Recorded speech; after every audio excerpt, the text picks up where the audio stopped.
Reading by Lars Rolander. Journey to the Center of the Earth by Jules Verne. Chapter 1. My Uncle Makes a Great Discovery. Looking back to all that has occurred to me since that eventful day, I am scarcely able to believe in the reality of my adventures. They were truly so wonderful that even now I am bewildered when I think of them. My uncle was a German, having married my mother's sister, an Englishwoman. Being very much attached to his fatherless nephew, he invited me to study under him in his home in the fatherland. This home was in a large town, and my uncle a professor of philosophy, chemistry, geology, mineralogy, and many other ologies. One day, after passing some hours in the laboratory, my uncle being absent at the time, I suddenly felt the necessity of renovating the tissues, that is, I was hungry, and was about to rouse up our old French cook, when my uncle, Professor von Hartwig, suddenly opened the street door and came rushing upstairs. Now, Professor Hartwig, my worthy uncle, is by no means a bad sort of man. He is, however, choleric and original. To bear with him means to obey, and scarcely had his heavy feet resounded within our joint domicile than he shouted for me to attend upon him. "Harry! Harry! Harry!"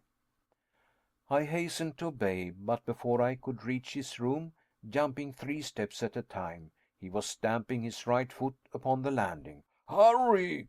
he cried in a frantic tone. "Are you coming up?" Now, to tell the truth, at that moment I was far more interested in the question as to what was to constitute our dinner than in any problem of science. To me, soup was more interesting than soda, an omelette more tempting than arithmetic, and an artichoke of 10 times more value than any amount of asbestos. But my uncle was not a man to be kept waiting. So, adjourning therefore all minor questions, I presented myself before him. He was a very learned man. Now, most persons in this category supply themselves with information, as peddlers do with goods, for the benefit of others, and lay up stores in order to diffuse them abroad for the benefit of society in general. Not so my excellent uncle, Professor Hartwig. He studied, he consumed the midnight oil, he pored over heavy tomes, and digested huge quartos and folios in order to keep the knowledge acquired to himself.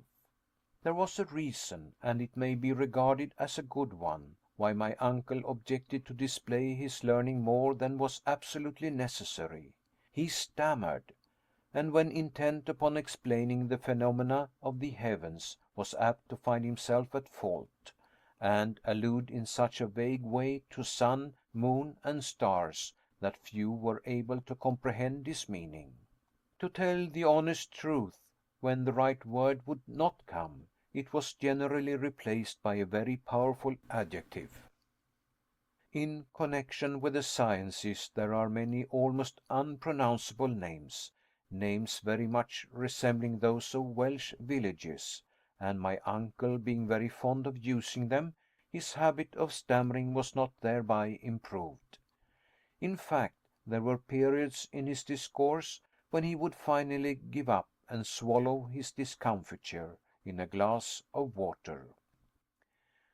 As I said, my uncle, Professor Hartwig, was a very learned man, and I now add, a most kind relative. I was bound to him by the double ties of affection and interest. I took deep interest in all his doings, and hoped some day to be almost as learned myself. It was a rare thing for me to be absent from his lectures. Like him, I preferred mineralogy to all the other sciences. My anxiety was to gain real knowledge of the earth. Geology and mineralogy were to us the sole objects of life, and in connection with these studies, many a fair specimen of stone, chalk, or metal did we break with our hammers. Steel rods, lodestones, glass pipes, and bottles of various acids were oftener before us than our meals. My uncle Hartwig was once known to classify 600 different geological specimens by their weight, hardness, fusibility, sound, taste, and smell. He corresponded with all the great learned and scientific men of the age. I was therefore in constant communication with, at all events, the letters of Sir Humphrey Davy, Captain Franklin, and other great men. But before I state the subject on which my uncle wished to confer with me, I must say a word about his personal appearance. Alas! my readers will see a very different portrait of him at a future time, after he has gone through the fearful adventures yet to be related. My uncle was 50 years old, tall, thin, and wiry. Large spectacles hid, to a certain extent, his vast, round, and goggle eyes, while his nose was irreverently compared to a thin file. So much, indeed, did it resemble that useful article, that a compass was said in his presence to have made considerable nasal deviation. The truth being told, however, the only article really attracted to my uncle's nose was tobacco. Another peculiarity of his was that he always stepped a yard at a time, clenched his fists as if he were going to hit you, and was, when in one of his peculiar humors, very far from a pleasant companion. It is further necessary to observe that he lived in a very nice house, in that very nice street, the Königstrasse at Hamburg. Though lying in the center of a town, it was perfectly rural in its aspect, half wood, half bricks, with old-fashioned gables, one of the few old houses spared by the great fire of 1842. When I say a nice house, I mean a handsome house, old, tottering, and not exactly comfortable to English notions, a house a little off the perpendicular and inclined to fall into the neighboring canal, exactly the house for a wandering artist to depict, all the more that you could scarcely see it for ivy and a magnificent old tree which grew over the door. My uncle was rich. His house was his own property, while he had a considerable private income. To my notion, the best part of his possessions was his goddaughter, Gretchen, and the old cook, the young lady, the professor, and I were the sole inhabitants. I loved mineralogy, I loved geology. To me there was nothing like pebbles, and if my uncle had been in a little less of a fury, we should have been the happiest of families. To prove the excellent Hartwig's impatience, I solemnly declare that when the flowers in the drawing room pots began to grow, he rose every morning at 4 o'clock to make them grow quicker by pulling the leaves. Having described my uncle, I will now give an account of our interview. He received me in his study, a perfect museum, containing every natural curiosity that can well be imagined, minerals, however, predominating. Every one was familiar to me, having been catalogued by my own hand. My uncle, apparently oblivious of the fact that he had summoned me to his presence, was absorbed in a book. He was particularly fond of early editions, tall copies, and unique works. "Wonderful!" he cried, tapping his forehead. "Wonderful! Wonderful!" It was one of those yellow-leaved volumes now rarely found on stalls, and to me it appeared to possess but little value. My uncle, however, was in raptures. He admired its binding, the clearness of its characters, the ease with which it opened in his hand, and repeated aloud half a dozen times that it was very, very old.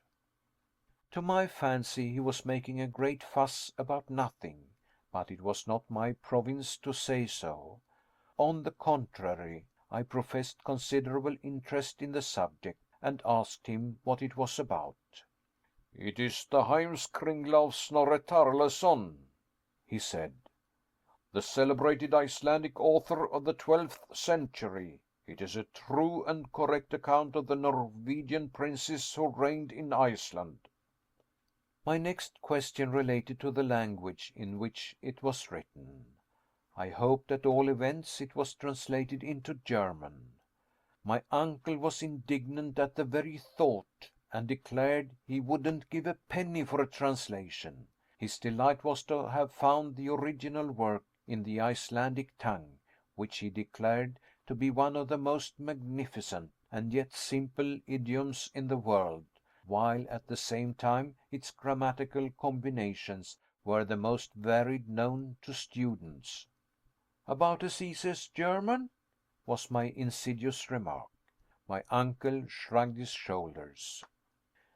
"The letters, at all events," I said, "are rather difficult of comprehension."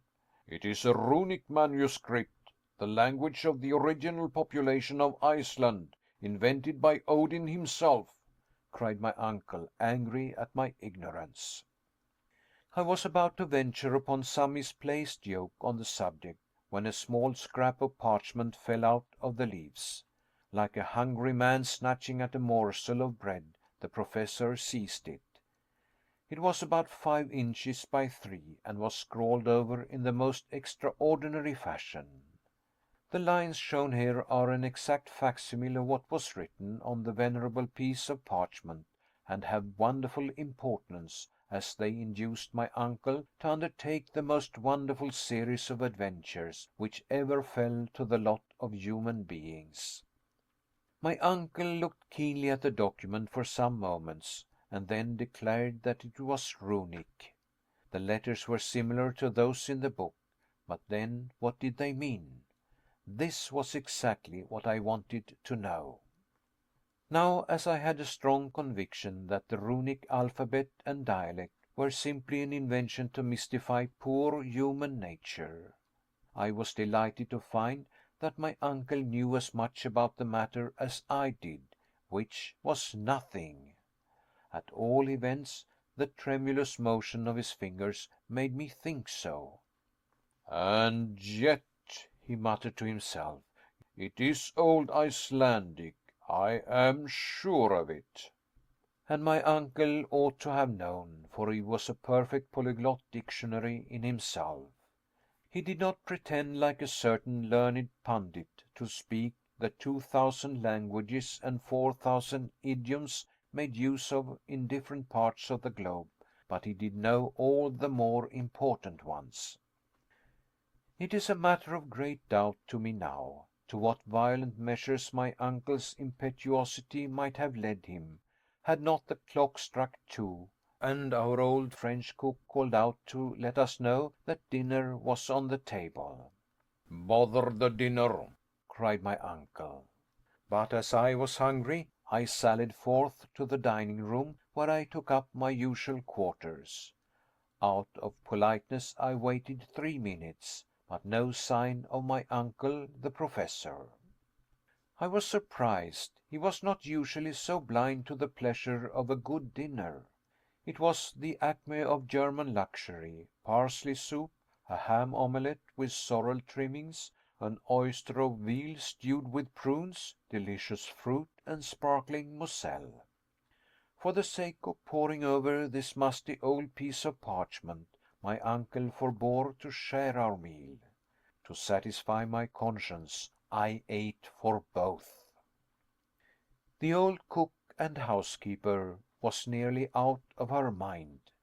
After taking so much trouble, to find her master not appear at dinner was to her a sad disappointment, which, as she occasionally watched the havoc I was making on the viands, became also alarm. If my uncle were to come to table after all. Suddenly, just as I had consumed the last apple and drunk the last glass of wine, a terrible voice was heard at no great distance. It was my uncle roaring for me to come to him. I made very nearly one leap of it, so loud, so fierce was his tone. Chapter 2. the mysterious parchment. I declare, cried my uncle, striking the table fiercely with his fist, I declare to you it is runic, and contains some wonderful secret which I must get at any price. I was about to reply when he stopped me. Sit down, he said quite fiercely, and write to my dictation. I obeyed. I will substitute, he said, a letter of our alphabet for that of the runic.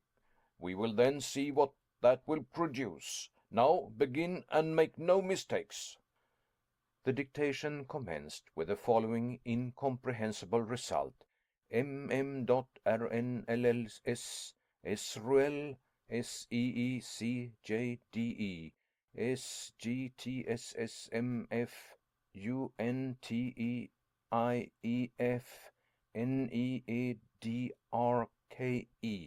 kt, samn atrates saodrrn emtnaei nuaect rrilsa atvaar dot nscrc IEAABS CCDRMI EEUTUL FRANTU DT, IAC OSEIBO KEDIIY. Scarcely giving me time to finish, my uncle snatched the document from my hands and examined it with the most rapt and deep attention. I should like to know what it means, he said after a long period. I certainly could not tell him, nor did he expect me to, his conversation being uniformly answered by himself. I declare it puts me in mind of a cryptograph, he cried. Unless, indeed, the letters have been written without any real meaning, and yet why take so much trouble? Who knows but I may be on the verge of some great discovery? My candid opinion was that it was all rubbish. But this opinion I kept carefully to myself, as my uncle's choler was not pleasant to bear. All this time he was comparing the book with the parchment. The manuscript volume and the smaller document are written in different hands, he said. The cryptograph is of much later date than the book. There is an undoubted proof of the correctness of my surmise. An irrefragable proof I took it to be. The first letter is a double M, which was only added to the Icelandic language in the 12th century. This makes the parchment 200 years posterior to the volume. The circumstances appeared very probable and very logical, but it was all surmise to me. To me it appears probable that this sentence was written by some owner of the book. Now, who was the owner is the next important question. Perhaps by great good luck it may be written somewhere in the volume. With these words, Professor Hardwigg took off his spectacles, and taking a powerful magnifying glass, examined the book carefully. On the flyleaf was what appeared to be a blot of ink, but on examination proved to be a line of writing almost effaced by time. This was what he sought, and after some considerable time he made out these letters. Arne Saknussemm, he cried in a joyous and triumphant tone. That is not only an Icelandic name, but of a learned professor of the 16th century, a celebrated alchemist. I bowed as a sign of respect. These alchemists, he continued, Avicenna, Bacon, Lully, Paracelsus, were the only learned men of the day. They made surprising discoveries. May not this Saknussemm, nephew mine, have hidden on this bit of parchment some astounding invention? I believe the cryptograph to have a profound meaning, which I must make out. My uncle walked about the room in a state of excitement almost impossible to describe. "It may be so, sir," I timidly observed, But why conceal it from posterity, if it be a useful, a worthy discovery? Why, how should I know? Did not Galileo make a secret of his discoveries in connection with Saturn? But we shall see. Until I discover the meaning of this sentence, I will neither eat nor sleep. My dear uncle, I began. Nor you neither, he added. I was lucky. I had taken double allowance that day. In the first place, he continued, there must be a clue to the meaning. If we could find that, the rest would be easy enough. I began seriously to reflect. The prospect of going without food and sleep was not a promising one, so I determined to do my best to solve the mystery.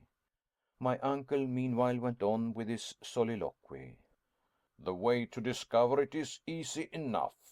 In this document there are 132 letters, giving 79 consonants to 53 vowels. This is about the proportion found in most southern languages, the idioms of the north being much more rich in consonants.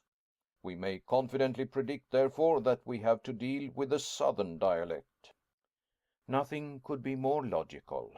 Now, said Professor Hartwig, to trace the particular language. As Shakespeare says, that is the question, was my rather satirical reply. This man, Saknussemm, he continued, was a very learned man. Now, as he did not write in the language of his birthplace, he probably, like most learned men of the 16th century, wrote in Latin. If, however, I prove wrong in this guess, we must try Spanish, French, Italian, Greek, and even Hebrew. My own opinion, though, is decidedly in favor of Latin. This proposition startled me. Latin was my favorite study, and it seemed sacrilege to believe this gibberish to belong to the country of Virgil. Barbarous Latin, in all probability, continued my uncle, but still Latin. Very probably, I replied, not to contradict him. Let us see into the matter, continued my uncle. Here, you see, we have a series of 132 letters, apparently thrown pell-mell upon paper, without method or organization. There are words which are composed wholly of consonants, such as mm.rnlls. Others which are nearly all vowels, the fifth, for instance, which is unteife, and one of the last oseibo. This appears an extraordinary combination. Probably we shall find that the phrase is arranged according to some mathematical plan. No doubt a certain sentence has been written out and then jumbled up, some plan to which some figure is the clue. Now, Harry, to show your English wit, what is that figure? I could give him no hint. My thoughts were indeed far away. While he was speaking, I had caught sight of the portrait of my cousin Gretchen, and was wondering when she would return. We were affianced and loved one another very sincerely. But my uncle, who never thought even of such sublunary matters, knew nothing of this. Without noticing my abstraction, the professor began reading the puzzling cryptograph all sorts of ways, according to some theory of his own. Presently, rousing my wandering attention, he dictated one precious attempt to me.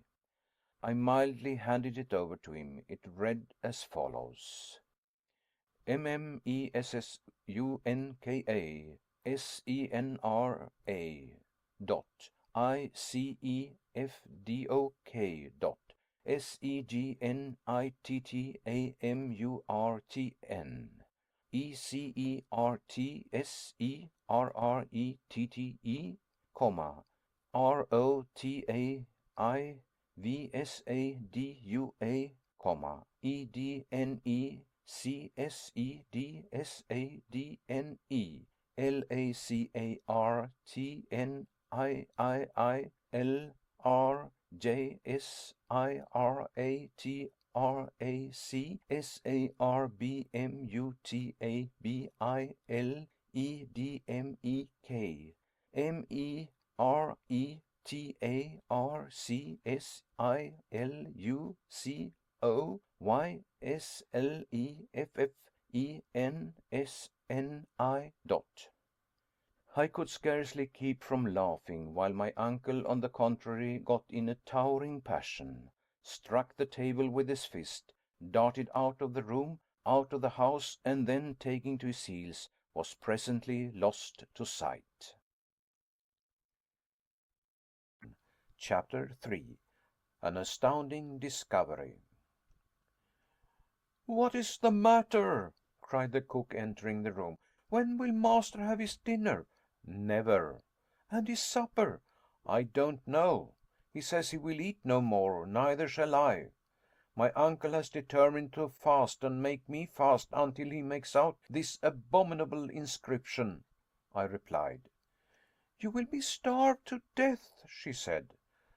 I was very much of the same opinion, but not liking to say so, sent her away, and began some of my usual work of classification. But try as I might, nothing could keep me from thinking alternately of the stupid manuscript and of the pretty Gretchen.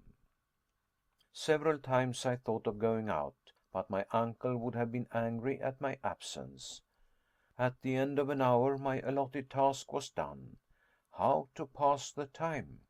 I began by lighting my pipe. Like all other students, I delighted in tobacco, and seating myself in the great armchair, I began to think. Where was my uncle? I could easily imagine him tearing along some solitary road, gesticulating, talking to himself, cutting the air with his cane, and still thinking of the absurd bit of hieroglyphics. Would he hit upon some clue? Would he come home in better humor? While these thoughts were passing through my brain, I mechanically took up the execrable puzzle, and tried every imaginable way of grouping the letters. I put them together by twos, by threes, fours, and fives, in vain. Nothing intelligible came out, except that the 14th, 15th, and 16th made eyes in English, the 84th, 85th, and 86th, the word sir. Then at last I seemed to find the Latin words rota, mutabile, ira, nec, atra. Ha! There seems to be some truth in my uncle's notion, thought I. Then again I seemed to find the word luco, which means sacred wood.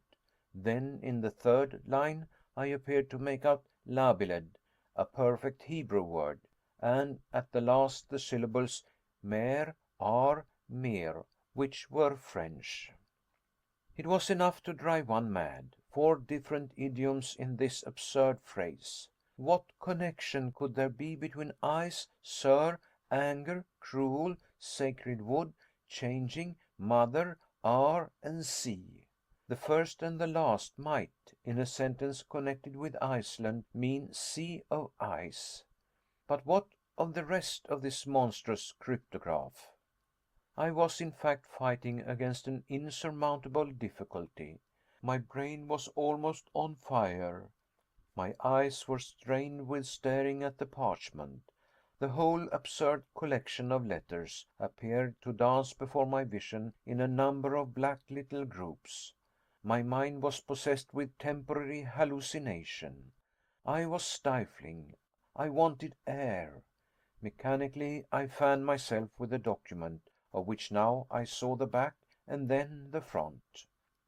Imagine my surprise when, glancing at the back of the wearisome puzzle, the ink having gone through, I clearly made out Latin words, and among others craterem and terrestre.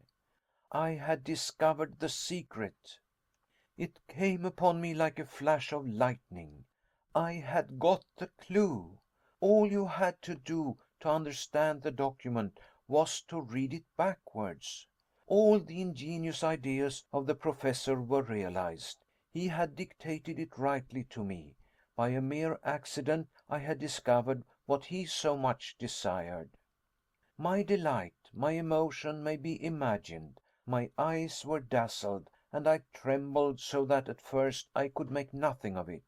One look, however, would tell me all I wished to know. Let me read, I said to myself, after drawing a long breath. I spread it before me on the table. I passed my finger over each letter. I spelled it through. In my excitement, I read it out. What horror and stupefaction took possession of my soul! I was like a man who had received a knockdown blow. Was it possible that I really read the terrible secret, and it had really been accomplished? A man had dared to do what? No living being should ever know. Never, cried I, jumping up, never shall my uncle be made aware of the dread secret. He would be quite capable of undertaking the terrible journey. Nothing would check him, nothing stop him. Worse, he would compel me to accompany him, and we should be lost for ever. But no, such folly and madness cannot be allowed. I was almost beside myself with rage and fury. My worthy uncle is already nearly mad, I cried aloud. This would finish him. By some accident he may make the discovery, in which case we are both lost. Perish the fearful secret, let the flames for ever bury it in oblivion. I snatched up book and parchment, and was about to cast them into the fire, when the door opened and my uncle entered. I had scarcely time to put down the wretched documents before my uncle was by my side. He was profoundly absorbed. His thoughts were evidently bent on the terrible parchment. Some new combination had probably struck him while taking his walk. He seated himself in his armchair, and with a pen began to make an algebraical calculation. I watched him with anxious eyes. My flesh crawled as it became probable that he would discover the secret. His combinations I knew now were useless, I having discovered the one only clue. For 3 mortal hours he continued without speaking a word, without raising his head, scratching, rewriting, calculating over and over again. I knew that in time he must hit upon the right phrase. The letters of every alphabet have only a certain number of combinations, but then years might elapse before he would arrive at the correct solution. Still time went on. Night came, the sounds in the streets ceased, and still my uncle went on, not even answering our worthy cook when she called us to supper. I did not dare to leave him, so waved her away, and at last fell asleep on the sofa. When I awoke, my uncle was still at work. His red eyes, his pallid countenance, his matted hair, his feverish hands, his hectically flushed cheeks, showed how terrible had been his struggle with the impossible, and what fearful fatigue he had undergone during that long sleepless night. It made me quite ill to look at him. Though he was rather severe with me, I loved him, and my heart ached at his sufferings. He was so overcome by one idea that he could not even get in a passion. All his energies were focused on one point, and I knew that by speaking one little word all this suffering would cease. I could not speak it. My heart was nevertheless inclining towards him. Why then did I remain silent? In the interest of my uncle himself. Nothing shall make me speak, I muttered. He will want to follow in the footsteps of the other. I know him well. His imagination is a perfect volcano, and to make discoveries in the interests of geology he would sacrifice his life. I will therefore be silent, and strictly keep the secret I have discovered. To reveal it would be suicidal. He would not only rush himself to destruction, but drag me with him. I crossed my arms, looked another way, and smoked, resolved never to speak. When our cook wanted to go out to market or any other errand, she found the front door locked and the key taken away. Was this done purposely or not? Surely Professor Hardwigg did not intend the old woman and myself to become martyrs to his obstinate will. Were we to be starved to death? A frightful recollection came to my mind. Once we had fed on bits and scraps for a week while he sorted some curiosities. It gave me the cramp even to think of it. I wanted my breakfast, and I saw no way of getting it. Still my resolution held good. I would starve rather than yield. But the cook began to take me seriously to task. What was to be done? She could not go out, and I dared not. My uncle continued counting and writing. His imagination seemed to have translated him to the skies. He neither thought of eating nor drinking. In this way 12 o'clock came round. I was hungry, and there was nothing in the house. The cook had eaten the last bit of bread. This could not go on. It did, however, until 2, when my sensations were terrible. After all, I began to think the document very absurd. Perhaps it might only be a gigantic hoax. Besides, some means would surely be found to keep my uncle back from attempting any such absurd expedition. On the other hand, if he did attempt anything so quixotic, I should not be compelled to accompany him. Another line of reasoning partially decided me. Very likely he would make the discovery himself when I should have suffered starvation for nothing. Under the influence of hunger, this reasoning appeared admirable.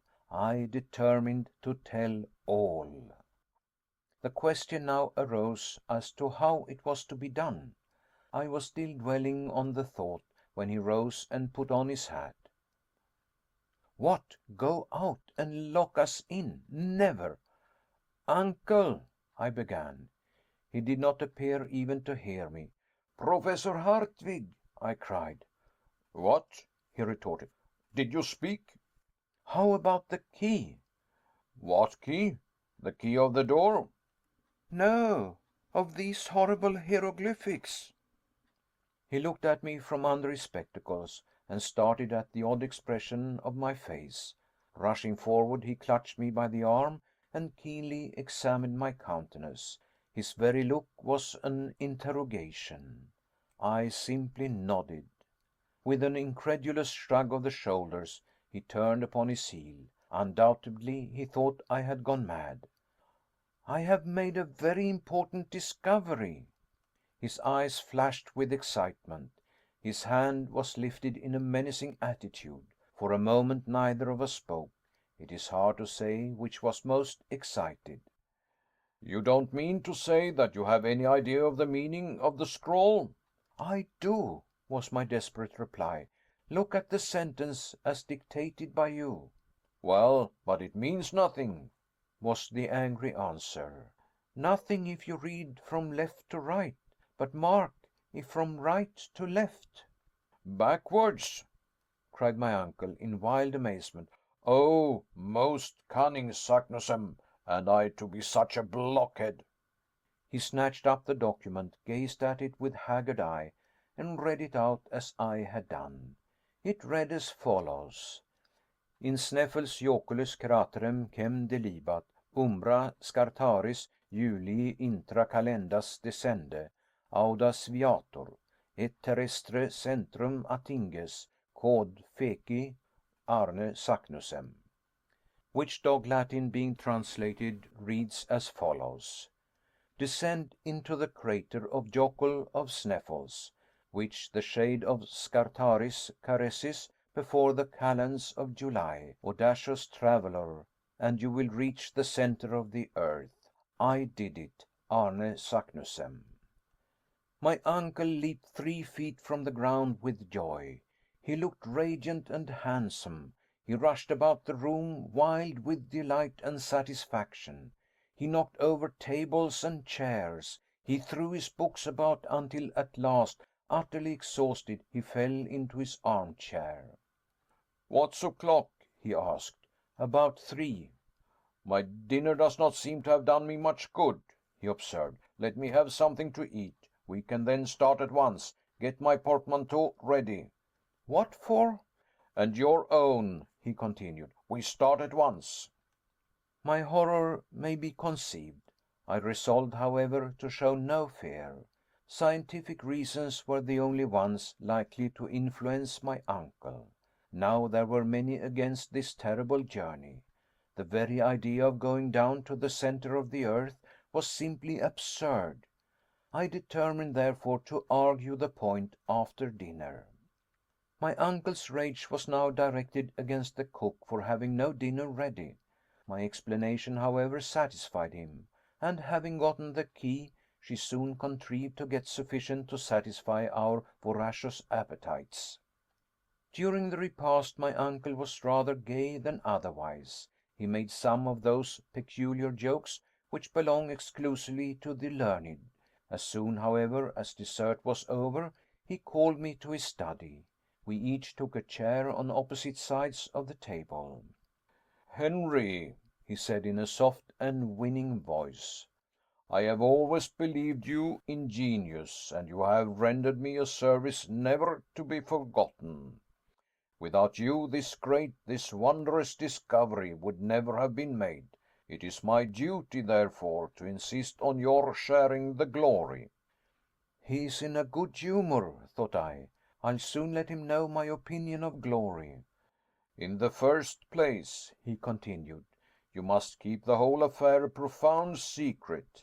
There is no more envious race of men than scientific discoverers. Many would start on the same journey. At all events, we will be the first in the field.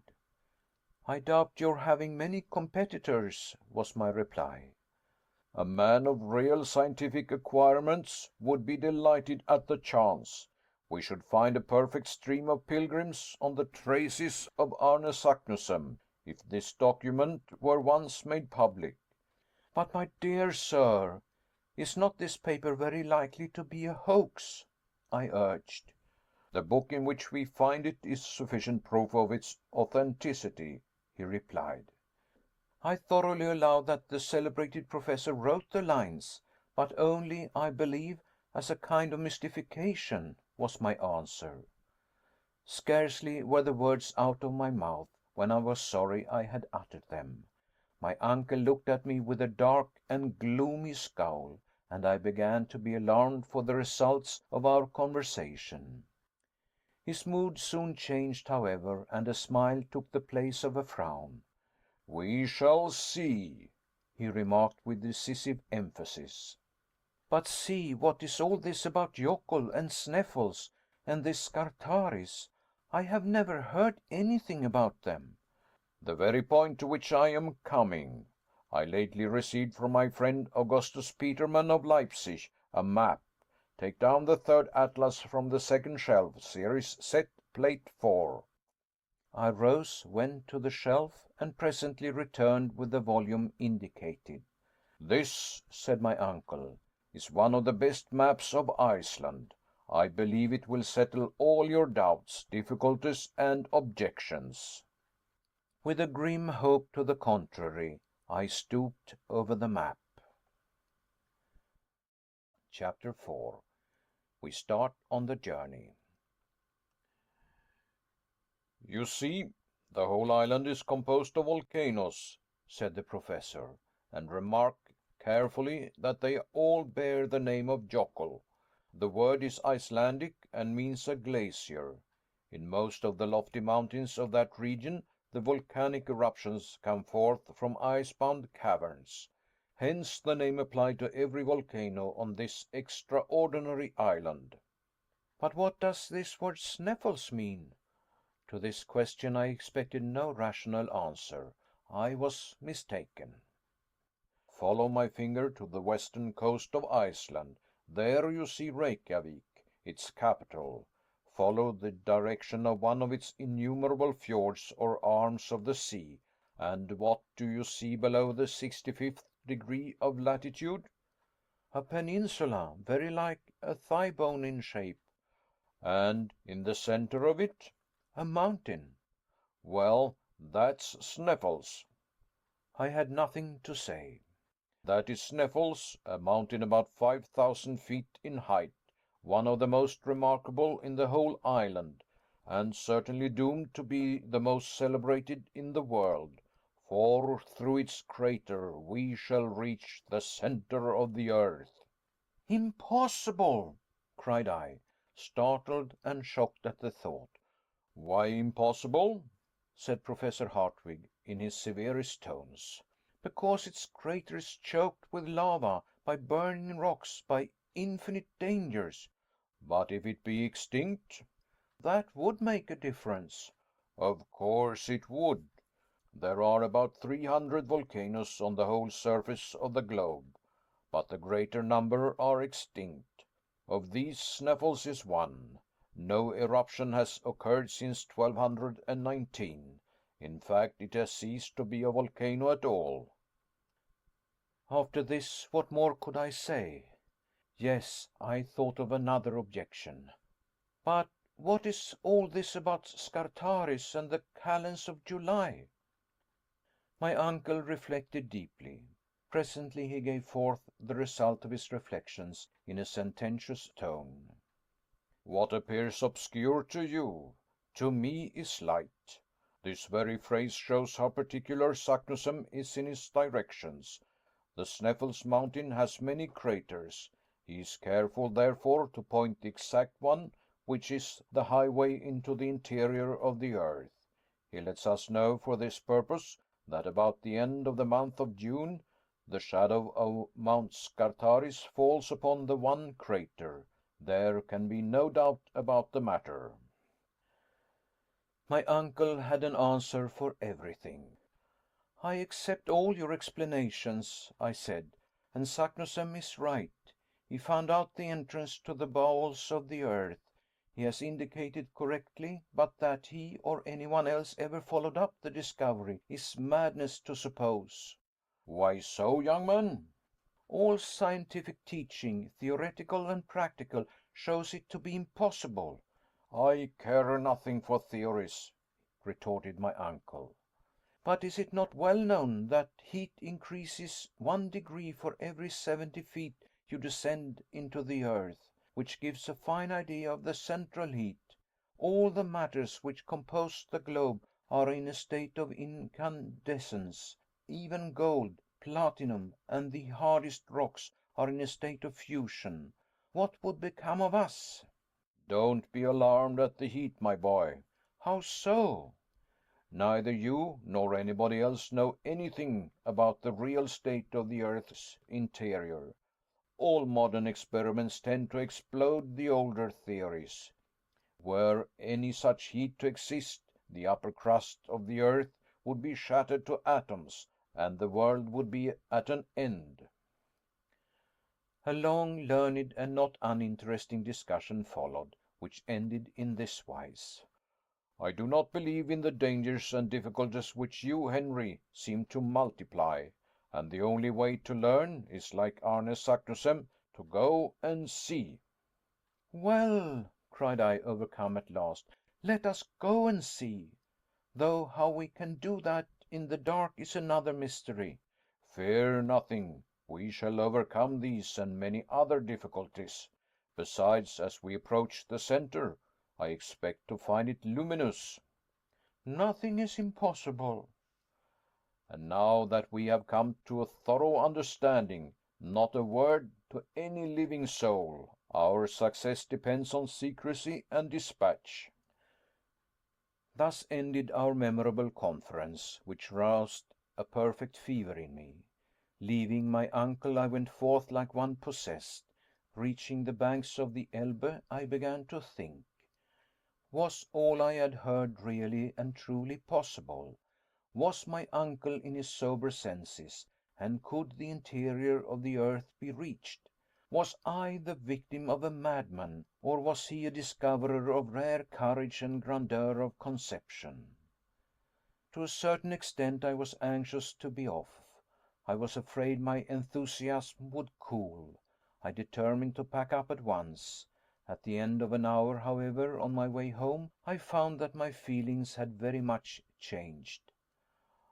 "I'm all abroad," I cried. "'Tis a nightmare. I must have dreamt it." At this moment I came face to face with Gretchen, whom I warmly embraced. "So you have come to meet me?"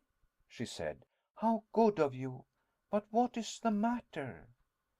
Well, it was no use mincing the matter. I told her all. She listened with awe, and for some minutes she could not speak. "Well," I at last said, rather anxiously. "What a magnificent journey! If I were only a man! A journey worthy of the nephew of Professor Hardwig. I should look upon it as an honor to accompany him." "My dear Gretchen, I thought you would be the first to cry out against this mad enterprise." "No, on the contrary, I glory in it. It is magnificent, splendid, an idea worthy of my father, Henry Lawson. I envy you." This was, as it were, conclusive, the final blow of all. When we entered the house we found my uncle surrounded by workmen and porters, who were packing up. He was pulling and hauling at a bell. Where have you been wasting your time? Your portmanteau is not packed, my papers are not in order, the precious tailor has not brought my clothes, nor my gaiters, the key of my carpet bag is gone." I looked at him stupefied, and still he tugged away at the bell. "We are really off, then?" I said. "Yes, of course, and yet you go out for a stroll, unfortunate boy." "And when do we go?" "The day after tomorrow at daybreak." I heard no more, but darted off to my little bedchamber and locked myself in. There was no doubt about it now. My uncle had been hard at work all the afternoon. The garden was full of ropes, rope ladders, torches, gourds, iron clamps, crowbars, alpenstocks, and pickaxes, enough to load 10 men. I passed a terrible night. I was called early the next day to learn that the resolution of my uncle was unchanged and irrevocable. I also found my cousin and affianced wife as warm on the subject as was her father. Next day, at 5 o'clock in the morning, the post chaise was at the door. Gretchen and the old cook received the keys of the house, and scarcely pausing to wish anyone good bye, we started on our adventurous journey into the center of the earth. Chapter 5. First Lessons in Climbing. At Altona, a suburb of Hamburg, is the chief station of the Kiel railway, which was to take us to the shores of the Belt. In 20 minutes from the moment of our departure we were in Holstein, and our carriage entered the station. Our heavy luggage was taken out, weighed, labeled, and placed in a huge van. We then took our tickets, and exactly at 7 o'clock were seated opposite each other in a first class railway carriage. My uncle said nothing. He was too busy examining his papers, among which of course was the famous parchment and some letters of introduction from the Danish consul, which were to pave the way to an introduction to the governor of Iceland. My only amusement was looking out of the window. But as we passed through a flat though fertile country, this occupation was slightly monotonous. In 3 hours we reached Kiel, and our baggage was at once transferred to the steamer. We had now a day before us, a delay of about 10 hours, which fact put my uncle in a towering passion. We had nothing to do but to walk about the pretty town and bay. At length, however, we went on board, and at 10:30 were steaming down the Great Belt. It was a dark night with a strong breeze and a rough sea, nothing being visible but the occasional fires on shore, with here and there a lighthouse. At 7 in the morning we left Korsør, a little town on the western side of Sealand. Here we took another railway, which in 3 hours brought us to the capital, Copenhagen, where, scarcely taking time for refreshment, my uncle hurried out to present one of his letters of introduction. It was to the director of the Museum of Antiquities, who, having been informed that we were tourists bound for Iceland, did all he could to assist us. One wretched hope sustained me now. Perhaps no vessel was bound for such distant parts. Alas! A little Danish schooner, the Valkyrie, was to sail on the 2nd of June for Reykjavik. The captain, M. Bjarne, was on board, and was rather surprised at the energy and cordiality with which his future passenger shook him by the hand. To him a voyage to Iceland was merely a matter of course. My uncle, on the other hand, considered the event of sublime importance. The honest sailor took advantage of the professor's enthusiasm to double the fare. On Tuesday morning at 7 o'clock be on board, said M. Bjarne, handing us our receipts. Excellent, capital, glorious, remarked my uncle as we sat down to a late breakfast. Refresh yourself, my boy, and we will take a run through the town. Our meal concluded, we went to the Kongens Nytorv, to the king's magnificent palace, to the beautiful bridge over the canal near the museum, to the immense cenotaph of Thorwaldsen with its hideous naval groups, to the castle of Rosenberg, and to all the other lions of the place, none of which my uncle even saw, so absorbed was he in his anticipated triumphs. But one thing struck his fancy, and that was a certain singular steeple situated on the island of Amak, which is the southeast quarter of the city of Copenhagen. My uncle at once ordered me to turn my steps that way, and accordingly we went on board the steam ferry boat which does duty on the canal, and very soon reached the noted dockyard quay. In the first instance we crossed some narrow streets, where we met numerous groups of galley slaves, with parti-colored trousers, grey and yellow, working under the orders and the sticks of severe taskmasters, and finally reached the Vår Frälsares Kirk. This church exhibited nothing remarkable in itself. In fact, the worthy professor had only been attracted to it by one circumstance, which was that its rather elevated steeple started from a circular platform, after which there was an exterior staircase, which wound round to the very summit. Let us ascend, said my uncle. But I never could climb church towers, I cried. I am subject to dizziness in my head. The very reason why you should go up. I want to cure you of a bad habit. But my good sir, I tell you to come. What is the use of wasting so much valuable time? It was impossible to dispute the dictatorial commands of my uncle. I yielded with a groan. On payment of a fee, a verger gave us the key. He, for one, was not partial to the ascent. My uncle at once showed me the way, running up the steps like a schoolboy. I followed as well as I could, though no sooner was I outside the tower than my head began to swim. There was nothing of the eagle about me. The earth was enough for me, and no ambitious desire to soar ever entered my mind. Still, things did not go badly until I had ascended 150 steps and was near the platform, when I began to feel the rush of cold air. I could scarcely stand when, clutching the railings, I looked upwards.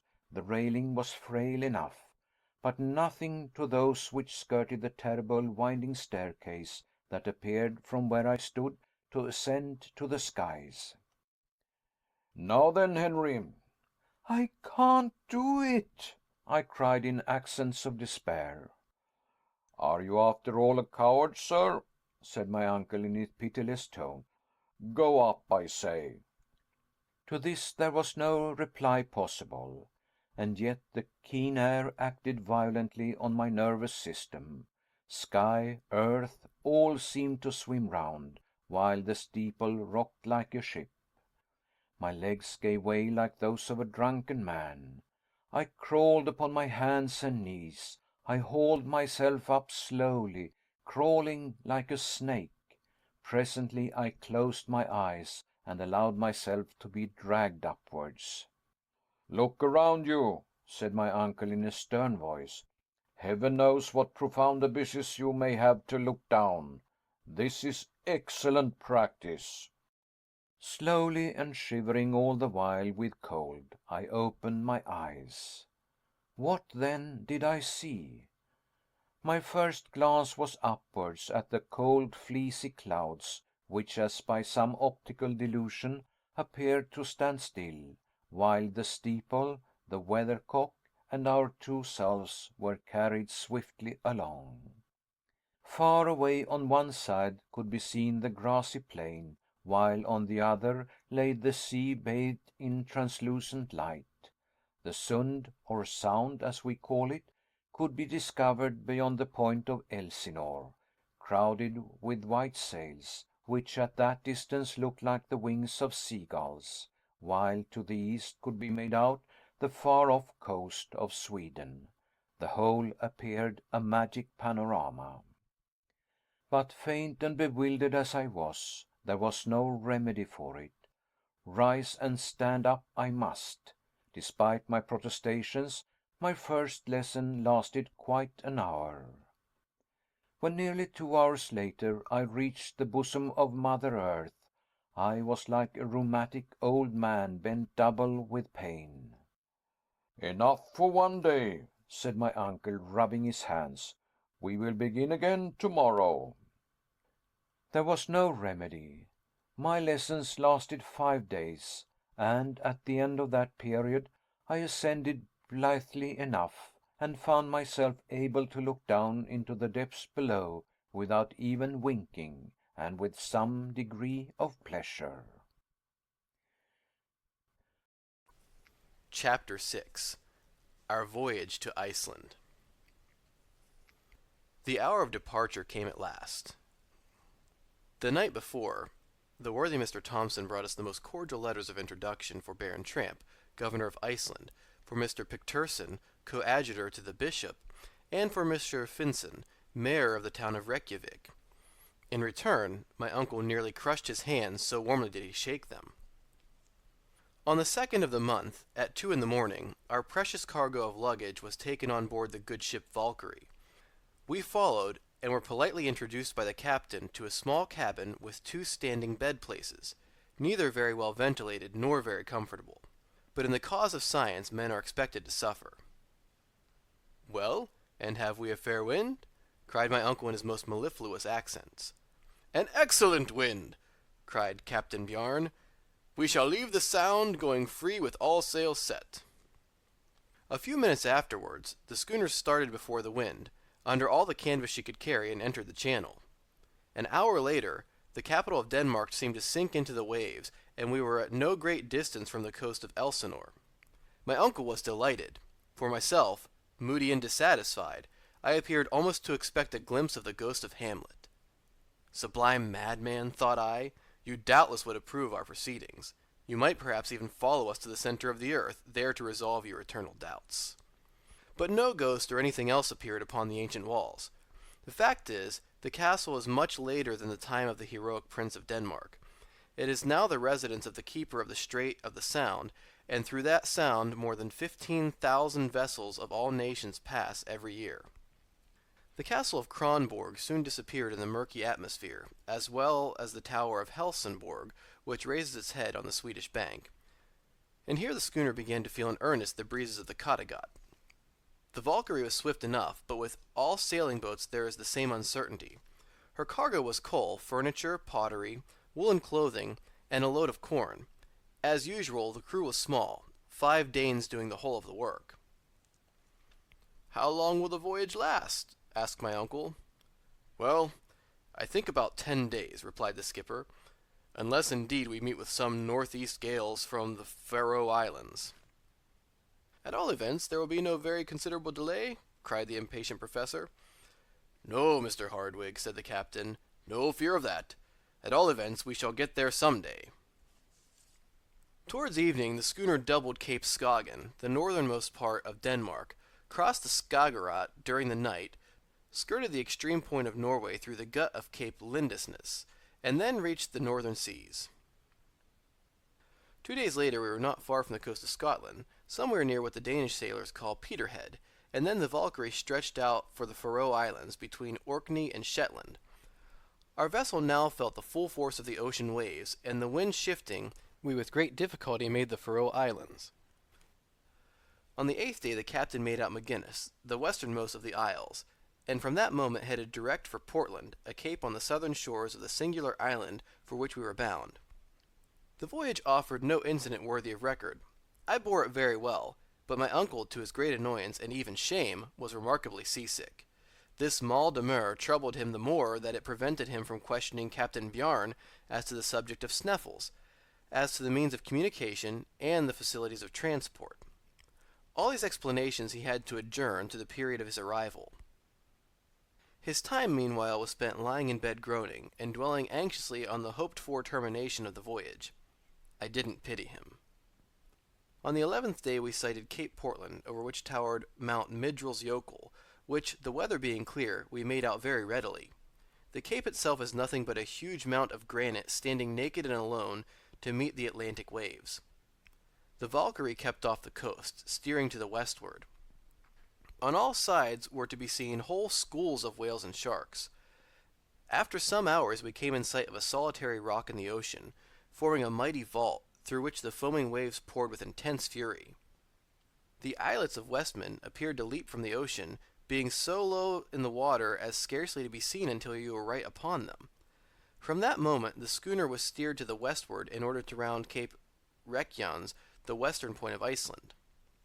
My uncle, to his great disgust, was unable even to crawl on deck, so heavy a sea was on, and thus lost the first view of the land of promise. 48 hours later, after a storm which drove us far to sea under bare poles, we came once more in sight of land, and were boarded by a pilot who, after 3 hours of dangerous navigation, brought the schooner safely to an anchor in the bay of Faxa before Reykjavik. My uncle came out of his cabin pale, haggard, thin, but full of enthusiasm, his eyes dilated with pleasure and satisfaction. Nearly the whole population of the town was on foot to see us land. The fact was that scarcely any one of them but expected some goods by the periodical vessel. Professor Hardwigg was in haste to leave his prison, or rather, as he called it, his hospital. But before he attempted to do so, he caught hold of my hand, led me to the quarter-deck of the schooner, took my arm with his left hand, and pointed inland with his right, over the northern part of the bay, to where rose a high two-peaked mountain, a double cone covered with eternal snow. "Behold," he whispered in an awe-stricken voice, "behold Mount Sneffels." Then, without further remark, he put his finger to his lips, frowned darkly, and descended into the small boat which awaited us. I followed, and in a few minutes we stood upon the soil of mysterious Iceland. Scarcely were we fairly on shore, when there appeared before us a man of excellent appearance, wearing the costume of a military officer. He was, however, but a civil servant, a magistrate, the governor of the island, Baron Tramp. The professor knew whom he had to deal with. He therefore handed him the letters from Copenhagen, and a brief conversation in Danish followed, to which I, of course, was a stranger, and for a very good reason, for I did not know the language in which they conversed. I afterwards heard, however, that Baron Tramp placed himself entirely at the beck and call of Professor Hardwigg. My uncle was most graciously received by Mr. Finson, the mayor, who, as far as costume went, was quite as military as the governor, but also from character and occupation quite as pacific. As for his coadjutor, Mr. Picturson, he was absent on an episcopal visit to the northern portion of the diocese. We were therefore compelled to defer the pleasure of being presented to him.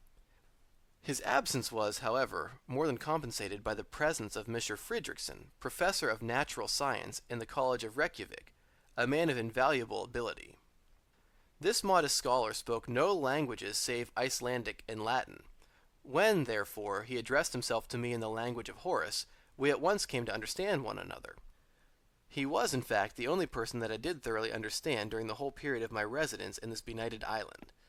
Out of 3 rooms of which his house was composed, 2 were placed at our service, and in a few hours we were installed with all our baggage, the amount of which rather astonished the simple inhabitants of Reykjavik.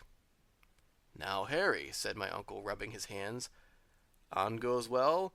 The worst difficulty is now over." "How the worst difficulty over?" I cried in fresh amazement. "Doubtless. Here we are in Iceland. Nothing more remains but to descend into the bowels of the earth." "Well, sir, to a certain extent you are right.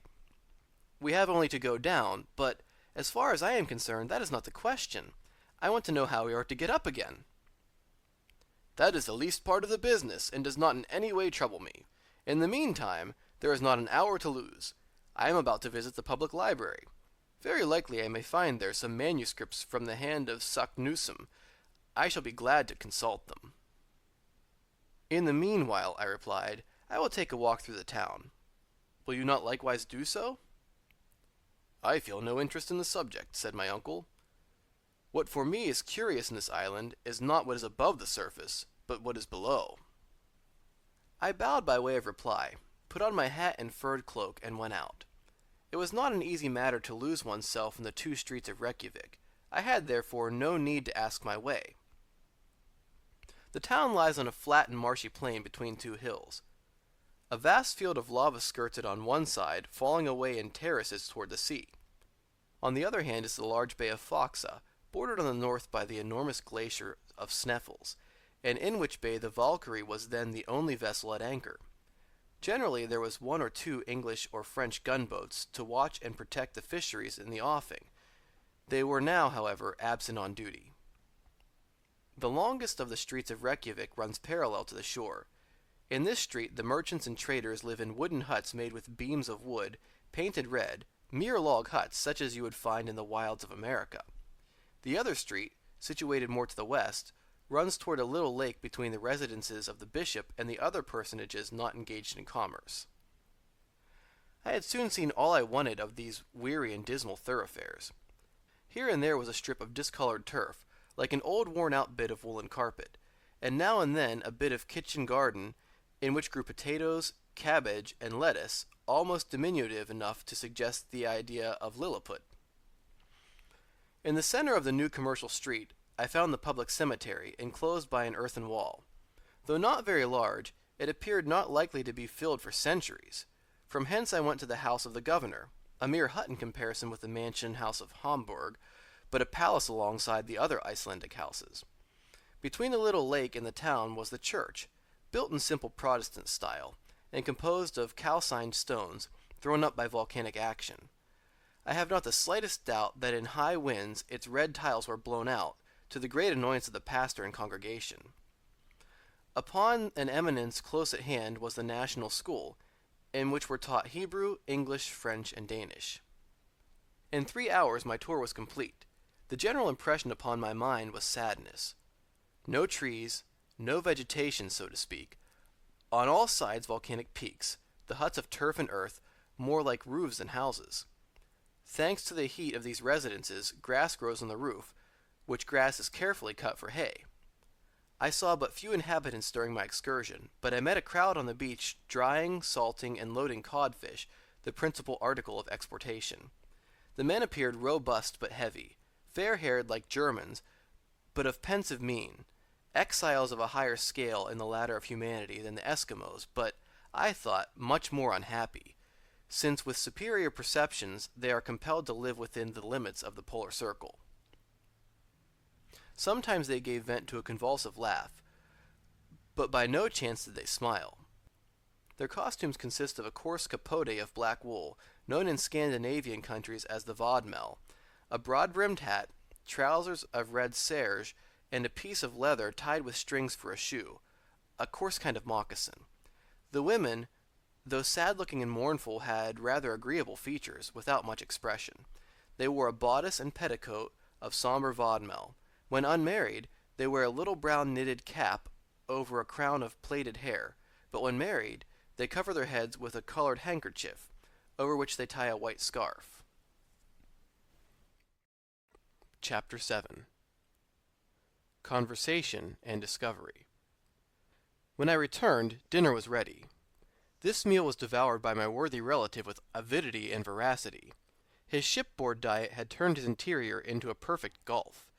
The repast, which was more Danish than Icelandic, was in itself nothing, but the excessive hospitality of our hosts made us enjoy it doubly.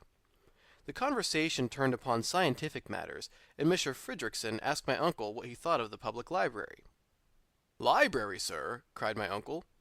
"It appears to me a collection of useless odd volumes, and a beggarly amount of empty shelves." "What?" cried Mr. Fridriksson. "Why, we have 8,000 volumes of most rare and valuable works, some in the Scandinavian language, besides all the new publications from Copenhagen." 8,000 volumes, my dear sir, why, where are they?" cried my uncle. "Scattered over the country, Professor Hardwigg. We are very studious, my dear sir, though we do live in Iceland. Every farmer, every laborer, every fisherman can both read and write, and we think that books, instead of being locked up in cupboards, far from the sight of students, should be distributed as widely as possible. The books of our library are therefore passed from hand to hand without returning to the library shelves perhaps for years." "Then when foreigners visit you, there is nothing for them to see?" "Well, sir, foreigners have their own libraries, and our first consideration is that our humbler classes should be highly educated. Fortunately, the love of study is innate in the Icelandic people. In 1816 we founded a literary society and mechanics institute. Many foreign scholars of eminence are honorary members. We publish books destined to educate our people, and these books have rendered valuable services to our country. Allow me to have the honor, Professor Hardwigg, to enroll you as an honorary member." My uncle, who already belonged to nearly every literary and scientific institution in Europe, immediately yielded to the amiable wishes of the good Mr. Fridriksson. "And now," he said, after many expressions of gratitude and goodwill, "if you will tell me what books you expect to find, perhaps I may be of some assistance to you." I watched my uncle keenly. For a minute or two he hesitated, as if unwilling to speak. To speak openly was, perhaps, to unveil his projects. Nevertheless, after some reflection, he made up his mind. "Well, Mr. Fridriksson," he said in an easy, unconcerned kind of way, "I was desirous of ascertaining if among other valuable works you had any of the learned Arne Saknussemm." "Arne Saknussemm!" cried the professor of Reykjavik. "You speak of one of the most distinguished scholars of the 16th century, of the great naturalist, the great alchemist, the great traveler." "Exactly so." "One of the most distinguished men connected with Icelandic science and literature." "As you say, sir." "A man illustrious above all." "Yes, sir, all this is true, but his works?" "We have none of them." "Not in Iceland?" "There are none in Iceland, or elsewhere," answered the other sadly. "Why so?" "Because Arne Saknussemm was persecuted for heresy, and in 1573 his works were publicly burnt at Copenhagen by the hands of the common hangman." "Very good, capital," murmured my uncle, to the great astonishment of the worthy Icelander. "You said, sir?" "Yes, yes, all is clear. I see the link in the chain. Everything is explained, and I now understand why Arne Saknussemm, put out of court, forced to hide his magnificent discoveries, was compelled to conceal beneath the veil of an incomprehensible cryptograph the secret." "What secret?" "A secret which—" stammered my uncle. "Have you discovered some wonderful manuscript?" cried Mr. Fridriksson. "No, no, I was carried away by my enthusiasm. A mere supposition." "Very good, sir. But really, to turn to another subject, I hope you will not leave our island without examining into its mineralogical riches." "Well, the fact is, I am rather late. So many learned men have been here before me." "Yes, yes, but there is still much to be done," cried Mr. Fridriksson. "You think so?" said my uncle, his eyes twinkling with hidden satisfaction. "Yes, you have no idea how many unknown mountains, glaciers, volcanoes there are which remain to be studied. Without moving from where we sit, I can show you one. Yonder on the edge of the horizon you see Sneffels." "Oh yes, Sneffels," said my uncle. "One of the most curious volcanoes in existence, the crater of which has been rarely visited." Extinct? Extinct any time these 500 years, was the ready reply. Well, said my uncle, who dug his nails into his flesh and pressed his knees tightly together to prevent himself leaping up with joy, I have a great mind to begin my studies with an examination of the geological mysteries of this Mount Faisal, what do you call it? Sneffels, my dear sir. This portion of the conversation took place in Latin, and I therefore understood all that had been said. I could scarcely keep my countenance when I found my uncle so cunningly concealing his delight and satisfaction. I must confess that his artful grimaces, put on to conceal his happiness, made him look like a new Mephistopheles. Yes, yes, he continued, your proposition delights me. I will endeavor to climb to the summit of Sneffels, and, if possible, will descend into its crater. I very much regret, continued Mr. Friedrichsen, that my occupation will entirely preclude the possibility of my accompanying you. It would have been both pleasurable and profitable if I could have spared the time. No, no, 1,000 times no, cried my uncle. I do not wish to disturb the serenity of any man. I thank you, however, with all my heart. The presence of one so learned as yourself would no doubt have been most useful, but the duties of your office and profession before everything. In the innocence of his simple heart, our host did not perceive the irony of these remarks. I entirely approve your project, continued the Icelander after some further remarks. It is a good idea to begin by examining this volcano. You will make a harvest of curious observations. In the first place, how do you propose to get to Sneffels? By sea. I shall cross the bay. Of course that is the most rapid route. Of course, but still it cannot be done. Why? We have not an available boat in all Reykjavik, replied the other. What is to be done? You must go by land along the coast. It is longer, but much more interesting. Then I must have a guide. Of course, and I have your very man. Somebody on whom I can depend? Yes, an inhabitant of the peninsula on which Sneffels is situated. He is a very shrewd and worthy man, with whom you will be pleased. He speaks Danish like a Dane. When can I see him? Today? No, tomorrow. He will not be here before. Tomorrow be it, replied my uncle with a deep sigh. The conversation ended by compliments on both sides. During the dinner, my uncle had learned much as to the history of Arne Saknussemm, the reasons for his mysterious and hieroglyphical document. He also became aware that his host would not accompany him on his adventurous expedition, and that next day we should have a guide.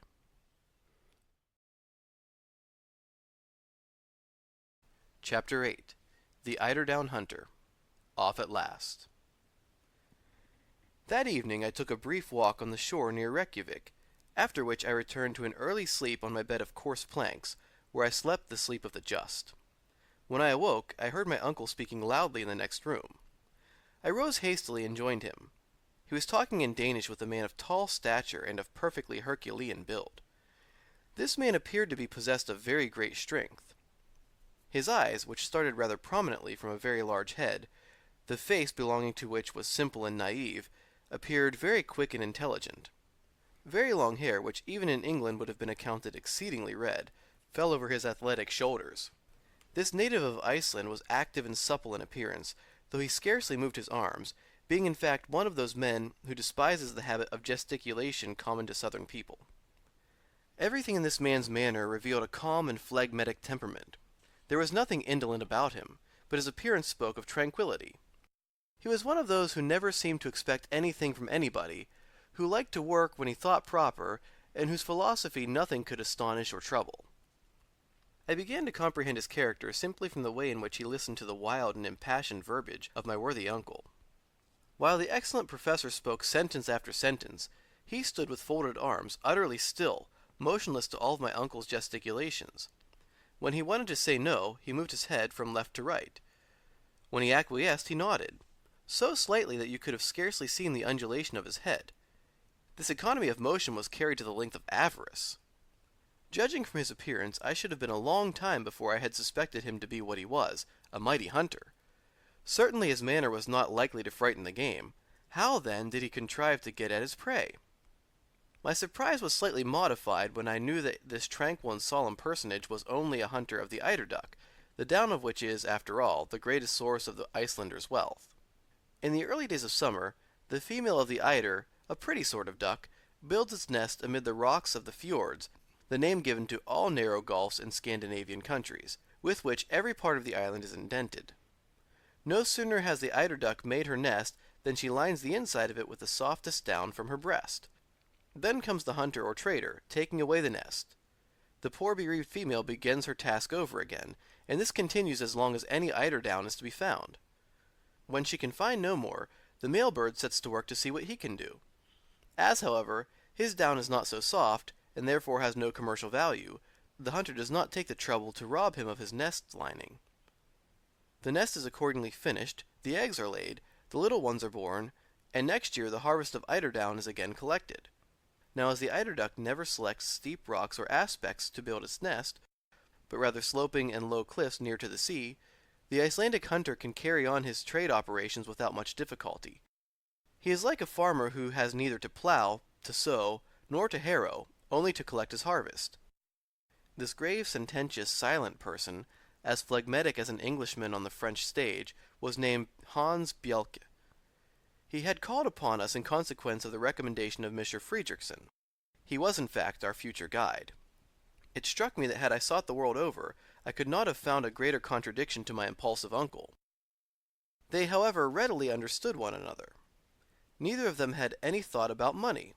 One was ready to take all that was offered him, the other ready to offer anything that was asked.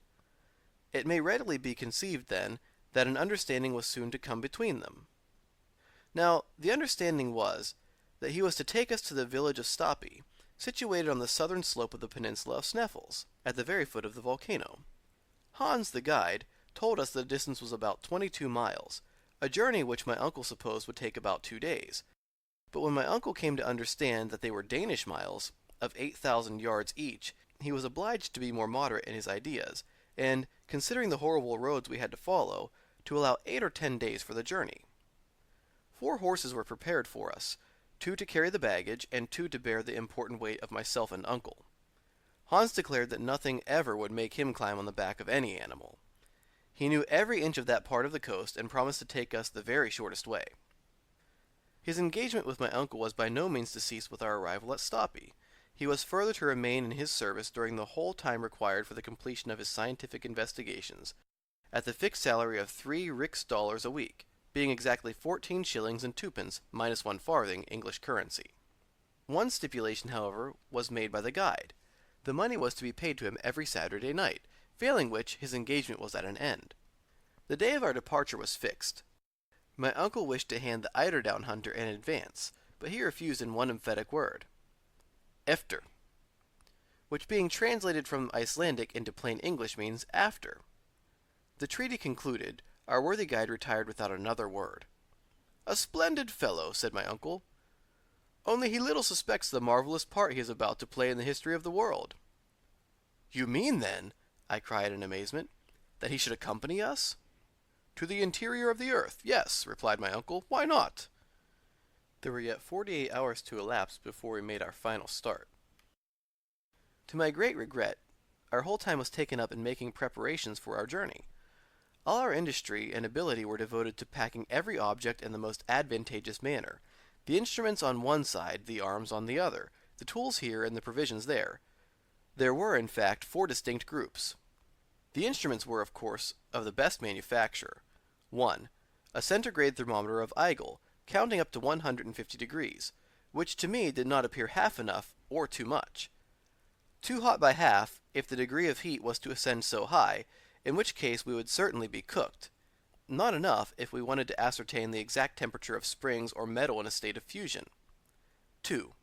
A manometer, which worked by compressed air, an instrument used to ascertain the upper atmospheric pressure on the level of the ocean. Perhaps a common barometer would not have done as well, the atmospheric pressure being likely to increase in proportion as we descended below the surface of the earth. 3.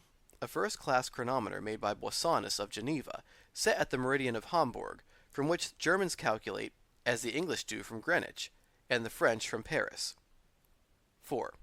2 compasses, one for horizontal guidance, the other to ascertain the dip. 5. A night glass. 6. 2 Ruhmkorff coils, which, by means of a current of electricity, would ensure us a very excellent, easily carried, and certain means of obtaining light. 7. A voltaic battery on the newest principle. Footnote. Thermometer. Thermos and metron. Measure. An instrument for measuring the temperature of the air. Manometer. Monos and metron. Measure. An instrument to show the density or rarity of gases. Chronometer. Chronos, time, and metros, measure. A time measurer, or superior watch. Ruhmkorff's coil. An instrument for producing currents of induced electricity of great intensity. It consists of a coil of copper wire, insulated by being covered with silk, surrounded by another coil of fine wire, also insulated, in which a momentary current is induced when a current is passed through the inner coil from a voltaic battery. When the apparatus is in action, the gas becomes luminous and produces a white and continued light. The battery and wire are carried in a leather bag, which the traveler fastens by a strap to his shoulders. The lantern is in front, and enables the benighted wanderer to see in the most profound obscurity. He may venture without fear of explosion into the midst of the most inflammable gases, and the lantern will burn beneath the deepest waters. H. D. Ruhmkorff, an able and learned chemist, discovered the induction coil. In 1864 he won the quinquennial French prize of £2,000 for this ingenious application of electricity. A voltaic battery, so called from Volta, its designer, is an apparatus consisting of a series of metal plates arranged in pairs and subjected to the action of saline solutions for producing currents of electricity. End footnote. Our arms consisted of 2 rifles, with 2 revolving 6-shooters. Why these arms were provided it was impossible for me to say. I had every reason to believe that we had neither wild beasts nor savage natives to fear. My uncle, on the other hand, was quite devoted to his arsenal and to his collection of instruments, and above all was very careful with his provision of fulminating or gun cotton, warranted to keep in any climate, and of which the expansive force was known to be greater than that of ordinary gunpowder. Our tools consisted of 2 pickaxes, 2 crowbars, a silken ladder, 3 iron-shod alpine poles, a hatchet, a hammer, a dozen wedges, some pointed pieces of iron, and a quantity of strong rope. You may conceive that the whole made a tolerable parcel, especially when I mentioned that the ladder itself was 300 feet long. Then there came the important question of provisions. The hamper was not very large, but tolerably satisfactory, for I knew that in concentrated essence of meat and biscuit there was enough to last 6 months. The only liquid provided by my uncle was scheidam. Of water, not a drop. We had, however, an ample supply of gourds, and my uncle counted on finding water, and enough to fill them, as soon as we commenced our downward journey. My remarks as to the temperature, the quality, and even the possibility of none being found, remained wholly without effect. To make up the exact list of our traveling gear for the guidance of future travelers, add that we carried a medicine and surgical chest, with all apparatus necessary for wounds, fractures, and blows, lint, scissors, lancets, in fact a perfect collection of horrible-looking instruments, a number of vials containing ammonia, alcohol, ether, gallard water, aromatic vinegar, in fact every possible and impossible drug. Finally, all the materials for working the Ruhmkorff coil. My uncle had also been careful to lay in a goodly supply of tobacco, several flasks of very fine gunpowder, boxes of tinder, besides a large belt crammed full of notes and gold. Good boots rendered watertight were to be found to the number of 6 in the toolbox. "My boy, with such clothing, with such boots, and such general equipment," said my uncle, in a state of rapturous delight, "we may hope to travel far." It took a whole day to put these matters in order. In the evening we dined with Baron Tramp, in company with the mayor of Reykjavik and Dr. Hjaltalin, a great medical man of Iceland. Mr. Friedrichsen was not present, and I was afterwards sorry to hear that he and the governor did not agree on some matters connected with the administration of the island. Unfortunately, the consequence was that I did not understand a word that was said at dinner, a kind of semi-official reception. One thing I can say, my uncle never left off speaking. The next day our labor came to an end. Our worthy host delighted my uncle, Professor Hardwigg, by giving him a good map of Iceland, a most important and precious document for a mineralogist. Our last evening was spent in a long conversation with Mr. Friedrichsen, whom I liked very much, the more that I never expected to see him or anyone else again. After this agreeable way of spending an hour or so, I tried to sleep. In vain. With the exception of a few dozes, my night was miserable. At 5 o'clock in the morning I was awakened from the only real half-hour's sleep of the night by the loud neighing of horses under my window. I hastily dressed myself and went down into the street. Hans was engaged in putting the finishing stroke to our baggage, which he did in a silent, quiet way that won my admiration, and yet he did it admirably well.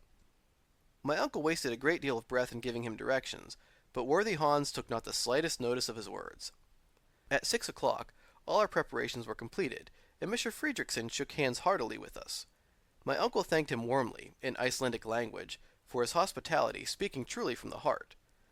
As for myself, I put together a few of my best Latin phrases and paid him the highest compliments I could. This fraternal and friendly duty performed, we sallied forth and mounted our horses. As soon as we were quite ready, Mr. Friedrichsen advanced, and by way of farewell, called after me the words of Virgil, words which appeared to have been made for us, travelers starting for an uncertain destination.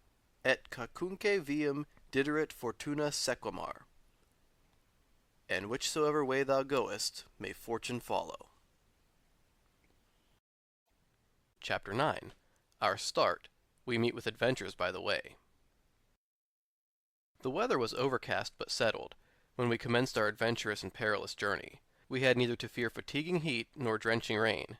It was, in fact, real tourist weather. As there was nothing I liked better than horse exercise, the pleasure of riding through an unknown country caused the early part of our enterprise to be particularly agreeable to me.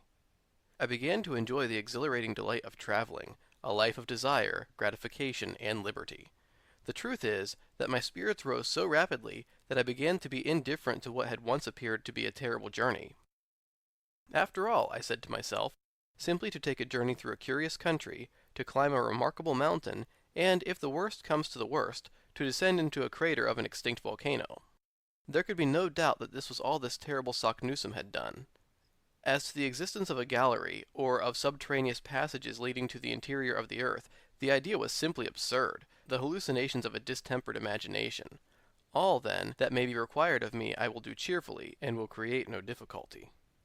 It was just before we left Reykjavik that I came to this decision. Hans, our extraordinary guide, went first, walking with a steady, rapid, unvarying step. Our 2 horses with the luggage followed of their own accord, without requiring whip or spur. My uncle and I came behind, cutting a very tolerable figure upon our small but vigorous animals. Iceland is one of the largest islands in Europe. It contains 30,000 square miles of surface, and has about 70,000 inhabitants. Geographers have divided it into 4 parts, and we had to cross the southwest quarter, which in the vernacular is called Sydvestfjordinger. Hans, on taking his departure from Reykjavik, had followed the line of the sea. We took our way through poor and sparse meadows, which made a desperate effort every year to show a little green. They very rarely succeeded in a good show of yellow. The rugged summits of the rocky hills were dimly visible on the edge of the horizon, through the misty fogs. Every now and then some heavy flakes of snow showed conspicuous in the morning light, while certain lofty and pointed rocks were first lost in the grey low clouds, their summits clearly visible above, like jagged reefs rising from a troublous sea. Every now and then a spur of rock came down through the arid ground, leaving us scarcely room to pass. Our horses, however, appeared not only well acquainted with the country, but by a kind of instinct knew which was the best road. My uncle had not even the satisfaction of urging forward his steed by whip, spur, or voice. It was utterly useless to show any signs of impatience. I could not help smiling to see him look so big on his little horse. His long legs now and then touching the ground made him look like a 6-footed centaur. Good beast, he would cry. I assure you that I begin to think no animal is more intelligent than an Icelandic horse. Snow, tempest, impracticable roads, rocks, icebergs, nothing stops him. He is brave, he is sober, he is safe, he never makes a false step, never glides or slips from his path. I dare say that if any river, any fjord has to be crossed, and I have no doubt there will be many, you will see him enter the water without hesitation like an amphibious animal, and reach the opposite side in safety. We must not, however, attempt to hurry him. We must allow him to have his own way, and I will undertake to say that between us we shall do our 10 leagues a day. We may do so, was my reply, but what about our worthy guide? I have not the slightest anxiety about him. That sort of people go ahead without even knowing what they are about. Look at Hans. He moves so little that it is impossible for him to become fatigued. Besides, if he were to complain of weariness, he could have the loan of my horse. I should have a violent attack of the cramp if I were not to have some sort of exercise. My arms are right, but my legs are getting a little stiff. All this while we were advancing at a rapid pace. The country we had reached was already nearly a desert. Here and there could be seen an isolated farm, some solitary burr or Icelandic house, built of wood, earth, fragments of lava, looking like beggars on the highway of life. These wretched and miserable huts excited in us such pity that we felt half disposed to leave alms at every door. In this country there are no roads, paths are nearly unknown, and vegetation, poor as it was, slowly as it reached perfection, soon obliterated all trace of the few travelers who passed from place to place. Nevertheless, this division of the province, situated only a few miles from the capital, is considered one of the best cultivated and most thickly populated in all Iceland. What, then, must be the state of the less known and more distant parts of the island? After traveling fully a half-Danish mile, we had met neither a farmer at the door of his hut, nor even a wandering shepherd with his wild and savage flock. A few stray cows and sheep were only seen occasionally. What, then, must we expect when we come to the upheaved regions, to the districts broken and roughened from volcanic eruptions and subterraneous commotions? We were to learn this all in good time. I say, however, on consulting the map, that we avoided a good deal of this rough country by following the winding and desolate shores of the sea.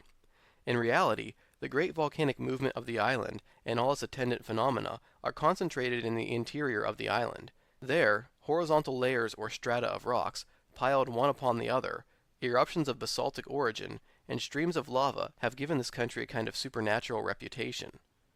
Little did I expect, however, the spectacle which awaited us when we reached the peninsula of Sneffels, where agglomerations of nature's ruins form a kind of terrible chaos. Some 2 hours or more after we had left the city of Reykjavik, we reached the little town called Eolkirkja, or the principal church. It consists simply of a few houses, not what in England or Germany we should call a hamlet. Hans stopped here 1/2 hour. He shared our frugal breakfast, answered yes and no to my uncle's questions as to the nature of the road, and at last, when asked where we were to pass the night, was as laconic as usual. Gardar was his one-worded reply. I took occasion to consult the map, to see where Gardar was to be found. After looking keenly, I found a small town of that name on the borders of the Hjalfjord, about 4 miles from Reykjavik. I pointed this out to my uncle, who made a very energetic grimace. "Only 4 miles out of 22? Why, it is only a little walk." He was about to make some energetic observation to the guide, but Hans, without taking the slightest notice of him, went in front of the horses, and walked ahead with the same imperturbable phlegm he had always exhibited. 3 hours later, still traveling over those apparently interminable and sandy prairies, we were compelled to go around the Kollafjord, an easier and shorter cut than crossing the gulfs. Shortly after, we entered a place of communal jurisdiction called Eoberg, and the clock of which would then have struck 12, if any Icelandic church had been rich enough to possess so valuable and useful an article. These sacred edifices are, however, very much like these people, who do without watches, and never miss them. Here, the horses were allowed to take some rest and refreshment. Then, following a narrow strip of shore, between high rocks and the sea, they took us without further halt to the Eolkirkja of Brantar, and after another mile, to Sarbur Annexia, a chapel of ease, situated on the southern bank of the Hjalfjord. It was about 4 o'clock in the evening, and we had traveled 4 Danish miles, about equal to 20 English. The fjord was in this place about half a mile in width. The sweeping and broken waves came rolling in upon the pointed rocks. The gulf was surrounded by rocky walls, a mighty cliff, 3,000 feet in height, remarkable for its brown strata, separated here and there by beds of tufa of a reddish hue. Now, whatever may have been the intelligence of our horses, I had not the slightest reliance upon them as a means of crossing a stormy arm of the sea. To ride over salt water upon the back of a little horse seemed to me absurd. If they are really intelligent, I said to myself, they will certainly not make the attempt. In any case, I shall trust rather to my own intelligence than theirs. But my uncle was in no humor to wait. He dug his heels into the sides of his steed, and made for the shore. His horse went to the very edge of the water, sniffed at the approaching wave, and retreated. My uncle, who was, sooth to say, quite as obstinate as the beast he bestrode, insisted on making the desired advance. This attempt was followed by a new refusal on the part of the horse, which quietly shook its head. This demonstration of rebellion was followed by a volley of words and stout applications of whipcord, also followed by kicks on the part of the horse, which threw its head and heels upward and tried to throw his rider. At length, the sturdy little pony, spreading out his legs in a stiff and ludicrous attitude, got from under the professor's legs and left him standing, with both feet on a separate stone, like the Colossus of Rhodes. "Wretched animal!" cried my uncle, suddenly transformed into a foot passenger, and as angry and ashamed as a dismounted cavalry officer on the field of battle. "Faria," said the guide, tapping him familiarly on the shoulder. "What, a ferry boat?" "Der," answered Hans, pointing to where lay the boat in question. "There." "Well," I cried, delighted with the information, "so it is." "Why did you not say so before?" cried my uncle. "Why not start at once?" "Tidvatten," said the guide. "What does he say?" I asked, considerably puzzled by the delay and the dialogue. "He says tide," replied my uncle, translating the Danish word for my information. "Of course, I understand. We must wait till the tide serves." "Forbida?" asked my uncle. "Ja," replied Hans. My uncle frowned, stamped his feet, and then followed the horses to where the boat lay. I thoroughly understood and appreciated the necessity for waiting, before crossing the fjord, for that moment when the sea, at its highest point, is in a state of slack water. As then neither ebb nor flow can then be felt, the ferry boat was in no danger of being carried out to sea, or dashed upon the rocky coast. The favorable moment did not come until 6 o'clock in the evening. Then my uncle, myself, and guide, 2 boatmen, and the 4 horses got into a very awkward flat-bottomed boat. Accustomed as I had been to the steam ferry boats of the Elbe, I found the long oars of the boatmen but sorry means of locomotion. We were more than an hour in crossing the fjord, but at length the passage was concluded without accident. Half an hour later we reached Gardar. Chapter 10. Traveling in Iceland. It ought, one would have thought, to have been night, even in the 65th parallel of latitude. But still the nocturnal illumination did not surprise me, for in Iceland, during the months of June and July, the sun never sets.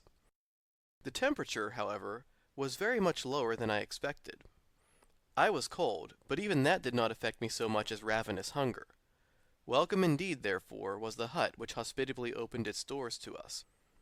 It was merely the house of a peasant, but in the matter of hospitality, it was worthy of being the palace of a king.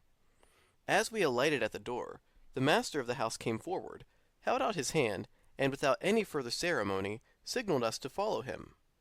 We followed him, for to accompany him was impossible. A long, narrow, gloomy passage led to the interior of this habitation, made from beams roughly squared by the axe. This passage gave ingress to every room. The chambers were 4 in number: the kitchen, the workshop where the weaving was carried on, the general sleeping chamber of the family, and the best room, to which strangers were especially invited. My uncle, whose lofty stature had not been taken into consideration when the house was built, contrived to knock his head against the beams of the roof. We were introduced into our chamber, a kind of large room with a hard earthen floor, and lighted by a window, the panes of which were made of a sort of parchment from the intestines of sheep, very far from transparent. The bedding was composed of dry hay, thrown into 2 long red wooden boxes, ornamented with sentences painted in Icelandic. I really had no idea that we should be made so comfortable. There was one objection to the house, and that was the very powerful odor of dried fish, of macerated meat, and of sour milk, which 3 fragrances combined did not at all suit my olfactory nerves.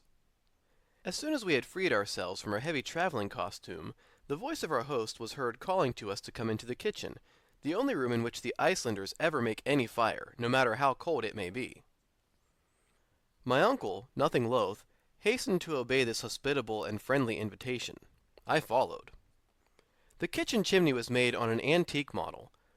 A large stone standing in the middle of the room was the fireplace. Above, in the roof, was a hole for the smoke to pass through.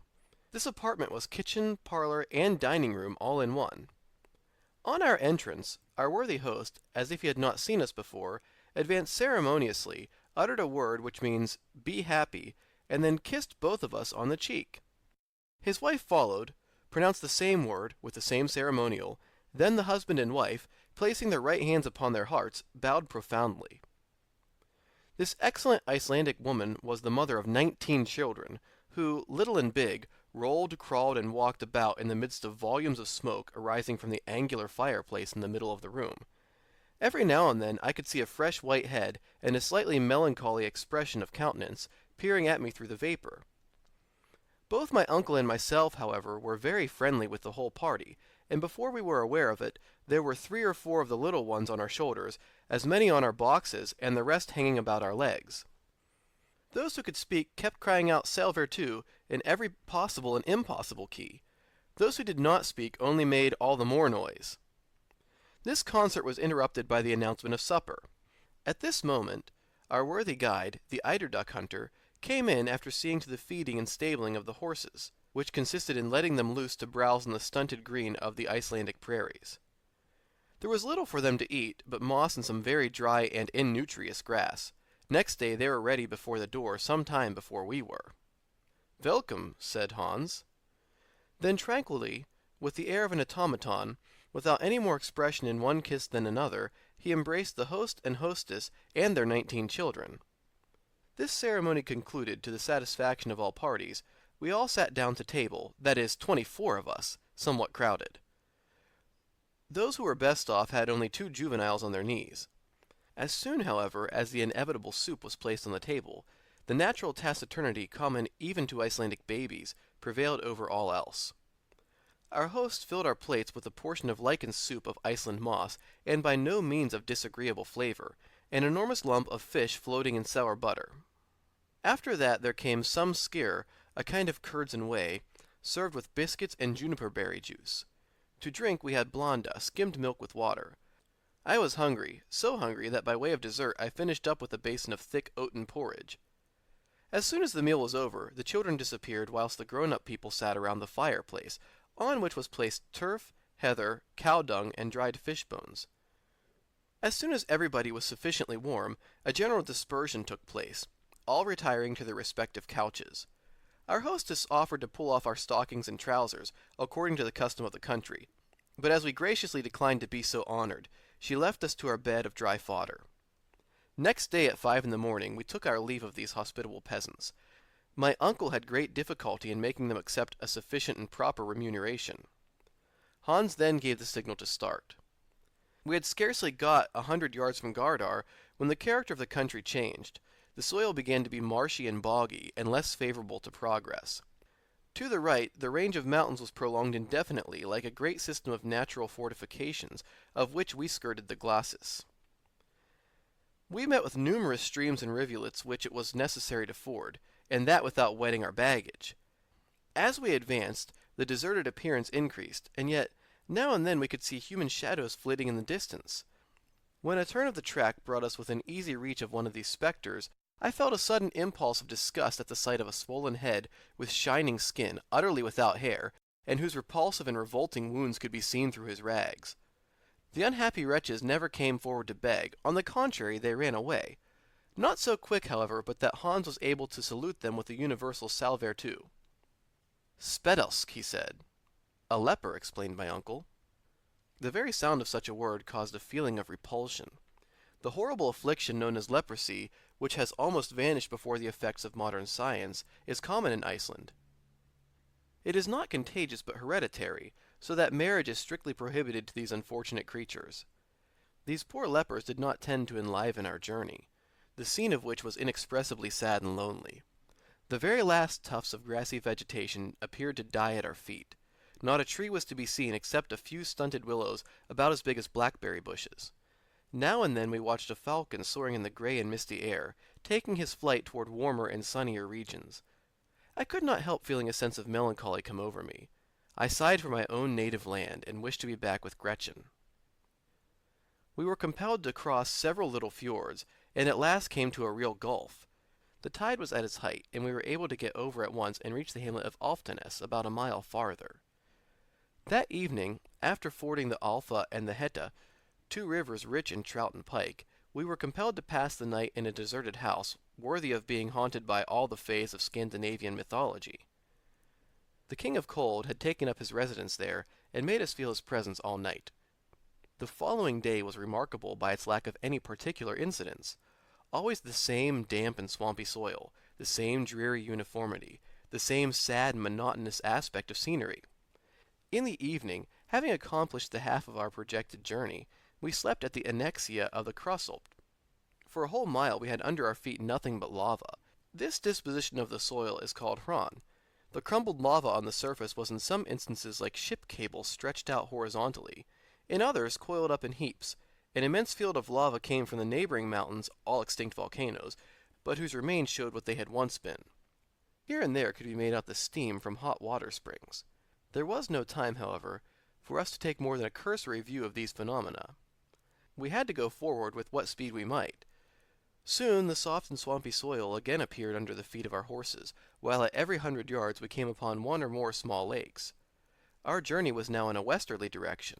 We had, in fact, swept round the great bay of Foxa, and the twin white summits of Sneffels rose to the clouds at a distance of less than 5 miles. The horses now advanced rapidly. The accidents and difficulties of the soil no longer checked them. I confess that fatigue began to tell severely upon me, but my uncle was as firm and as hard as he had been on the first day. I could not help admiring both the excellent professor and the worthy guide, for they both appeared to regard this rugged expedition as a mere walk. On Saturday, the 20th June, at 6 o'clock in the evening, we reached Budir, a small town picturesquely situated on the shore of the ocean, and here the guide asked for his money. My uncle settled with him immediately. It was now the family of Hans himself, that is to say, his uncles, his cousins, German, who offered us hospitality. We were exceedingly well received, and without taking too much advantage of the goodness of these worthy people, I should have liked very much to have rested with them after the fatigues of the journey. But my uncle, who did not require rest, had no idea of anything of the kind, and despite the fact that the next day was Sunday, I was compelled once more to mount my steed. The soil was again affected by the neighborhood of the mountains, whose granite peered out of the ground like tops of an old oak. We were skirting the enormous base of the mighty volcano. My uncle never took his eyes from off it. He could not keep from gesticulating and looking at it with a kind of sullen defiance, as much to say, "That is the giant I have made up my mind to conquer." After 4 hours' steady traveling, the horses stopped of themselves before the door of the presbytery of Stapi. Chapter 11. Stapi is a town consisting of 30 huts, built on a large plain of lava exposed to the rays of the sun, reflected from the volcano. It stretches its humble tenements along the end of a little fjord, surrounded by a basaltic wall of the most singular character. Basalt is a brown rock of igneous origin. It assumes regular forms which astonish by their singular appearance. Here we found nature proceeding geometrically and working quite after a human fashion, as if she had employed the plummet line, the compass, and the rule. If elsewhere she produces grand artistic effects by piling up huge masses without order or connection, if elsewhere we see truncated cones, imperfect pyramids with an odd succession of lines, here, as if wishing to give a lesson in regularity, and preceding the architects of the early ages, she has erected a severe order of architecture which neither the splendors of Babylon nor the marvels of Greece ever surpassed. I had often heard of the Giant's Causeway in Ireland and of Fingal's Cave in one of the Hebrides, but the grand spectacle of a real basaltic formation had never yet come before my eyes. This Stapi gave us an idea of one in all its wonderful beauty and grace. The wall of the fjord, like nearly the whole of the peninsula, consisted of a series of vertical columns, in height about 30 feet. These upright pillars of stone of the finest proportions supported an archivolt of horizontal columns which formed a kind of half-vaulted roof above the sea. At certain intervals, and below this natural basin, the eye was pleased and surprised by the sight of oval openings through which the outward waves came thundering in volleys of foam. Some banks of basalt, torn from their fastenings by the fury of the waves, lay scattered on the ground like the ruins of an ancient temple, ruins eternally young, over which the storms of ages swept without producing any perceptible effect. This was the last stage of our journey.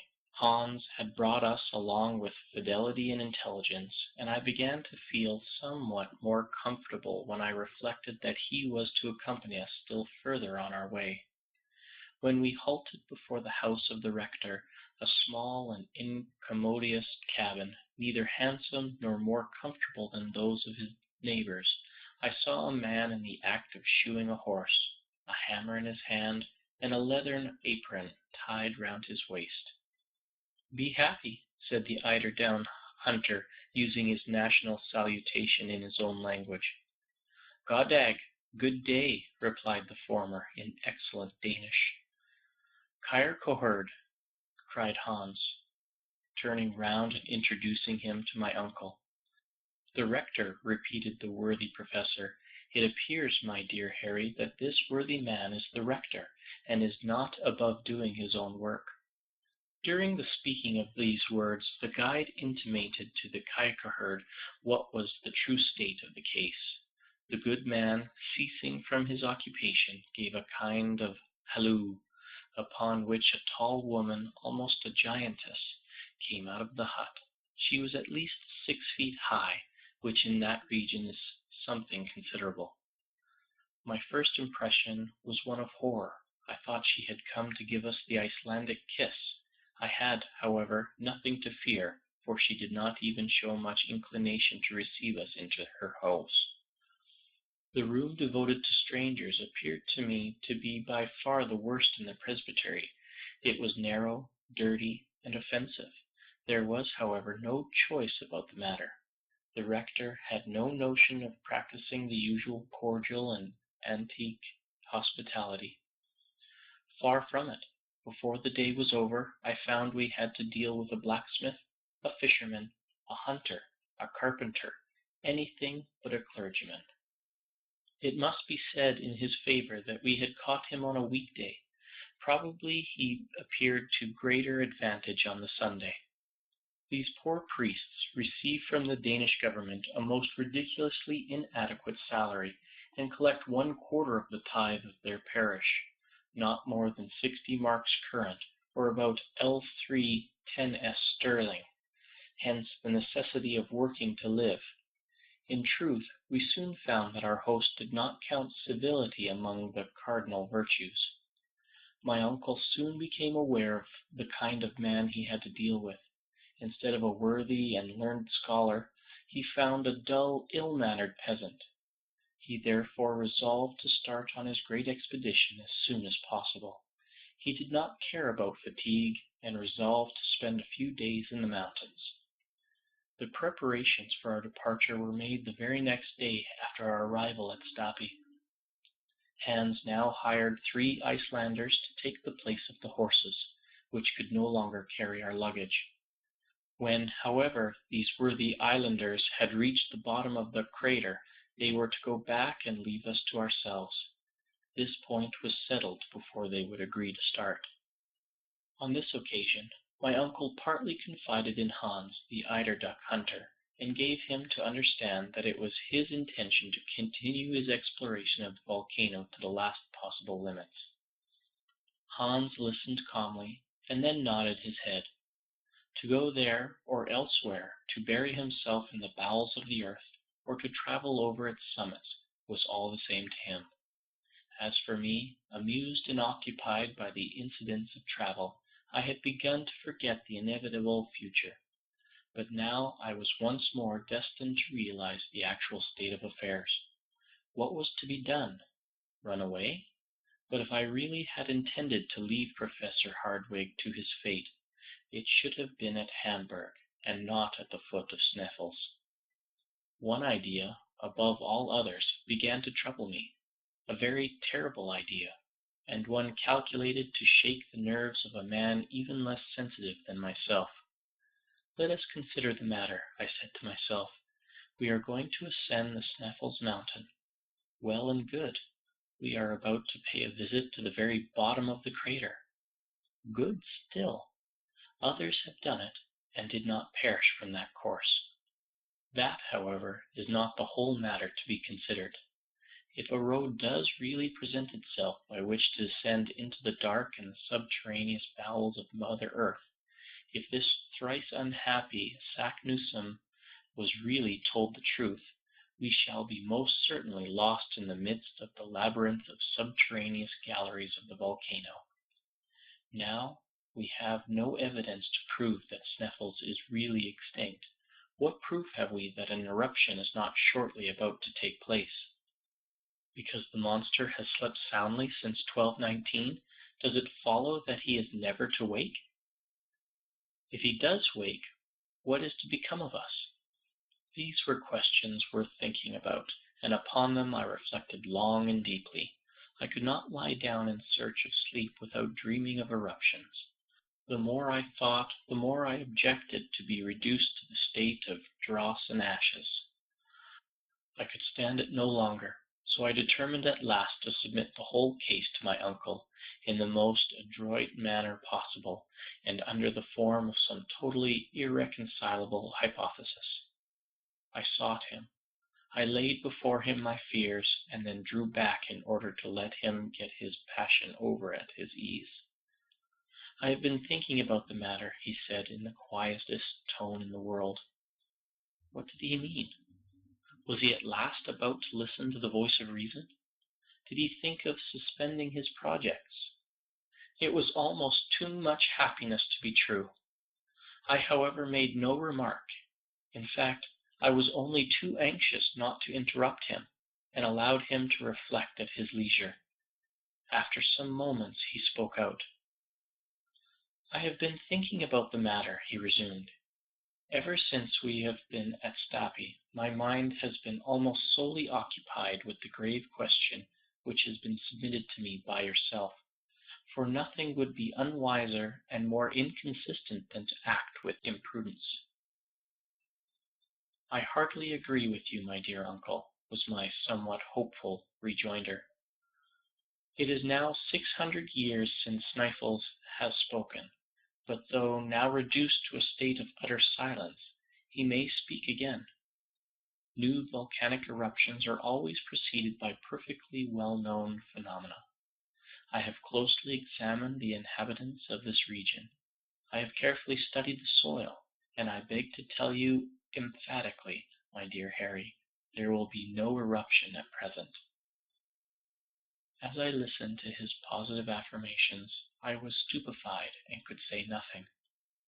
"I see you doubt my word," said my uncle. "Follow me." I obeyed mechanically. Leaving the presbytery, the professor took a road through an opening in the basaltic rock, which led far away from the sea. We were soon in open country, if we could give such a name to a place all covered with volcanic deposits. The whole land seemed crushed under the weight of enormous stones, of trap, of basaltic, of granite, of lava, and of all other volcanic substances. I could see many spouts of steam rising in the air. These white vapors, called in the Icelandic language "rykir," come from hot water fountains, and indicate by their violence the volcanic activity of the soil.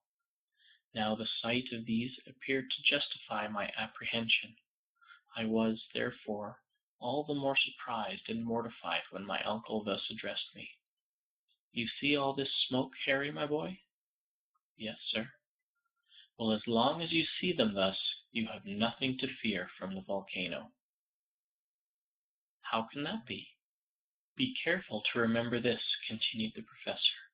"At the approach of an eruption, these spouts of vapor redouble their activity, to disappear altogether during the period of volcanic eruption, for the elastic fluids, no longer having the necessary tension, seek refuge in the interior of the crater, instead of escaping through the fissures of the earth. If, then, the steam remains in its normal and habitual state, if their energy does not increase, and if you add to this the remark that the wind is not replaced by heavy atmospheric pressure and dead calm, you may be quite sure that there is no fear of any immediate eruption. Enough, my boy. When science has sent forth her fiat, it is only to hear and obey." I came back to the house quite downcast and disappointed. My uncle had completely defeated me with his scientific arguments. Nevertheless, I had still one hope, and that was, when once we were at the bottom of the crater, that it would be impossible, in default of a gallery or tunnel, to descend any deeper, and this despite all the learned Saknussemms in the world. I passed the whole of the following night with a nightmare on my chest, and after unheard of miseries and tortures, found myself in the very depths of the earth, from which I was suddenly launched into planetary space, under the form of an eruptive rock. Next day, June 30th, Hans calmly awaited us outside the presbytery with his 3 companions loaded with provisions, tools, and instruments. 2 iron-shod poles, 2 guns, and 2 large game bags were reserved for my uncle and myself. Hans, who was a man who never forgot even the minutest precautions, had added to our baggage a large skin full of water, as an addition to our gourds. This assured us water for 8 days. It was 9 o'clock in the morning when we were quite ready. The rector and his huge wife or servant, I never knew which, stood at the door to see us off. They appeared to be about to inflict on us the usual final kiss of the Icelanders. To our supreme astonishment, their adieu took the shape of a formidable bill, in which they even counted the use of the pastoral house. Really and truly the most abominable and dirty place I ever was in. The worthy couple cheated and robbed us like a Swiss innkeeper, and made us feel by the sum we had to pay the splendors of their hospitality. My uncle, however, paid without bargaining. A man who had made up his mind to undertake a voyage into the interior of the earth is not the man to haggle over a few miserable riksdaler.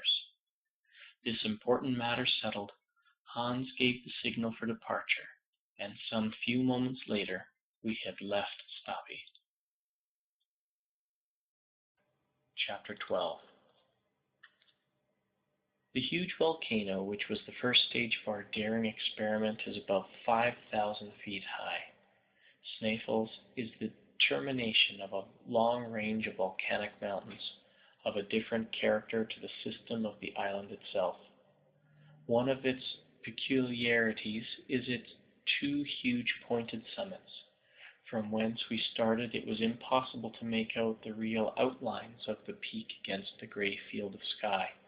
All we could distinguish was a vast dome of white, which fell downwards from the head of the giant. The commencement of the great undertaking filled me with awe. Now that we had actually started, I began to believe in the reality of the undertaking. Our party formed quite a procession. We walked in single file, preceded by Hans, the imperturbable eider-duck hunter.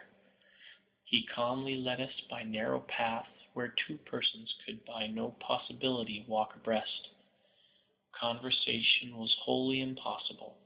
We had all the more opportunity to reflect and admire the awful grandeur of the scene around.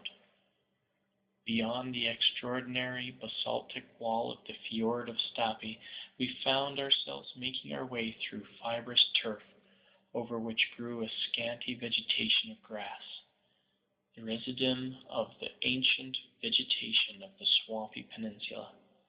The vast mass of this combustible, the field of which as yet is utterly unexplored, would suffice to warm Iceland for a whole century. This mighty turf pit, measured from the bottom of certain ravines, is often not less than 70 feet deep, and presents to the eye the view of successive layers of black, burned-up, rocky detritus, separated by thin streaks of porous sandstone. The grandeur of the spectacle was undoubted, as well as its arid and deserted air.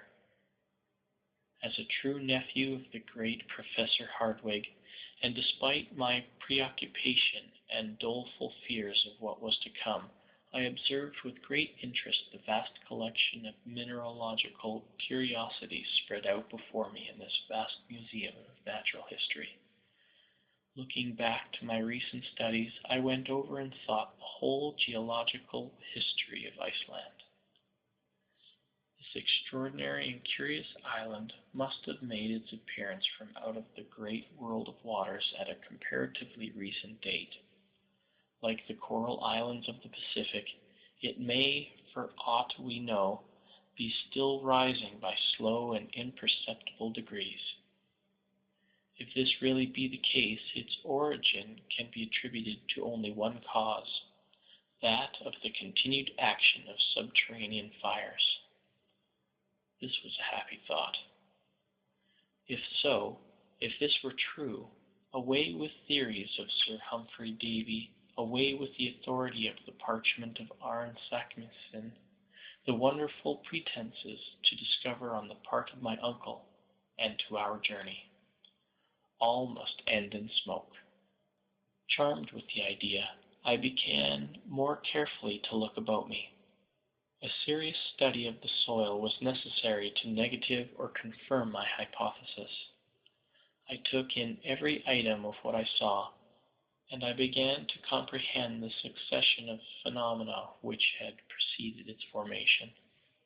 Iceland, being absolutely without sedimentary soil, is composed exclusively of volcanic tufa, that is to say, of an agglomeration of stones and of rocks of a porous texture. Long before the existence of volcanoes, it was composed of a solid body of massive trap rock lifted bodily and slowly out of the sea by the action of the centrifugal force at work in the earth. The internal fires, however, had not as yet burst their bounds and flooded the exterior cake of Mother Earth with hot and raging lava.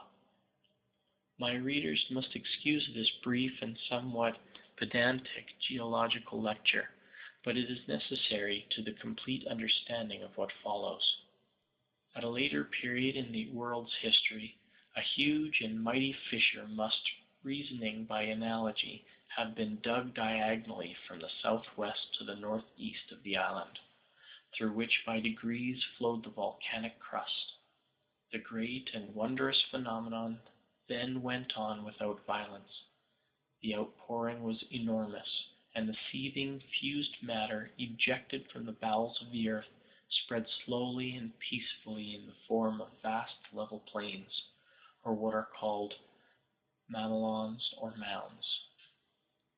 It was at this epoch that the rocks called feldspars, syenites, and porphyries appeared.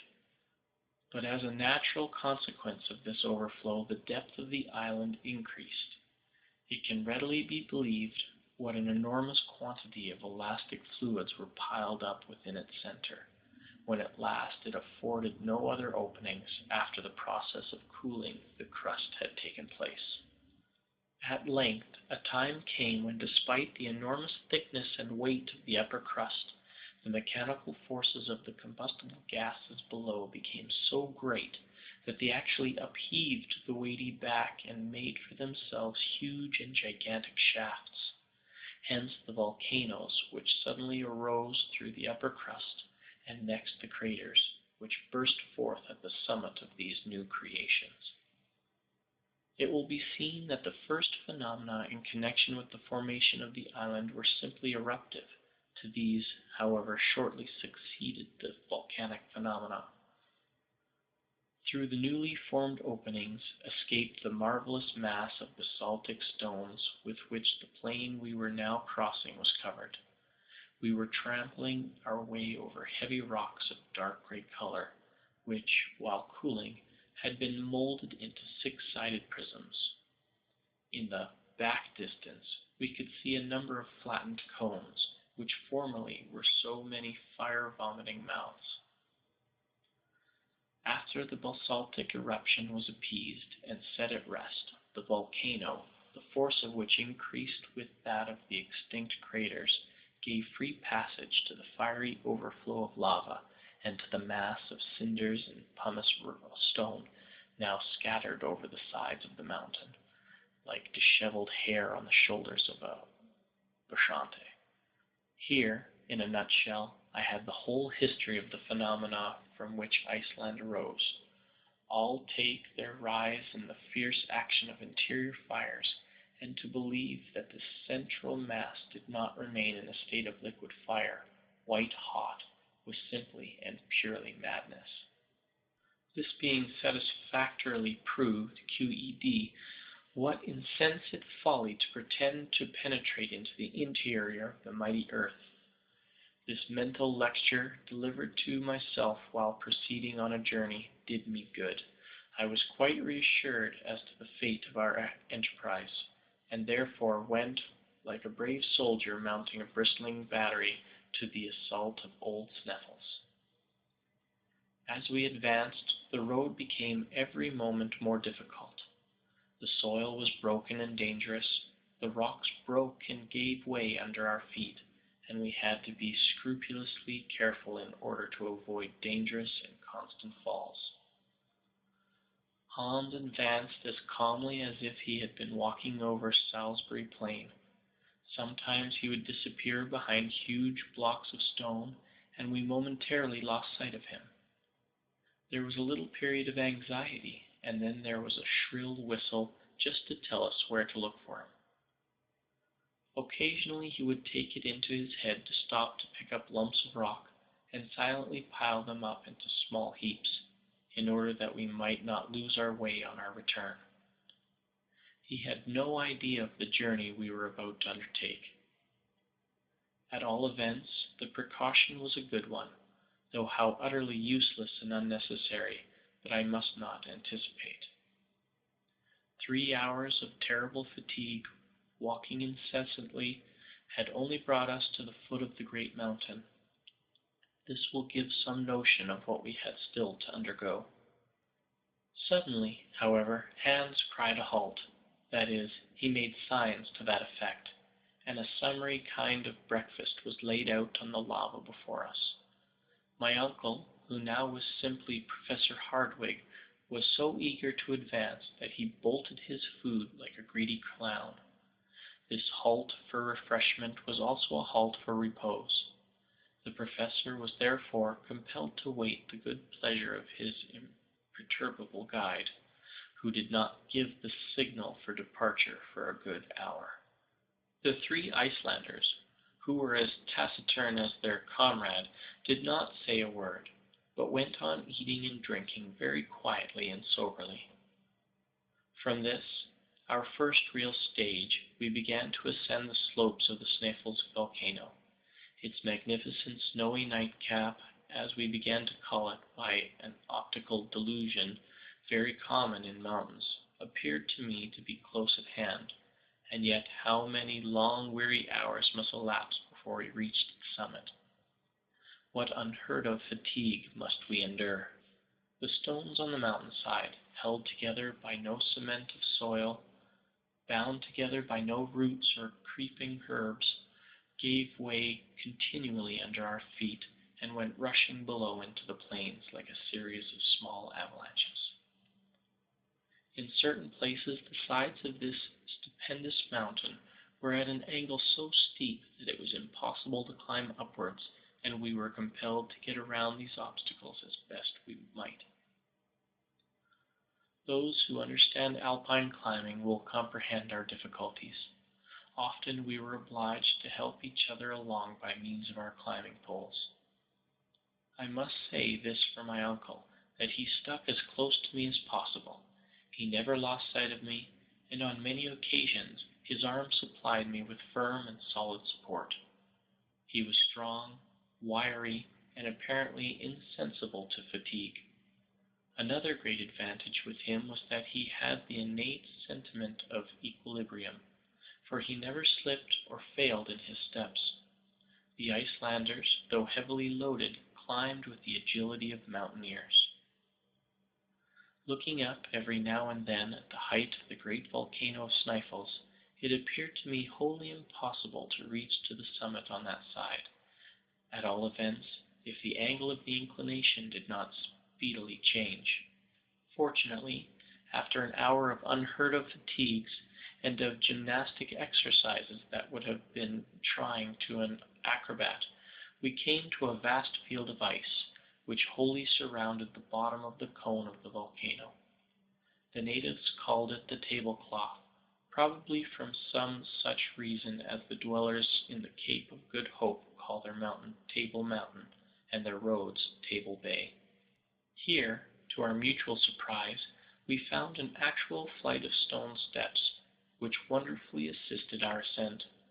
This singular flight of steps was, like everything else, volcanic. It had been formed by one of those torrents of stones cast up by the eruptions of which the Icelandic name is Stinna. If this singular torrent had not been checked in its descent by the peculiar shape of the flanks of the mountain, it would have swept into the sea and would have formed new islands. Such as it was, it served us admirably. The abrupt character of the slopes momentarily increased, but these remarkable stone steps, a little less difficult than those of the Egyptian pyramids, were the one simple natural means by which we were enabled to proceed. About 7 in the morning of that day, after having clambered up 2,000 of these rough steps, we found ourselves overlooking a kind of spur of projection of the mountain, a sort of buttress upon which the cone-like crater, properly so called, leaned for support. The ocean lay beneath us at a depth of more than 3,200 feet, a grand and mighty spectacle.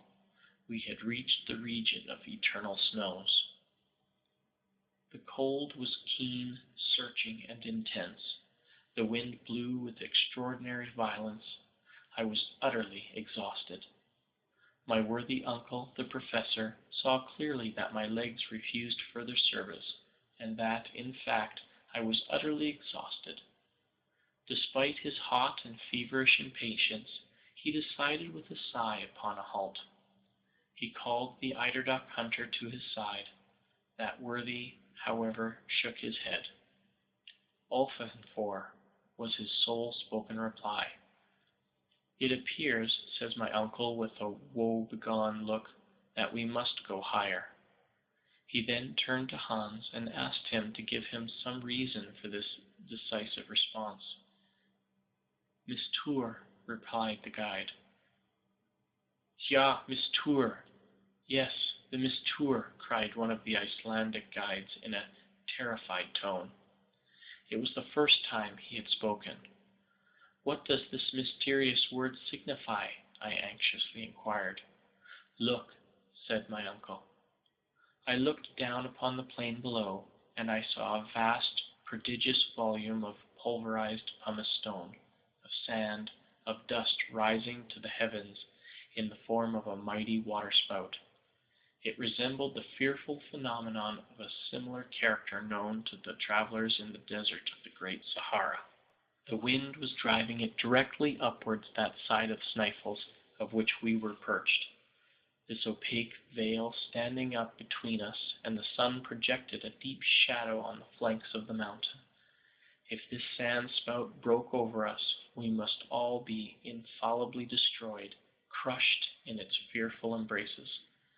This extraordinary phenomenon, very common when the wind shakes the glaciers and sweeps over the arid plains, is in the Icelandic tongue called mistour. "Hastigt! Hastigt!" cried our guide. Now I certainly knew nothing of Danish, but I thoroughly understood that his gestures were meant to quicken us. The guide turned rapidly in a direction which would take us to the back of the crater, all the while ascending slightly. We followed rapidly, despite our excessive fatigue. A quarter of an hour later, Hans paused to enable us to look back.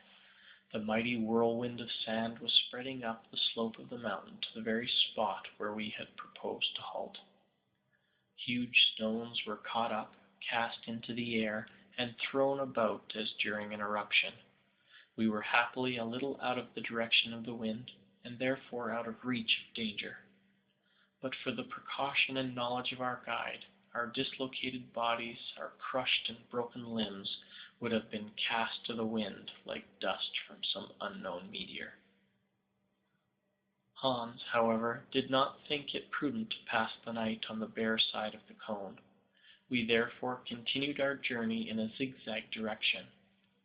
The 1,500 feet which remained to be accompanied took us at least 5 hours. The turnings and windings, the no thoroughfares, the marches and marches, turned that insignificant distance into at least 3 leagues. I never felt such misery, fatigue, and exhaustion in my life. I was ready to faint from hunger and cold. The rarefied air at the same time painfully acted upon my lungs. At last, when I thought myself at my last gasp, about 11 at night, it being in that region quite dark, we reached the summit of Mount Sneffels. It was in an awful mood of mind that, despite my fatigue before I descended into the crater which was to shelter us for the night, I paused to behold the sun rise at midnight on the very day of its lowest declination, and enjoyed the spectacle of its ghastly pale rays cast upon the isle which lay sleeping at our feet. I no longer wondered at people traveling all the way from England to Norway to behold this magical and wondrous spectacle. Chapter 13. The Shadow of Scartaris. Our supper was eaten with ease and rapidity, after which everybody did the best he could for himself within the hollow of the crater. The bed was hard, the shelter unsatisfactory, the situation painful, lying in the open air 5,000 feet above the level of the sea. Nevertheless, it has seldom happened to me to sleep so well as I did on that particular night. I did not even dream. So much for the effects of what my uncle called wholesome fatigue. Next day, when we awoke under the rays of a bright and glorious sun, we were nearly frozen by the keen air. I left my granite couch, and made one of the party to enjoy a view of the magnificent spectacle which developed itself, panorama-like, at our feet. I stood upon the lofty summit of Mount Sneffels' southern peak. Thence I was able to obtain a view of the greater part of the island. The optical delusion, common to all lofty heights, raised the shores of the island, while the central portions appeared depressed.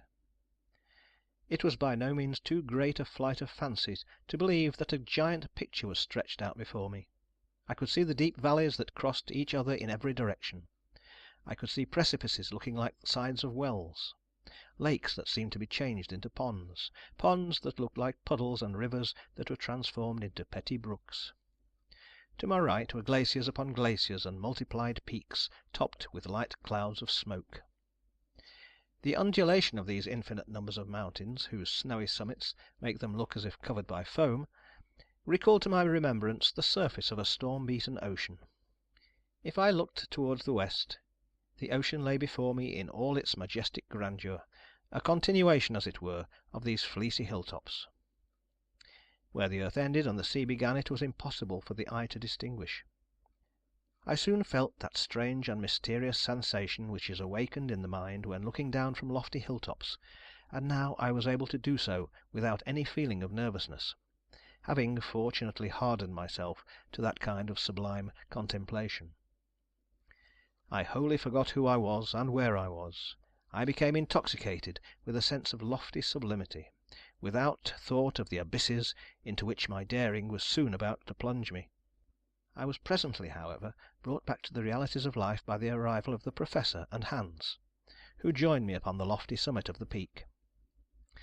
My uncle, turning in a westerly direction, pointed out to me a light cloud of vapour, a kind of haze, with a faint outline of land rising out of the waters. "Greenland," said he. "Greenland?" I cried in reply. "Yes," continued my uncle, who always when explaining anything spoke as if he were in a professor's chair, "we are not more than 35 leagues distant from that wonderful land. When the great annual break-up of the ice takes place, white bears come over to Iceland, carried by the floating masses of ice from the north. This, however, is a matter of little consequence.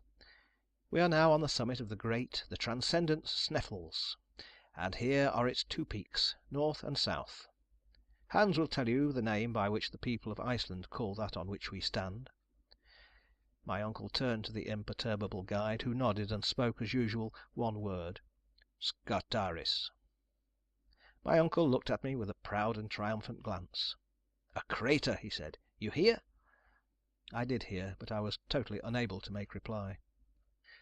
The crater of Mount Sneffels represented an inverted cone, the gaping orifice apparently half a mile across, the depth indefinite feet. Conceive what this hole must have been like when full of flame and thunder and lightning.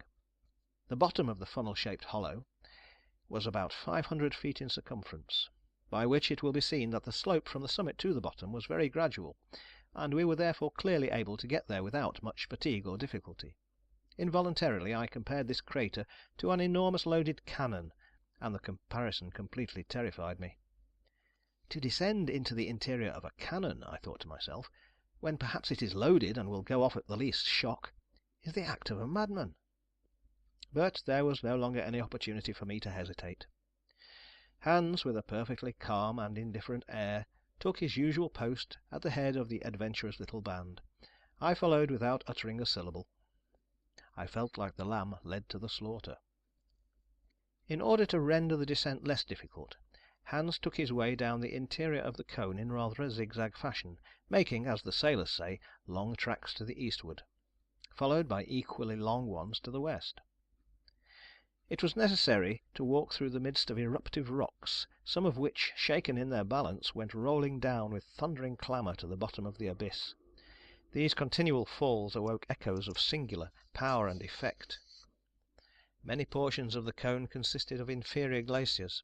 Hans, whenever he met one of these obstacles, advanced with a great show of precaution, sounding the soil with his long iron pole, in order to discover fissures and layers of deep soft snow. In many doubtful or dangerous places it became necessary for us to be tied together by a long rope, in order that should any one of us be unfortunate enough to slip, he would be supported by his companions. This connecting link was doubtless a prudent precaution, but not by any means unattended with danger. Nevertheless, and despite all the manifold difficulties of the descent, along slopes with which our guide was wholly unacquainted, we made considerable progress without accident. One of our great parcels of rope slipped from one of the Iceland porters and rushed by a short cut to the bottom of the abyss. By midday we were at the end of our journey. I looked upwards and saw only the upper orifice of the cone, which served as a circular frame to a very small portion of the sky, a portion which seemed to me singularly beautiful. Should I ever again gaze on that lovely sunlit sky? The only exception to this extraordinary landscape was the peak of Scartaris, which seemed lost in the great void of the heavens. The bottom of the crater was composed of 3 separate shafts, through which, during periods of eruption, when Sneffels was in action, the great central furnace sent forth its burning lava and poisonous vapours. Each of these chimneys or shafts gaped open-mouthed in our path. I kept as far away from them as possible, not even venturing to take the faintest peep downwards. As for the Professor, after a rapid examination of their disposition and characteristics, he became breathless and panting. He ran from one to the other like a delighted schoolboy, gesticulating wildly and uttering incomprehensible and disjointed phrases in all sorts of languages. Hans, the guide, and his humbler companions seated themselves on some piles of lava, and looked silently on. They clearly took my uncle for a lunatic, and waited for the result. Suddenly the Professor uttered a wild, unearthly cry. At first I imagined he had lost his footing and was falling headlong into one of the yawning gulfs. Nothing of the kind. I saw him, his arms spread out to their widest extent, his legs stretched apart, standing upright before an enormous pedestal, high enough and black enough to bear a gigantic statue of Pluto. His attitude and mien were that of a man utterly stupefied. But his stupefaction was speedily changed to the wildest joy. "Harry, Harry, come here!" he cried. "Make haste! Wonderful! Wonderful!" Unable to understand what he meant, I turned to obey his commands. Neither Hans nor the Icelanders moved a step. "Look!" said the Professor in something of the manner of the French general, pointing out the pyramids to his army, and fully partaking his stupefaction, if not his joy, I read on the eastern side of the huge block of stone the same characters, half eaten away by the corrosive action of time, the name to me 1,000 times accursed. "On Saknussemm!" cried my uncle. "Now, unbeliever, do you begin to have faith?" It was totally impossible for me to answer a single word. I went back to my pile of lava in a state of silent awe. The evidence was unanswerable, overwhelming. In a few moments, however, my thoughts were far away, back in my German home with Gretchen and the old cook. What would I have given for one of my cousin's smiles? for one of the ancient domestic's omelettes, and for my own feather bed. How long I remained in this state I know not. All I can say is, that when at last I raised my head from between my hands, there remained at the bottom of the crater only myself, my uncle, and Hans. The Icelandic porters had been dismissed, and were now descending the exterior slopes of Mount Sneffels on their way to Stapi. How heartily did I wish myself with them! Hans slept tranquilly at the foot of a rock in a kind of rill of lava, where he had made himself a rough and ready bed. My uncle was walking about the bottom of the crater like a wild beast in a cage. I had no desire, neither had I the strength to move from my recumbent position. Taking example by the guide, I gave way to a kind of painful somnolency, during which I seemed both to hear and feel continued heavings and shudderings in the mountain. In this way we passed our first night in the interior of the crater. Next morning a grey, cloudy, heavy sky hung like a funereal pall over the summit of the volcanic cone. I did not notice it so much from the obscurity that reigned about us, as from the rage from which my uncle was devoured. I fully understood the reason, and again a glimpse of hope made my heart leap with joy. I will briefly explain the cause. Of the 3 openings which yawned beneath our steps, only one could have been followed by the adventurous Saknussemm. According to the words of the learned Icelander, it was only to be known by that one particular mentioned in the cryptograph, that the shadow of Scartaris fell upon it, just touching its mouth in the last days of the month of June. We were, in fact, to consider the pointed peak as the stylus of an immense sundial, the shadow of which pointed on one given day like the inexorable finger of fate to the yawning chasm which led into the interior of the earth. Now, as often happens in these regions, should the sun fail to burst through the clouds, no shadow, consequently no chance of discovering the right aperture. We had already reached the 25th of June. If the kindly heavens would only remain densely clouded for 6 more days, we should have to put off our voyage of discovery for another year, when certainly there would be 1 person fewer in the party. I already had sufficient of the mad and monstrous enterprise. It would be utterly impossible to depict the impotent rage of Professor Hardwigg. The day passed away, and not the faintest outline of a shadow could be seen at the bottom of the crater. Hans the guide never moved from his place. He must have been curious to know what we were about, if indeed he could believe we were about anything. As for my uncle, he never addressed a word to me. He was nursing his wrath to keep it warm, his eyes fixed on the black and foggy atmosphere, his complexion hideous with suppressed passion. Never had his eyes appeared so fierce, his nose so aquiline, his mouth so hard and firm. On the 26th no change for the better. A mixture of rain and snow fell during the whole day. Hans very quietly built himself a hut of lava, into which he retired like Diogenes into his tub. I took malicious delight in watching the 1,000 little cascades that flowed down the side of the cone, carrying with them at times a stream of stones into the vasty deep below. My uncle was almost frantic. To be sure, it was enough to make even a patient man angry. He had reached to a certain extent the goal of his desires, and yet he was likely to be wrecked in port.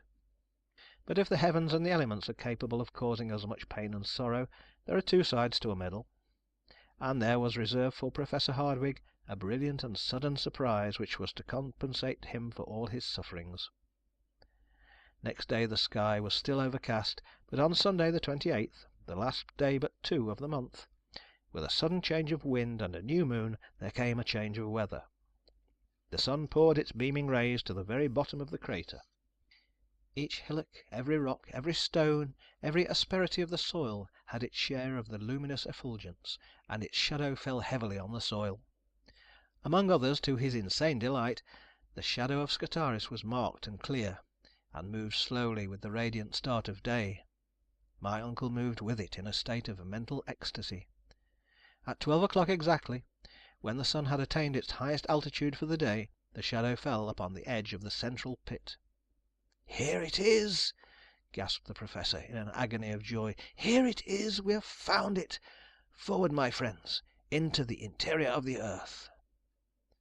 I looked curiously at Hans to see what reply he would make to this terrific announcement. "Forward," said the guide tranquilly. "Forward it is," answered my uncle. who was now in the seventh heaven of delight. When we were quite ready, our watches indicated 13 minutes past 1. Chapter 14. The Real Journey Commences. Our real journey had now commenced. Hitherto our courage and determination had overcome all difficulties. We were fatigued at times, and that was all. Now we were about to encounter unknown and fearful dangers. I had not as yet ventured to take a glimpse down the horrible abyss into which, in a few minutes more, I was about to plunge. The fatal moment had, however, at last arrived. I had still the option of refusing or accepting a share in this foolish and audacious enterprise, but I was ashamed to show more fear than the eider duck hunter. Hans seemed to accept the difficulties of the journey so tranquilly, with such calm indifference, with such perfect recklessness of all danger, that I actually blushed to appear less of a man than he. Had I been alone with my uncle, I should certainly have sat down and argued the point fully, but in the presence of the guide I held my tongue. I gave one moment to the thought of my charming cousin, and then I advanced into the mouth of the central shaft. It measured about 100 feet in diameter, which made about 300 in circumference.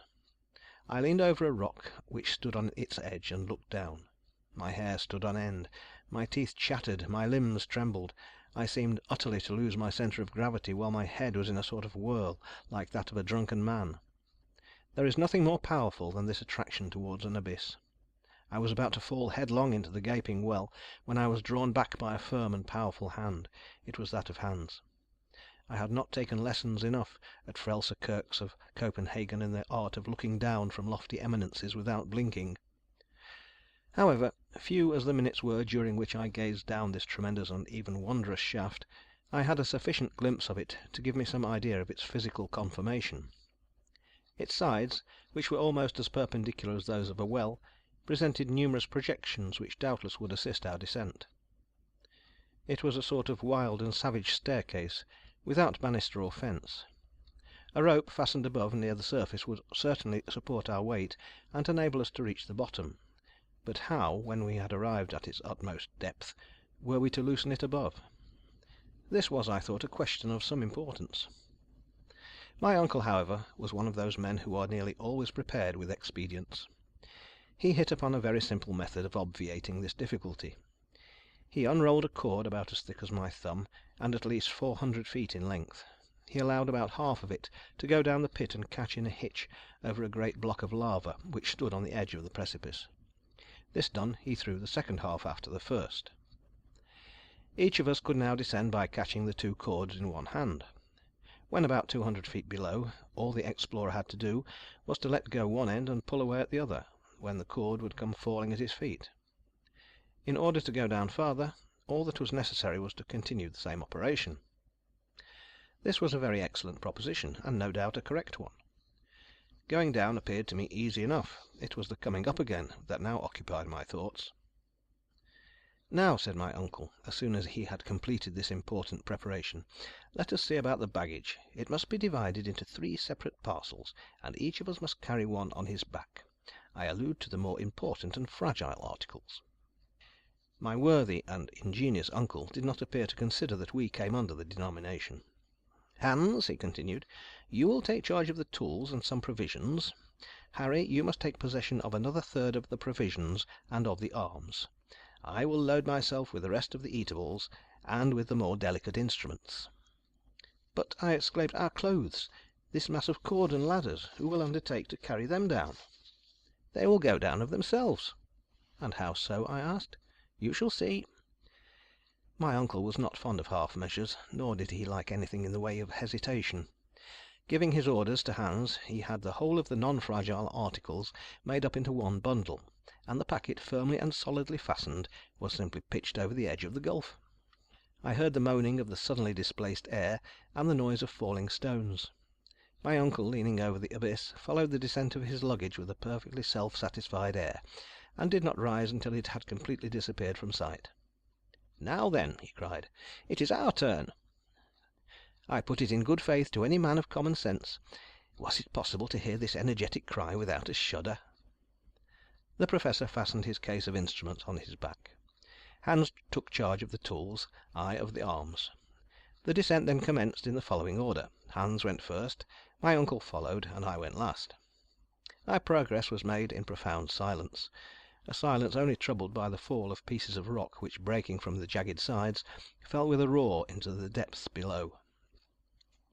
I allowed myself to slide, so to speak, holding frantically on the double cord with one hand, and with the other keeping myself off the rocks by the assistance of my iron-shod pole. One idea was all the time impressed upon my brain. I feared that the upper support would fail me. The cord appeared to me far too fragile to bear the weight of 3 such persons as we were, with our luggage. I made as little use of it as possible, trusting to my own agility, and doing miracles in the way of feats of dexterity and strength upon the projecting shelves and spurs of lava, which my feet seemed to clutch as strongly as my hands. The guide went first, I have said, and when one of the slippery and frail supports broke from under his feet, he had recourse to his usual monosyllabic way of speaking. "Gif act." "Attention, look out," repeated my uncle. In about half an hour we reached a kind of small terrace formed by a fragment of rock, projecting some distance from the sides of the shaft.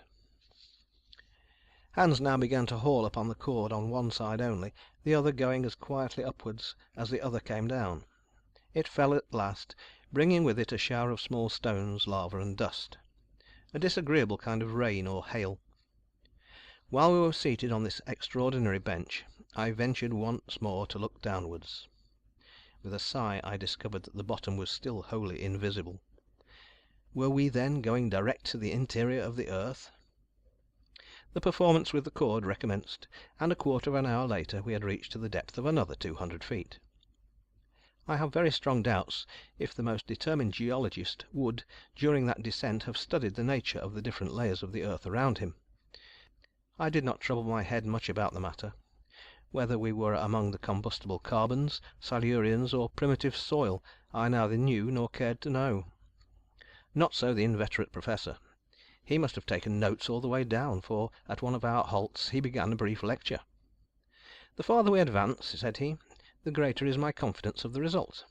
The disposition of these volcanic strata absolutely confirms the theories of Sir Humphry Davy.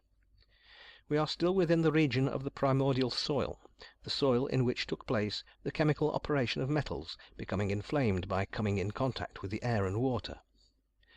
I at once regret the old and now forever exploded theory of a central fire.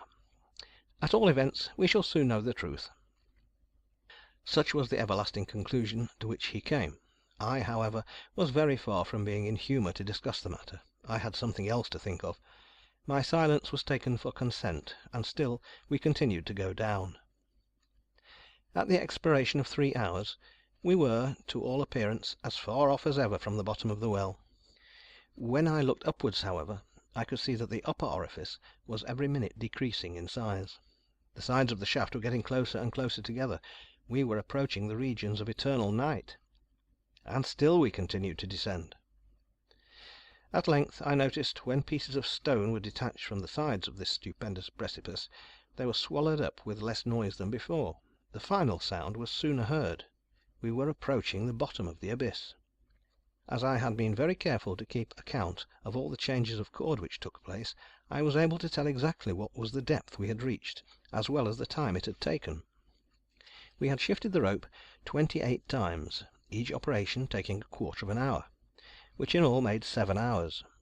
To this had to be added 28 pauses, in all 10 hours and a half. We started at 1, it was now therefore about 11 o'clock at night. It does not require great knowledge of arithmetic to know that 28 times 200 feet makes 5,600 feet in all, more than an English mile. While I was making this mental calculation, a voice broke the silence. It was the voice of Hans. "Halt!" he cried. I checked myself very suddenly, just at the moment when I was about to kick my uncle on the head. "We have reached the end of our journey," said the worthy Professor in a satisfied tone. "What, the interior of the earth?" I said, slipping down to his side. "No, you stupid fellow, but we have reached the bottom of the well." "And I suppose there is no farther progress to be made?" I hopefully exclaimed. "Oh yes, I can dimly see a sort of tunnel which turns off obliquely to the right. At all events, we must see about that tomorrow. Let us sup now, and seek slumber as best we may."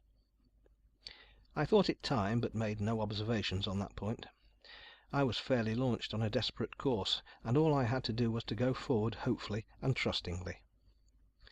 It was not even now quite dark, the light filtering down in a most extraordinary manner. We opened the provision bag, ate a frugal supper, and each did his best to find a bed amid the pile of stones, dirt, and lava which had accumulated for ages at the bottom of the shaft. I happened to grope out the pile of ropes, ladders, and clothes which we had thrown down, and upon them I stretched myself. After such a day's labour, my rough bed seemed as soft as down. For a while I lay in a sort of pleasant trance. Presently, after lying quietly for some minutes, I opened my eyes and looked upwards. As I did so, I made out a brilliant little dot at the extremity of this long, gigantic telescope. It was a star without scintillating rays. According to my calculation, it must be Beta, in the constellation of the Little Bear. After this little bit of astronomical recreation, I dropped into a sound sleep. Chapter 15. We continue our descent. At 8 o'clock the next morning, a faint kind of dawn of day awoke us. The 1,001 prisms of the lava collected the light as it passed and brought it to us like a shower of sparks. We were able with ease to see objects around us. "Well, Harry, my boy," cried the delighted Professor, rubbing his hands together, "what say you now? Did you ever pass a more tranquil night in our house in the Königstrasse? No deafening sounds of cartwheels, no cries of hawkers, no bad language from boatmen or watermen?" "Well, uncle, we are quite at the bottom of this well, but to me there is something terrible in this calm." "Why?" said the Professor hotly. "One would say you were already beginning to be afraid. How will you get on presently? Do you know that as yet we have not penetrated 1 inch into the bowels of the earth?" "What can you mean, sir?" was my bewildered and astonished reply. "I mean to say that we have only just reached the soil of the island itself. This long vertical tube which ends at the bottom of the crater of Sneffels ceases here just about on a level with the sea." "Are you sure, sir?" "Quite sure. Consult the barometer." It was quite true that the mercury, after rising gradually in the instrument as long as our descent was taking place, had stopped precisely at 29 degrees. "You perceive," said the Professor, "we have as yet only to endure the pressure of air. I am curious to replace the barometer by the manometer." The barometer, in fact, was about to become useless, as soon as the weight of the air was greater than what was calculated as above the level of the ocean. "But," said I, "is it not very much to be feared that this ever increasing pressure may not in the end turn out very painful and inconvenient?" "No," said he. "We shall descend very slowly, and our lungs will be gradually accustomed to breathe compressed air. It is well known that aeronauts have gone so high as to be nearly without air at all. Why, then, should we not accustom ourselves to breathe when we have, say, a little too much of it? For myself, I am certain I shall prefer it. Let us not lose a moment. Where is the packet which preceded us in our descent?" I smilingly pointed it out to my uncle. Hans had not seen it, and believed it caught somewhere above us. "Hup," as he phrased it. "Now," said my uncle, "let us breakfast, and break fast like people who have a long day's work before them." Biscuit and dried meat, washed down by some mouthfuls of water flavoured with Schiedam, was the material of our luxurious meal. As soon as it was finished, my uncle took from his pocket a notebook destined to be filled by memoranda of our travels. He had already placed his instruments in order, and this is what he wrote: "Monday, June 29th. Chronometer, 8 hours 17 minutes, morning. Barometer, 29.6 inches. Thermometer, 6 degrees (43 degrees Fahrenheit). Direction, east-southeast." This last observation referred to the obscure gallery, and was indicated to us by the compass. "Now, Harry," cried the Professor in an enthusiastic tone of voice, "we are truly about to take our first step into the interior of the earth, never before visited by man since the first creation of the world. You may consider, therefore, that at this precise moment our travels really commence." As my uncle made this remark, he took in one hand the Ruhmkorff coil apparatus, which hung around his neck, and with the other he put the electric current into communication with the worm of the lantern, and a bright light at once illumined that dark and gloomy tunnel. The effect was magical. Hans, who carried the second apparatus, had it also put into operation. This ingenious application of electricity to practical purposes enabled us to move along by the light of an artificial day, amid even the flow of the most inflammable and combustible gases. "Forward!" cried my uncle. Each took up his burden. Hans went first, my uncle followed, and I going third, we entered the sombre gallery. Just as we were about to engulf ourselves in this dismal passage, I lifted up my head, and through the tube-like shaft saw that Iceland sky I was never to see again. Was it the last I should ever see of any sky? The stream of lava flowing from the bowels of the earth in 1219 had forced itself a passage through the tunnel. It lined the whole of the inside with its thick and brilliant coating. The electric light added very greatly to the brilliancy of the effect. The great difficulty of our journey now began. How were we to prevent ourselves from slipping down the steeply inclined plane? Happily some cracks, abrasures of the soil, and other irregularities served the place of steps, and we descended slowly, allowing our heavy luggage to slip on before at the end of a long cord. But that which served as steps under our feet became in other places stalactites. The lava, very porous in certain places, took the form of little round blisters. Crystals of opaque quartz, adorned with limpid drops of natural glass suspended to the roof like lustres, seemed to take fire as we passed beneath them. One would have fancied that the genii of romance were illuminating their underground palaces to receive the sons of men. "Magnificent! Glorious!" I cried in a moment of involuntary enthusiasm. "What a spectacle, uncle! Do you not admire these variegated shades of lava, which run through a whole series of colours from reddish brown to pale yellow, by the most insensible degrees? And these crystals, they appear like luminous globes." "You are beginning to see the charms of travel, Master Harry," cried my uncle. "Wait a bit, until we advance farther. What we have as yet discovered is nothing. Onwards, my boy, onwards!" It would have been a far more correct and appropriate expression had he said, "Let us slide," for we were going down an inclined plane with perfect ease. The compass indicated that we were moving in a southeasterly direction. The flow of lava had never turned to the right or to the left. It had the inflexibility of a straight line. Nevertheless, to my surprise, we found no perceptible increase in heat. This proved the theories of Humphrey Davy to be founded on truth, and more than once I found myself examining the thermometer in silent astonishment. 2 hours after our departure it only marked 54 degrees Fahrenheit. I had every reason to believe from this that our descent was far more horizontal than vertical. As for discovering the exact depth to which we had attained, nothing could be easier. The Professor, as he advanced, measured the angles of deviation and inclination, but he kept the result of his observations to himself. About 8 o'clock in the evening, my uncle gave the signal for halting. Hans seated himself on the ground. The lamps were hung to fissures in the lava rock. We were now in a large cavern where air was not wanting. On the contrary, it abounded. What could be the cause of this? To what atmospheric agitation could be ascribed this draught? But this was a question which I did not care to discuss just then. Fatigue and hunger made me incapable of reasoning. An unceasing march of 7 hours had not been kept up without great exhaustion. I was really and truly worn out, and delighted enough I was to hear the word halt. Hans laid out some provisions on a lump of lava, and we each supped with keen relish. One thing, however, caused us great uneasiness. Our water reserve was already half exhausted.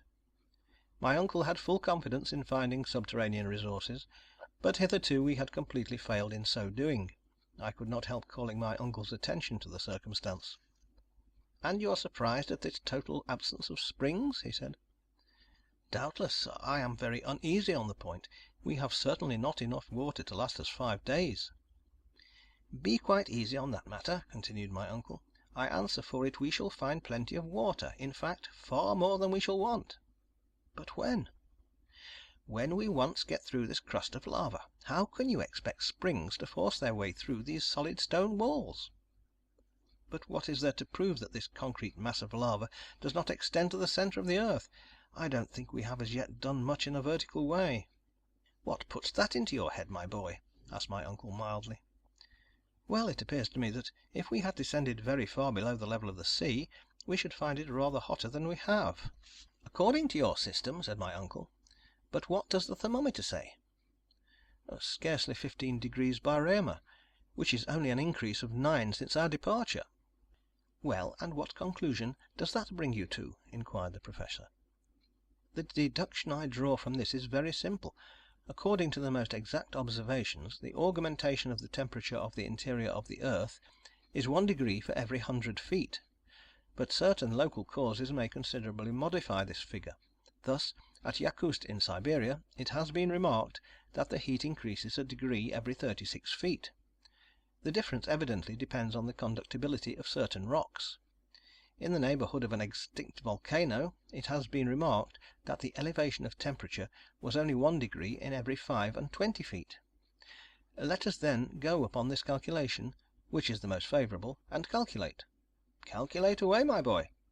"Nothing easier," said I, pulling out my notebook and pencil. 9 times 125 feet makes a depth of 1125 feet. Archimedes could not have spoken more geometrically. "Well?" "Well, according to my observations, we are at least 10,000 feet below the level of the sea." "Can it be possible?" "Either my calculation is correct, or there is no truth in figures." The calculations of the Professor were perfectly correct. We were already 6,000 feet deeper down in the bowels of the earth than anyone had ever been before. The lowest known depth to which man had hitherto penetrated was in the mines of Kitzbühel in the Tyrol, and those of Würtemberg. The temperature, which should have been 81, was in this place only 15. This was a matter for serious consideration. Chapter 16. The Eastern Tunnel. The next day was Tuesday, the 30th of June, and at 6 o'clock in the morning we resumed our journey. We still continued to follow the gallery of lava, a perfect natural pathway, as easy of descent as some of those inclined planes which, in very old German houses, serve the purpose of staircases. This went on until 17 minutes past 12, the precise instant at which we rejoined Hans, who, having been somewhat in advance, had suddenly stopped. "At last," cried my uncle, "we have reached the end of the shaft." I looked wonderingly about me. We were in the center of Forecroft Pass, somber and narrow tunnels. The question now arose as to which it was wise to take, and this of itself was no small difficulty. My uncle, who did not wish to appear to have any hesitation about the matter before myself or the guide, at once made up his mind. He pointed quietly to the eastern tunnel, and without delay we entered within its gloomy recesses. Besides, had he entertained any feeling of hesitation, it might have been prolonged indefinitely, for there was no indication by which to determine on a choice. It was absolutely necessary to trust to chance and good fortune. The descent of this obscure and narrow gallery was very gradual and winding. Sometimes we gazed through a succession of arches, its course very like the aisles of a Gothic cathedral. The great artistic sculptors and builders of the Middle Ages might have here completed their studies with advantage. Many most beautiful and suggestive ideas of architectural beauty would have been discovered by them. After passing through this phase of the cavernous way, we suddenly came about a mile farther on upon a square system of arch, adopted by the early Romans, projecting from the solid rock, and keeping up the weight of the roof. Suddenly we would come upon a series of low subterranean tunnels, which looked like beaver holes, or the work of foxes, through whose narrow and winding ways we had literally to crawl. The heat still remained at quite a supportable degree. With an involuntary shudder, I reflected on what the heat must have been when the volcano of Sneffels was pouring its smoke, flames, and streams of boiling lava, all of which must have come up by the road we were now following. I could imagine the torrents of hot seething stone darting on, bubbling up with accompaniments of smoke, steam, and sulphurous stench. Only to think of the consequences, I mused, if the old volcano were once more to set to work? I did not communicate these rather unpleasant reflections to my uncle. He not only would not have understood them, but would have been intensely disgusted. His only idea was to go ahead. He walked, he slid, he clambered over piles of fragments, he rolled down heaps of broken lava, with an earnestness and conviction it was impossible not to admire. At 6 o'clock in the evening, after a very wearisome journey, but one not so fatiguing as before, we had made 6 miles towards the southward, but had not gone more than a mile downwards. My uncle, as usual, gave the signal to halt. We ate our meal in thoughtful silence, and then retired to sleep. Our arrangements for the night were very primitive and simple. A traveling rug, in which each rolled himself, was all our bedding. We had no necessity to fear cold or any unpleasant visit. Travelers who bury themselves in the wilds and depths of the African desert, who seek profit and pleasures in the forests of the New World, are compelled to take it in turn to watch during the hours of sleep. But in this region of the earth absolute solitude and complete security reigned supreme. We had nothing to fear either from savages or from wild beasts. After a night's sweet repose, we woke fresh and ready for action. There being nothing to detain us, we started on our journey. We continued to burrow through the lava tunnel as before. It was impossible to make out through what soil we were making way. The tunnel, moreover, instead of going down into the bowels of the earth, became absolutely horizontal. I even thought, after some examination, that we were actually tending upwards. About 10 o'clock in the day, this state of things became so clear that, finding the change very fatiguing, I was obliged to slacken my pace and finally come to a halt. "Well," said the professor quickly, "what is the matter?" "The fact is, I am dreadfully tired," was my earnest reply. "What!" cried my uncle. "Tired after a 3 hours' walk, and by so easy a road?" "Easy enough, I dare say, but very fatiguing." "But how can that be, when all we have to do is to go downwards?" "I beg your pardon, sir. For some time I have noticed that we are going upwards." "Upwards!" cried my uncle, shrugging his shoulders. "How can that be?" "There can be no doubt about it. For the last half hour the slopes have been upward, and if we go on in this way much longer, we shall find ourselves back in Iceland." My uncle shook his head with the air of a man who does not want to be convinced. I tried to continue the conversation. He would not answer me, but once more gave the signal for departure. His silence, I thought, was only caused by concentrated ill temper.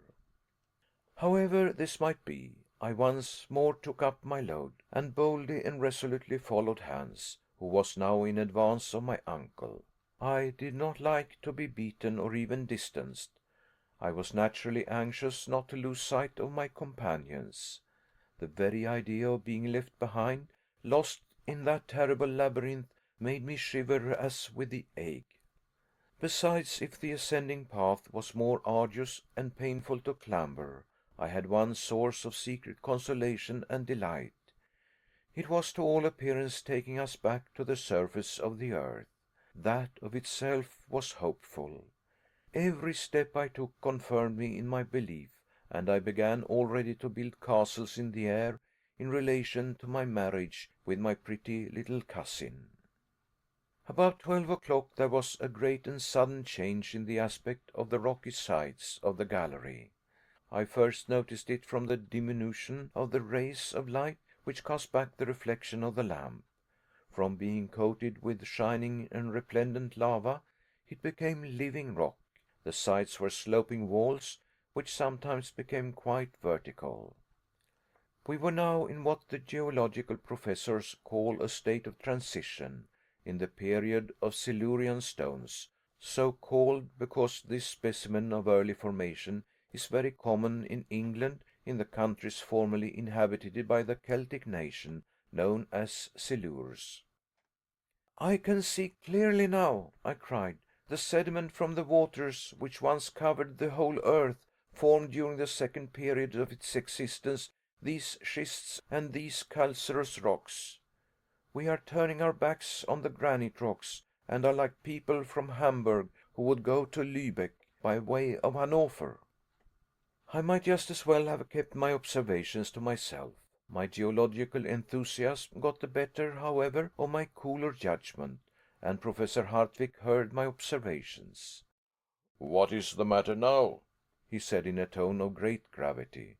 "Well," cried I, "do you not see these different layers of calcareous rocks, and the first indication of slate strata?" "Well, what then?" "We have arrived at that period of the world's existence when the first plants and the first animals made their appearance." "You think so?" "Yes, look, examine and judge for yourself." I induced the Professor with some difficulty to cast the light of his lamp on the sides of the long winding gallery. I expected some exclamation to burst from his lips. I was very much mistaken. The worthy Professor never spoke a word. It was impossible to say whether he understood me or not. Perhaps it was possible that in his pride, my uncle and a learned professor, he did not like to own that he was wrong in having chosen the eastern tunnel, or was he determined at any price to go to the end of it? It was quite evident we had left the region of lava, and that the road by which we were going could not take us back to the great crater of Mount Sneffels. As we went along, I could not help ruminating on the whole question, and asked myself if I did not lay too great a stress on these sudden and peculiar modifications of the earth's crust. After all, I was very likely to be mistaken, and it was within the range of probability and possibility that we were not making our way through the strata of rocks which I believed I recognized piled on the lower layer of granitic formation. At all events, if I am right, I thought to myself, I must certainly find some remains of primitive plants, and it will be absolutely necessary to give way to such indubitable evidence. Let us have a good search. I accordingly lost no opportunity of searching, and had not gone more than about 100 yards, when the evidence I sought for cropped up in the most incontestable manner before my eyes. It was quite natural that I should expect to find these signs, for during the Silurian period the seas contained no fewer than 1,500 different animal and vegetable species. My feet, so long accustomed to the hard and arid lava soil, suddenly found themselves treading on a kind of soft dust, the remains of plants and shells. Upon the walls themselves I could clearly make out the outline, as plain as a sun picture, of the fucus and the lycopods.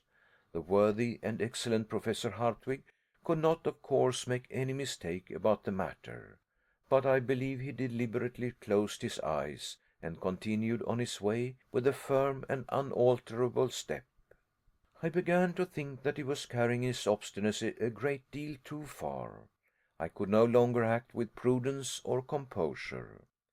I stooped on a sudden and picked up an almost perfect shell, which had undoubtedly belonged to some animal very much resembling some of the present day. Having secured the prize, I followed in the wake of my uncle. "Do you see this?" I said. "Well," said the Professor with the most imperturbable tranquillity, "it is the shell of a crustaceous animal of the extinct order of the trilobites, nothing more, I assure you." "But," cried I, much troubled at his coolness, "do you not draw any conclusion from it?" "Well, if I may ask, what conclusion do you draw from it yourself?" "Well, I thought—" "I know, my boy, what you would say, and you are right, perfectly and incontestably right. We have finally abandoned the crust of lava, and the road by which the lava ascended. It is quite possible that I may have been mistaken, but I shall be unable to discover my error until I get to the end of this gallery." "You are quite right as far as that is concerned," I replied, "and I should highly approve of your decision if we had not to fear the greatest of all dangers." "And what is that?" "Want of water." "Well, my dear Henry, it can't be helped. We must put ourselves on rations." And on he went. Chapter 17. Deeper and Deeper, the Coal Mine. In truth, we were compelled to put ourselves upon rations. Our supply would certainly last no more than 3 days. I found this out about supper time. The worst part of the matter was that in what is called the transition rocks, it was hardly to be expected we should meet with water.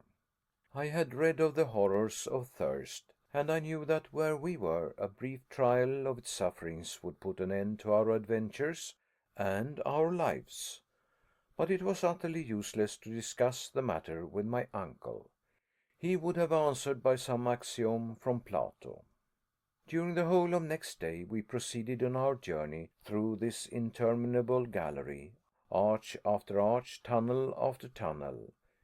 We journeyed without exchanging a word. We had become as mute and reticent as Hans, our guide. The road had no longer an upward tendency. At all events, if it had, it was not to be made out very clearly. Sometimes there could be no doubt that we were going downwards, but this inclination was scarcely to be distinguished, and was by no means reassuring to the Professor, because the character of the strata was in no wise modified, and the transition character of the rocks became more and more marked. It was a glorious sight to see how the electric light brought out the sparkles in the walls of the calcareous rocks and the old red sandstone.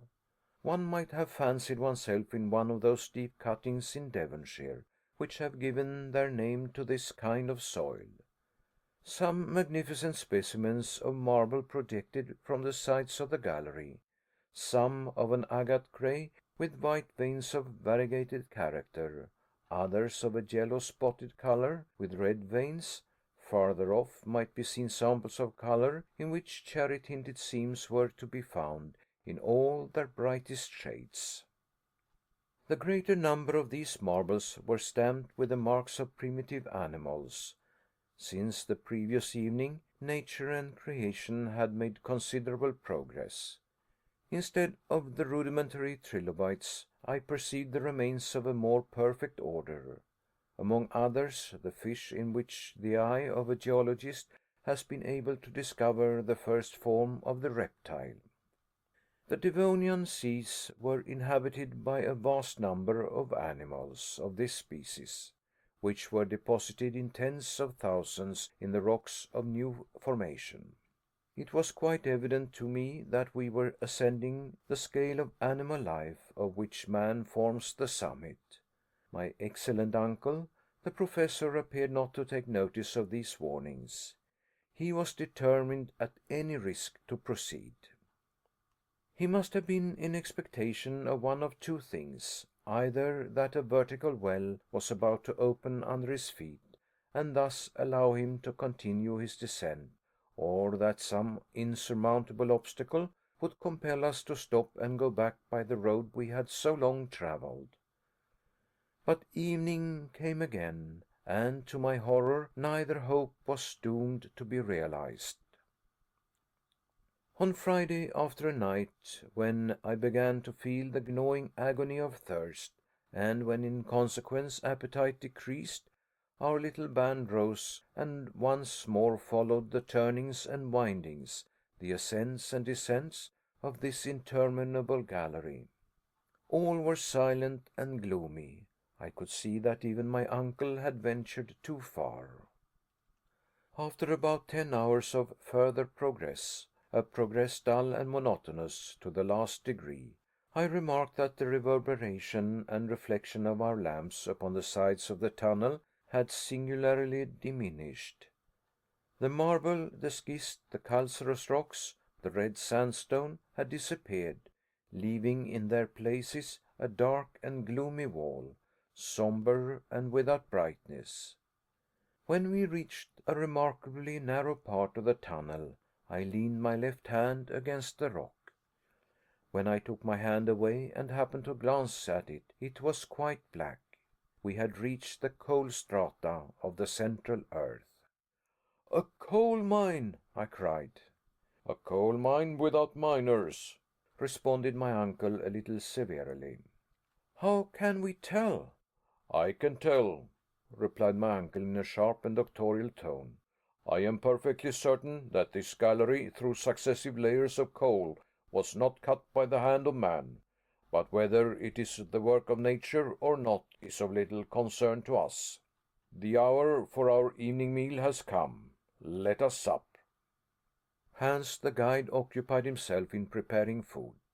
I had come to that point when I could no longer eat. All I cared about were the few drops of water which fell to my share. What I suffered it is useless to record. The guide's gourd, not quite half full, was all that was left for us three. Having finished their repast, my two companions laid themselves down upon their rugs, and found in sleep a remedy for their fatigue and sufferings. As for me, I could not sleep. I lay counting the hours until morning. The next morning, Saturday, at 6 o'clock, we started again. 20 minutes later, we suddenly came upon a vast excavation. From its mighty extent, I saw at once that the hand of man could have had nothing to do with this coal mine. The vault above would have fallen in. As it was only held together by some miracle of nature. This mighty natural cavern was about 100 feet wide, by about 150 high. The earth had evidently been cast apart by some violent subterranean commotion.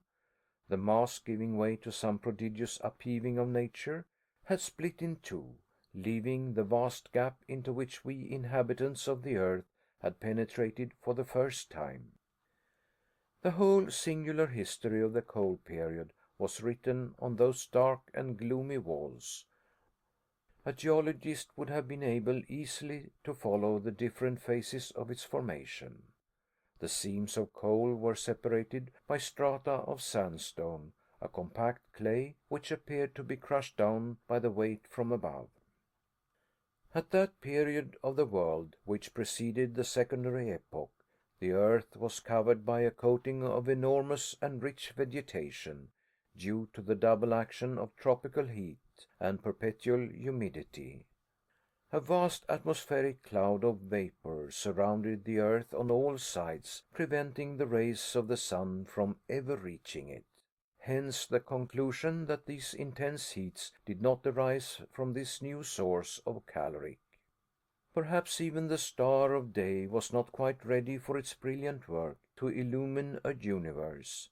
Climates did not as yet exist, and a level heat pervaded the whole surface of the globe, the same heat existing at the North Pole as at the equator. Whence did it come? From the interior of the earth? In spite of all the learned theories of Professor Hartwig, a fierce and vehement fire certainly burned within the entrails of the great spheroid. Its action was felt even to the very topmost crust of the earth. The plants then in existence, being deprived of the vivifying rays of the sun, had neither buds, nor flowers, nor odor, but their roots drew a strong and vigorous life from the burning earth of early days. There were but few of what may be called trees, only herbaceous plants, immense turfs, briers, mosses, rare families, which, however, in those days were counted by tens and tens of thousands. It is entirely to this exuberant vegetation that coal owes its origin. The crust of the vast globe still yielded under the influence of the seething, boiling mass which was forever at work beneath. Hence arose numerous fissures and continual falling in of the upper earth. The dense mass of plants, being beneath the waters, soon formed themselves into vast agglomerations. Then came about the action of natural chemistry, In the depths of the ocean the vegetable mass at first became turf, then, thanks to the influence of gases and subterranean fermentation, they underwent the complete process of mineralization. In this manner, in early days, were formed those vast and prodigious layers of coal, which an ever increasing consumption must utterly use up in about 3 centuries more, if people do not find some more economic light than gas, and some cheaper motive power than steam. All these reflections, the memories of my school studies, came to my mind while I gazed upon these mighty accumulations of coal, whose riches, however, are scarcely likely to be ever utilized. The working of these mines could only be carried out at an expense that would never yield a profit. The matter, however, is scarcely worthy consideration, when coal is scattered over the whole surface of the globe, within a few yards of the upper crust. As I looked at these untouched strata, therefore, I knew they would remain as long as the world lasts. While we still continued our journey, I alone forgot the length of the road by giving myself up wholly to these geological considerations. The temperature continued to be very much the same as while we were traveling amid the lava and the schists. On the other hand, my sense of smell was much affected by a very powerful odor. I immediately knew that the gallery was filled to overflowing with that dangerous gas the miners call fire damp, the explosion of which has caused such fearful and terrible accidents, making 100 widows and hundreds of orphans in a single hour. Happily, we were able to illumine our progress by means of the Ruhmkorff apparatus. If we had been so rash and imprudent as to explore this gallery, torch in hand, a terrible explosion would have put an end to our travels, simply because no travelers would be left. Our excursion through this wondrous coal mine in the very bowels of the earth lasted until evening. My uncle was scarcely able to conceal his impatience and dissatisfaction at the road continuing still to advance in a horizontal direction. The darkness, dense and opaque, a few yards in advance and in the rear, rendered it impossible to make out what was the length of the gallery. For myself, I began to believe that it was simply interminable, and would go on in the same manner for months.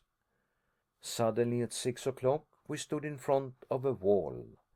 To the right, to the left, above, below, nowhere was there any passage. We had reached a spot where the rocks said in unmistakable accents, "No thoroughfare." I stood stupefied.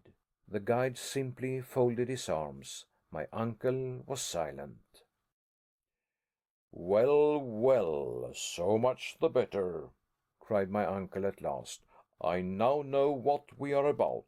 We are decidedly not upon the road followed by Saknussemm. All we have to do is to go back. Let us take one night's good rest, and before 3 days are over, I promise you we shall have regained the point where the galleries divided. Yes, we may, if our strength lasts as long, I cried in a lamentable voice. And why not? Tomorrow, among us three, there will not be a drop of water. It is just gone. And your courage with it, said my uncle, speaking in a severe tone. What could I say? I turned round on my side, and from sheer exhaustion fell into a heavy sleep, disturbed by dreams of water. And I awoke unrefreshed. I would have bartered a diamond mine for a glass of pure spring water. Chapter 18. The Wrong Road. Next day our departure took place at a very early hour. There was no time for the least delay. According to my account, we had 5 days' hard work to get back to the place where the galleries divided. I can never tell all the sufferings we endured upon our return. My uncle bore them like a man who has been in the wrong, that is, with concentrated and suppressed anger. Hans with all the resignation of his pacific character, and I confess that I did nothing but complain and despair. I had no heart for this bad fortune. But there was one consolation. Defeat at the outset would probably upset the whole journey. As I had expected from the first, our supply of water gave completely out on our first day's march. Our provision of liquids was reduced to our supply of Schiedam, but this horrible, nay, I will say it, this infernal liquor burnt the throat, and I could not even bear the sight of it. I found the temperature to be stifling. I was paralyzed with fatigue. More than once I was about to fall insensible to the ground. The whole party then halted, and the worthy Icelander and my excellent uncle did their best to console and comfort me.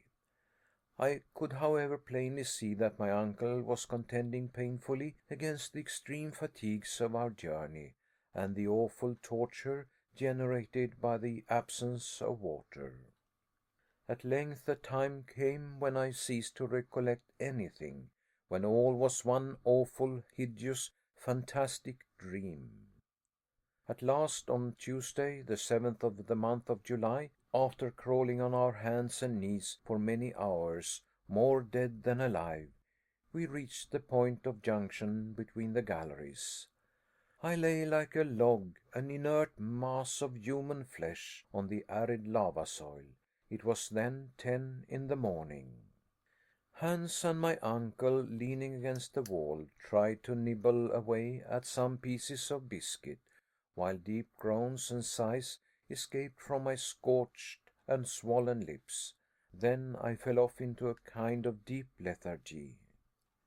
Presently I felt my uncle approach and lift me up tenderly in his arms. Poor boy, I heard him say in a tone of deep commiseration. I was profoundly touched by these words, being by no means accustomed to signs of womanly weakness in the professor. I caught his trembling hands in mine and gave them a gentle pressure. He allowed me to do so without resistance, looking at me kindly all the time. His eyes were wet with tears. I then saw him take the gourd which he wore at his side. To my surprise, or rather to my stupefaction, he placed it to my lips. "Drink, my boy," he said. Was it possible my ears had not deceived me? Was my uncle mad? I looked at him with, I am sure, quite an idiotic expression. I could not believe him. I too much feared the counteraction of disappointment. "Drink," he said again. Had I heard aright? Before, however, I could ask myself the question a second time, a mouthful of water cooled my parched lips and throat. One mouthful, but I do believe it brought me back to life. I thanked my uncle by clasping my hands. My heart was too full to speak. "Yes," said he, "one mouthful of water, the very last. Do you hear, my boy? The very last. I have taken care of it at the bottom of my bottle, as the apple of my eyes. 20 times, 100 times I have resisted the fearful desire to drink it. But no, Harry, I saved it for you." My dear uncle, I exclaimed, and the big tears rolled down my hot and feverish cheeks. "Yes, my poor boy. I knew that when you reached this place, this crossroad in the earth, you would fall down half dead, and I saved my last drop of water in order to restore you." "Thanks," I cried, "thanks from my heart." As little as my thirst was really quenched, I had nevertheless partially recovered my strength. The contracted muscles of my throat relaxed, and the inflammation of my lips in some measure subsided. At all events, I was able to speak. "Well," I said, "there can be no doubt as to what we have to do. Water has utterly failed us. Our journey is therefore at an end. Let us return." While I spoke thus, my uncle evidently avoided my face. He held down his head, his eyes were turned in every possible direction but the right one. "Yes," I continued, getting excited by my own words, "we must go back to Sneffels. May Heaven give us strength to enable us once more to revisit the light of day. Would that we now stood on the summit of the crater." Go back, said my uncle, speaking to himself, and must it be so? "Go back, yes, and without losing a single moment," I vehemently cried. For some moment there was silence under that dark and gloomy vault. "So, my dear Harry," said the Professor in a very singular tone of voice, "those few drops of water have not sufficed to restore your energy and courage." "Courage!" I cried. "I see that you are quite as downcast as before, and still give way to discouragement and despair." What then was the man made of, and what other projects were entering his fertile and audacious brain? "You are not discouraged, sir?" "What? Give up just as we are on the verge of success?" he cried.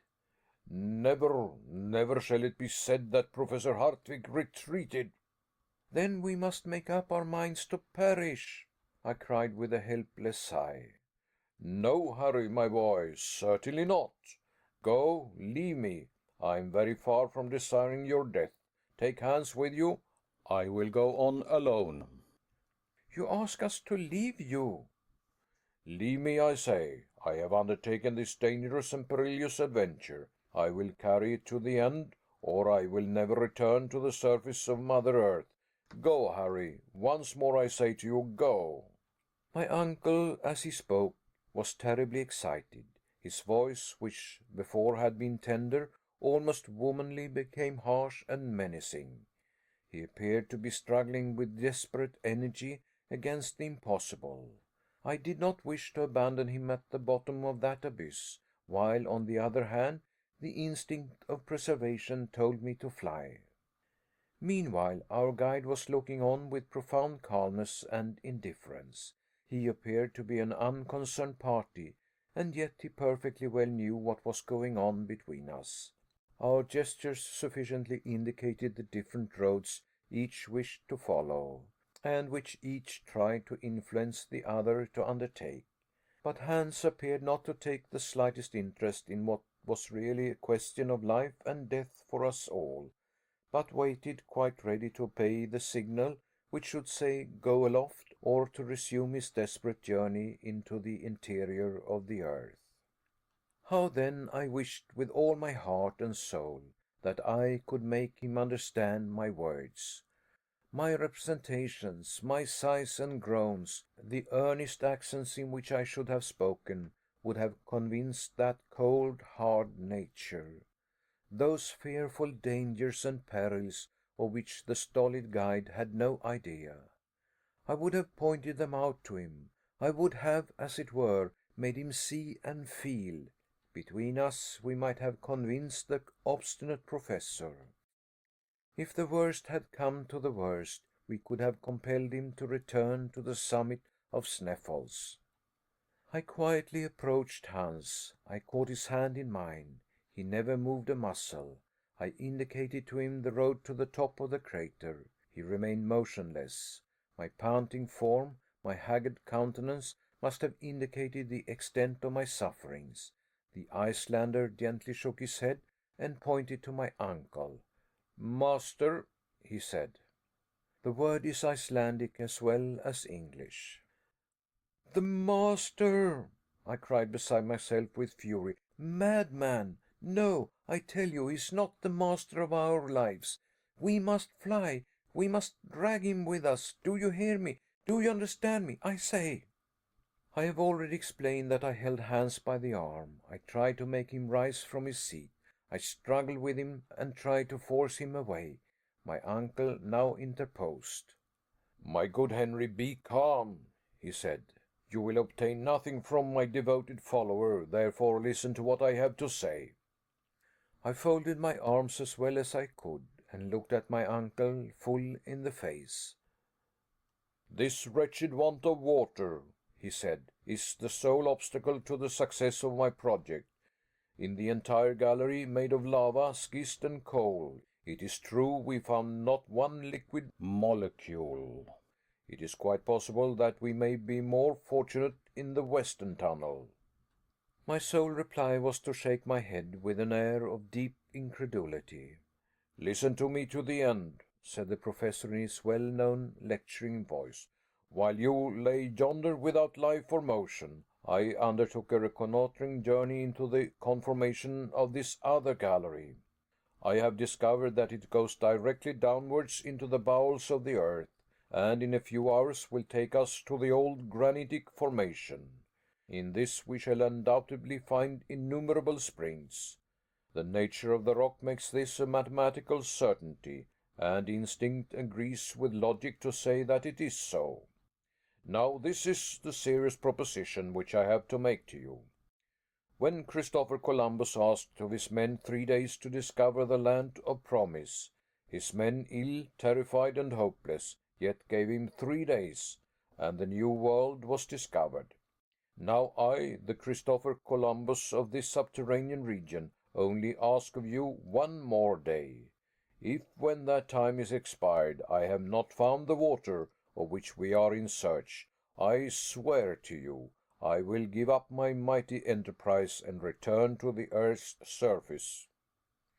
Despite my irritation and despair, I knew how much it cost my uncle to make this proposition, and to hold such conciliatory language. Under the circumstances, what could I do but yield? "Well," I cried, "let it be as you wish, and may Heaven reward your superhuman energy. But as, unless we discover water, our hours are numbered, let us lose no time, but go ahead." Chapter 19. The Western Gallery, a New Route. Our descent was now resumed by means of the second gallery. Hans took up his post in front as usual. We had not gone more than 100 yards when the professor carefully examined the walls. "This is the primitive formation. We are on the right road. Onwards is our hope." When the whole earth got cool in the first hours of the world's morning, the diminution of the volume of the earth produced a state of dislocation in its upper crust, followed by ruptures, crevices, and fissures. The passage was a fissure of this kind, through which, ages ago, had flowed the eruptive granite. The thousand windings and turnings formed an inextricable labyrinth through the ancient soil. As we descended, successions of layers composing the primitive soil appeared with the utmost fidelity of detail. Geological science considers this primitive soil as the base of the mineral crust, and it has recognized that it is composed of 3 different strata or layers, all resting on the immovable rock known as granite. No mineralogists had even found themselves placed in such a marvelous position to study nature in all her real and naked beauty. The sounding rod, a mere machine, could not bring to the surface of the earth the objects of value for the study of its internal structure, which we were about to see with our own eyes, to touch with our own hands. Remember that I am writing this after the journey. Across the streak of the rocks, colored by beautiful green tints, wound metallic threads of copper, of manganese, with traces of platinum and gold. I could not help gazing at these riches buried in the entrails of Mother Earth, and of which no man would have the enjoyment to the end of time. These treasures, mighty and inexhaustible, were buried in the morning of the earth's history at such awful depths that no crowbar or pickaxe will ever drag them from their tomb.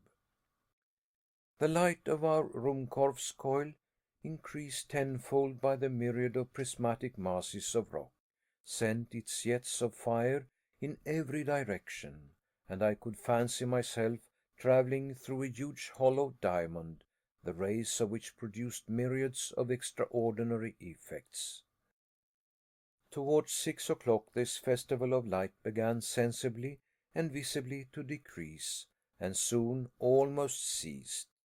The sides of the gallery assumed a crystallized tint with a somber hue.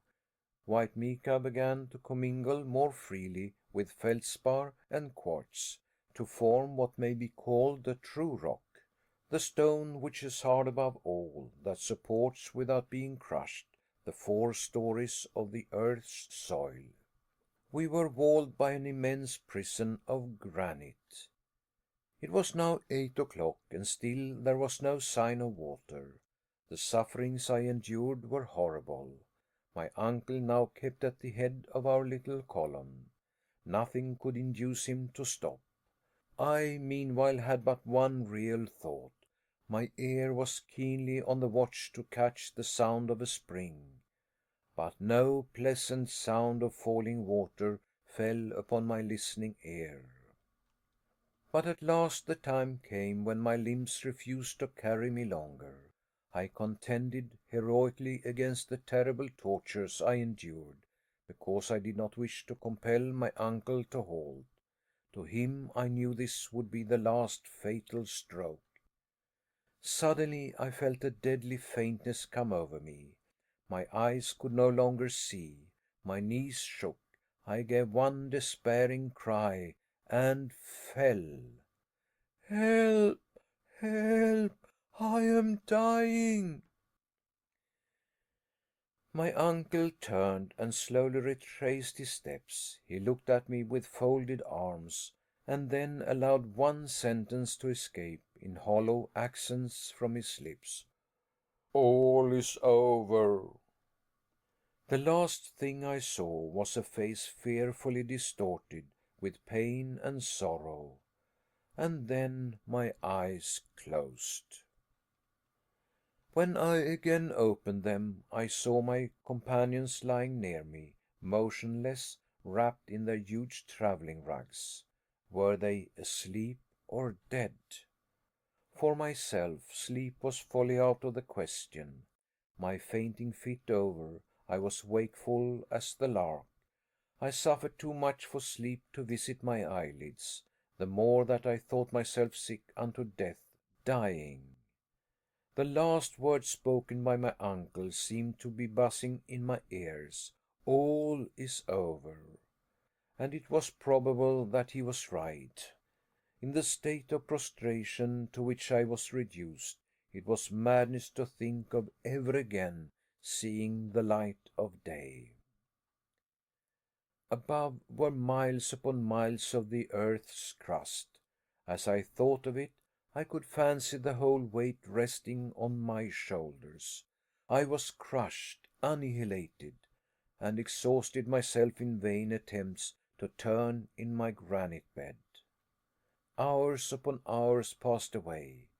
A profound and terrible silence reigned around us, a silence of the tomb.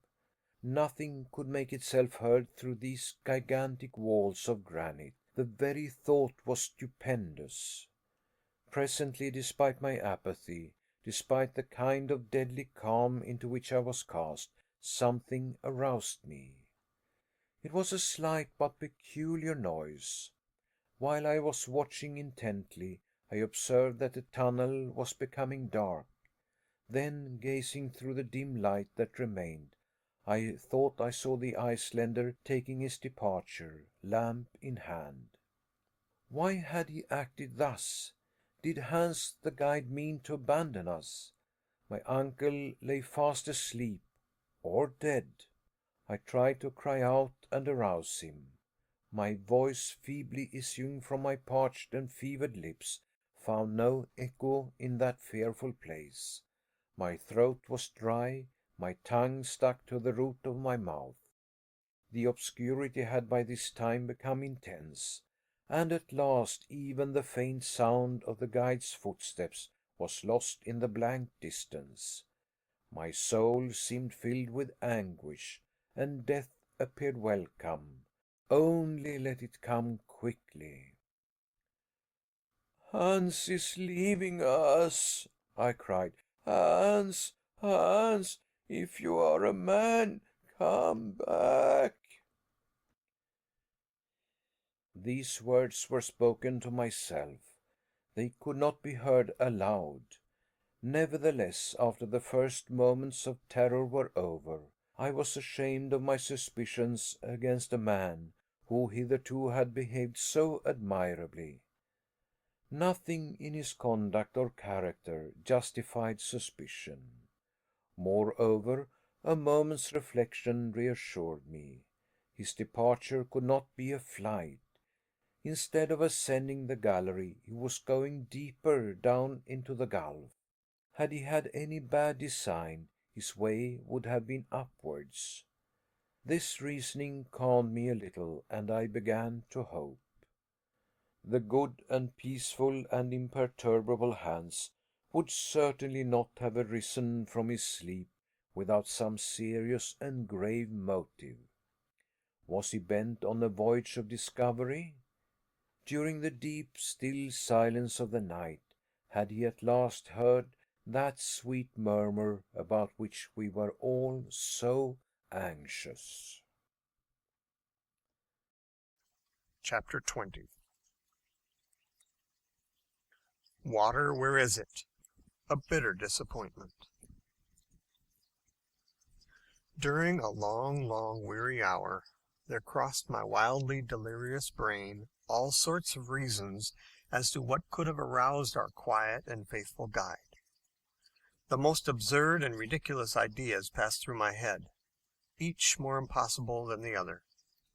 I believe I was either half or wholly mad. Suddenly, however, there arose, as it were from the depths of the earth, a voice of comfort. It was the sound of footsteps. Hans was returning. Presently, the uncertain light began to shine upon the walls of the passage, and then it came in view far down the sloping tunnel. At length, Hans himself appeared. He approached my uncle, placed his hand upon his shoulder, and gently awakened him. My uncle, as soon as he saw who it was, instantly arose. "Well!" exclaimed the professor. "Wat denn?" said the hunter. I did not know a single word of the Danish language, and yet by a sort of mysterious instinct I understood what the guide had said. "Water! Water!" I cried, in a wild and frantic tone, clapping my hands and gesticulating like a madman. "Water," murmured my uncle in a voice of deep emotion and gratitude. "Var? Where?" "Nedet. Below." Where? Below. I understood every word. I had caught the hunter by the hands, and I shook them heartily, while he looked on with perfect calmness. The preparations for our departure did not take long, and we were soon making a rapid descent into the tunnel. An hour later we had advanced 1,000 yards and descended 2,000 feet. At this moment I heard an accustomed and well-known sound running along the floors of the granite rock, a kind of dull and sullen roar, like that of a distant waterfall. During the first half hour of our advance, not finding the discovered spring, my feelings of intense suffering appeared to return. Once more I began to lose all hope. My uncle, however, observing how downhearted I was again becoming, took up the conversation. "Hans was right," he exclaimed enthusiastically. "That is the dull roaring of a torrent." "A torrent!" I cried, delighted at even hearing the welcome words. "There's not the slightest doubt about it," he replied. "A subterranean river is flowing beside us." I made no reply, but hastened on, once more animated by hope. I began not even to feel the deep fatigue which hitherto had overpowered me. The very sound of this glorious murmuring water already refreshed me. We could hear it increasing in volume every moment. The torrent, which for a long time could be heard flowing over our heads, now ran distinctly along the left wall, roaring, rushing, spluttering, and still falling. Several times I passed my hand across the rock, hoping to find some trace of humidity, of the slightest percolation. Alas, in vain.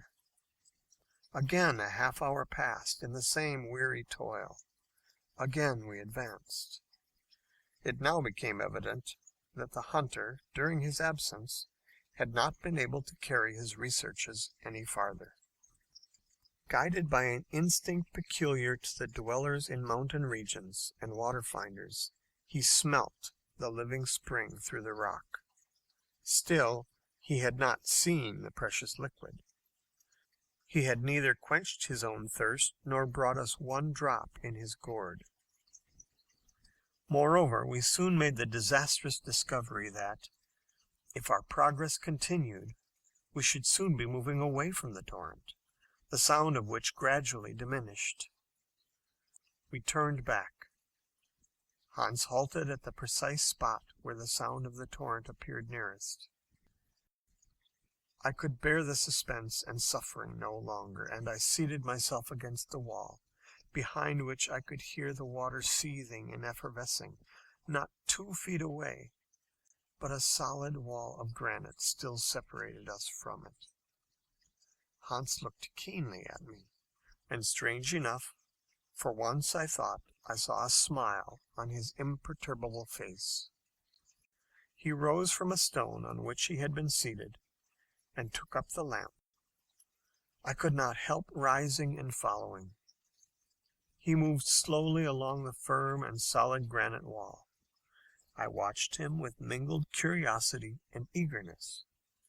Presently he halted and placed his ear against the dry stone, moving slowly along and listening with the most extreme care and attention. I understood at once that he was searching for the exact spot where the torrent's roar was most plainly heard. This point he soon found in the lateral wall on the left side, about 3 feet above the level of the tunnel floor. I was in a state of intense excitement. I scarcely dared believe what the eider-duck hunter was about to do. It was, however, impossible in a moment more not to both understand and applaud and even smother him in my embraces when I saw him raise the heavy crowbar and commence an attack upon the rock itself. "Saved!" I cried. "Yes," cried my uncle, even more excited and delighted than myself. "Hans is quite right. Oh, the worthy, excellent man! We should never have thought of such an idea." And nobody else, I think, would have done so. Such a process, simple as it seemed, would most certainly not have entered our heads. Nothing could be more dangerous than to begin to work with pickaxes in that particular part of the globe. Supposing, while he was at work, a break-up were to take place, and supposing the torrent, once having gained an inch, were to take an ell, and come pouring bodily through the broken rock. Not one of these dangers was chimerical. They were only too real. But at that moment, no fear of falling in of the roof, or even of inundation, was capable of stopping us. Our thirst was so intense that to quench it we would have dug below the bed of the old ocean itself. Hans went quietly to work, a work which neither my uncle nor I would have undertaken at any price. Our impatience was so great that if we had once begun with pickaxe and crowbar, the rock would have soon split into 100 fragments. The guide, on the contrary, calm, ready, moderate, wore away at the hard rock by little steady blows of his instrument, making no attempt at a larger hole than about 6 inches. As I stood, I heard, or I thought I heard, the roar of the torrent momentarily increasing in loudness, and at times I almost felt the pleasant sensation of water upon my parched lips. At the end of what appeared an age, Hans had made a hole which enabled his crowbar to enter 2 feet into the solid rock. He had been at work exactly an hour. It appeared a dozen. I was getting wild with impatience. My uncle began to think of using more violent measures. I had the greatest difficulty in checking him. He had indeed just got hold of his crowbar when a loud and welcome hiss was heard. Then a stream, or rather jet, of water burst through the wall and came out with such force as to hit the opposite side. Hans, the guide, who was half upset by the shock, was scarcely able to keep down a cry of pain and grief. I understood his meaning when, plunging my hands into the sparkling jet, I myself gave a wild and frantic cry. The water was scalding hot. "Boiling!" I cried in bitter disappointment. "Well, never mind," said my uncle. "It will soon get cool." The tunnel began to be filled by clouds of vapor, while a small stream ran away into the interior of the earth. In a short time we had some sufficiently cool to drink. We swallowed it in huge mouthfuls. Oh, what exalted delight! What rich and incomparable luxury! What was this water? Whence did it come? To us, what was that? The simple fact was, it was water, and though still with a tingle of warmth about it, it brought back to the heart that life which, but for it, must surely have faded away. I drank greedily, almost without tasting it. When, however, I had almost quenched my ravenous thirst, I made a discovery. Why, it is chalybeate water. A most excellent stomachic, replied my uncle, and highly mineralized. Here is a journey worth 20 to Spa. It's very good, I replied. I should think so. Water found 6 miles underground. There is a peculiarly inky flavor about it, which is by no means disagreeable. Hans may congratulate himself on having made a rare discovery. What do you say, nephew, according to the usual custom of travelers, to name the stream after him? Good, said I, and the name of Hansbach, that is Hans Brook, was at once agreed upon. Hans was not a bit more proud after hearing our determination than he was before.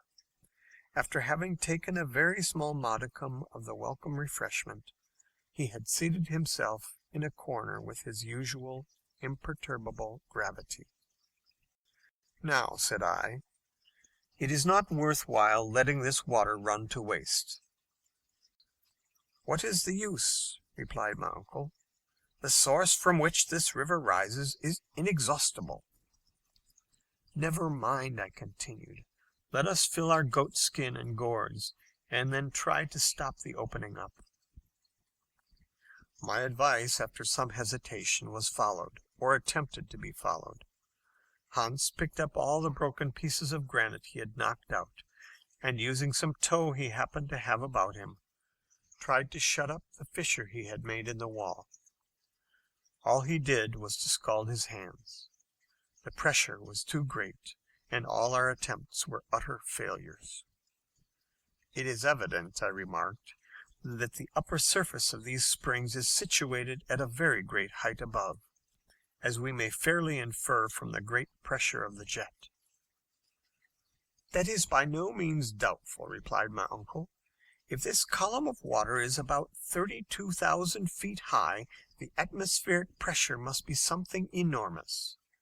But a new idea has just struck me. And what is that? Why be at so much trouble to close this aperture? Because... I hesitated and stammered, having no real reason.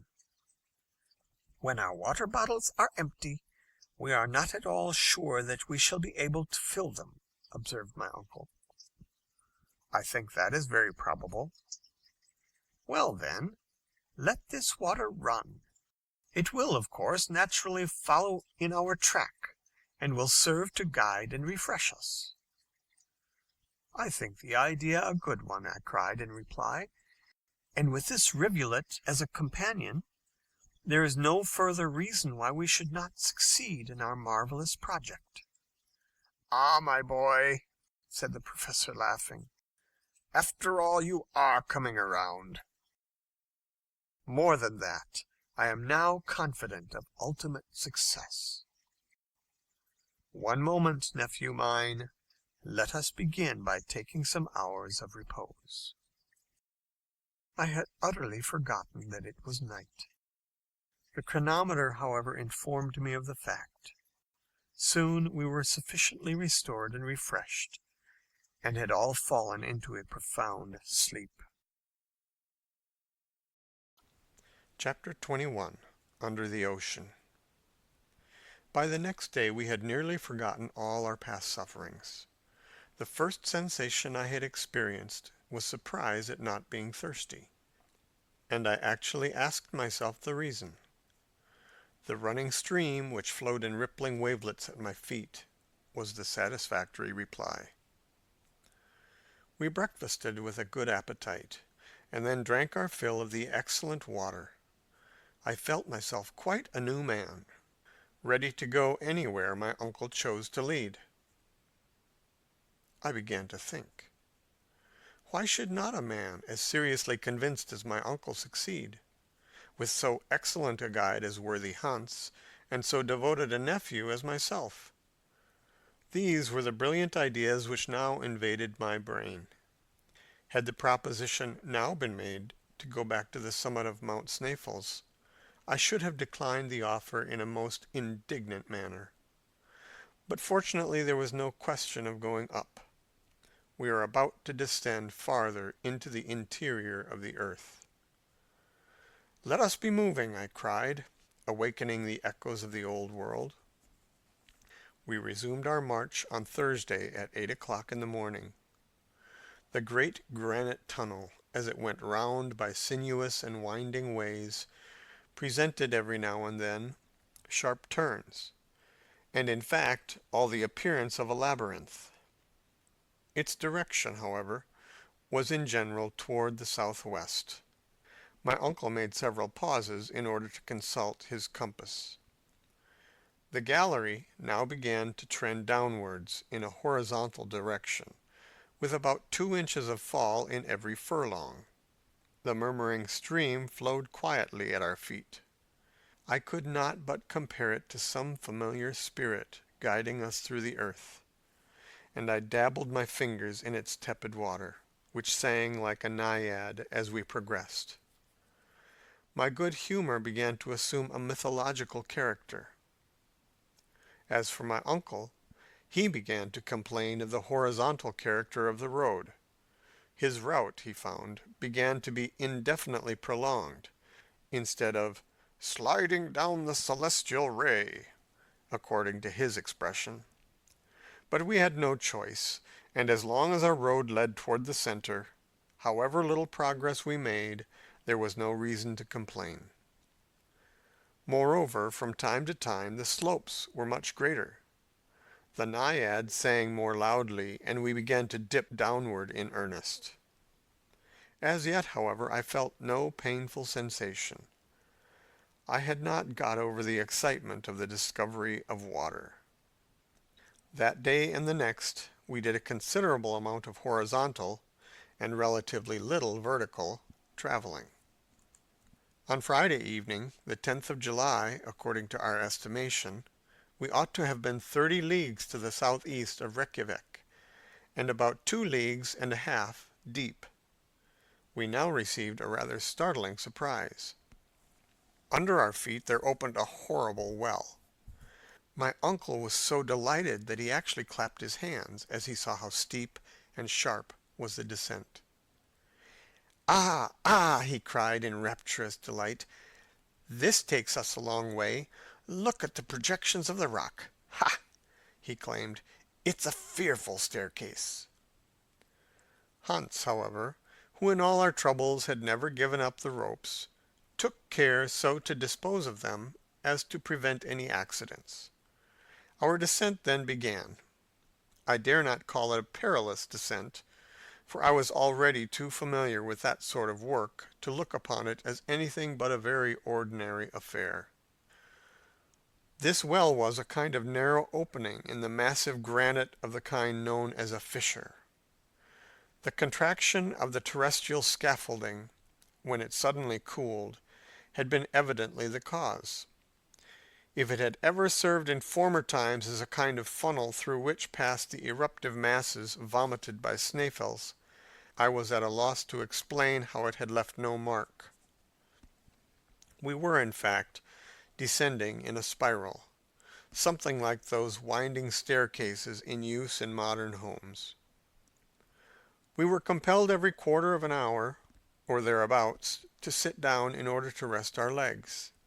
Our calves ached.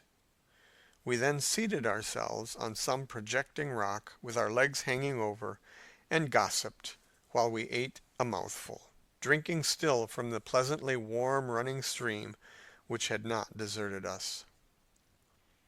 It is scarcely necessary to say that in this curiously shaped fissure the Hansbach had become a cascade, to the detriment of its size. It was still, however, sufficient and more for our wants. Besides, we knew that, as soon as the declivity ceased to be so abrupt, the stream must resume its peaceful course. At this moment it reminded me of my uncle, his impatience and rage, while when it flowed more peacefully I pictured to myself the placidity of the Icelandic guide. During the whole of 2 days, the 6th and 7th of July, we followed the extraordinary spiral staircase of the fissure, penetrating 2 leagues farther into the crust of the earth, which put us 5 leagues below the level of the sea. On the 8th, however, at 12 o'clock in the day, the fissure suddenly assumed a much more gentle slope, still trending in a southeast direction. The road now became comparatively easy, and at the same time dreadfully monotonous. It would have been difficult for matters to have turned out otherwise. Our peculiar journey had no chance of being diversified by landscape and scenery. At all events, such was my idea. At length, on Wednesday the 15th, we were actually 7 leagues, 21 miles, below the surface of the earth, and 50 leagues distant from the mountain of Snæfell's. Though, if the truth be told, we were very tired, our health had resisted all suffering, and was in a most satisfactory state. Our traveller's box of medicaments had not even been opened. My uncle was careful to note every hour the indications of the compass, of the manometer, and of the thermometer, all of which he afterwards published in his elaborate philosophical and scientific account of our remarkable voyage. He was therefore able to give an exact relation of the situation. When, therefore, he informed me that we were 50 leagues in a horizontal direction distant from our starting point, I could not suppress a loud exclamation. "What is the matter now?" cried my uncle. "Nothing very important. Only an idea has entered my head," was my reply. "Well, out with it, my boy." "It is my opinion that if your calculations are correct, we are no longer under Iceland." "Do you think so?" "We can very easily find out," I replied, pulling out a map and compasses. "You see," I said, after careful measurement, "that I am not mistaken. We are far beyond Cape Portland, and those 50 leagues to the southeast will take us into the open sea." "Under the open sea!" cried my uncle, rubbing his hands with a delighted air. "Yes," I cried, "no doubt old ocean flows over our heads." "Well, my dear boy, what can be more natural? Do you not know that in the neighborhood of Newcastle there are coal mines which have been worked far out under the sea? Now my worthy uncle, the professor, no doubt regarded this discovery as a very simple fact, but to me the idea was by no means a pleasant one. And yet, when one came to think the matter over seriously, what mattered it whether the plains and mountains of Iceland were suspended over our devoted heads, or the mighty billows of the Atlantic Ocean? The whole question rested on the solidity of the granite roof above us. However, I soon got used to the ideal, for the passage, now level, now running down, and still always to the southeast, kept going deeper and deeper into the profound abysses of Mother Earth. 3 days later, on the 18th of July, on a Saturday, we reached a kind of vast grotto. My uncle here paid Hans his usual rix dollars, and it was decided that the next day should be a day of rest. Chapter 22. Sunday, below ground. I awoke on Sunday morning without any sense of hurry and bustle, attendant on an immediate departure, though the day to be devoted to repose and reflection was spent under such strange circumstances, and in so wonderful a place. The idea was a pleasant one. Besides, we all began to get used to this kind of existence. I had almost ceased to think of the sun, of the moon, of the stars, of the trees, houses, and towns, in fact, about any terrestrial necessities. In our peculiar position, we were far above such reflections. The grotto was a vast and magnificent hall. Along its granitic soil the stream flowed placidly and pleasantly. So great a distance was it now from its fiery source that its water was scarcely lukewarm, and could be drunk without delay or difficulty. After a frugal breakfast, the professor made up his mind to devote some hours to putting his notes and calculations in order. In the first place, he said, I have a good many to verify and prove, in order that we may know our exact position. I wish to be able, on our return to the upper regions, to make a map of our journey, a kind of vertical section of the globe, which will be, as it were, the profile of the expedition. That would indeed be a curious work, uncle, but can you make your observations with anything like certainty and precision? I can. I have never on any occasion failed to note with great care the angles and slopes. I am certain as to have made no mistake. Take the compass and examine how she points. I looked at the instrument with care. East 1/4 southeast. Very good, resumed the professor, noting the observation and going through some rapid calculations. I make out that we have journeyed 250 miles from the point of our departure. Then the mighty waves of the Atlantic are rolling over our heads, certainly, and at this very moment it is possible that fierce tempests are raging above, and that men and ships are battling against the angry blast just over our heads. It is quite within the range of possibility, rejoined my uncle, smiling. And that whales are playing in shoals, thrashing the bottom of the sea, the roof of our adamantine prison. Be quite at rest at that point. There is no danger of their breaking through. But to return to our calculations, we are to the southeast, 250 miles from the base of Sneffels, and according to my preceding notes, I think we have gone 16 leagues in a downward direction. 16 leagues, 50 miles, I cried. I am sure of it. But that is the extreme limit allowed by science for the thickness of the earth's crust, I replied, referring to my geological studies. I do not contravene that assertion, was his quiet answer. And at this stage of our journey, according to all known laws on the increase of heat, there should be here a temperature of 1500 degrees of Reaumur. There should be, you say, my boy? In which case this granite would not exist, but in a state of fusion. But you perceive, my boy, that it is not so, and that facts, as usual, are very stubborn things, overruling all theories. I am forced to yield to the evidence of my senses, but I am nevertheless very much surprised.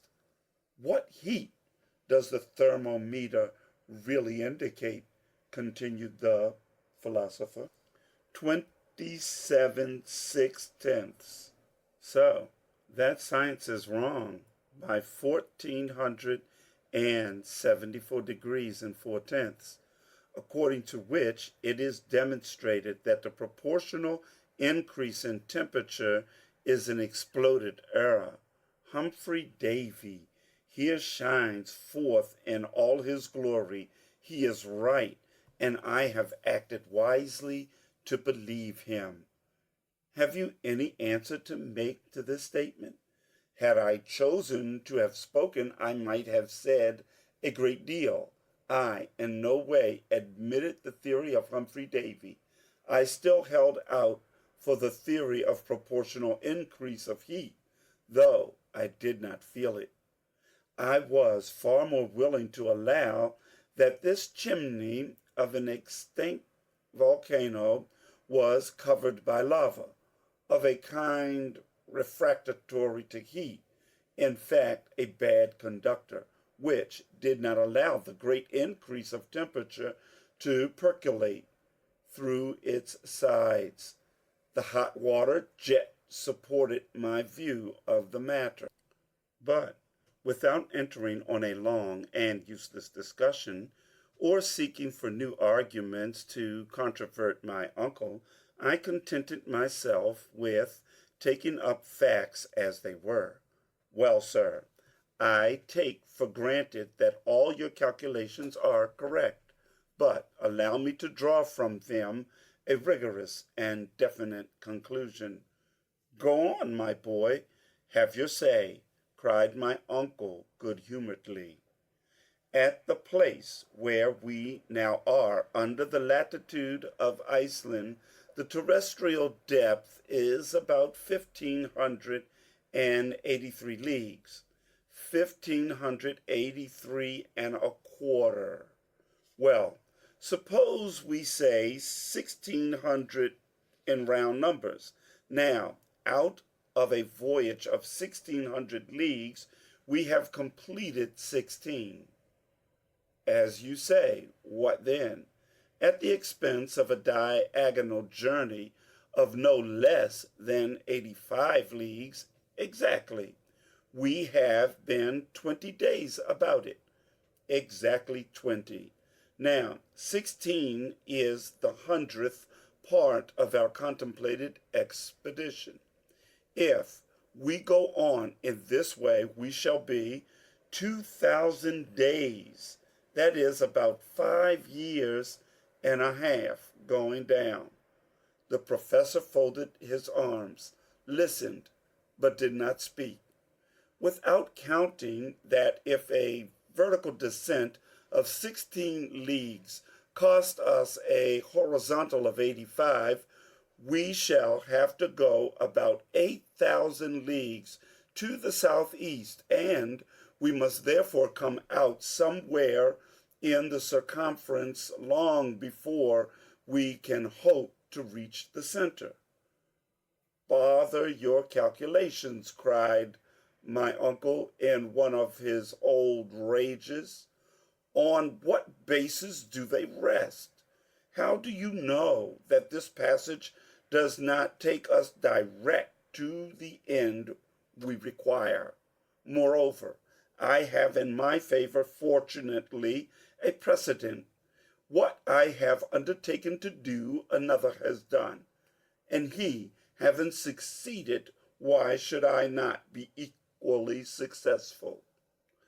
I hope indeed you will be. Still, I suppose I may be allowed to. You are allowed to hold your tongue, cried Professor Hardwigg, when you talk so unreasonably as this. I saw at once that the old doctorial professor was still alive in my uncle, and fearful to rouse his angry passions, I dropped the unpleasant subject. Now then, he explained, consult the manometer. What does that indicate? A considerable amount of pressure. Very good. You see then that by descending slowly and by gradually accustoming ourselves to the density of this lower atmosphere, we shall not suffer. Well, I suppose not, except it may be a certain amount of pain in the ears, was my rather grim reply. That, my dear boy, is nothing, and you will easily get rid of that source of discomfort by bringing the exterior air to communication with the air contained in your lungs. Perfectly, said I, for I had quite made up my mind in no wise to contradict my uncle. I should fancy almost that I should experience a certain amount of satisfaction in making a plunge into this dense atmosphere. Have you taken note of how wonderfully sound is propagated? Of course I have. There can be no doubt that a journey into the interior of the earth would be an excellent cure for deafness. But then, uncle, I ventured mildly to observe, this density will continue to increase. Yes, according to a law which, however, is scarcely defined, it is true that the intensity of weight will diminish just in proportion to the depth to which we go. You know very well that it is on the surface of the earth that its action is most powerfully felt, while, on the contrary, in the very center of the earth, bodies cease to have any weight at all. I know that is the case, but as we progress, will not the atmosphere finally assume the density of water? I know it. When placed under the pressure of 710 atmospheres, cried my uncle, with imperturbable gravity, and when we are still lower down, I ask with natural anxiety, well, lower down, the density will become even greater. Then how shall we be able to make our way through this atmospheric fog?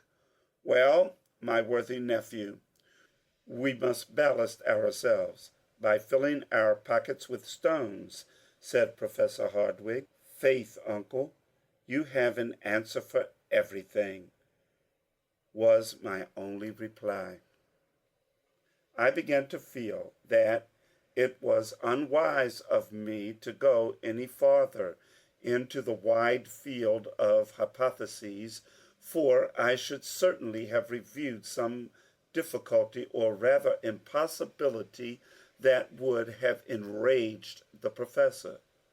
It was evident, nevertheless, that the air, under a pressure which might be multiplied by thousands of atmospheres, would end by becoming perfectly solid, and that then, admitting our bodies resisted the pressure, we should have to stop in spite of all the reasonings in the world. Facts overcome all arguments. But I thought it best not to urge this argument. My uncle would simply have quoted the example of Saknussemm. Supposing the learned Icelander's journey ever really to have taken place, there was one simple answer to be made. In the 16th century, neither the barometer nor the manometer had been invented. How then could Saknussemm have been able to discover when he did reach the center of the earth? This unanswerable and learned objection I, however, kept to myself, and bracing up my courage, awaited the course of events, little aware of how adventurous yet were to be the incidents of our remarkable journey.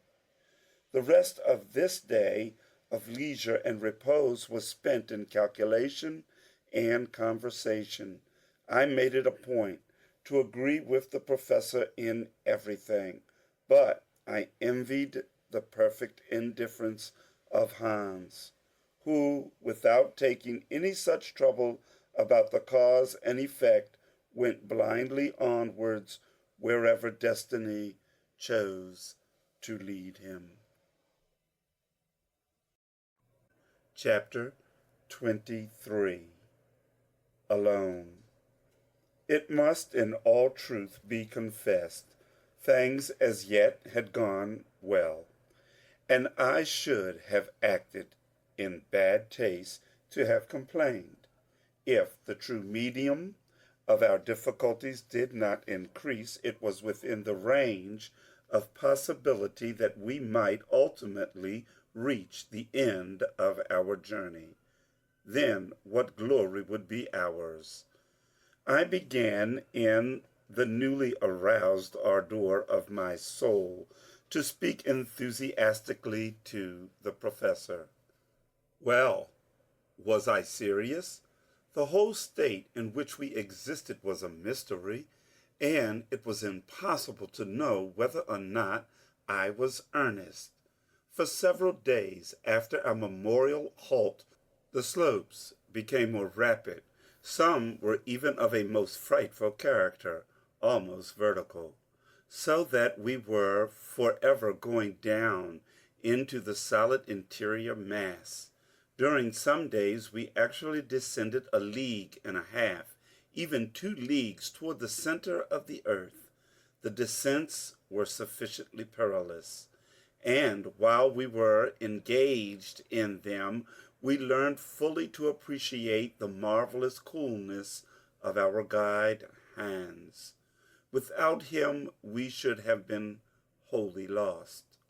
The grave and impassible Icelander devoted himself to us with the most incomprehensible sang-froid and ease, and thanks to him many a dangerous pass was got over, where but for him we should inevitably have stuck fast. His silence increased every day. I think that we began to be influenced by this peculiar trait in his character. It is certain that the inanimate objects by which you are surrounded have a direct action on the brain. It must be that a man who shuts himself up between 4 walls must lose the faculty of associating ideas and words. How many persons condemned to the horrors of solitary confinement have gone mad, simply because the thinking faculties have lain dormant. During the 2 weeks that followed our last interesting conversation, there occurred nothing worthy of being especially recorded. I have, while writing these memoirs, taxed my memory in vain for one incident of travel during this peculiar period. But the next event to be related is terrible indeed. Its very memory, even now, makes my soul shudder and my blood run cold. It was on the 7th of August. Our constant and successive descents had taken us quite 30 leagues into the interior of the earth. That is to say, that there were above us 30 leagues, nearly 100 miles of rocks and oceans and continents and towns, to say nothing of living inhabitants. We were in a southeasterly direction, about 200 leagues from Iceland. Now, the Memorial Day, the tunnel had begun to assume an almost horizontal course. I was on this occasion walking in front. My uncle had charge of one of Ruhmkorff's coils. I had possession of the other. By means of its light I was busy examining the different layers of granite. I was completely absorbed in my work. Suddenly halting and turning round, I found that I was alone. Well, thought I to myself, I have certainly been walking too fast, or else Hans and my uncle have stopped to rest. The best thing I can do is to go back and find them. Luckily, there is very little ascent to tire me. I accordingly retraced my steps, and while doing so walked for at least a quarter of an hour. Rather uneasy, I paused and looked eagerly around. Not a living soul. I called aloud. No reply. My voice was lost amid the myriad cavernous echoes it aroused. I began for the first time to feel seriously uneasy.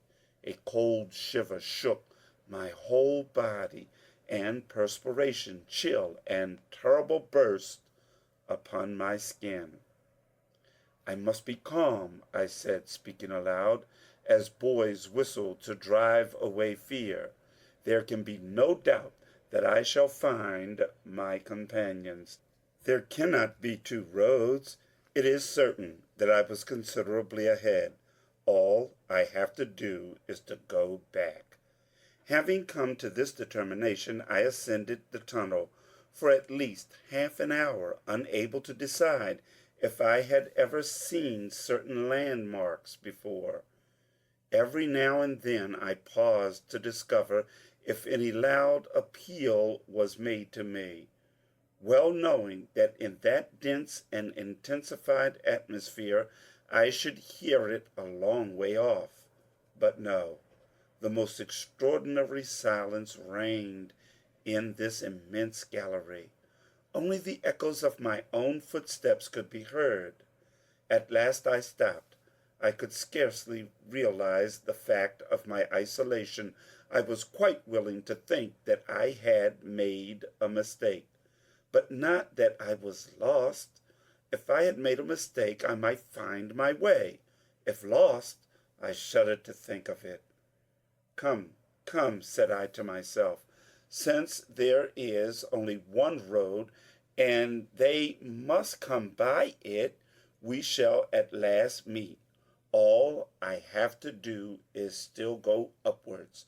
Perhaps, however, not seeing me and forgetting I was ahead, they may have gone back in search of me.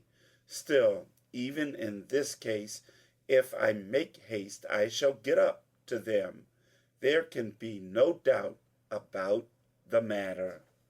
But as I spoke these last words aloud, it would have been quite clear to any listener, had there been one, that I was by no means convinced of the fact. Moreover, in order to associate together these simple ideas and to reunite them under the form of reasoning required some time. I could not at all once bring my brain to think. Then another dread doubt fell upon my soul, After all, was I ahead? Of course I was. Hans was no doubt following behind, preceded by my uncle.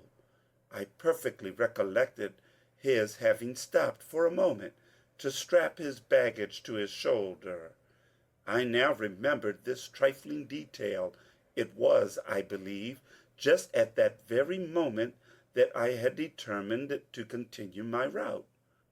Again, thought I, reasoning as calmly as possible, there is another sure means of not losing my way, a thread to guide me through the labyrinth subterraneous retreat, one which I had forgotten, my faithful river. This course of reasoning roused my drooping spirits, and I resolved to resume my journey without further delay. No time was to be lost. It was at this moment that I had reason to bless the thoughtfulness of my uncle when he refused to allow the eider hunter to close the orifices of the hot spring, that small fissure in the great mass of granite. This beneficent spring, after having saved us from thirst during so many days, would now enable me to regain the right road. Having come to this mental decision, I made up my mind before I started upwards that ablution would certainly do me a great deal of good. I stopped to plunge my hands and forehead in the pleasant water of the Hansbach stream, blessing its presence as a certain consolation. Conceive my horror and stupefaction. I was treading a hard, dusty, shingly road of granite.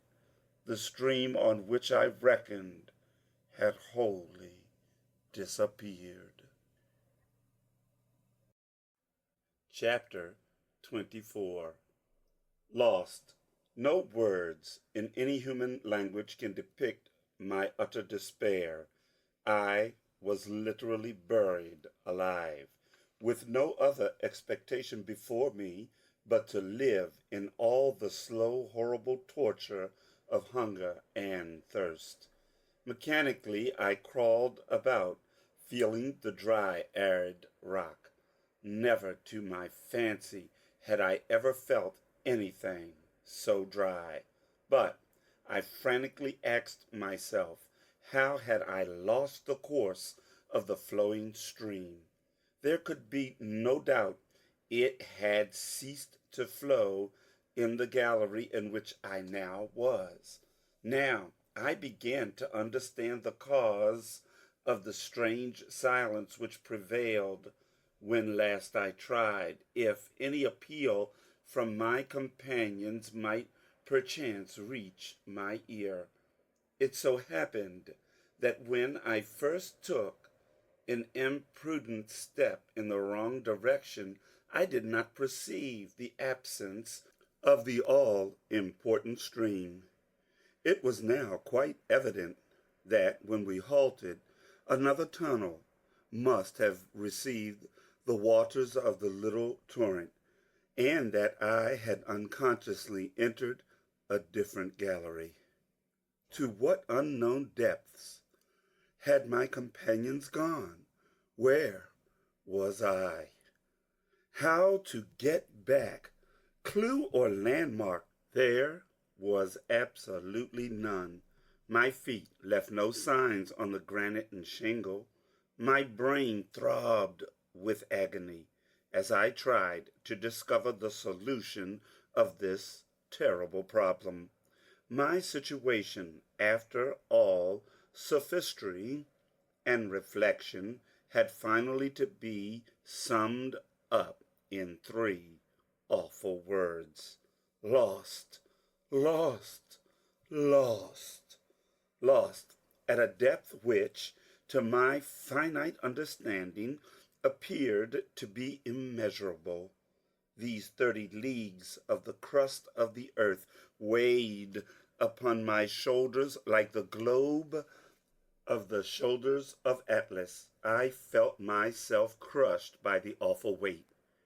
It was indeed a position to drive the sanest man to madness. I tried to bring my thoughts back to the things of the world so long forgotten. It was with the greatest difficulty that I succeeded in doing so. Hamburg, the house on the Konigstrasse, my dear cousin Gretchen, all that world which had before vanished like a shadow floated before my now vivid imagination. There they were before me, but how unreal! Under the influence of a terrible hallucination, I saw all the incidents of our journey pass before me like the scenes of a panorama. The ship and its inmates, Iceland, M. Friedrichsson, and the great summit of Mount Sneffels. I said to myself that if in my position I retain the most faint and shadowy outline of a hope, it would be a sure sign of approaching delirium. It were better to give way wholly to despair. In fact, did I but reason with calmness and philosophy, what human power was there in existence able to take me back to the surface of the earth, and ready, too, to split asunder, to rend in twain those huge and mighty vaults which stand above my head? Who could enable me to find my road and regain my companions? Insensate folly and madness to entertain even a shadow of hope. "Oh, uncle!" was my despairing cry. This was the only word of reproach which came to my lips, for I thoroughly understood how deeply and sorrowfully the worthy professor would regret my loss, and how in his turn he would patiently seek for me.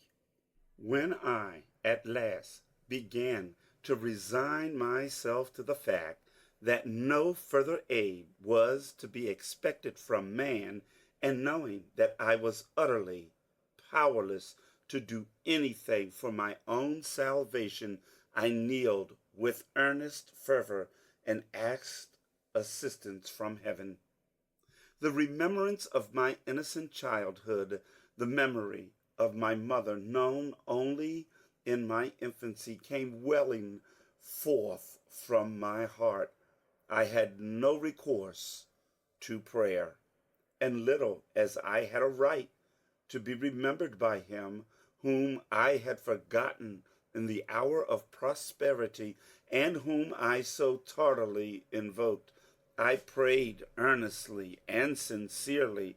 This renewal of my youthful faith brought about a much greater amount of calm, and I was enabled to concentrate all my strength and intelligence on the terrible realities of my unprecedented situation. I had about me that which I had at first wholly forgotten, 3 days' provisions. Moreover, my water bottle was quite full. Nevertheless, the one thing which it was impossible to do was to remain alone. Try to find my companions I must, at any price. But which course should I take? Should I go upwards or again descend? Doubtless it was right to retrace my steps in an upward direction. By doing this with care and coolness, I must reach the point where I had turned away from the rippling stream. I must find the fatal bifurcation or fork.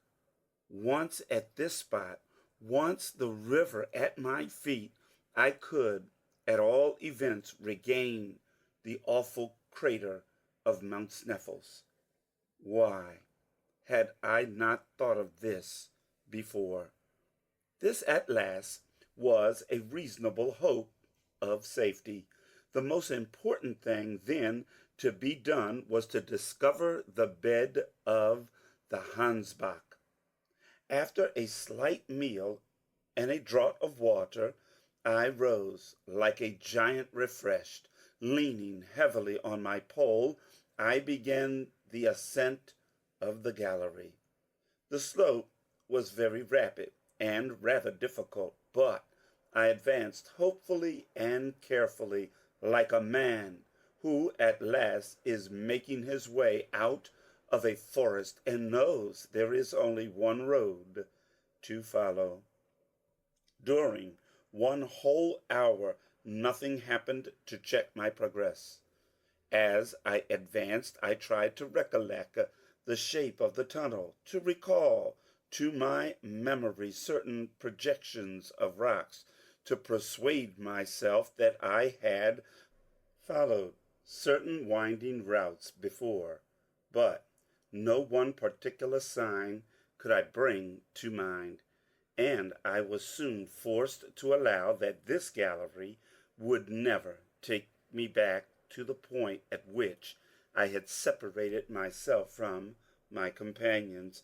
It was absolutely without issue, a mere blind alley in the earth. The moment at length came when, facing the solid rock, I knew my fate and fell inanimate on the arid floor. To describe the horrible state of despair and fear into which I then fell would now be vain and impossible. My last hope, the courage which had sustained me, drooped before the sight of this pitiless granite rock. Lost in a vast labyrinth, the sinuosities of which spread in every direction without guide, clue, or compass, I knew it was a vain and useless task to attempt flight. All that remained to me was to lie down and die, to lie down and die. The most cruel and horrible of deaths. In my state of mind, the idea came into my head that one day, perhaps, when my fossil bones were found, their discovery so far below the level of the earth might give rise to solemn and interesting scientific discussions. I tried to cry aloud, but hoarse, hollow, and inarticulate sounds alone could make themselves heard through my parched lips. I literally panted for breath. In the midst of all these horrible sources of anguish and despair, a new horror took possession of my soul. My lamp, by falling down, had got out of order. I had no means of repairing it. Its light was already becoming paler and paler, and soon would expire. With a strange sense of resignation and despair, I watched the luminous current in the coil getting less and less. A procession of shadows moved, flashing along the granite wall. I scarcely dared to lower my eyelids, fearing to lose the last spark of this fugitive light. Every instant it seemed to me that it was about to vanish and to leave me forever in utter darkness. At last, one final trembling flame remained in the lamp. I followed it with all my power of vision. I gasped for breath. I concentrated upon it all the power of my soul, as upon the last scintillation of light I was ever destined to see, and then I was to be lost forever in Cimmerian and tenebrous shadows. A wild and plaintive cry escaped my lips on earth during the most profound and comparatively complete darkness. Light never allows a complete destruction and extinction of its power. Light is so diffuse, so subtle, that it permeates everywhere, and whatever little may remain, the retina of the eye will succeed in finding it. In this place, nothing, the absolute obscurity, made me blind in every sense. My head was now wholly lost. I raised my arms, trying the effects of the feeling in getting against the cold stone wall. It was painful in the extreme. Madness must have taken possession of me. I knew not what I did. I began to run, to fly, rushing at haphazard in this inextricable labyrinth, always going downwards, running wildly underneath the terrestrial crust like an inhabitant of the subterranean furnaces, screaming, roaring, howling until bruised by the pointed rocks, falling and picking myself up, all covered with blood, seeking madly to drink the blood which dripped from my torn features, mad because this blood only trickled over my face, and watching always for this horrid wall which were presented to me, the fearful obstacle against which I could not dash my head. Where was I going? It was impossible to say. I was perfectly ignorant of the matter. Several hours passed in this way. After a long time, having utterly exhausted my strength, I fell, a heavy, inert mass, along the side of the tunnel and lost consciousness. Chapter 25. The Whispering Gallery. When at last I came back to a sense of life and being, my face was wet, but wet, as I soon knew, with tears. How long this state of insensibility lasted, it is quite impossible for me now to say. I had no means left to me of taking any account of time. Never since the creation of the world had such a solitude as mine existed. I was completely abandoned. After my fall, I lost much blood. I felt myself flooded with the life-giving fluid. My first sensation was perhaps a natural one. Why was I not dead? Because I was alive, there was something left to do. I tried to make up my mind to think no longer.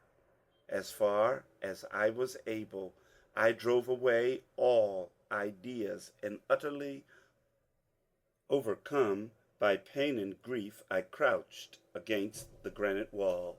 I just commenced to feel the fainting coming on again, and the sensation that this was the last struggle before complete annihilation, when, on a sudden, a violent uproar reached my ears. It had some resemblance to the prolonged rumbling voice of thunder, and I clearly distinguished sonorous voices, lost one after the other in the distant depths of the gulf. Whence came this noise? Naturally, it was to be supposed from new phenomena which were taking place in the bosom of the solid mass of Mother Earth. The explosion of some gaseous vapor, or the fall of some solid of the granite or other rock. Again I listened with deep attention. I was extremely anxious to hear if this strange and inexplicable sound was likely to be renewed. A whole quarter of an hour elapsed in painful expectation. Deep and solemn silence reigned in the tunnel, so still that I could hear the beatings of my own heart. I waited with a strange kind of hopefulness. Suddenly my ear, which leaned accidentally against the wall, appeared to catch, as it were, the faintest echo of a sound. I thought that I heard vague, incoherent, and distant voices. I quivered all over with excitement and hope. "It must be hallucination," I cried. "It cannot be. It is not true." But no, by listening more attentively, I really did convince myself that what I heard was truly the sound of human voices. To make any meaning out of the sound, however, was beyond my power. I was too weak even to hear distinctly. Still, it was a positive fact that someone was speaking. Of that I was quite certain. There was a moment of fear. A dread fell upon my soul that it might be my own words brought back to me by a distant echo. Perhaps, without knowing it, I might have been crying aloud. I resolutely closed my lips and once more placed my ear to the huge granite wall. Yes, for certain it was in truth the sound of human voices. I now, by the exercise of great determination, dragged myself along the sides of the cavern until I reached a point where I could hear more distinctly. But though I could detect the sound, I could only make out uncertain, strange, and incomprehensible words. They reached my ear as if they had been spoken in a low tone, murmured as if it were afar off. At last I made out the word "Forlorad," repeated several times in a tone betokening great mental anguish and sorrow. What could this word mean, and who was speaking it? It must be either my uncle or the guide, Hans. If, therefore, I could hear them, they must surely be able to hear me. "Help!" I cried at the top of my voice. "Help! I am dying!" I then listened with scarcely a breath. I panted with the slightest sound in the darkness, a cry, a sigh, a question, but silence reigned supreme. No answer came. In this way some minutes passed. A whole flood of ideas flashed through my mind. I began to fear that my voice, weakened by sickness and suffering, could not reach my companions who were in search for me. "It must be," they said. I cried, "Who else could by any possibility be buried 100 miles below the level of the earth?" The mere supposition was preposterous. I began, therefore, to listen again with the most breathless attention. As I moved my ears along the side of the place I was in, I found a mathematical point, as it were, where the voices appeared to attain their maximum of intensity. The word "Forlorad" again distinctly reached my ear. Then came again that rolling noise like thunder which had awakened me out of my torpor. "I begin to understand," I said to myself after some little time devoted to reflection. "It is not through the solid mass that the sound reaches my ears. The walls of my cavernous retreat are of solid granite, and the most fearful explosion would not make uproar enough to penetrate them. The sound must come along the gallery itself. The place I was in must possess some peculiar acoustic properties of its own. Again I listened, and this time, yes, this time, I heard my name distinctly pronounced, cast as it were into space. It was my uncle, the professor, who was speaking. He was in conversation with the guide, and the word which had so often reached my ear, forlorad, was a Danish word. Then I understood it all. In order to make myself heard, I too must speak, as it were, along the side of the gallery, which would carry the sound of my voice just as the wire carries the electric fluid from point to point. But there was no time to lose. If my companions were only to remove a few feet from where they stood, the acoustic effect would be over. My whispering gallery would be destroyed. I again, therefore, crawled towards the wall and said, as clearly and distinctly as I could, "Uncle Hardwigg." I then awaited a reply. Sound does not possess the property of traveling with such extreme rapidity. Besides, the density of the air at that depth from light and motion was very far from adding to the rapidity of circulation. Several seconds elapsed, which, to my excited imagination, appeared ages, and these words reached my eager ears and moved my wildly beating heart. "Harry, my boy, is that you?" A short delay between question and answer. "Yes, yes." "Where are you?" "Lost." "And your lamp?" "Out." "But the guiding stream?" "Is lost." "Keep your courage, Harry. We will do our best." "One moment, my uncle," I cried. "I have no longer strength to answer your questions, but for heaven's sake, do you continue to speak to me. Absolute silence, I felt, would be annihilation." "Keep up your courage," said my uncle. "As you are so weak, do not speak.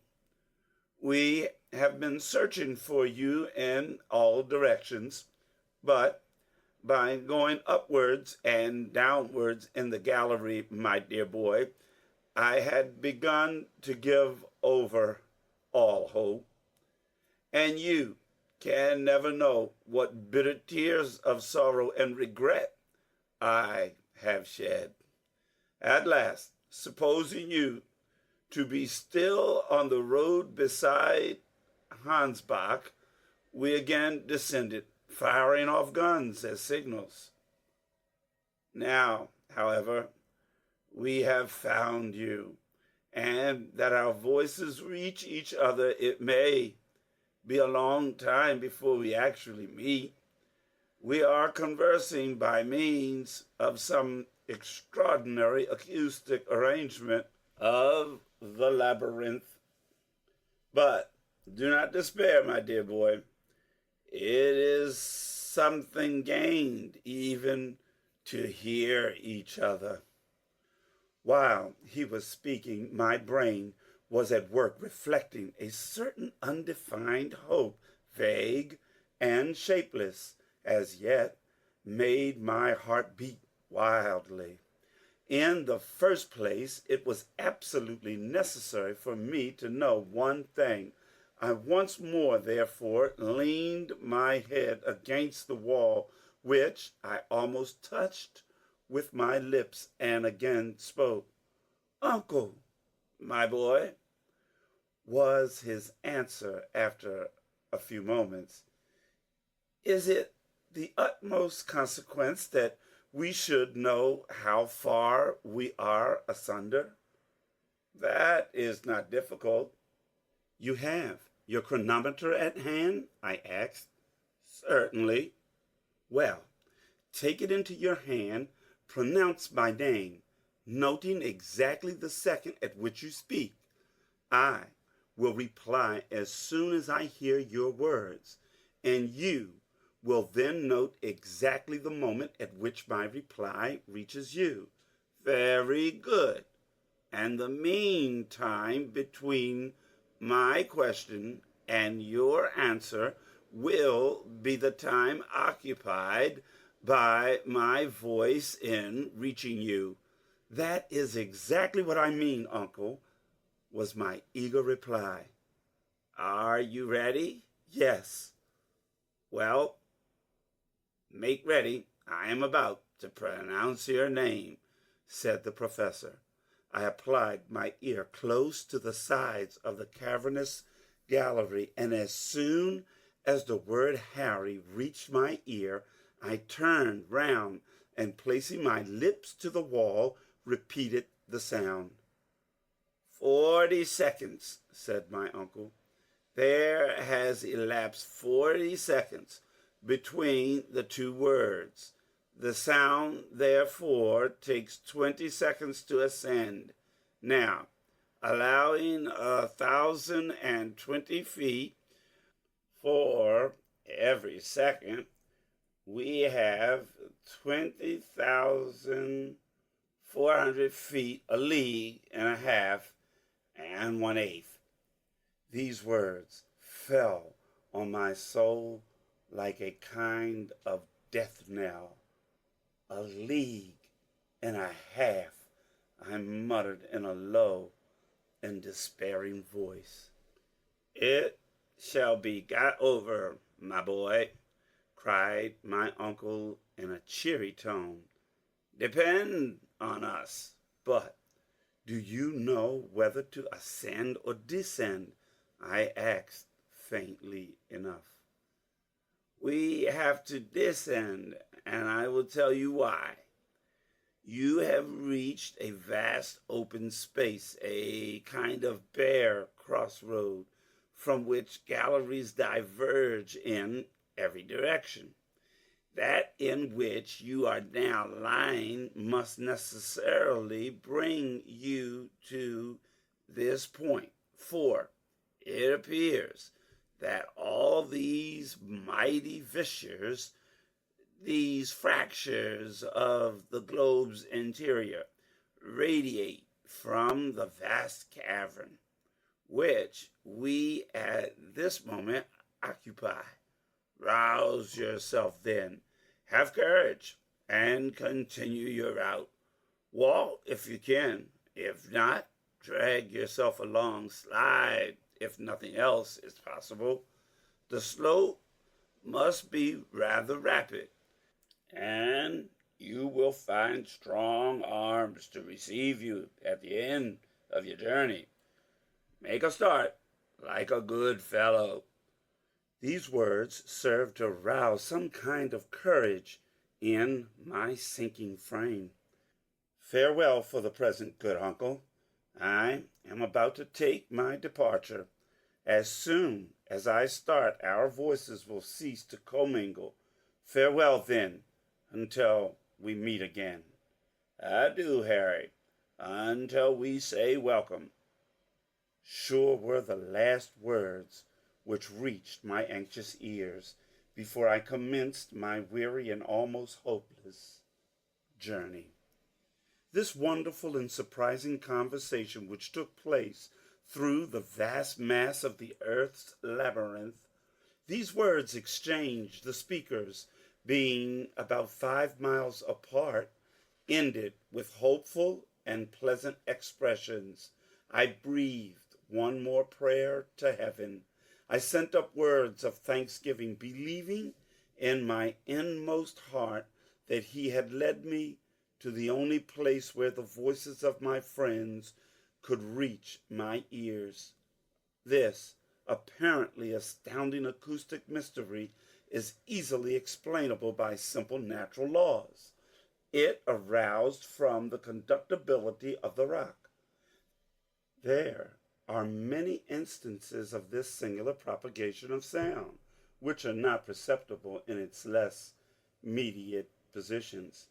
In the interior gallery of St. Paul's and amid the curious caverns in Sicily, these phenomena are observable. The most marvelous of them all is known as the ear of Dionysus. These memories of the past, of my early reading and studies, came fresh to my thoughts. Moreover, I began to reason that if my uncle and I could communicate at such great a distance, no serious obstacle could exist between us. All I had to do was to follow the direction whence the sound had reached me, and logically putting it, I must reach him if my strength did not fail. I accordingly rose to my feet. I soon found, however, that I could not walk, that I must drag myself along. The slope, as I expected, was very rapid, but I allowed myself to slip down. Soon the rapidity of the descent began to assume frightful proportions and menaced a fearful fall. I clutched at the sides. I grasped at projections of rocks. I threw myself backwards, all in vain. My weakness was so great I could do nothing to save myself. Suddenly, earth failed me. I was first launched into a dark and gloomy void. I then struck against the projecting asperities of a vertical gallery, a perfect well. My head bounded against a pointed rock, and I lost all knowledge of existence. As far as I was concerned, death had claimed me for his own.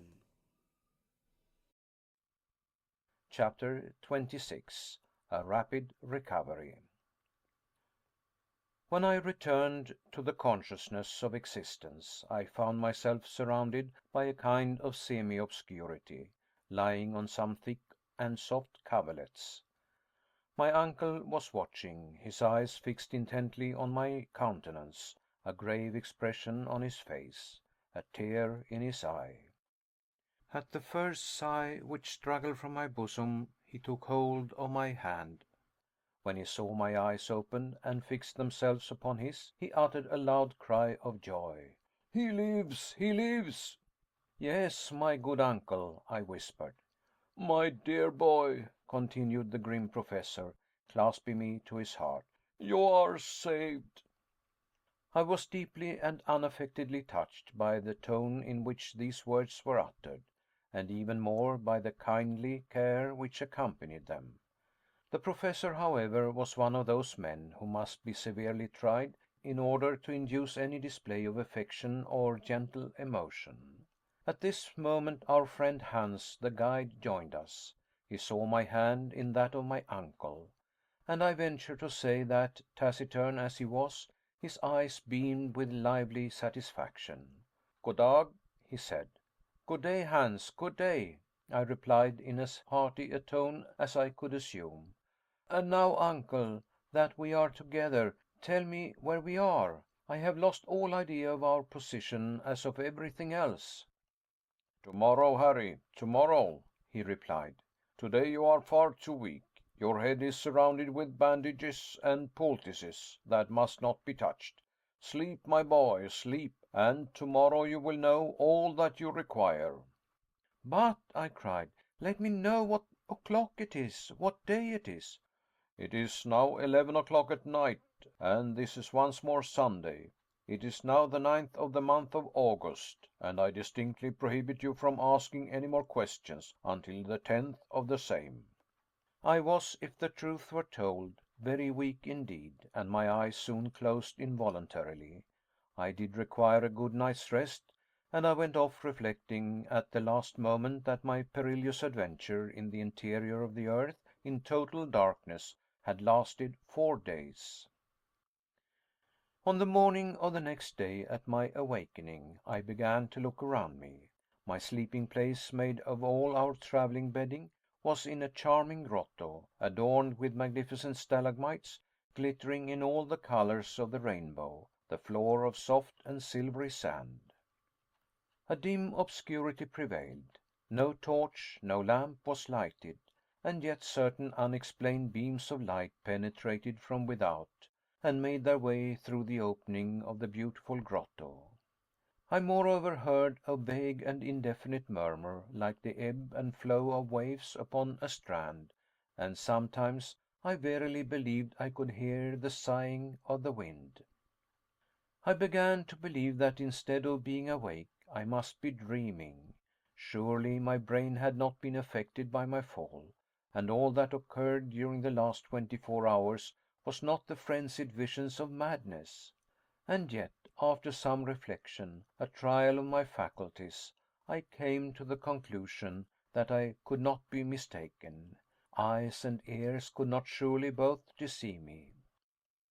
It is a ray of the blessed daylight, I said to myself, which has penetrated through some mighty fissure in the rocks.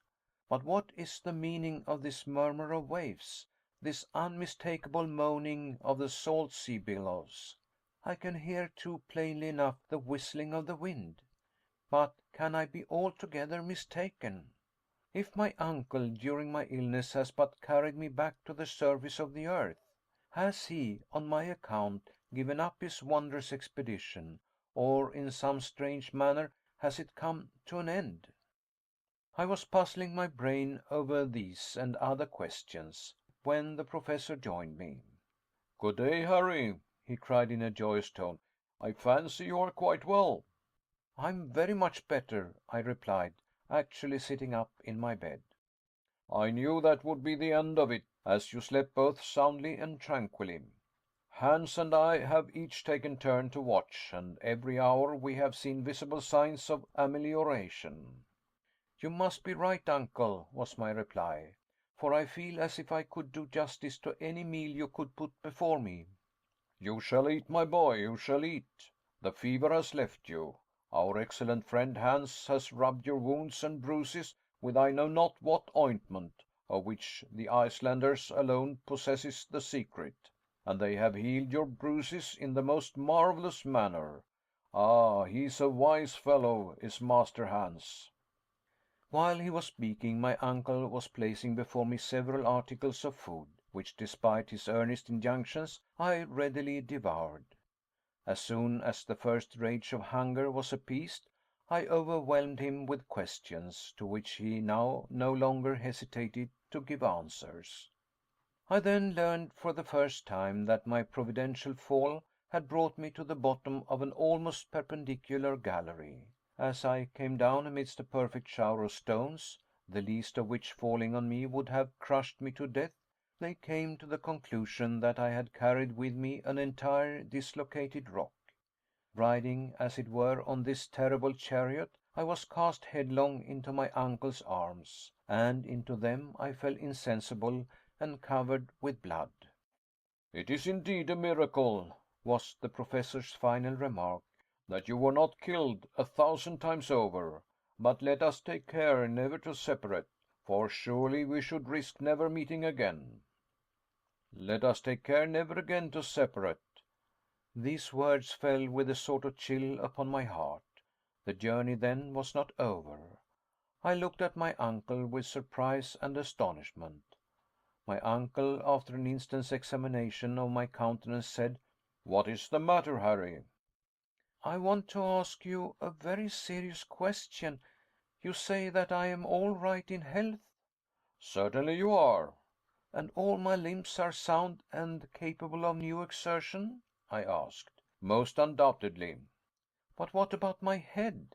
was my next anxious question. "Well, your head, except that you have one or two contusions, is exactly where it ought to be, on your shoulders," said my uncle, laughing.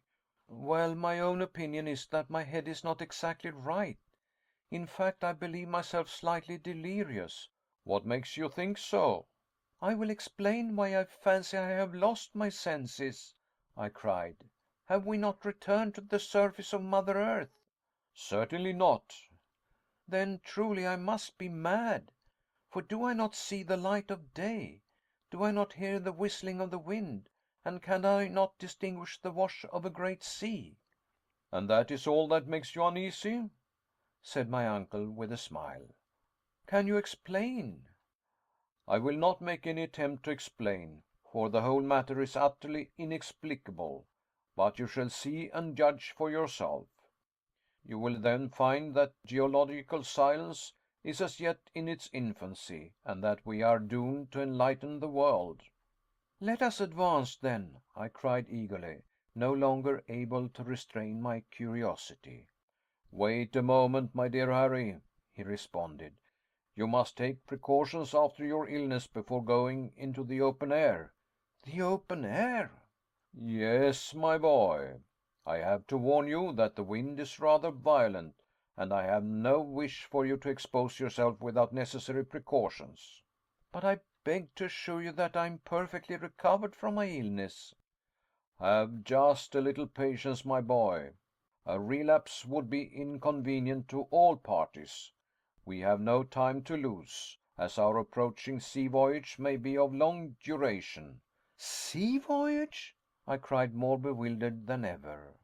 Yes, you must take another day's rest, and we shall be ready to go on board by tomorrow, replied my uncle with a peculiar smile. Go on board? The words utterly astonished me. Go on board! And what and how? Had we come upon a river, a lake? Had we discovered some inland sea? Was a vessel lying at anchor in some part of the interior of the earth? My curiosity was worked up to the very highest pitch. My uncle made vain attempts to restrain me. When at last, however, he discovered that my feverish impatience would do more harm than good, and that the satisfaction of my wishes could alone restore me to a calm state of mind, he gave way. I dressed myself rapidly, and then, taking the precaution to please my uncle of wrapping myself in one of the coverlets, I rushed out of the grotto. Chapter 27. The Central Sea. At first I saw absolutely nothing.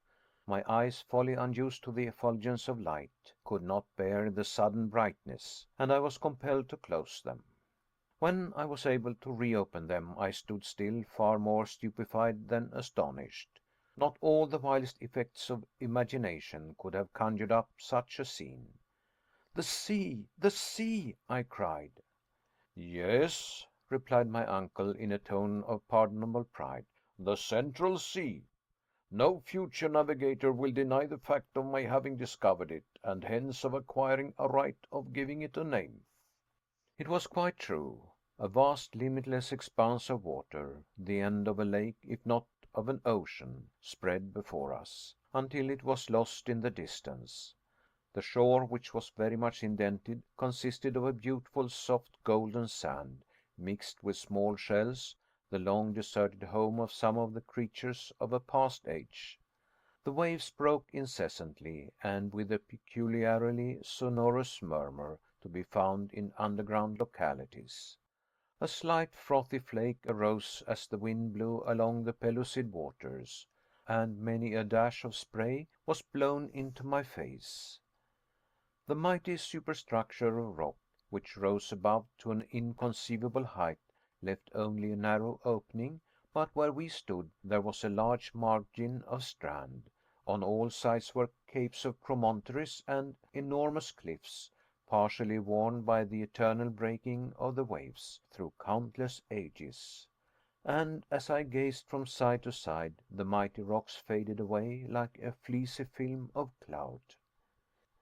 It was in reality an ocean with the usual characteristics of an inland sea, only horribly wild, so rigid, cold, and savage. One thing startled and puzzled me greatly. How was it that I was able to look upon that vast sheet of water instead of being plunged into utter darkness? The vast landscape before me was lit up like day, but there was wanting the dazzling brilliancy, the splendid irradiation of the sun, the pale cold illumination of the moon, the brightness of the stars. The illuminating power in this subterranean region, from its trembling and recurring character, is clear dry whiteness. The very slight elevation of its temperature, its great superiority to that of the moon, was evidently electric, something in the nature of the aurora borealis, only that its phenomena were constant, and able to light up the whole of the ocean cavern. The tremendous vault above our heads, the sky, so to speak, appeared to be composed of a conglomeration of nebulous vapors in constant motion. I should originally have supposed that under such an atmospheric pressure as must exist in that place, the evaporation of water could not really take place, and yet from the action of some physical law, which escaped my memory, there were heavy and dense clouds rolling along that mighty vault, partially concealing the roof. Electric currents produced astonishing play of light and shade in the distance, especially around the heavier clouds. Deep shadows were cast beneath, and then suddenly, between two clouds, there would come a ray of unusual beauty and remarkable intensity. And yet it was not like the sun, for it gave no heat. The effect was sad and excruciatingly melancholy. Instead of a noble firmament of blue, studded with stars, there was above me a heavy roof of granite, which seemed to crush me. Gazing around, I began to think of the theory of the English captain who compared the earth to a vast hollow sphere in the interior of which the air is retained in a luminous state by means of atmospheric pressure, while two stars, Pluto and Proserpine, circled there in their mysterious orbits. After all, suppose the old fellow was right. In truth, we were imprisoned, bound as it were in a vast excavation. Its width it was impossible to make out, the shore on either hand widening rapidly until lost to sight, while its length was equally uncertain. A haze on the distant horizon bounded our view. As to its height, we could see that it must be many miles to the roof. Looking upward, it was impossible to discover where the stupendous roof began. The lowest of the clouds must have been floating at an elevation of 2,000 yards, a height greater than that of terrestrial vapors, which circumstance was doubtless owing to the extreme density of the air. I use the word cavern in order to give an idea of the place. I cannot describe its awful grandeur. Human language fails to convey an idea of its savage sublimity. Whether this singular vacuum had or had not been caused by the sudden cooling of the earth when in a state of fusion, I could not say. I had read of most wonderful and gigantic caverns, but none in any way like this. The great grotto of Guachara in Colombia, visited by the learned Humboldt, the vast and partially explored Mammoth Cave in Kentucky, what were these holes in the earth to that in which I stood in speechless admiration? With its vapory clouds, its electric light, and the mighty ocean slumbering in its bosom. Imagination, not description, can alone give an idea of the splendor and vastness of the cave. I gazed at these marvels in profound silence. Words were utterly wanting to indicate the sensations of wonder I experienced. I seemed, as I stood upon that mysterious shore, as if I were some wandering inhabitant of a distant planet, present for the first time at the spectacle of some terrestrial phenomena belonging to another existence. To give body and existence to such new sensations would have required the coinage of new words, and here my feeble brain found itself wholly at fault. I looked on, I thought, I reflected, I admired, in a state of stupefaction not altogether unmingled with fear. The unexpected spectacle restored some color to my pallid cheeks. I seemed to be actually getting better under the influence of this novelty. Moreover, the vivacity of the dense atmosphere reanimated my body by inflating my lungs with unaccustomed oxygen.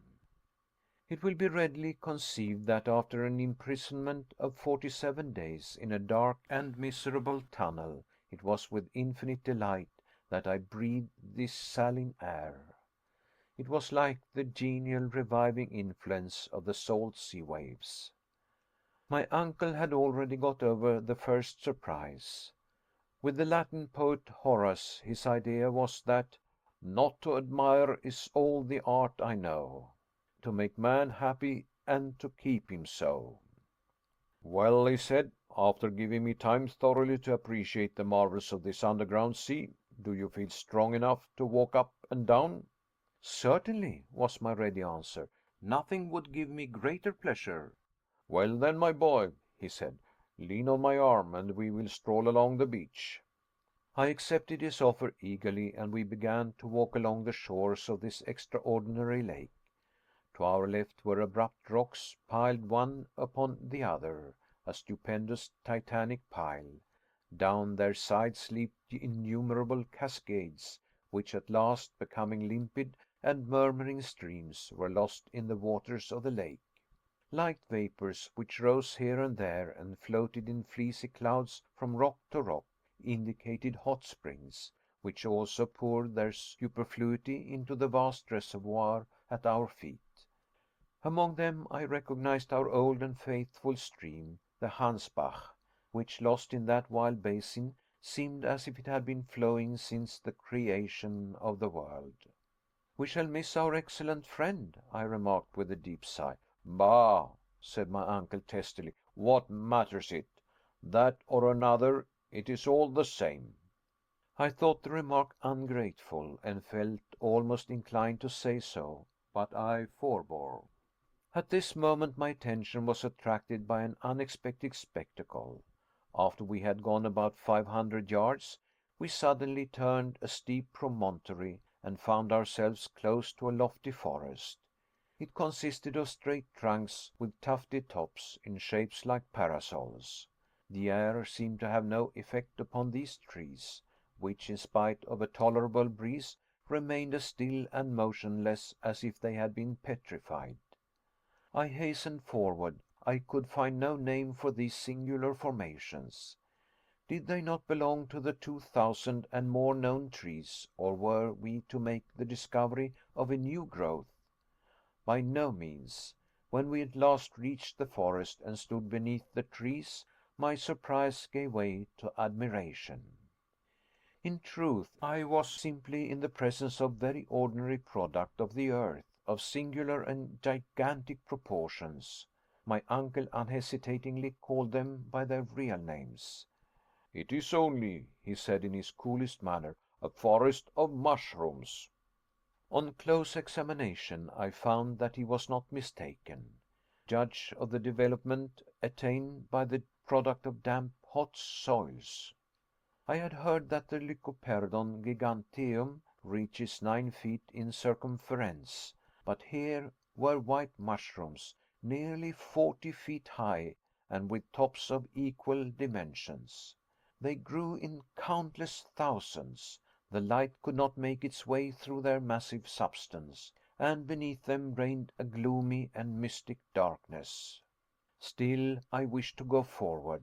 The cold in the shades of this singular forest was intense. For nearly an hour we wandered about in this visible darkness. At length I left the spot, and once more returned to the shores of the lake, to light and comparative warmth. But the amazing vegetation of subterraneous land was not confined to gigantic mushrooms. New wonders awaited us at every step. We had not gone many hundred yards when we came upon a mighty group of other trees with discolored leaves, the common humble trees of Mother Earth, of an exorbitant and phenomenal size, lycopods 100 feet high, flowering ferns as tall as pines, gigantic grasses. Astonishing, magnificent, splendid, cried my uncle. Here we have before us the whole flora of the second period of the world, that of transition. Behold the humble plants of our gardens, which in the first ages of the world were mighty trees. Look around you, my dear Harry. No botanist ever before gazed on such a sight." My uncle's enthusiasm, always a little more than was required, was now excusable. "You are right, uncle," I remarked. "Providence appears to have designed the preservation in this vast and mysterious hothouse of antediluvian plants, to prove the sagacity of learned men in figuring them so marvelously on paper." "Well said, my boy, very well said.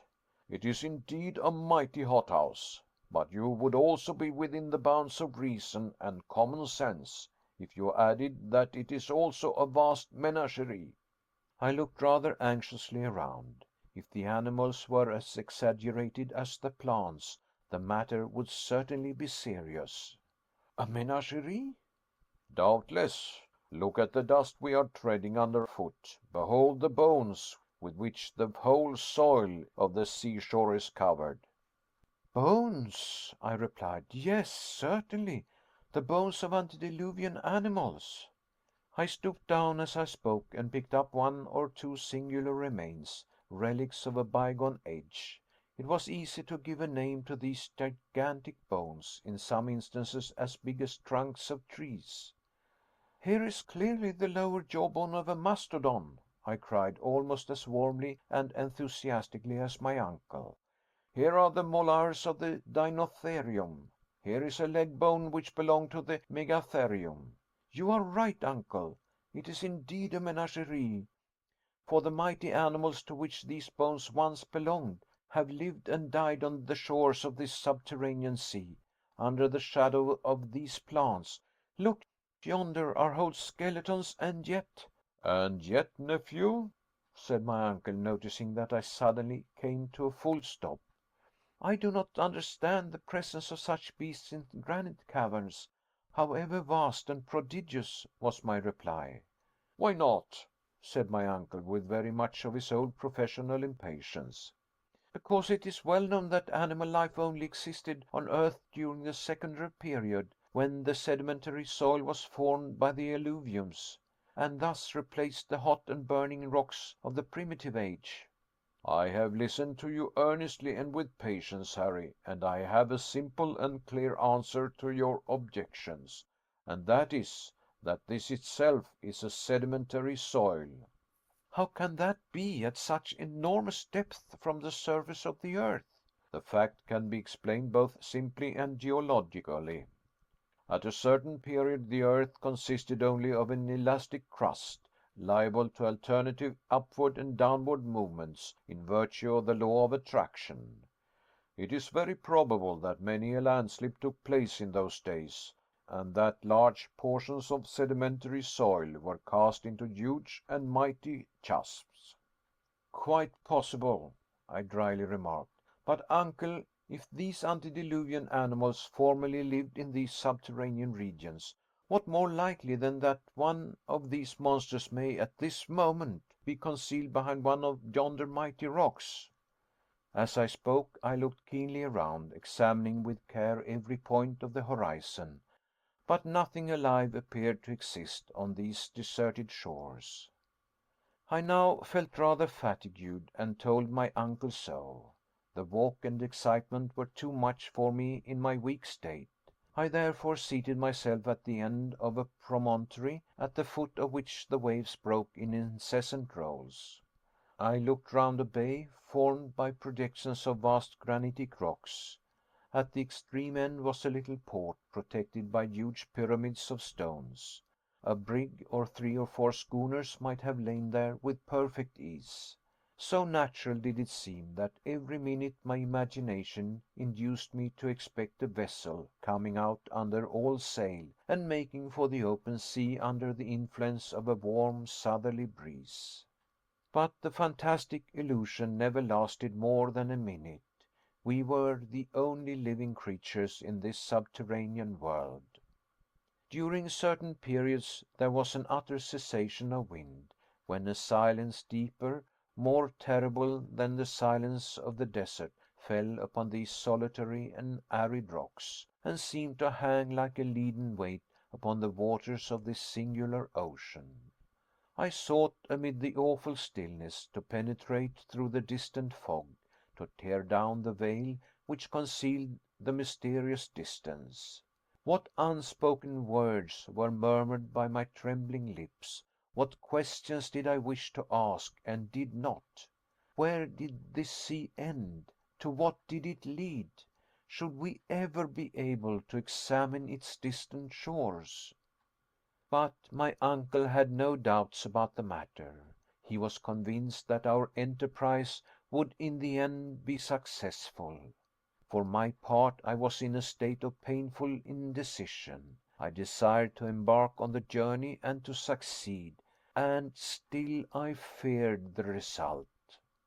After we had passed an hour or more in silent contemplation of the wondrous spectacle, we rose and went down towards the bank on our way to the grotto, which I was not sorry to gain. After a slight repast, I sought refuge in slumber, and at length, after many and tedious struggles, sleep came over my weary eyes. Chapter 28. Launching the Raft. On the morning of the next day, to my great surprise, I awoke completely restored. I thought a bath would be delightful after my long illness and sufferings. So soon after rising, I went and plunged into the waters of this new Mediterranean. The bath was cool, fresh, and invigorating. I came back to breakfast with an excellent appetite. Hans, our worthy guide, thoroughly understood how to cook such eatables as we were able to provide. He had both fire and water at discretion, so that he was enabled slightly to weary monotony of our ordinary repast. Our morning meal was like a capital English breakfast, with coffee by way of a wind up, and never had this delicious beverage been so welcome and refreshing. My uncle had sufficient regard for my state of health not to interrupt me in the enjoyment of the meal, but he was evidently delighted when I had finished. Now then, said he, come with me. It is the height of the tide, and I am anxious to study its curious phenomena. What? I cried, rising in astonishment. Did you say the tide, uncle? Certainly I did. You do not mean to say, I replied in a tone of respectful doubt, that the influence of the sun and moon is felt here below? And pray, why not? Are not all bodies influenced by the law of universal attraction? Why should this vast underground sea be exempt from the general law, the rule of the universe? Besides, there is nothing like that which is proved and demonstrated. Despite the great atmospheric pressure down here, you will notice that this inland sea rises and falls with as much regularity as the Atlantic itself. As my uncle spoke, we reached the sandy shore, and saw and heard the waves breaking monotonously on the beach. They were evidently rising. This is truly the flood, I cried, looking at the water at my feet. Yes, my excellent nephew, replied my uncle, rubbing his hands with the gusto of a philosopher, and you see by these several streaks of foam that the tide rises at least 10 or 12 feet. It is indeed marvelous. By no means, he responded. On the contrary, it is quite natural. It may appear so in your eyes, my dear uncle, was my reply, but all the phenomena of the place appear to me to partake of the marvelous. It is almost impossible to believe that which I see. Who in his wildest dreams could have imagined that beneath the crust of our earth there could exist a real ocean, with ebbing and flowing tides, with its changes of winds, and even its storms? I, for one, should have laughed the suggestion to scorn. But, Harry, my boy, why not? Inquired my uncle with a pitying smile. Is there any physical reason in opposition to it? Well, if we give up the great theory of the central heat of the earth, I certainly can offer no reasons why anything should be looked upon as impossible. Then you will own, he added, that the system of Sir Humphry Davy is fully justified by what we have seen? I allow that it is, and that point once granted, I certainly can see no reason for doubting the existence of seas and other wonders, even countries in the interior of the globe. That is so, but of course these varied countries are uninhabited? Well, I grant that it is more likely than not. Still, I do not see why this sea should not have given shelter to some species of unknown fish. Hitherto we have not discovered any, and the probabilities are rather against our ever doing so, observed the Professor. I was losing my skepticism in the presence of these wonders. Well, I am determined to solve the question. It is my intention to try my luck with my fishing line and hook. Certainly, make the experiment, said my uncle, pleased with my enthusiasm. While we are about it, it will certainly be only proper to discover all the secrets of this extraordinary region. But after all, where are we now? I asked. All this time I have quite forgotten to ask you a question which doubtless your philosophical instruments have long since answered. Well, replied the Professor, examining the situation from only one point of view, we are now distant 350 leagues from Iceland. So much? Was my exclamation. I have gone over the matter several times, and am sure not to have made a mistake of 500 yards, replied my uncle positively. And as to the direction, are we still going to the southeast? Yes, with a western declination of 19 degrees 42 minutes, just as it is above. The declination is the variation of the needle from the true meridian of a place. As for the inclination, I have discovered a very curious fact.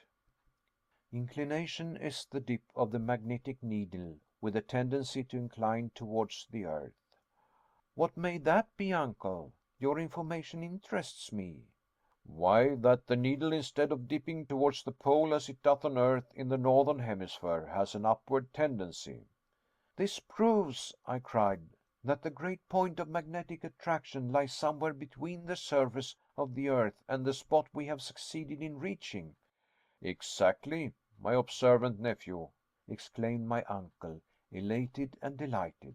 And it is quite probable that if we succeed in getting toward the polar regions, somewhere near the 73rd degree of latitude, where Sir James Ross discovered the magnetic pole, we shall behold the needle point directly upward.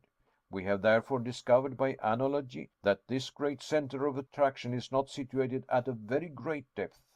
Well, said I, rather surprised, this discovery will astonish experimental philosophers. It was never suspected.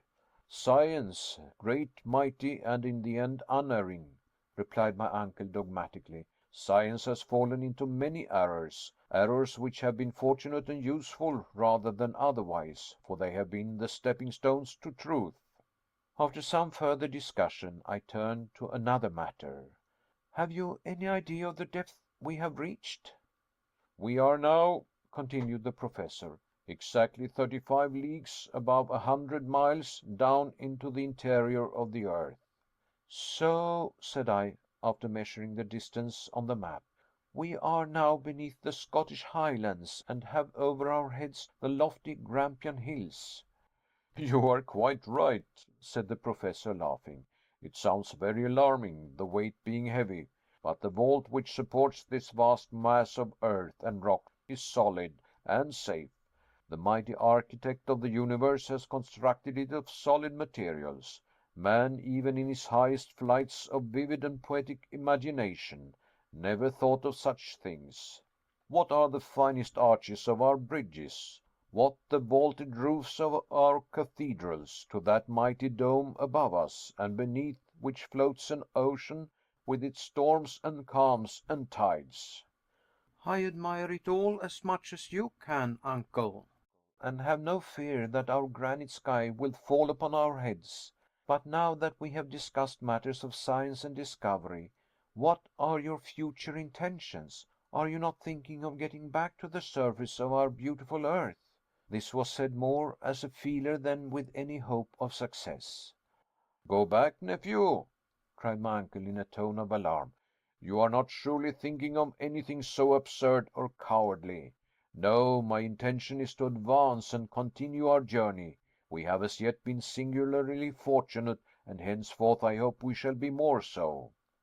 But, said I, how are we to cross yonder liquid plain? It is not my intention to leap into it head foremost, or even to swim across it, like Leander over the Hellespont. But as oceans are, after all, only great lakes, inasmuch as they are surrounded by land, so does it stand to reason that the Central Sea is circumscribed by granite surroundings. Doubtless, was my natural reply. Well, then, do you not think that when once we reach the other end, we shall find some means of continuing our journey? Probably. But what extent do you allow to this internal ocean? Well, I should fancy it to extend about 40 or 50 leagues, more or less. But even supposing this approximation to be a correct one, what then? I asked. My dear boy, we have no time for further discussion. We shall embark tomorrow. I looked around with surprise and incredulity. I could see nothing in the shape of boat or vessel. What? I cried. We are about to launch out upon an unknown sea? And where, if I may ask, is the vessel to carry us? Well, my dear boy, it will not be exactly what you would call a vessel. For the present, we must be content with a good and solid raft. A raft! I cried incredulously. But down here a raft is as impossible of construction as a vessel, and I am at loss to imagine. My good Harry, if you were to listen instead of talking so much, you would hear, said my uncle, waxing a little impatient. I should hear? Yes, certain knocks with the hammer, which Hans is now employing to make the raft. He has been at work for many hours. Making a raft? Yes. But where has he found trees suitable for such a construction? He found the trees all ready to his hand. Come, and you shall see our excellent guide at work. More and more amazed at what I heard and saw, I followed my uncle like one in a dream. After a walk of about a quarter of an hour, I saw Hans at work on the other side of the promontory which formed our natural port. A few minutes more and I was beside him. To my great surprise, on the sandy shore lay a half finished raft. It was made from beams of a very peculiar wood, and a great number of limbs, joints, bows, and pieces lay about, sufficient to have constructed a fleet of ships and boats. I turned to my uncle, silent with astonishment and awe. "Where did all this wood come from?" I cried. "What wood is it?" Well, there is pine wood, fir, and the palms of the northern regions, mineralized by the action of the sea," he replied sententiously. "Can it be possible?" "Yes," said the learned professor. "What you see is called fossil wood." "But then," cried I, after reflecting for a moment, "like the lignites, it must be as hard and as heavy as iron, and therefore will certainly not float." "Sometimes that is the case. Many of these woods have become true anthracites, but others again, like those you see before you, have only undergone one phase of fossil transformation. But there is no proof like demonstration," added my uncle, picking one or two of these precious waifs and casting them into the sea. The piece of wood, after having disappeared for a moment, came to the surface and floated about with the oscillation produced by wind and tide. "Are you convinced?" said my uncle with a self-satisfied smile. "I am convinced," I cried, "that what I see is incredible." The fact was that my journey into the interior of the earth was rapidly changing all preconceived notions, and day by day preparing me for the marvelous. I should not have been surprised to have seen a fleet of native canoes afloat upon that silent sea. The very next evening, thanks to the industry and ability of Hans, the raft was finished. It was about 10 feet long and 5 feet wide. The beams, bound together with stout ropes, were solid and firm. and once launched by our united efforts, the improvised vessel floated tranquilly upon the waters of what the Professor had well named the Central Sea.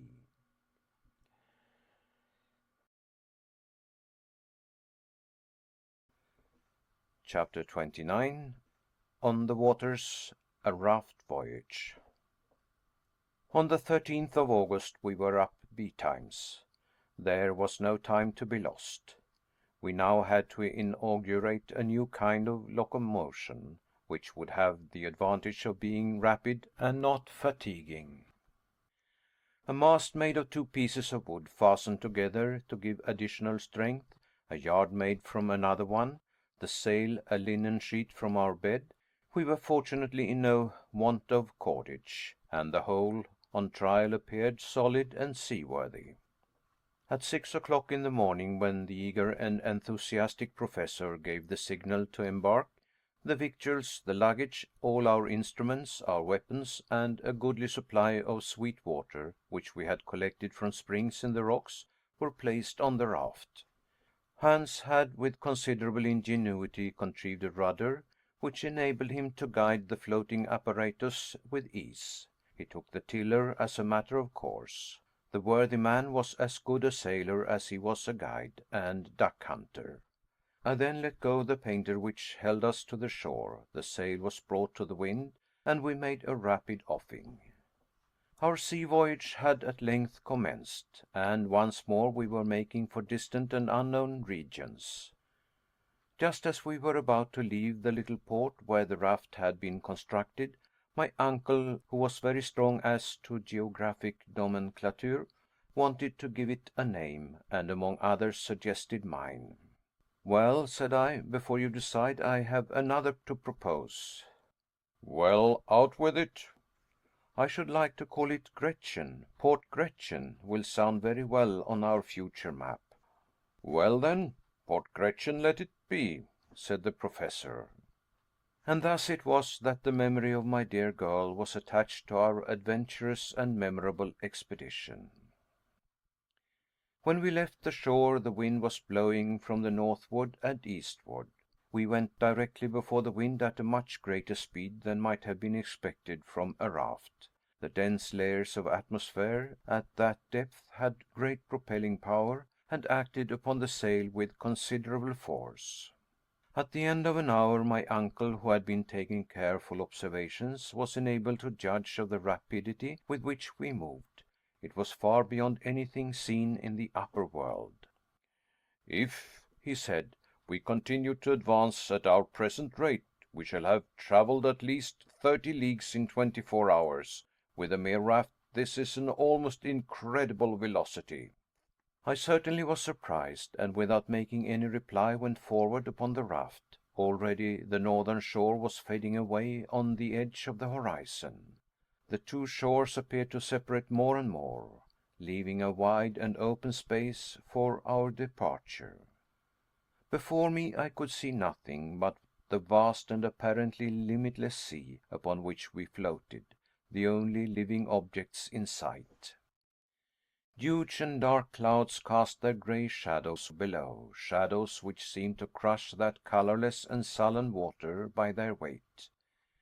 Anything more suggestive of gloom and of regions of nether darkness I never beheld. Silvery rays of electric light, reflected here and there upon some small spots of water, brought up luminous sparkles in the long wake of our cumbrous bark. Presently we were wholly out of sight of land. Not a vestige could be seen, nor any indication of where we were going. So still and motionless did we seem, without any distant point to fix our eyes on, that but for the phosphoric light at the wake of the raft, I should have fancied that we were still and motionless. But I knew that we were advancing at a very rapid rate. About 12 o'clock in the day, vast collections of seaweed were discovered surrounding us on all sides.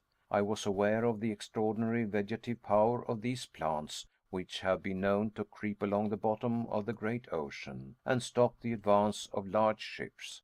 But never were seaweeds ever seen so gigantic and wonderful as those of the Central Sea.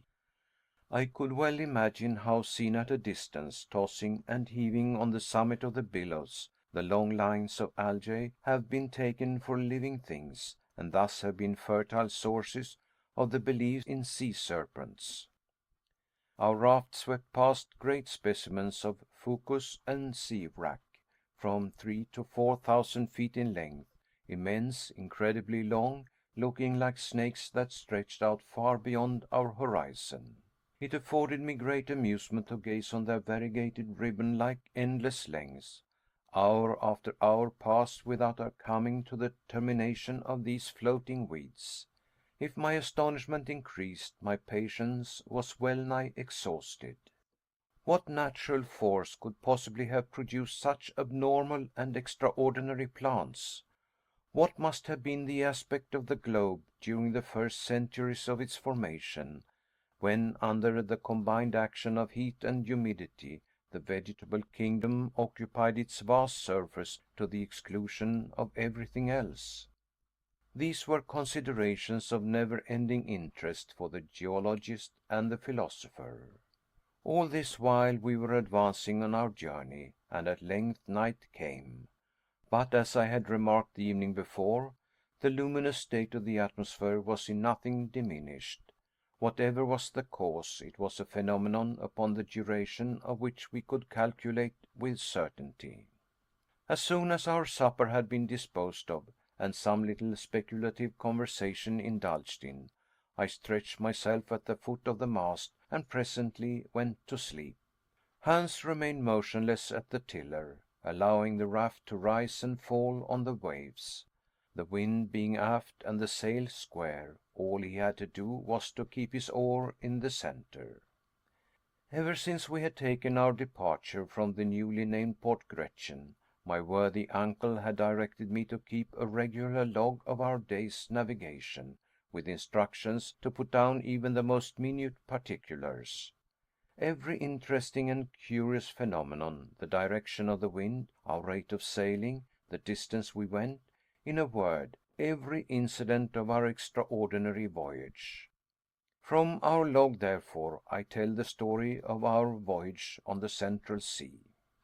Friday, August 14th. A steady breeze from the northwest. Raft progressing with extreme rapidity and going perfectly straight. Coast still dimly visible about 30 leagues to leeward. Nothing to be seen beyond the horizon in front.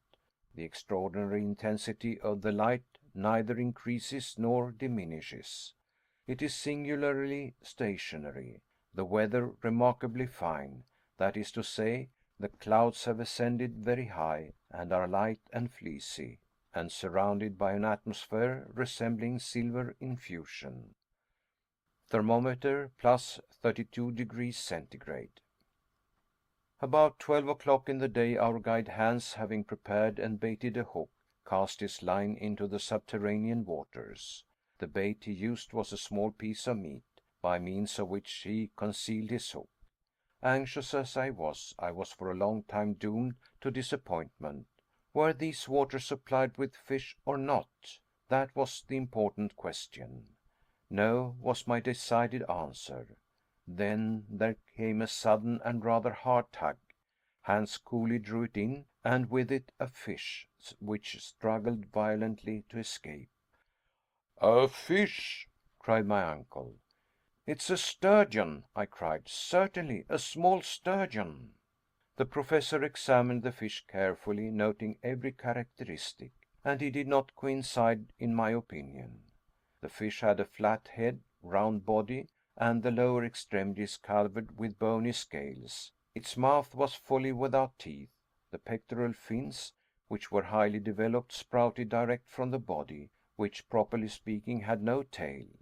The animal certainly belonged to the order in which naturalists class the sturgeon, but it differed from that fish in many essential particulars. My uncle, after all, was not mistaken. After a long and patient examination, he said, "This fish, my dear boy, belongs to a family which has been extinct for ages, and of which no trace has ever been found on earth, except fossil remains in the Devonian strata." "You do not mean to say," I cried, that we have captured a live specimen of a fish belonging to the primitive stock that existed before the deluge?" "We have," said the Professor, who all this time was continuing his observations, "and you may see by careful examination that these fossil fish have no identity with existing species. To hold in one's hand, therefore, a living specimen of the order is enough to make a naturalist happy for life." "But," cried I, "to what family does it belong?" "To the order of ganoids, an order of fish having angular scales, covered with bright enamel, forming one of the family of the Cephalaspides, of the genus "Well, sir?" I remarked, as I noticed my uncle hesitated to conclude. to the genus Pteryctis. Yes, I'm certain of it. Still, though I'm confident of the correctness of my surmise, this fish offers to our notice a remarkable peculiarity never known to exist in any other fish but those which are the natives of subterranean waters, wells, lakes, in caverns, and such like hidden pools." "And what may that be?" It is blind." "Blind!" I cried, much surprised. "Not only blind," continued the Professor, "but absolutely without organs of sight." I now examined our discovery for myself. It was singular, to be sure, but it was really a fact. This, however, might be a solitary instance, I suggested. The hook was baited again, and once more thrown into the water. This subterranean ocean must have been tolerably well supplied with fish, for in 2 hours we took a large number of pteryctis, as well as other fish belonging to another supposed extinct family, the Dipterides, a genus of fish furnished with 2 fins only, whence the name, though my uncle could not class it exactly. All, without exception, however, were blind. This unexpected capture enabled us to renew our stock of provisions in a very satisfactory way. We were now convinced that this subterranean sea contained only fish known to us as fossil specimens, and fish and reptiles alike were all the more perfect the farther back they dated their origin. We began to hope that we should find some of those saurians which science has succeeded in reconstructing from bits of bone and cartilage. I took up the telescope and carefully examined the horizon, looked over the whole sea. It was utterly and entirely deserted. Doubtless we were still too near the coast. After an examination of the ocean, I looked upward towards the strange and mysterious sky. Why should not one of the birds reconstructed by the immortal Cuvier flap his stupendous wings aloft in the dull strata of subterranean air? It would, of course, find quite sufficient food from the fish in the sea. I gazed for some time upon the void above. It was as silent and as deserted as the shores we had but lately left. Nevertheless, though I could neither see nor discover anything, my imagination carried me away into wild hypotheses. I was in a kind of waking dream. I thought I saw on the surface of the water those enormous antediluvian turtles as big as floating islands. Upon those dull and somber shores passed a spectral row of the mammifers of early days, the great Leptotherium found in the cavernous hollow of the Brazilian hills, the Mesicotherium, a native of the glacial regions of Siberia. Farther on, the Pachydermatous Lophrodon, the gigantic tapir, which concealed itself behind rocks, ready to do battle for its prey with the Anoplotherium, a singular animal partaking of the nature of the rhinoceros, the horse, the hippopotamus, and the camel. There was the giant Mastodon, twisting and turning his horrid trunk, with which he crushed the rocks of the shore to powder, while the Megatherium, his back raised like a cat in a passion, his enormous claws stretched out, dug into the earth for food, at the same time that he awoke the sonorous echoes of the whole place with its terrible roar. Higher up still, the first monkey ever seen on the face of the globe clambered gambolling and playing up the granite hills. Still farther away ran the pterodactyl with the winged hand, gliding or rather sailing through the dense and compressed air like a huge bat. Above all, near the leaden granitic sky, were immense birds, more powerful than the cassowary and the ostrich, which spread their mighty wings and fluttered against the huge stone vault of the inland sea. I thought, such was the effect of my imagination, that I saw this whole tribe of antediluvian creatures. I carried myself back to far ages, long before man existed, when in fact the earth was in too imperfect a state for him to live upon it. My dream was of countless ages before the existence of man. The mammifers first disappeared, then the mighty birds, then the reptiles of the secondary period, presently the fish, the crustacea, the mollusks, and finally the vertebrata. The zoophytes of the period of transition in their turn sank into annihilation. The whole panorama of the world's life before the historic period seemed to be born over again, and mine was the only human heart that beat in this unpeopled world. There were no more seasons, there were no more climates, the natural heat of the world increased unceasingly, and neutralized that of the great radiant sun. Vegetation was exaggerated in an extraordinary manner. I passed like a shadow in the midst of brushwood as lofty as the giant trees of California, and trod underfoot the moist and humid soil, reeking with the rank and varied vegetation. I leaned against the huge column-like trunks of giant trees, to which those of Canada were as ferns. Whole ages passed, hundreds upon hundreds of years were concentrated into a single day. Next, unrolled before me like a panorama, came the great and wondrous series of terrestrial transformations.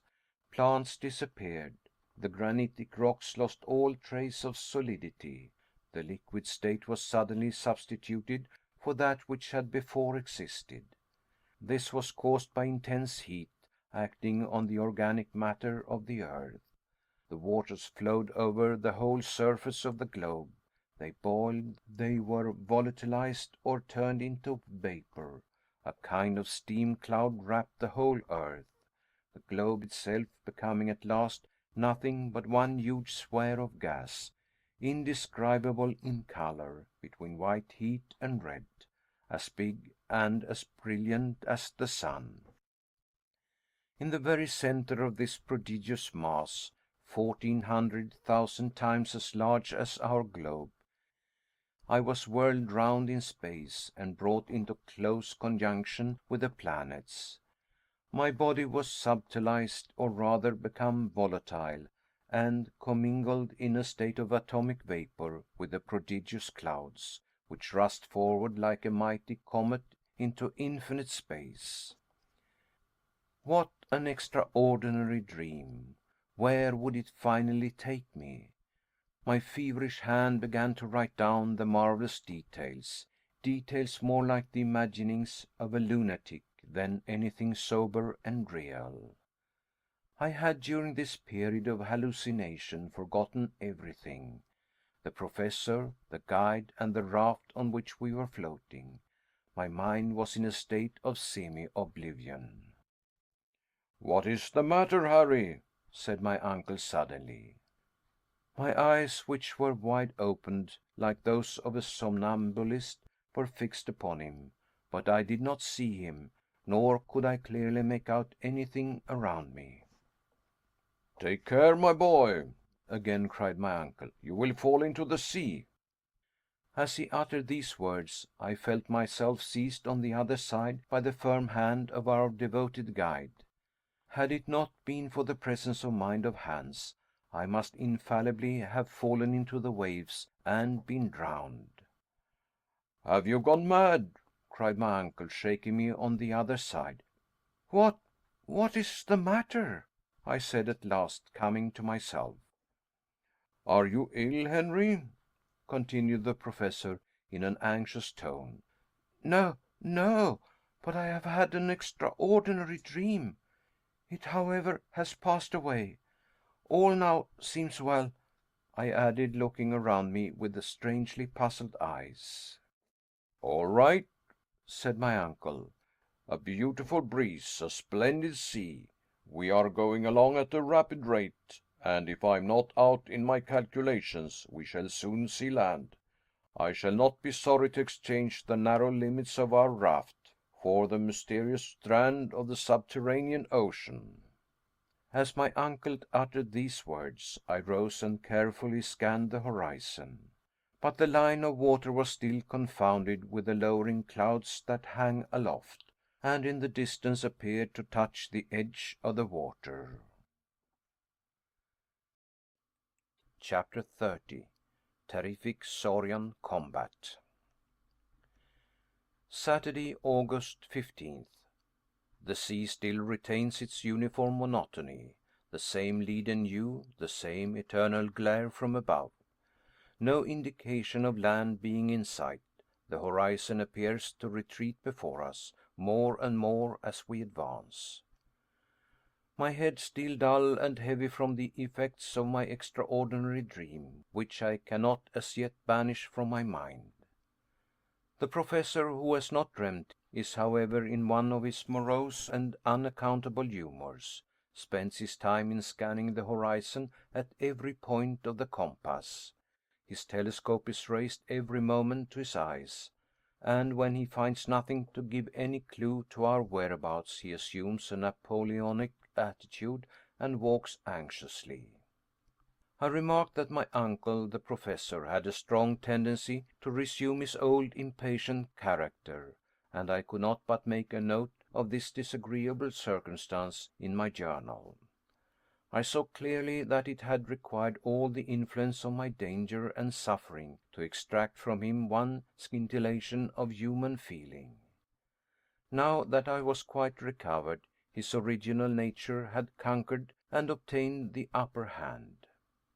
And after all, what had he to be angry and annoyed about, now more than at any other time? Was not the journey being accomplished under the most favorable circumstances? Was not the raft progressing with the most marvelous rapidity? What then could be the matter? After one or two preliminary hems, I determined to inquire. "You seem uneasy, uncle," said I, when for about the 100th time he put down his telescope and walked up and down, muttering to himself. No, I'm not uneasy, he replied in a dry, harsh tone. By no means. "Perhaps I should have said impatient," I replied, softening the force of my remark. Enough to make me so, I think. "And yet we are advancing at a rate seldom attained by raft," I remarked. "What matters that?" cried my uncle. "I'm not vexed at the rate we go at, but I am annoyed to find the sea so much vaster than I expected." I then recollected that the Professor, before our departure, had estimated the length of this subterranean ocean as at most about 30 leagues. Now we had traveled at least over thrice that distance without discovering any trace of the distant shore. I began to understand my uncle's anger. "We are not going down," suddenly exclaimed the Professor. "We are not progressing with our great discoveries. All this is utter loss of time. After all, I did not come from home to undertake a party of pleasure. This voyage on a raft over a pond annoys and wearies me." He called this adventurous journey a party of pleasure, and this great inland sea a pond. "But," argued I, "if we have followed the route indicated by the great Saknussemm, we cannot be in going far wrong." "That is the question, as the great immortal Shakespeare has it. Are we following the route indicated by that wondrous sage? Did Saknussemm ever fall in with this great sheet of water? If he did he cross it? I begin to fear that the rivulet we adopted for a guide has led us wrong." "In any case, we can never regret having come thus far. It is worth the whole journey to have enjoyed this magnificent spectacle. It is something to have seen." "I care nothing about seeing, nor about magnificent spectacles. I came down into the interior of the earth with an object, and that object I mean to attain. Don't talk to me about admiring scenery, or any other sentimental trash." After this I thought it well to hold my tongue, and allow the Professor to bite his lips until the blood came, without further remark. At 6 o'clock in the evening our matter-of-fact guide, Hans, asked for his week's salary, and receiving his 3 rix dollars, put them carefully in his pocket. He was perfectly contented and satisfied. Sunday, August 16th. Nothing new to record. The same weather as before. The wind has a slight tendency to freshen up, with signs of an approaching gale. When I awoke, my first observation was in regard to the intensity of the light. I keep on fearing day after day that the extraordinary electric phenomenon should become first obscured, and then go wholly out, leaving us in total darkness.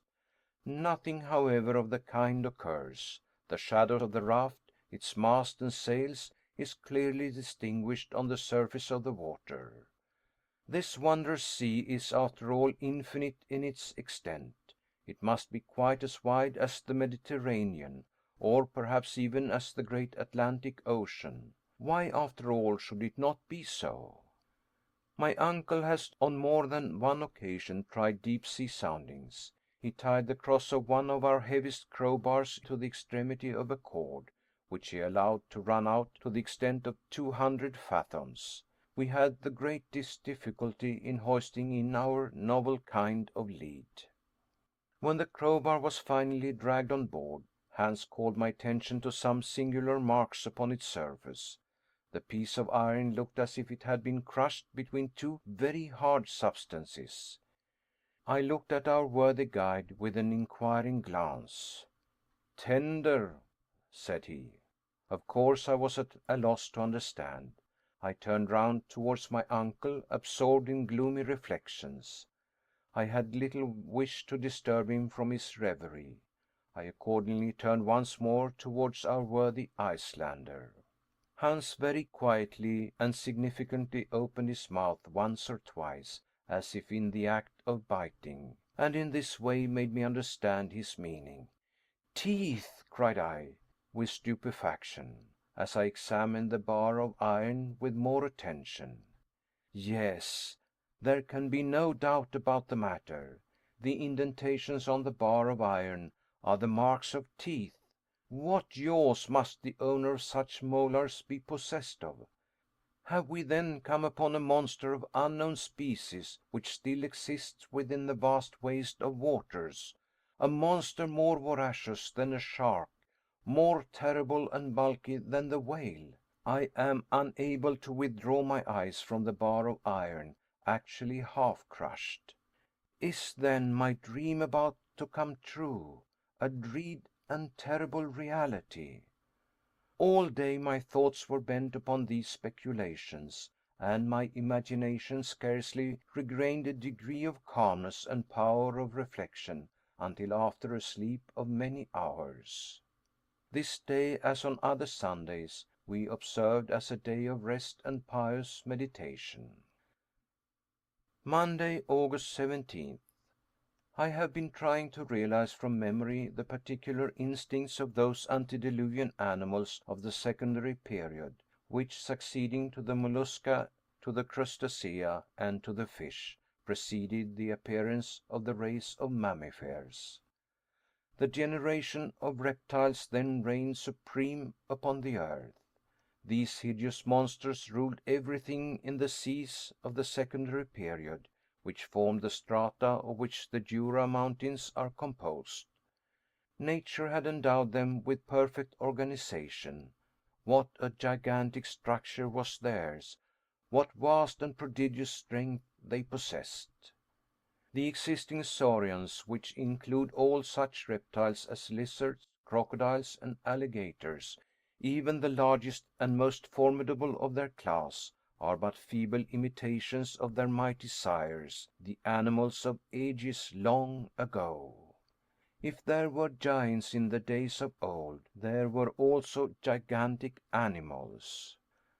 I shuddered as I evolved from my mind the idea and recollection of these awful monsters. No eye of man had seen them in the flesh. They took their walks abroad upon the face of the earth thousands of ages before man came into existence, and their fossil bones, discovered in the limestone, have allowed us to reconstruct them anatomically, and thus to get some faint idea of their colossal formation. I recollect once seeing in the great museum of Hamburg the skeleton of one of these wonderful saurians. It measured no less than 30 feet from the nose to the tail. Am I, then, an inhabitant of the earth of the present day, destined to find myself face to face with a representative of this antediluvian family? I can scarcely believe it possible. I can hardly believe it true. And yet these marks of powerful teeth upon the bar of iron, can there be a doubt from their shape that the bite is the bite of a crocodile?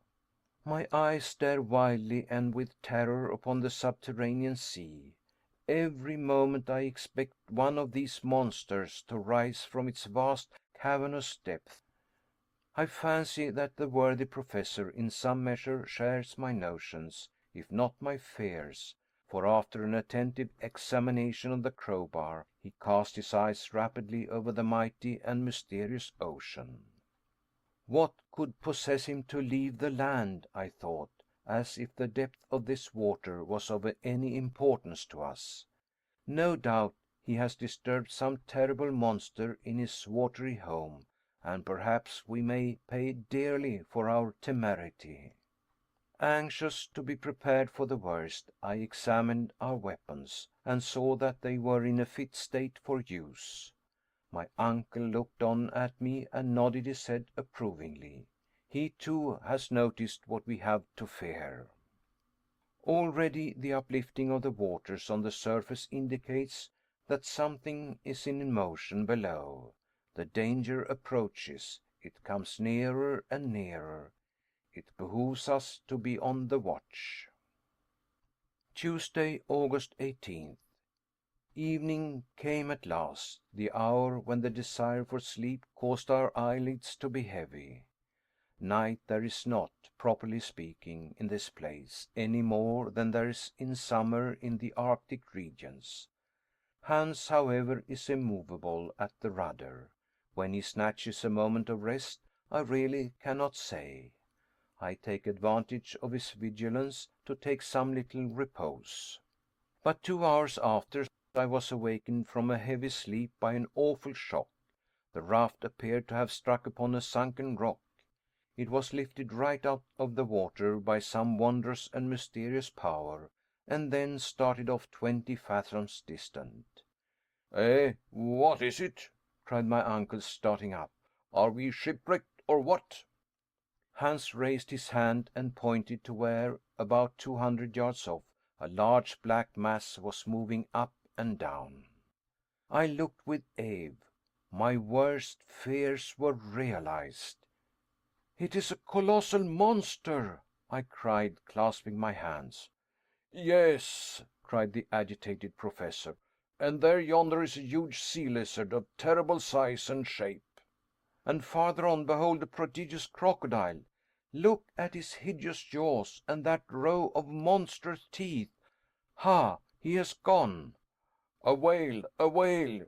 Shouted the professor. I can see her enormous fins. See how she blows air and water. Two liquid columns rose to a vast height above the level of the sea, into which they fell with a terrific crash, waking up the echoes of that awful place.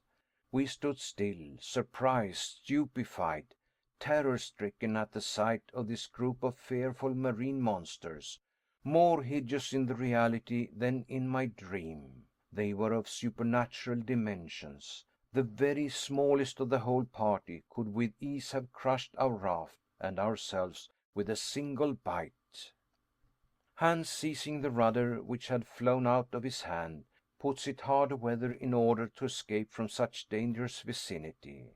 But no sooner does he do so than he finds he is flying from Scylla to Charybdis. To leeward is a turtle about 40 feet wide, and a serpent quite as long, with an enormous and hideous head peering from out of the waters. Look which way we will, it is impossible for us to fly. The fearful reptiles advanced upon us. They turned and twisted about the raft with awful rapidity. They formed around our devoted vessel a series of concentric circles. I took up my rifle in desperation.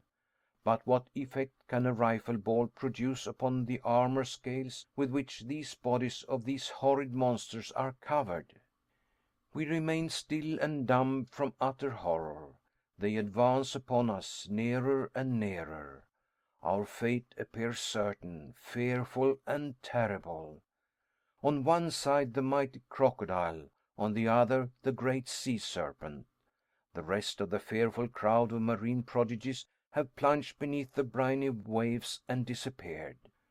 I am about to fire at any risk and try the effect of a shot. Hans, the guide, however, interfered by a sign to check me.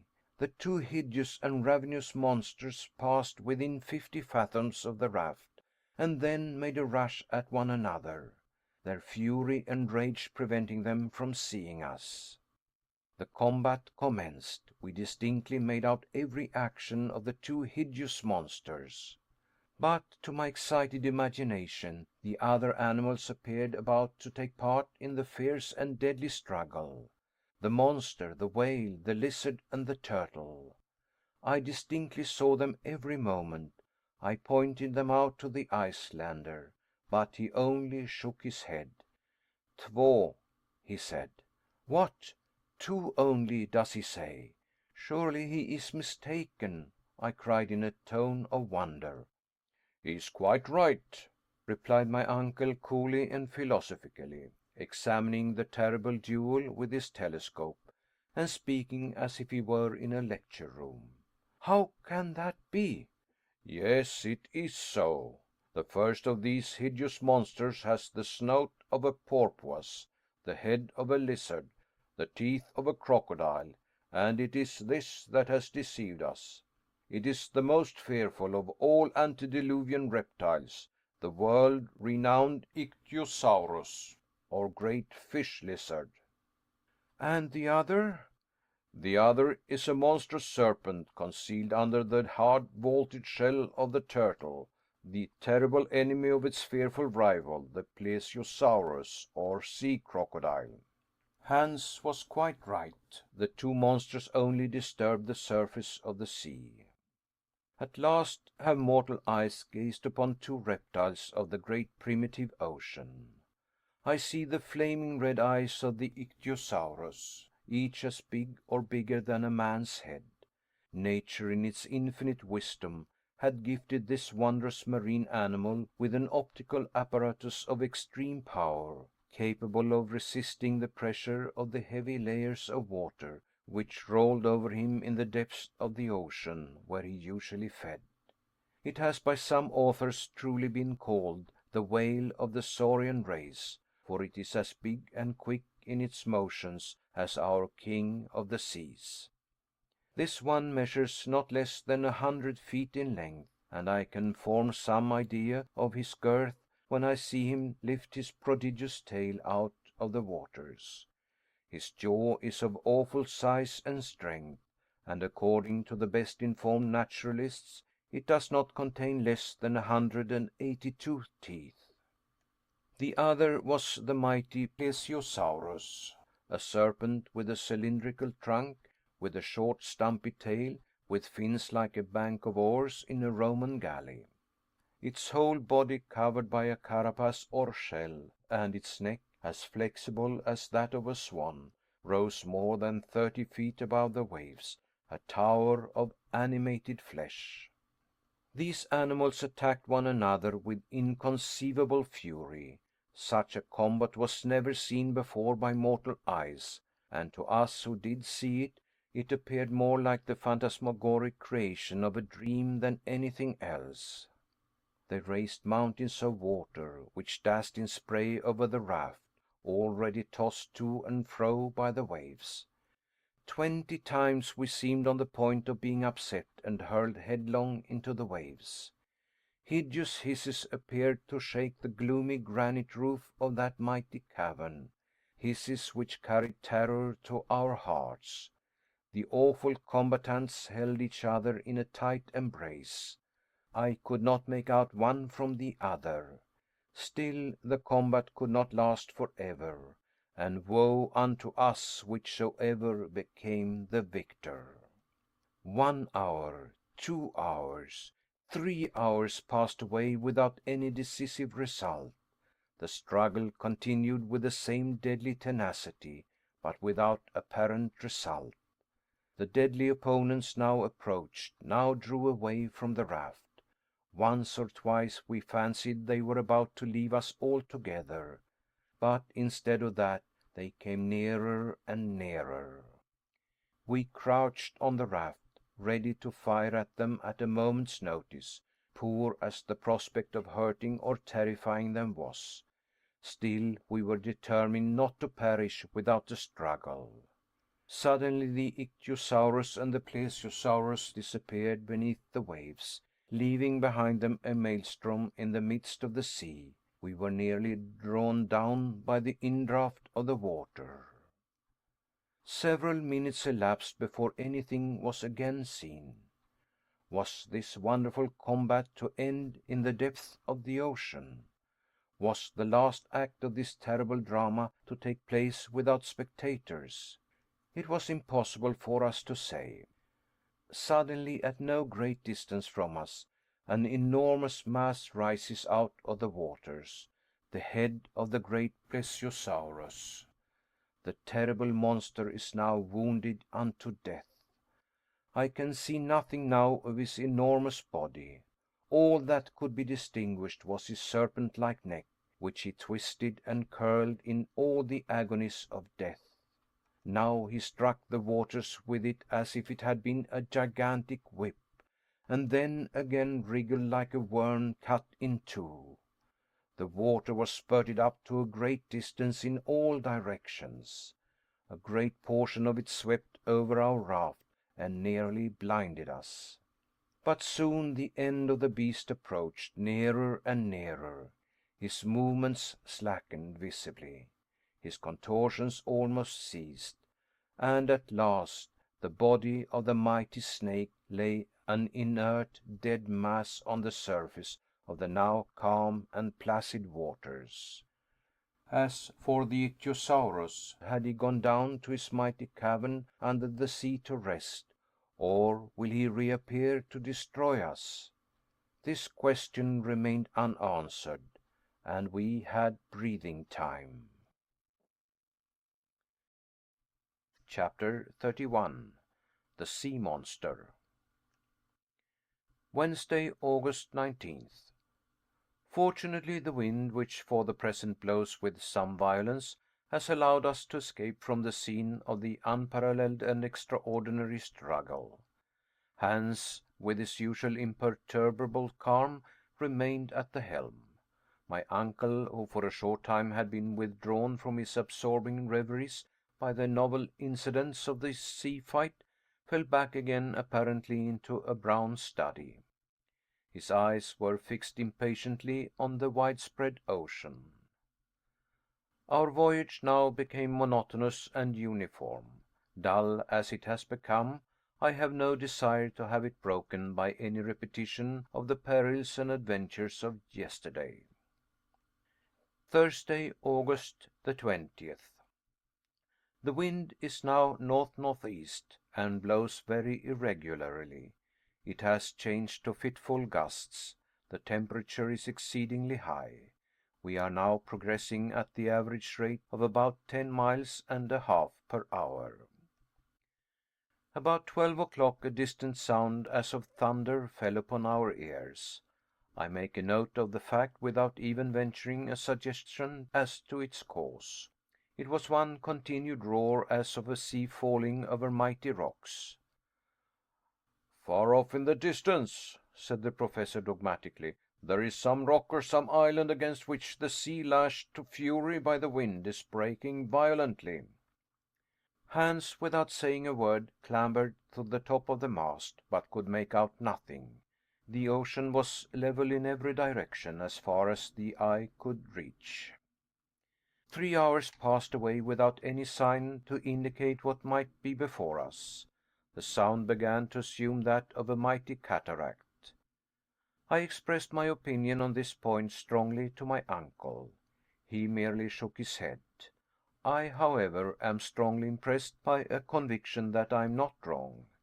Are we advancing towards some mighty waterfall which shall cast us into the abyss?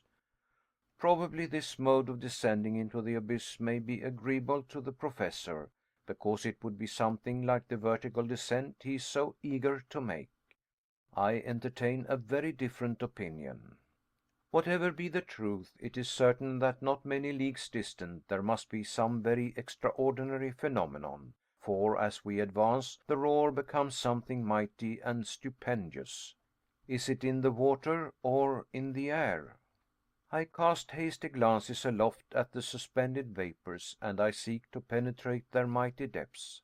But the vault above is tranquil. The clouds, which are now elevated to the very summit, appear utterly still and motionless, and completely lost in the irradiation of electric light. It is necessary, therefore, to seek for the cause of this phenomenon elsewhere. I examine the horizon, now perfectly calm, pure, and free from all haze. Its aspect still remains unchanged. But if this awful noise proceeds from a cataract, if, so to speak in plain English, this vast interior ocean is precipitated into a lower basin, if these tremendous roars are produced by the noise of falling waters, the current would increase in activity, and its increasing swiftness would give me some idea of the extent of the peril with which we are menaced. I consult the current. It simply does not exist. There is no such thing. An empty bottle cast into the water lies to leeward without motion. About 4 o'clock, Hans rises, clambers up the mast, and reaches the truck itself. From this elevated position his looks are cast around. They take in a vast circumference of the ocean. At last his eyes remain fixed. His face expresses no astonishment, but his eyes slightly dilate. He has seen something at last, cried my uncle. I think so, I replied. Hans came down, stood beside us, and pointed with his right hand to the south. Där nere, he said. There, replied my uncle. And seizing his telescope, he looked at it with great attention for about a minute, which to me appeared an age. I knew not what to think or expect. Yes, yes, he cried in a tone of considerable surprise. There it is. What? I asked. A tremendous spurt of water rising out of the waves. Some other marine monster? I cried, already alarmed. Perhaps. Then let us steer more to the westward, for we know what we have to expect from antediluvian animals, was my eager reply. Go ahead, said my uncle. I turned towards Hans. Hans was at the tiller, steering with his usual imperturbable calm. Nevertheless, from the distance which separated us from this creature, a distance which must be estimated at no less than a dozen leagues, one could see the column of water spurting from the blowhole of the great animal. His dimensions must be something preternatural. To fly is, therefore, the course to be suggested by ordinary prudence. But we have not come into that part of the world to be prudent. Such is my uncle's determination. We accordingly continued to advance. The nearer we come, the loftier is the spouting water. What monster can fill himself with such huge volumes of water, and then unceasingly spout them out in such lofty jets? At 8 o'clock in the evening, reckoning as above ground, where there is day and night, we are not more than 2 leagues from the mighty beast. Its long, black, enormous, mountainous body lies on the top of the water, like an island. But then sailors have been said to have gone ashore on sleeping whales, mistaking them for land. Is it illusion, or is it fear? Its length cannot be less than 1,000 fathoms. What, then, is this Cretaceous monster of which no Cuvier ever thought? It is quite motionless and presents the appearance of sleep. The sea seems unable to lift him upwards. It is rather the waves which break on his huge and gigantic frame. The waterspout, rising to a height of 500 feet, breaks in spray with a dull, sullen roar. We advance like senseless lunatics towards this mighty mass. I honestly confess that I was abjectly afraid. I declared that I would go no farther. I threatened in my terror to cut the sheet of the sail. I attacked the professor with considerable acrimony, calling him foolhardy, mad, I know not what. He made no answer. Suddenly the imperturbable Hans once more pointed his finger to the menacing object. Holme. An island, cried my uncle. An island, I replied, shrugging my shoulders at this poor attempt at deception. Of course it is, cried my uncle, bursting into a loud and joyous laugh. But the water spout. Geyser, said Hans. Yes, of course, a geyser, replied my uncle, still laughing. A geyser like those common in Iceland. Jets like this are the great wonders of the country. At first I would not allow that I had been so grossly deceived. What could be more ridiculous than to have taken an island for a marine monster? But kick as one may, one must yield to evidence, and I was finally convinced of my error. It was nothing, after all, but a natural phenomenon. As we approached nearer and nearer, the dimensions of the liquid sheaf of waters became truly grand and stupendous. The island had at a distance presented the appearance of an enormous whale, whose head rose high above the waters. The geyser, a word the Icelanders pronounce geysir, and which signifies fury, rose majestically from its summit. Dull detonations are heard every now and then, and the enormous jet, taken as it were with sudden fury, shakes its plume of vapor, and bounds into the first layer of the clouds. It is alone, neither spurts of vapor nor hot springs surround it, and the whole volcanic power of that region is concentrated in one sublime column.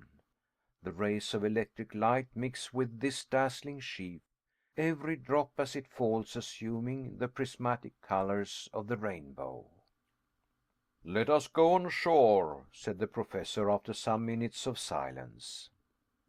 It is necessary, however, to take great precaution in order to avoid the weight of falling waters, which would cause the raft to founder in an instant.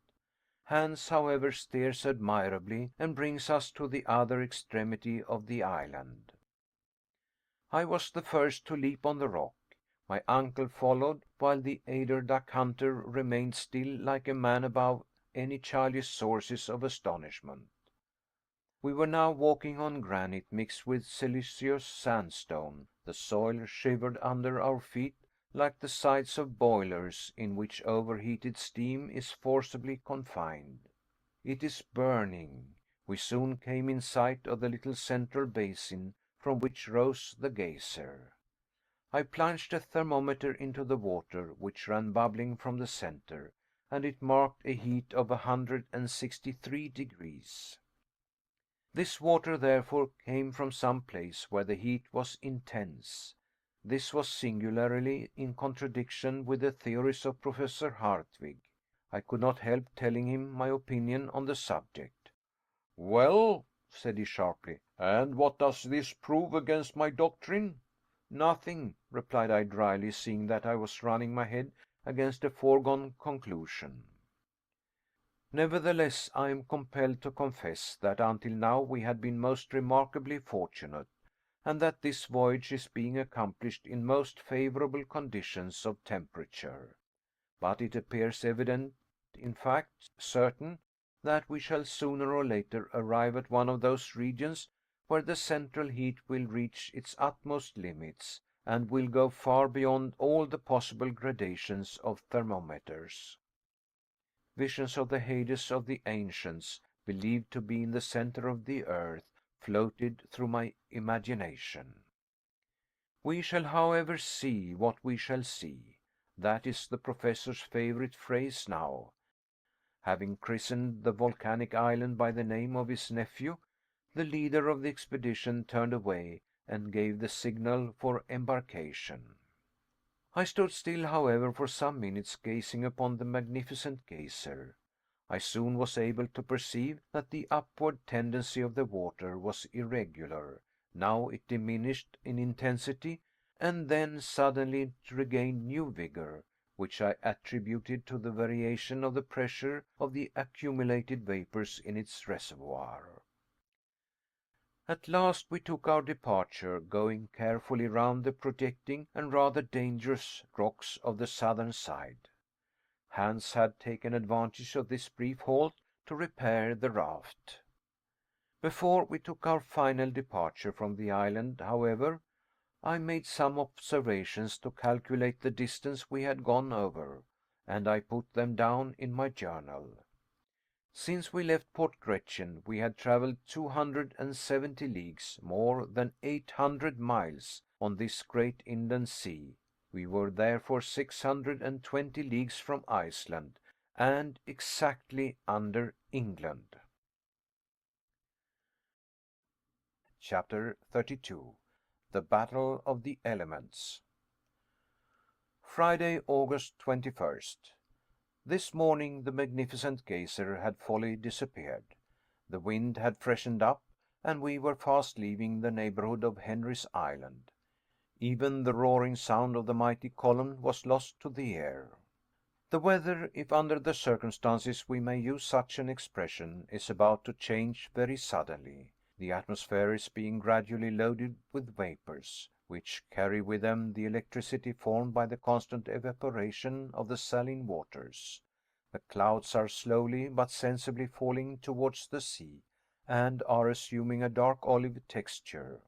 The electric rays can scarcely pierce through the opaque curtain, which has fallen like a drop seen before this wondrous theater, on the stage of which another and terrible drama is soon to be enacted. This time it is no fight of animals. It is the fearful battle of the elements. I feel that I am very peculiarly influenced, as all creatures are on land, when a deluge is about to take place. The cumuli, a perfectly oval kind of cloud, piled upon the south, presented a most awful and sinister appearance, with the pitiless aspect often seen before a storm. The air is extremely heavy, the sea is comparatively calm. In the distance the clouds have assumed the appearance of enormous balls of cotton, or rather pods, piled one above the other in picturesque confusion. By degrees they appear to swell out, break, and gain in number what they lose in grandeur. Their heaviness is so great that they are unable to lift themselves from the horizon.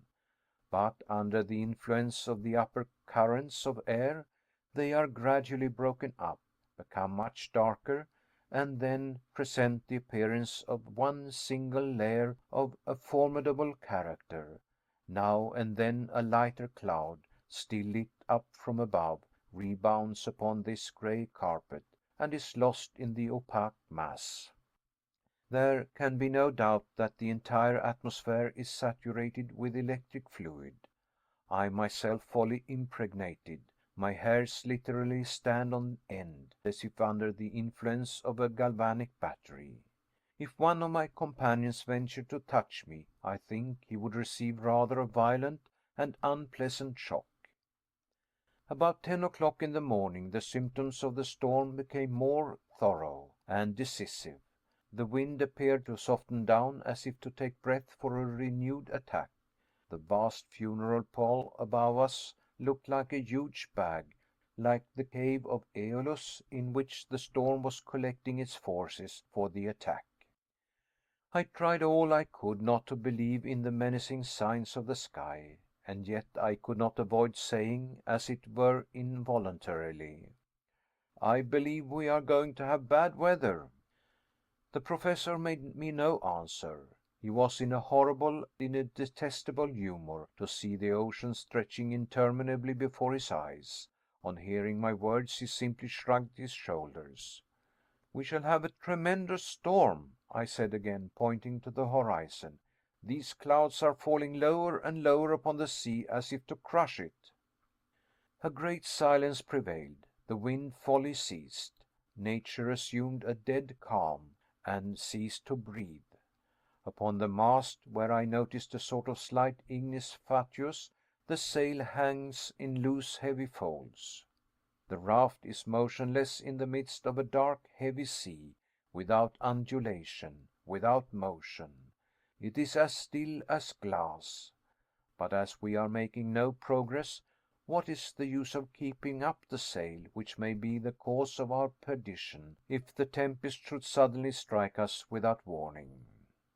"Let us lower the sail," I said. "It is only an act of common prudence." No, no, cried my uncle in an exasperated tone. 100 times no. Let the wind strike us and do its worst. Let the storm sweep us away where it will. Only let me see the glimmer of some coast, of some rocky cliffs, even if they dash our raft into 1,000 pieces. No, keep up the sail, no matter what happens.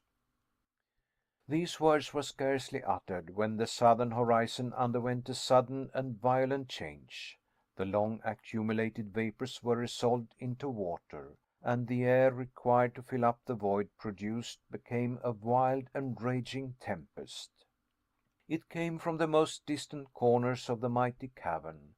It raged from every point of the compass.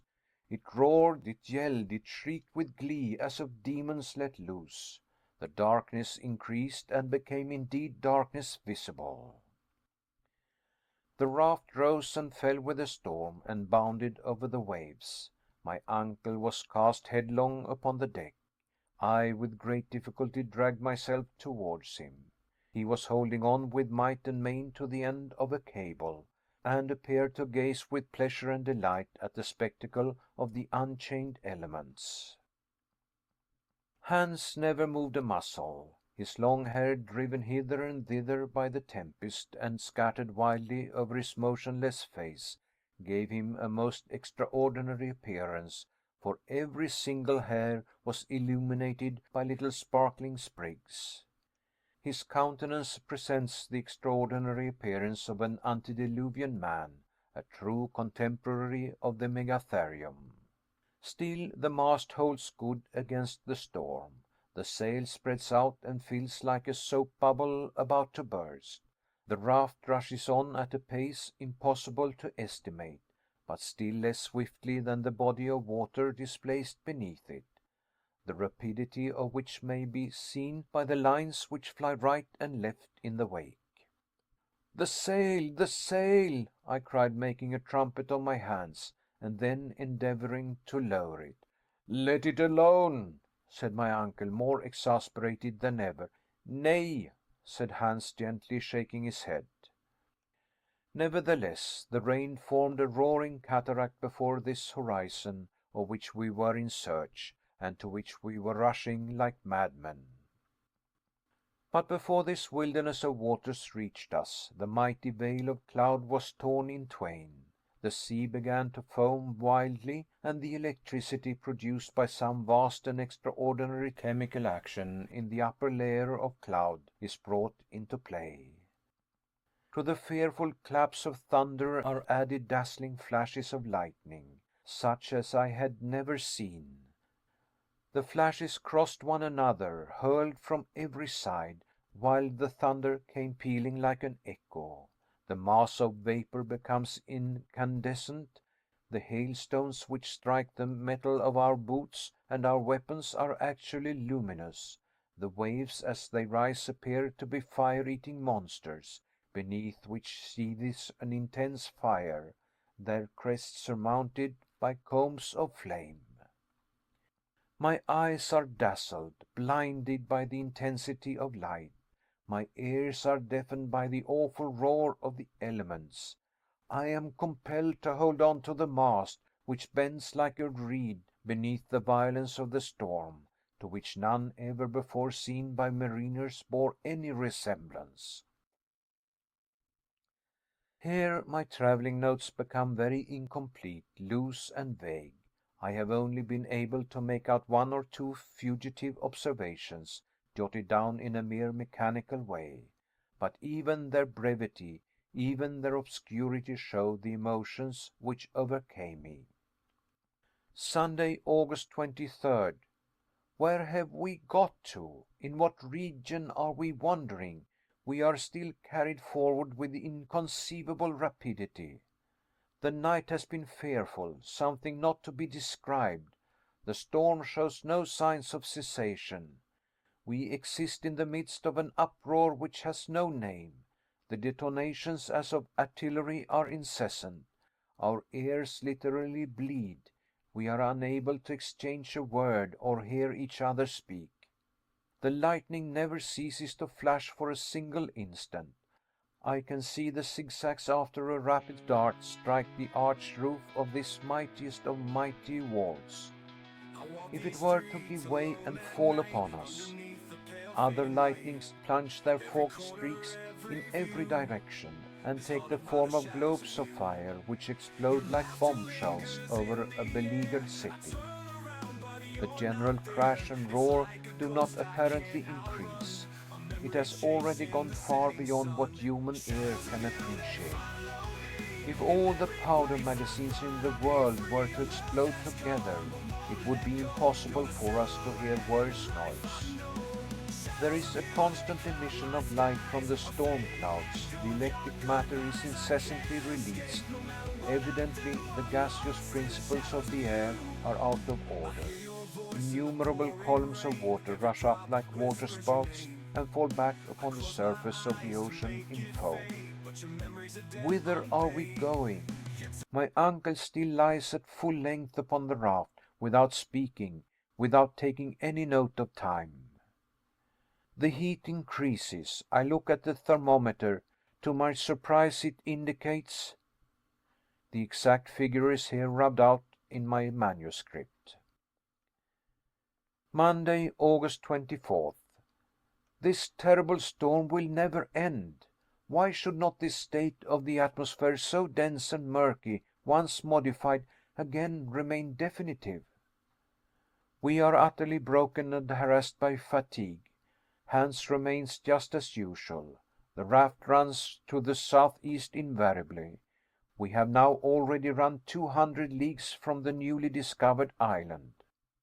About 12 o'clock the storm became worse than ever. We are obliged now to fasten every bit of cargo tightly on the deck of the raft, or everything would be swept away.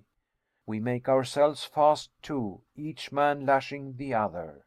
The waves drive over us, so that several times we are actually under water. We had been under the painful necessity of abstaining from speech for 3 days and 3 nights. We opened our mouths, we moved our lips, but no sound came. Even when we placed our mouths to each other's ears, it was the same. The wind carried the voice away. My uncle once contrived to get his head close to mine after several almost vain endeavors. He appeared to my nearly exhausted senses to articulate some word. I had a notion, more from intuition than anything else, that he said to me, "We are lost." I took out my notebook, from which under the most desperate circumstances I never parted, and wrote a few words as legibly as I could. "Take in sail." With a deep sigh he nodded his head and acquiesced. His head had scarcely time to fall back in the position from which he had momentarily raised it then a disk or ball of fire appeared on the very edge of the raft. Our devoted, our doomed craft. The mast and sail are carried away bodily, and I see them swept away to a prodigious height like a kite. We were frozen, actually shivered with terror. The ball of fire, half white, half azure colored, about the size of a 10-inch bombshell, moved along, turning with prodigious rapidity to leeward of the storm. It ran about here, there, and everywhere. It clambered up one of the bulwarks of the raft. It leaped upon the sack of provisions, and then finally descended lightly, fell like a football, and landed on our powder barrel. Horrible situation. An explosion, of course, was now inevitable. By heaven's mercy, it was not so. The dazzling disk moved on one side. It approached Hans, who looked at it with singular fixity. Then it approached my uncle, who cast himself on his knees to avoid it. It came towards me as I stood pale and shuddering in the dazzling light and heat. It pirouetted round my feet, which I endeavored to withdraw. An odor of nitrous gas filled the whole air. It penetrated to the throat, to the lungs. I felt ready to choke. Why is it that I cannot withdraw my feet? Are they riveted to the flooring of the raft? No. The fall of the electric globe has turned all the iron on board into loadstones. The instruments, the tools, the arms are clanging together with awful and horrible noise. The nails of my heavy boots adhere closely to the plate of iron incrustated in the wood. I cannot withdraw my foot. It is the old story again of the mountain of adamant. At last, by a violent and almost superhuman effort, I tear it away, just as the ball, which is still executing its gyratory motions, is about to run round it and drag me with it if... Oh, what intense, stupendous light! The globe of fire bursts. We are enveloped in cascades of living fire, which flood the space around with luminous matter. Then all went out, and darkness once more fell upon the deep. I had just time to see my uncle once more cast apparently senseless on the flooring of the raft. Hans at the helm, spitting fire under the influence of the electricity which seemed to have gone through him. Whither are we going? I ask, and echo answers, whither? Thursday, August 25th. I have just come out of a long fainting fit. The awful and hideous storm still continues. The lightning has increased in vividness, and pours out its fiery wrath like a brood of serpents let loose in the atmosphere. Are we still upon the sea? Yes, and being carried along with incredible velocity. We have passed under England, under the Channel, under France, probably under the whole extent of Europe. Another awful clamor in the distance. This time it is certain that the sea is breaking upon the rocks at no great distance. Then... Chapter 33. Our route reversed. Here ends what I call my journal of our voyage on board the raft, which journal was happily saved from the wreck. I proceed with my narrative as I did before I commenced my daily notes. What happened when the terrible shock took place, when the raft was cast upon the rocky shore, it would be impossible for me now to say. I felt myself precipitated violently into the boiling waves, and if I escaped from a certain and cruel death, it was wholly owing to the determination of the faithful Hans, who, clutching me by the arm, saved me from the yawning abyss. The courageous Icelander then carried me in his powerful arms far out of the reach of the waves, and laid me down upon a burning expanse of sand, where I found myself some time afterwards in the company of my uncle the professor. Then he quietly returned towards the fatal rocks against which the furious waves were beating, in order to save any stray waifs from the wreck. This man was always practical and thoughtful. I could not utter a word. I was quite overcome with emotion. My whole body was broken and bruised with fatigue. It took hours before I was anything like myself. Meanwhile, there fell a fearful deluge of rain, drenching us to the skin. Its very violence, however, proclaimed the approaching end of the storm. Some overhanging rocks afforded us a slight protection from the torrents. Under this shelter, Hans prepared some food, which, however, I was unable to touch, and, exhausted by the 3 weary days and nights of watching, we fell into a deep and painful sleep. My dreams were fearful, but at last exhausted nature asserted her supremacy, and I slumbered. Next day, when I awoke, the change was magical. The weather was magnificent. Air and sea, as if by mutual consent, had regained their serenity. Every trace of the storm, even the faintest, had disappeared. I was saluted on my awakening by the first joyous tones I had heard from the Professor for many a day. His gaiety, indeed, was something terrible. Well, my lad, he cried, rubbing his hands together, have you slept soundly? Might it not have been supposed that we were in the old house on the Königstrasse, that I had just come down quietly to my breakfast, and that my marriage with Gretchen was to take place that very day? My uncle's coolness was exasperating. Alas, considering how the tempest had driven us in an easterly direction, we had passed under the whole of Germany, under the city of Hamburg, where I had been so happy, under the very street which contained all I loved and cared for in the world. It was a positive fact that I was only separated from her by a distance of 40 leagues, but these 40 leagues were of hard, impenetrable granite. All these dreary and miserable reflections passed through my mind before I attempted to answer my uncle's question. Why, what is the matter? He cried. Cannot you say whether you have slept well or not? I have slept very well, was my reply, but every bone in my body aches. I suppose that will lead to nothing. Nothing at all, my boy. It is only the result of the fatigue of the last few days, that is all. You appear, if I may be allowed to say so, to be very jolly this morning, I said. Delighted, my dear boy, delighted. Was never happier in my life. We have at last reached the wished for port. The end of our expedition? Cried I, in a tone of considerable surprise. No, but to the confines of that sea which I began to fear would never end, but go round the whole world. We will now tranquilly resume our journey by land, and once again endeavor to dive into the center of the earth. My dear uncle, I began in a hesitating kind of way, allow me to ask you one question. Certainly, Harry, a dozen if you think proper.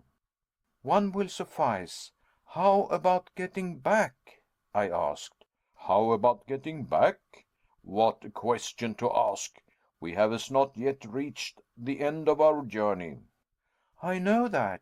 All I want to know is how you propose we shall manage the return voyage. In the most simple manner in the world, said the imperturbable Professor. Once we reach the exact center of this sphere, either we shall find a new road by which to ascend to the surface, or we shall simply turn round and go back by the way we came. I have every reason to believe that while we are traveling forward, it will not close behind us. Then one of the first matters to see to will be to repair the raft, was my rather melancholy response.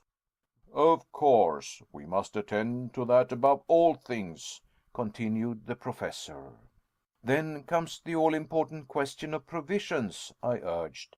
Have we anything like enough left to enable us to accomplish such great, such amazing designs as you contemplate carrying out? I have seen into the matter, and my answer is in the affirmative. Hans is a very clever fellow, and I have reason to believe that he has saved the greater part of the cargo.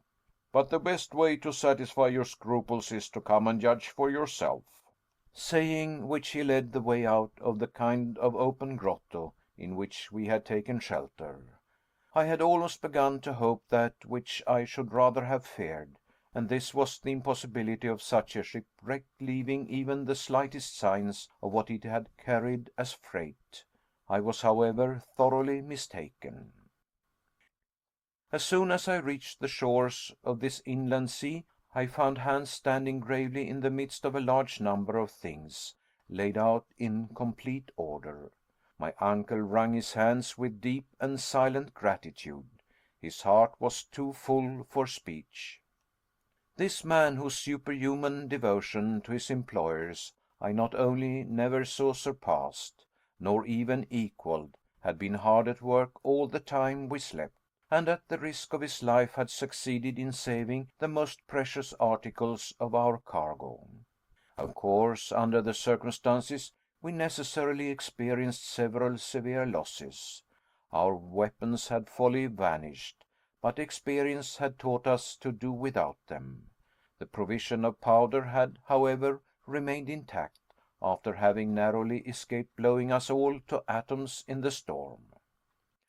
"Well," said the Professor, who was now ready to make the best of everything, "as we have no guns, all we have to do is to give up all idea of hunting."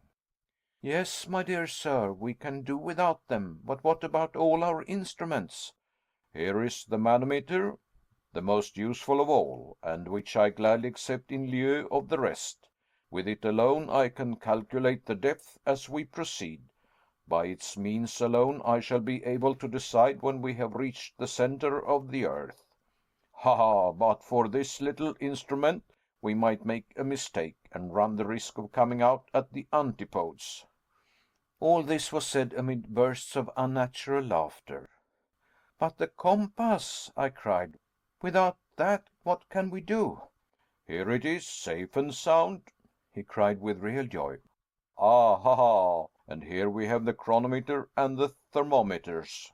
Hans, the hunter, is indeed an invaluable man." It was impossible to deny this fact. As far as the nautical and other instruments were concerned, nothing was wanting. Then, on further examination, I found ladders, cords, pickaxes, crowbars, and shovels, all scattered about on the shore. There was, however, finally the most important question of all, and that was provisions. "But what are we to do for food?" I asked. "Let us see to the commissariat department," replied my uncle gravely.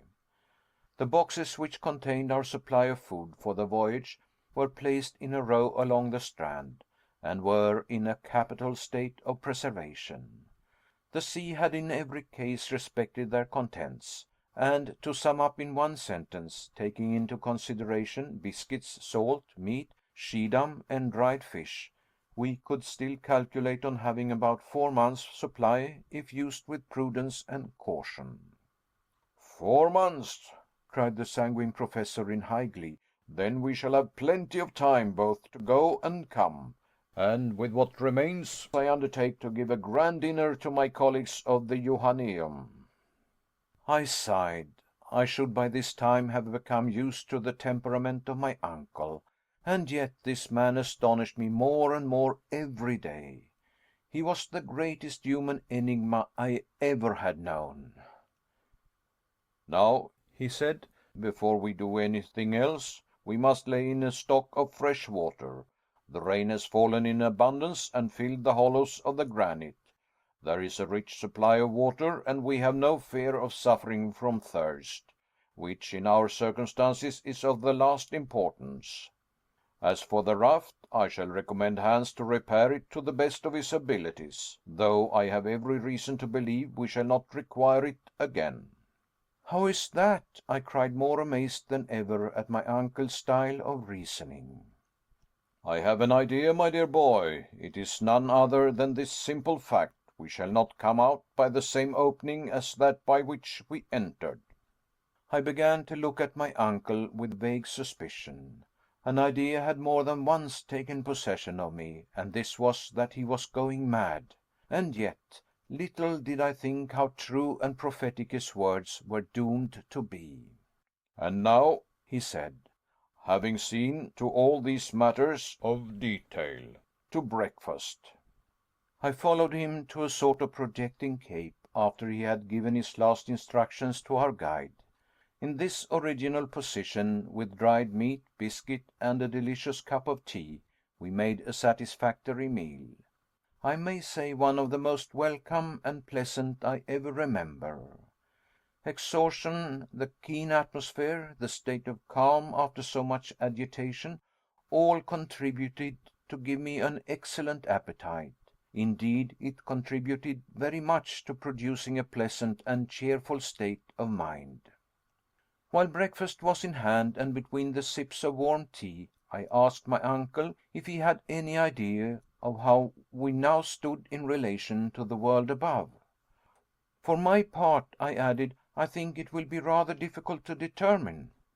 "Well, if we were compelled to fix the exact spot," said my uncle, "it might be difficult, since during the 3 days of that awful tempest I could keep no account either of the quickness of our pace, or of the direction in which the raft was going. Still, we will endeavor to approximate to the truth.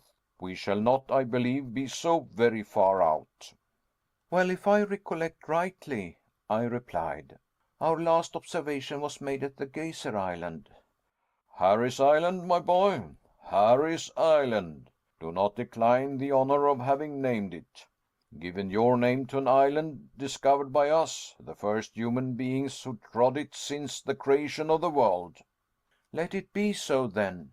At Harry's Island we had already gone over 270 leagues of sea, and we were, I believe, about 600 leagues more or less from Iceland. "Good.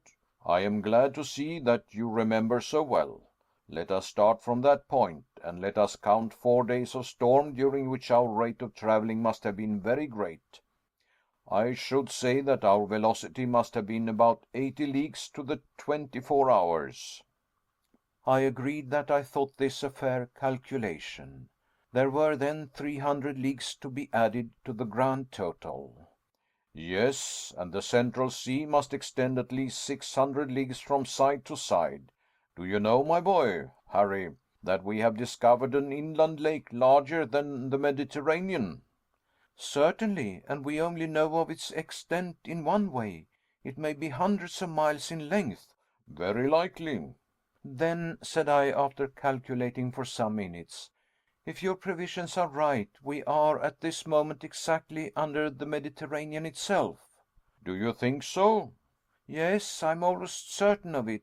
Are we not 900 leagues distant from Reykjavik? "That is perfectly true, and a famous bit of road we have traveled, my boy. But why we should be under the Mediterranean more than under Turkey or the Atlantic Ocean can only be known when we are sure of not having deviated from our course, and of this we know nothing." I do not think we were driven very far from our course. The wind appears to me to have been always about the same. My opinion is that this shore must be situated to the southeast of Port Gretchen. "Good. I hope so. It will, however, be easy to decide the matter by taking the bearings from our departure by means of the compass. Come along, and we will consult that invaluable invention." The Professor now walked eagerly in the direction of the rock where the indefatigable Hans had placed the instruments in safety. My uncle was gay and light-hearted. He rubbed his hands and assumed all sorts of attitudes. He was to all appearance once more a young man. Since I had known him, never had he been so amiable and pleasant. I followed him, rather curious to know whether I had made any mistake in my estimation of our position. As soon as we had reached the rock, my uncle took the compass, placed it horizontally before him, and looked keenly at the needle. As he had at first shaken it to give it vivacity, it oscillated considerably, and then slowly assumed its right position under the influence of the magnetic power. The Professor bent his eyes curiously over the wondrous instrument. A violent start immediately showed the extent of his emotion. He closed his eyes, rubbed them, and took another and a keener survey. Then he turned slowly round to me, stupefaction depicted on his countenance. "What is the matter?" said I, beginning to be alarmed. He could not speak. He was too overwhelmed for words. He simply pointed to the instrument. I examined it eagerly, according to his mute directions, and a loud cry of surprise escaped my lips. The needle of the compass pointed due north, in the direction we expected was the south. It pointed to the shore instead of to the high seas. I shook the compass. I examined it with a curious and anxious eye. It was in a state of perfection. No blemish in any way explained the phenomenon.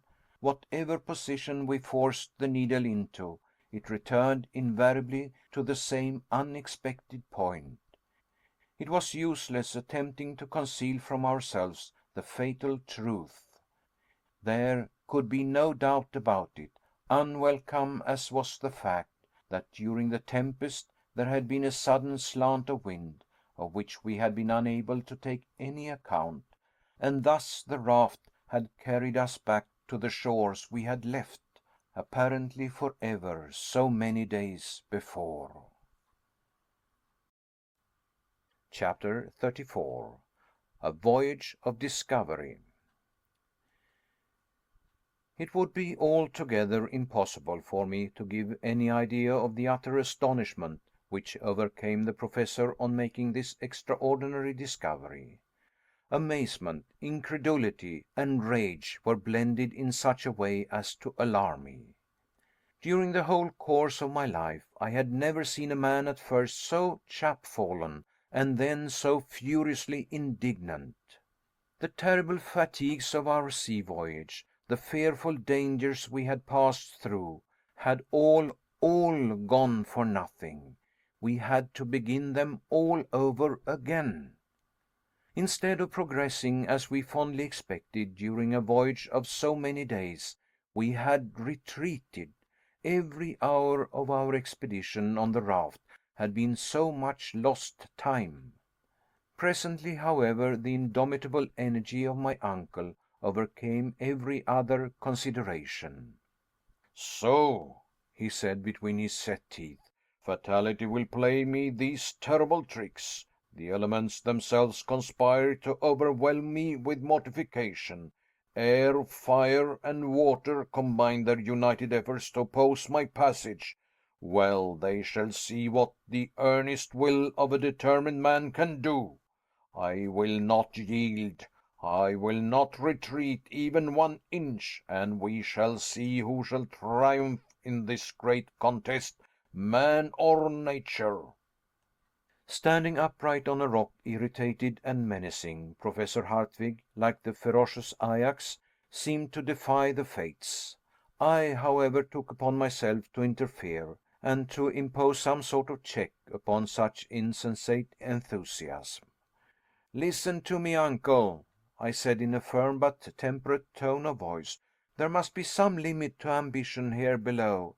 It is utterly useless to struggle against the impossible. Pray listen to reason.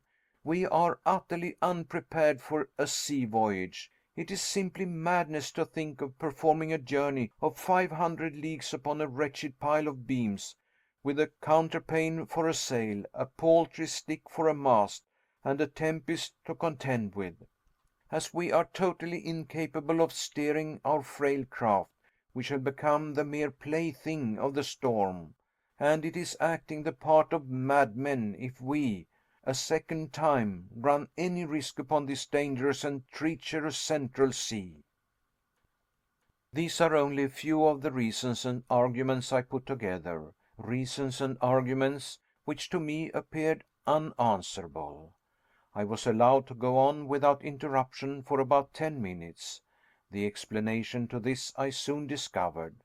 The Professor was not even listening, and did not hear a word of all my eloquence. "To the raft!" he cried in a hoarse voice, when I paused for a reply. Such was the result of my strenuous effort to resist his iron will. I tried again, I begged and implored him, I got into a passion, but I had to deal with a will more determined than my own. I seemed to feel like the waves which fought and battled against the huge mass of granite at our feet, which had smiled grimly for so many ages at their puny efforts.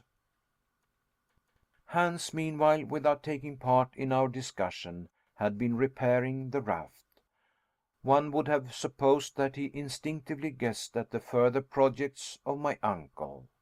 By means of some fragments of cordage, he had again made the raft seaworthy. While I had been speaking, he had hoisted a new mast and sail, the latter already fluttering and waving in the breeze. The worthy Professor spoke a few words to our imperturbable guide, who immediately began to put our baggage on board and to prepare for our departure. The atmosphere was now tolerably clear and pure, and the northeast wind blew steadily and serenely. It appeared likely to last for some time. What then could I do? Could I undertake to resist the iron will of two men? It was simply impossible, if even I could have hoped for the support of Hans. This, however, was out of the question.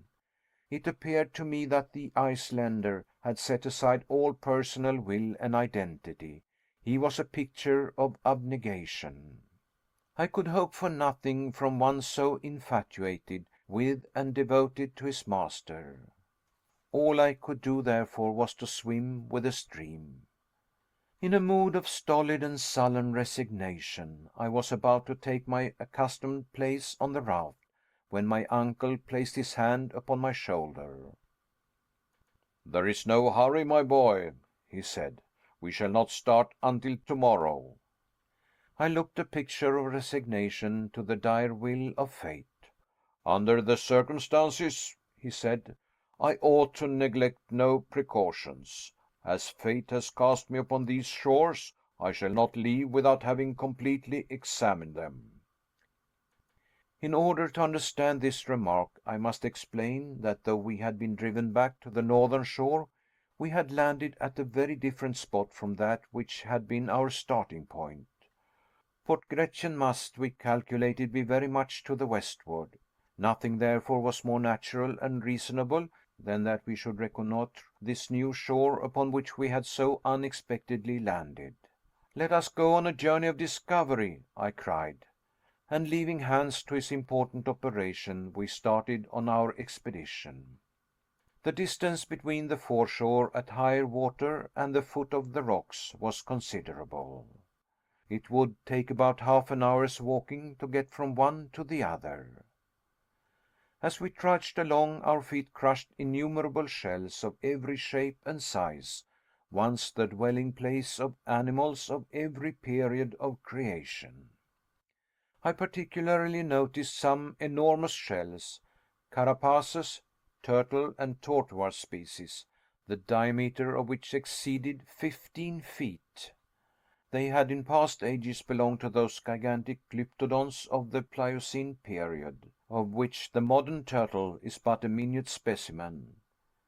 In addition, the whole soil was covered by a vast quantity of stony relics, having the appearance of flints worn by the action of the waves, and lying in successive layers, one above the other.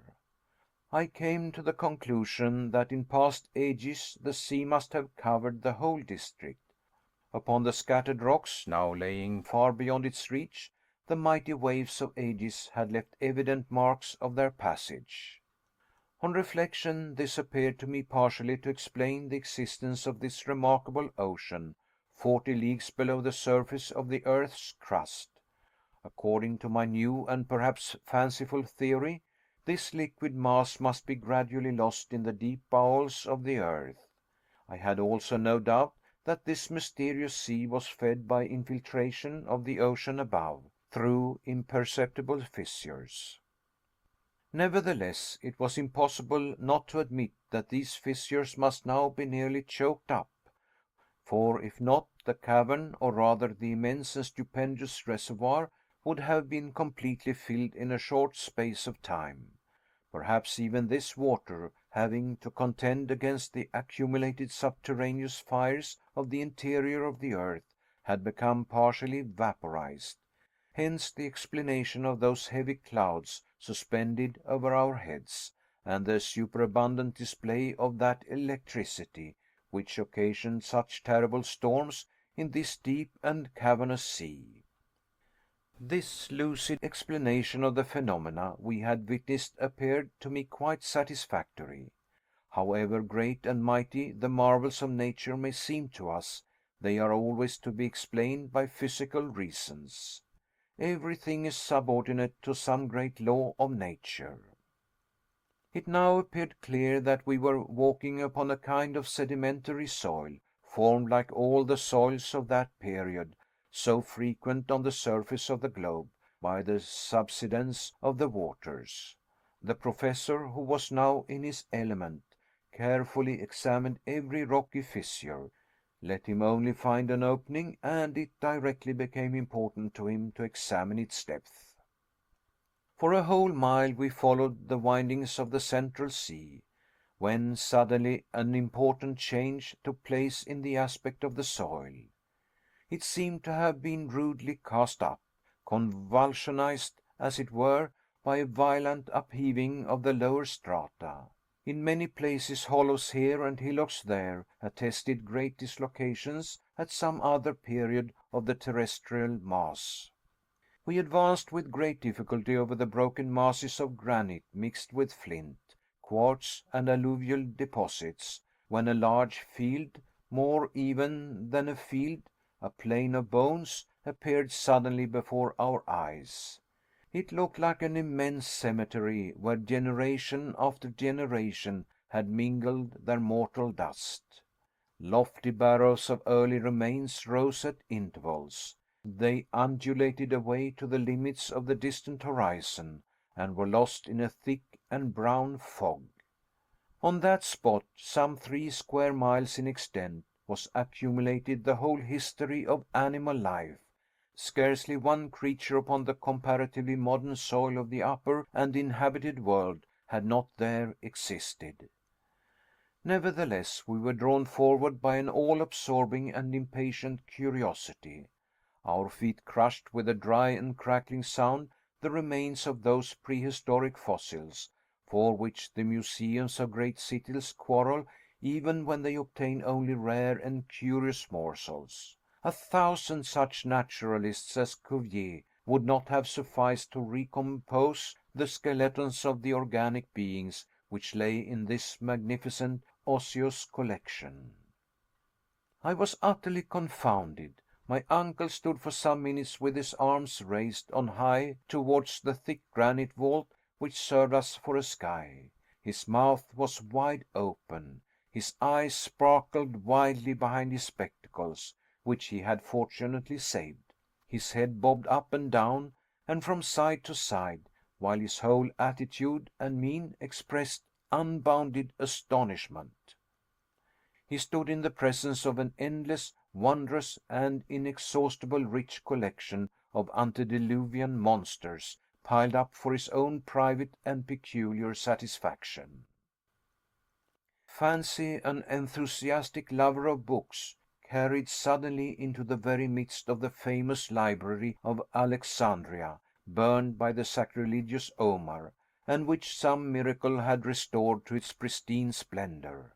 Such was something of the state of mind in which Uncle Hartwig was now placed.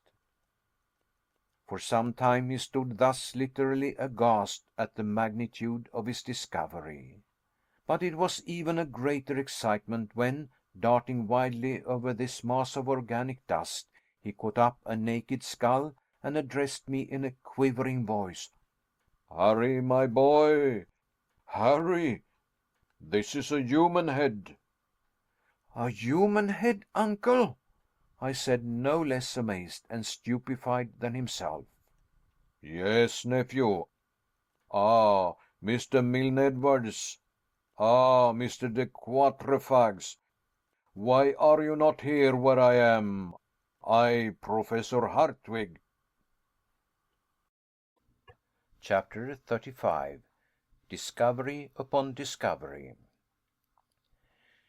In order to fully understand the exclamation made by my uncle, and his allusions to these illustrious and learned men, it will be necessary to enter into certain explanations in regard to a circumstance of the highest importance to paleontology, or the science of fossil life, which had taken place a short time before our departure from the upper regions of the earth.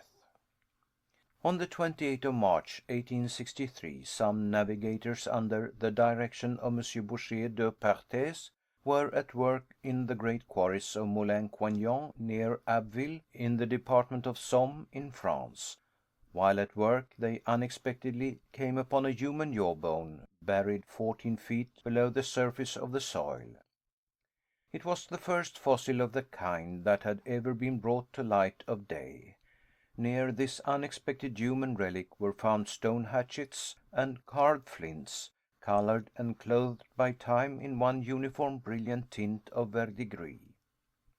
The report of this extraordinary and unexpected discovery spread not only all over France, but over England and Germany. Many learned men belonging to various scientific bodies, and noteworthy among others Messrs. Milne Edwards and de Quatrefages, took the affair very much to heart, demonstrated the incontestable authenticity of the bone in question, and became, to use the phrase then recognized in England, the most ardent supporters of the jawbone question. To the eminent geologists of the United Kingdom, who looked upon the fact as certain, Messrs. Falconer, Buck, Carpenter, and others, were soon united the learned men of Germany. And among those in the first rank, the most eager, the most enthusiastic, was my worthy uncle, Professor Hartwig. The authenticity of a human fossil of the Quaternary period seemed then to be incontestably demonstrated, and even to be admitted by the most skeptical. This system or theory, call it what you will, had, it is true, a bitter adversary in Monsieur Elie de Beaumont. This learned man, who holds such a high place in the scientific world, holds that the soil of Moulin-Quignon does not belong to the diluvium, but to a much less ancient stratum, and, in accordance with Cuvier in this respect, he would by no means admit that the human species was contemporary with the animals of the Quaternary epoch. My worthy uncle, Professor Hartwig, in concert with the great majority of geologists, had held firm, had disputed, discussed, and finally, after considerable talking and writing, Monsieur Elie de Beaumont had been pretty well left alone in his opinions.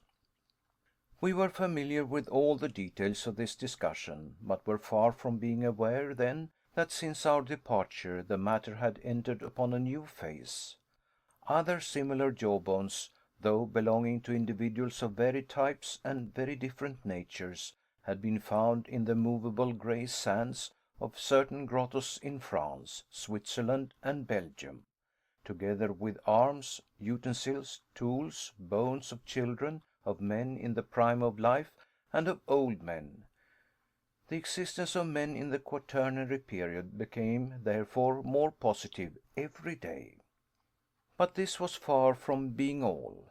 New remains dug up from the Pliocene or Tertiary deposits had enabled the more far-seeing or audacious among learned men to assign even a far greater degree of antiquity to the human race.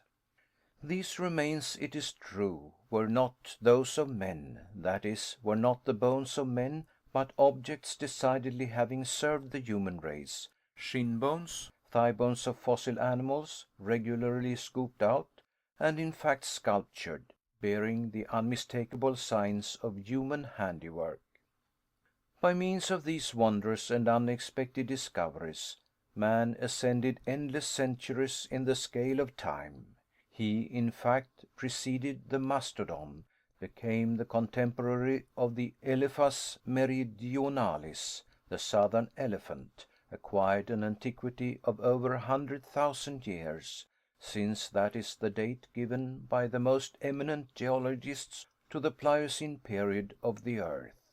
Such was then the state of paleontologic science, and what we moreover knew sufficed to explain our attitude before this great cemetery of the plains of the Hartwig Ocean. It will now be easy to understand the Professor's mingled astonishment and joy when, on advancing about 20 yards, he found himself in the presence of, I may say, face to face with a specimen of the human race actually belonging to the Quaternary period. It was indeed a human skull, perfectly recognizable. Had a soil of very peculiar nature, like that of the cemetery of St. Michael at Bordeaux, preserved it during countless ages? This was the question I asked myself, but which I was wholly unable to answer. But this head with stretched and parchmenty skin, with the teeth whole, the hair abundant, was before our eyes as in life. I stood mute, almost paralyzed with wonder and awe before this dread apparition of another age. My uncle, who on almost every occasion was a great talker, remained for a time completely dumbfounded. He was too full of emotion for speech to be possible. After a while, however, we raised up the body to which the skull belonged. We stood it on end. It seemed to our excited imaginations to look at us with its terrible hollow eyes. After some minutes of silence, the man was vanquished by the Professor. Human instincts succumbed to scientific pride and exultation. Professor Hartwig, carried away by his enthusiasm, forgot all the circumstances of our journey, the extraordinary position in which we were placed, the immense cavern which stretched far away over our heads. There can be no doubt that he thought himself at the institution, addressing his attentive pupils, for he put on his most doctorial style, waved his hand, and began: Gentlemen, I have the honor on this auspicious occasion to present to you a man of the Quaternary period of our globe. Many learned men have denied his very existence, while other able persons, perhaps of even higher authority, have affirmed their belief in the reality of his life. If the St. Thomases of paleontology were present, they would reverentially touch him with their fingers and believe in his existence, thus acknowledging their obstinate heresy. I know that science should be careful in relation to all discoveries of this nature. I am not without having heard of the many Barnums and other quacks who have made a trade of such like pretended discoveries. I have of course heard of the discovery of the knee bones of Ajax, or the pretended finding of the body of Orestes by the Spartiates, and of the body of Asterius, 10 spans long, 15 feet, of which we read in Pausanias. I have read everything in relation to the skeleton of Trapani, discovered in the 14th century, and which many persons chose to regard as that of Polyphemus, and the history of the giant dug up during the 16th century in the environs of Palmyra. You are well aware, as I am, gentlemen, of the existence of the celebrated analysis made near Lucerne in 1577, of the great bones which the celebrated Dr. Felix Plater declared belonged to a giant about 19 feet high. I have devoured all the treatises of Cassanion, and all those memoirs, pamphlets, speeches, and replies published in reference to the skeleton of Teutobochus, king of the Cimbri, the invader of Gaul, dug out of a gravel pit in Dauphin in 1613. In the 18th century I should have denied, with Peter Campet, the existence of the pre-Adamites of Scheuchzer. I have had in my hands the writing called Gigans. Here my uncle was afflicted by the natural infirmity which prevented him from pronouncing difficult words in public. It was not exactly stuttering, but a strange sort of constitutional hesitation. The writing named Gigans, he repeated. He, however, could get no further. Giganteo. Impossible. The unfortunate word would not come out. There would have been great laughter at the institution had the mistake happened there. Gigantosteology, At last exclaimed Professor Hartwig between two savage growls. Having got over our difficulty and getting more and more excited. yes, gentlemen, I am well acquainted with all these matters, and know also that Cuvier and Blumenbach fully recognized in these bones the undeniable remains of mammoths of the Quaternary period. But after what we now see, to allow a doubt is to insult scientific inquiry. There is the body. You can see it, you can touch it. It is not a skeleton. It is a complete and uninjured body, preserved with an anthropological object.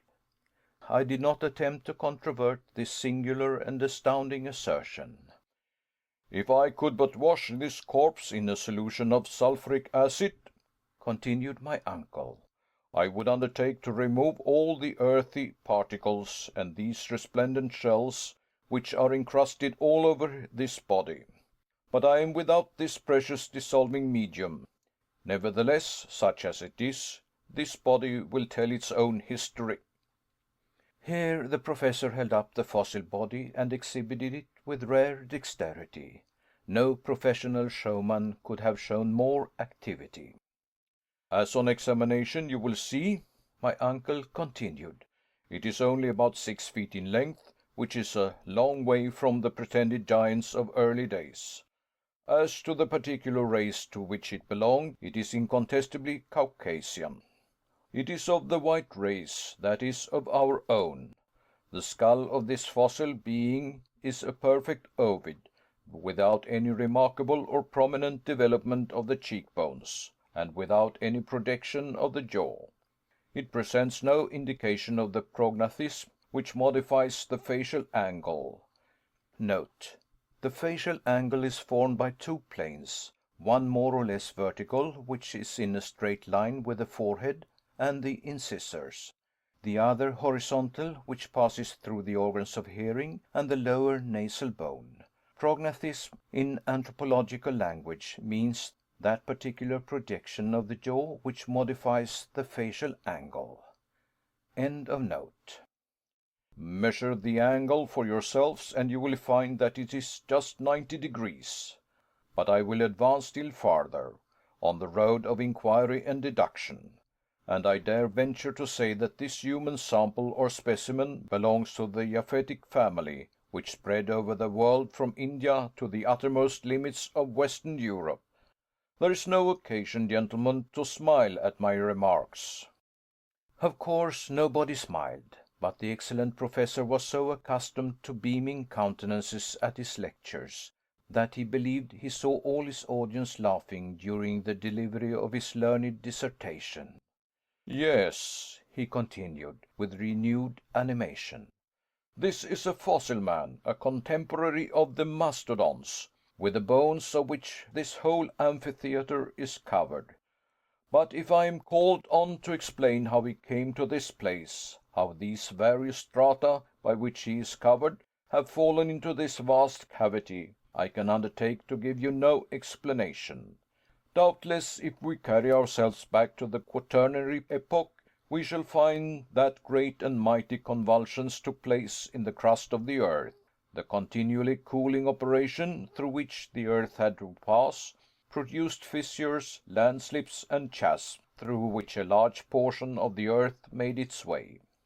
I come to no absolute conclusion, but there is the man, surrounded by the works of his hands, his hatchets, and his carved flints, which belong to the stony period, and the only rational supposition is, that, like myself, he visited the centre of the earth as a travelling tourist, a pioneer of science. At all events, there can be no doubt of his great age, and of his being one of the oldest race of human beings. The Professor with these words ceased his oration, and I burst forth into loud and unanimous applause. Besides, after all, my uncle was right. Much more learned men than his nephew would have found it rather hard to refute his facts and arguments. Another circumstance soon presented itself. This fossilized body was not the only one in this vast plain of bones, the cemetery of an extinct world. Other bodies were found as we trod the dusty plain, and my uncle was able to choose the most marvelous of these specimens in order to convince the most incredulous. In truth, it was a surprising spectacle, the successive remains of generations and generations of men and animals confounded together in one vast cemetery. But a great question now presented itself to our notice, and one we were actually afraid to contemplate in all its bearings. Had these once animated beings been buried so far beneath the soil by some tremendous convulsion of nature, after they had been earth to earth and ashes to ashes, or had they lived here below, in this subterranean world, under this factitious sky, born, married, and given in marriage, and died at last, just like ordinary inhabitants of the earth?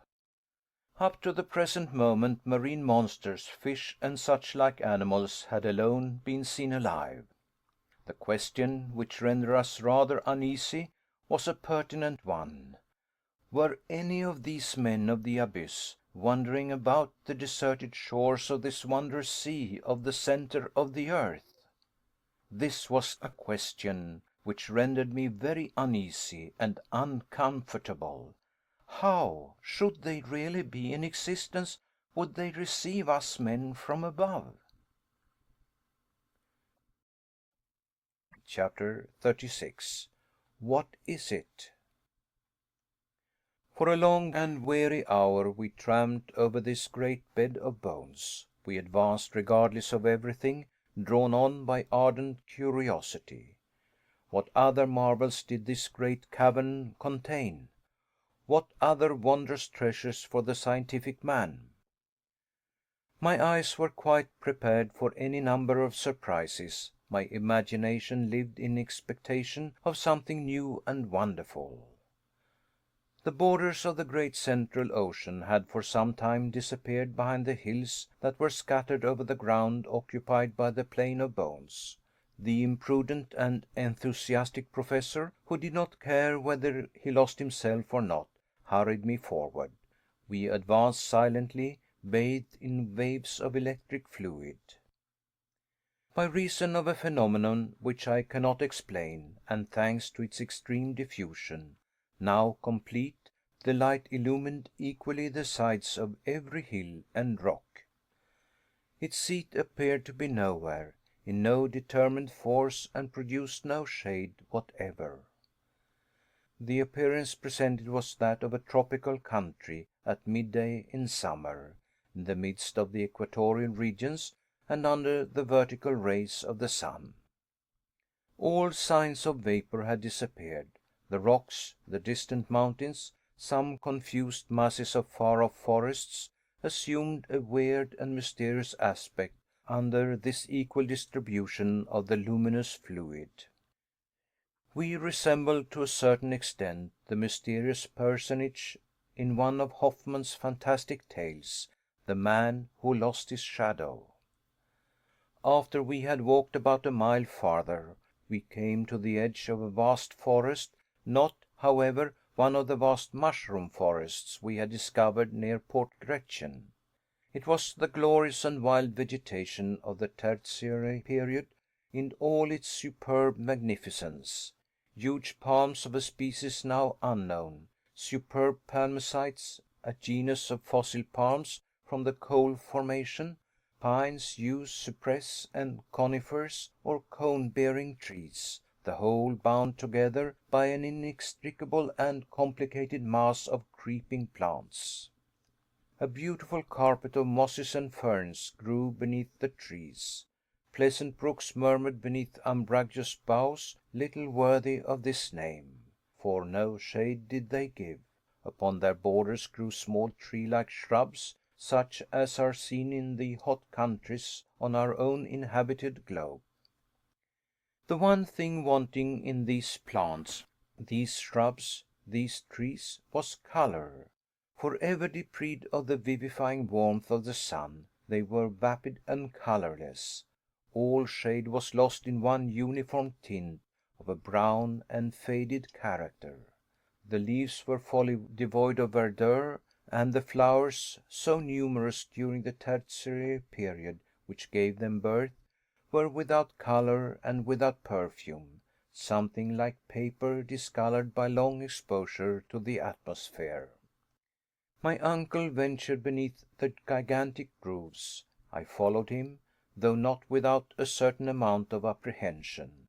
Since nature had shown herself capable of producing such stupendous vegetable supplies, why might we not meet with mammals just as large and therefore dangerous?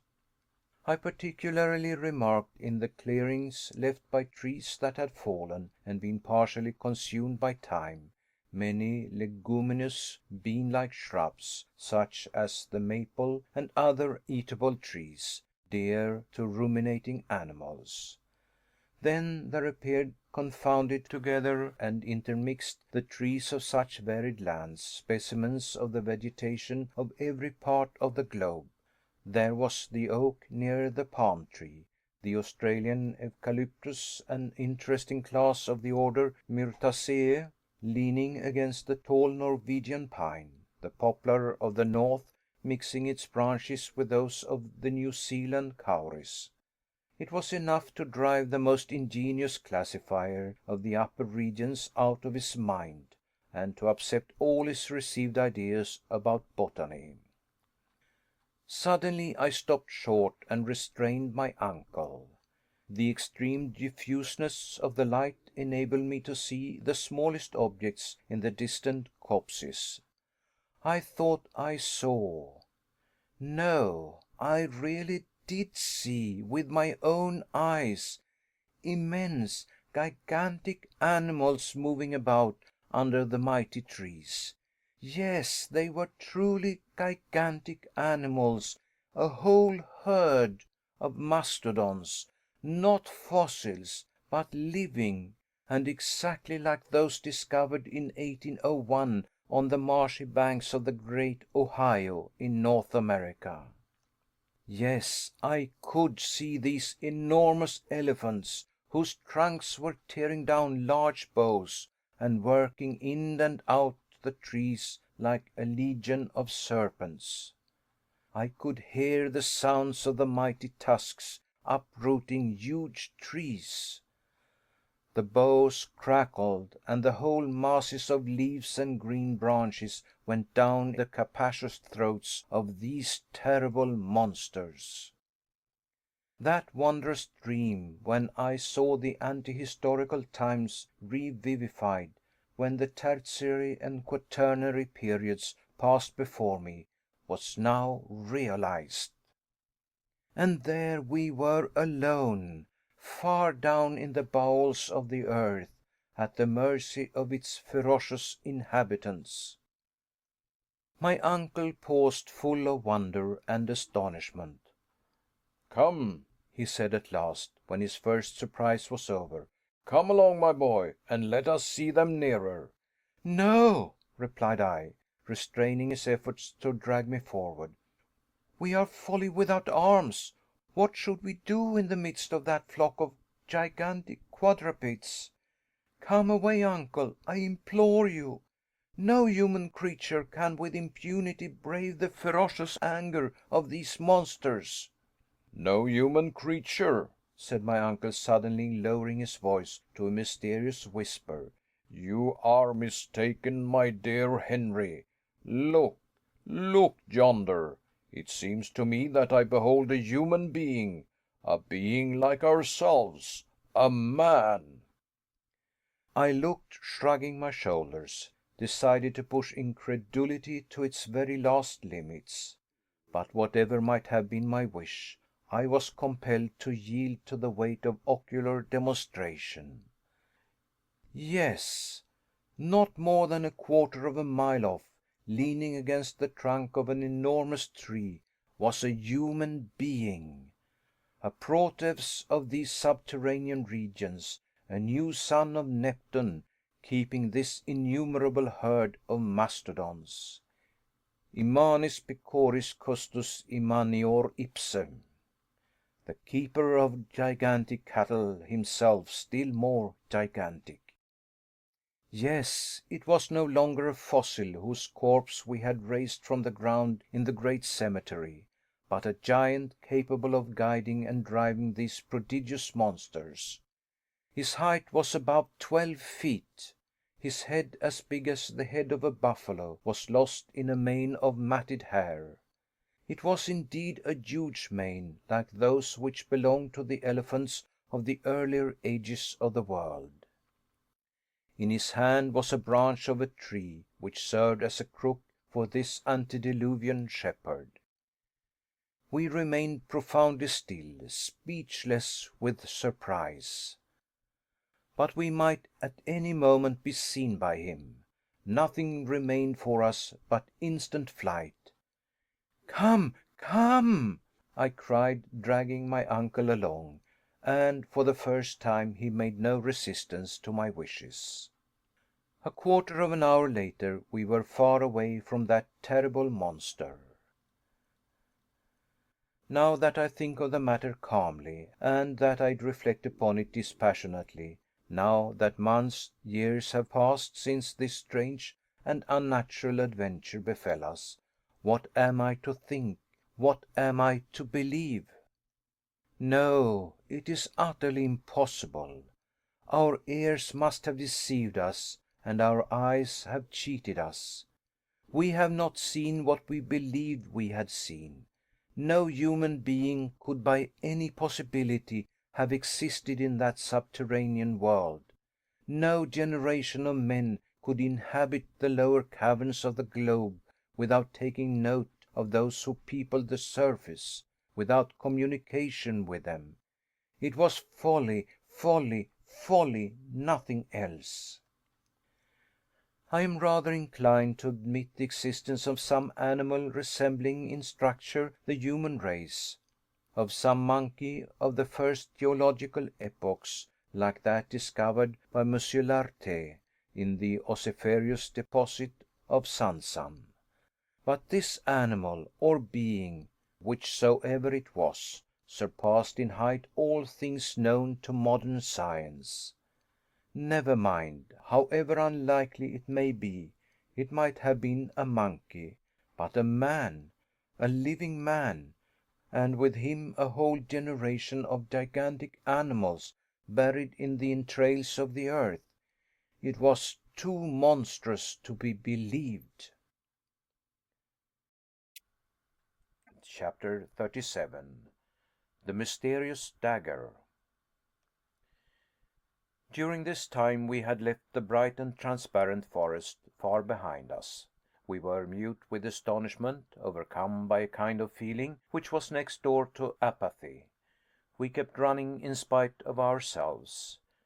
It was a perfect right, which resembled one of those horrible sensations we sometimes meet in our dreams.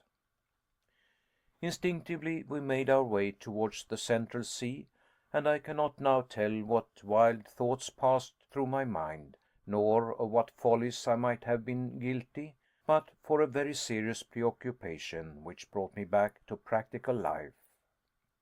Though I was aware that we were treading on a soil quite new to us, I, however, every now and then noticed certain aggregations of rock, the shape of which forcibly reminded me of those near Port Gretchen. This confirmed, moreover, the indications of the compass and our extraordinary and unlooked for, as well as involuntary, return to the north of this great Central Sea. It was so like our starting point that I could scarcely doubt the reality of our position.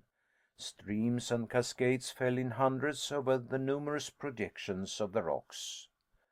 I actually thought I could see our faithful and monotonous Hans and the wonderful grotto in which I had come back to life after my tremendous fall. Then, as we advanced still farther, the position of the cliffs, the appearance of a stream, the unexpected profile of a rock, threw me again into a state of bewildering doubt. After some time I explained my state of mental indecision to my uncle. He confessed to a similar feeling of hesitation.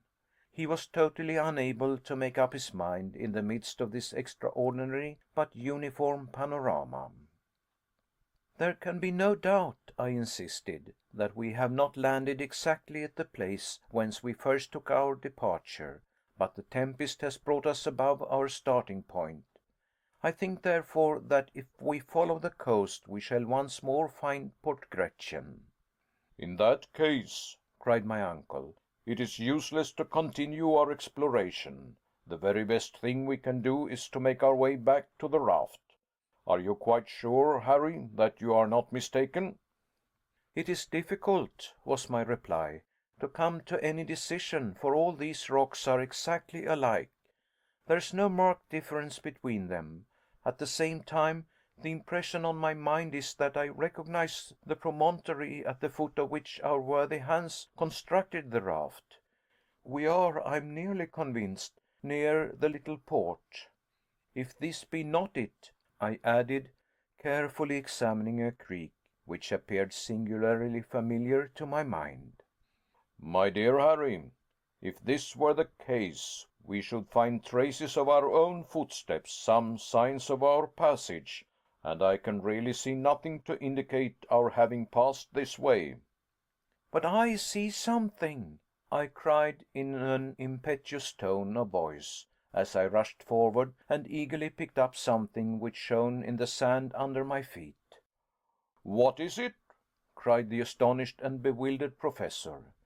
"This," was my reply, and I handed to my startled relative a rusty dagger of singular shape. "What made you bring with you so useless a weapon?" he exclaimed. "It was needlessly hampering yourself." "I bring it? It is quite new to me. I never saw it before. Are you sure it's not out of your collection?" "Nor that I know of," said the Professor, puzzled. "I have no recollection of the circumstance. It was never my property." "This is very extraordinary," I said, musing over the novel and singular incident.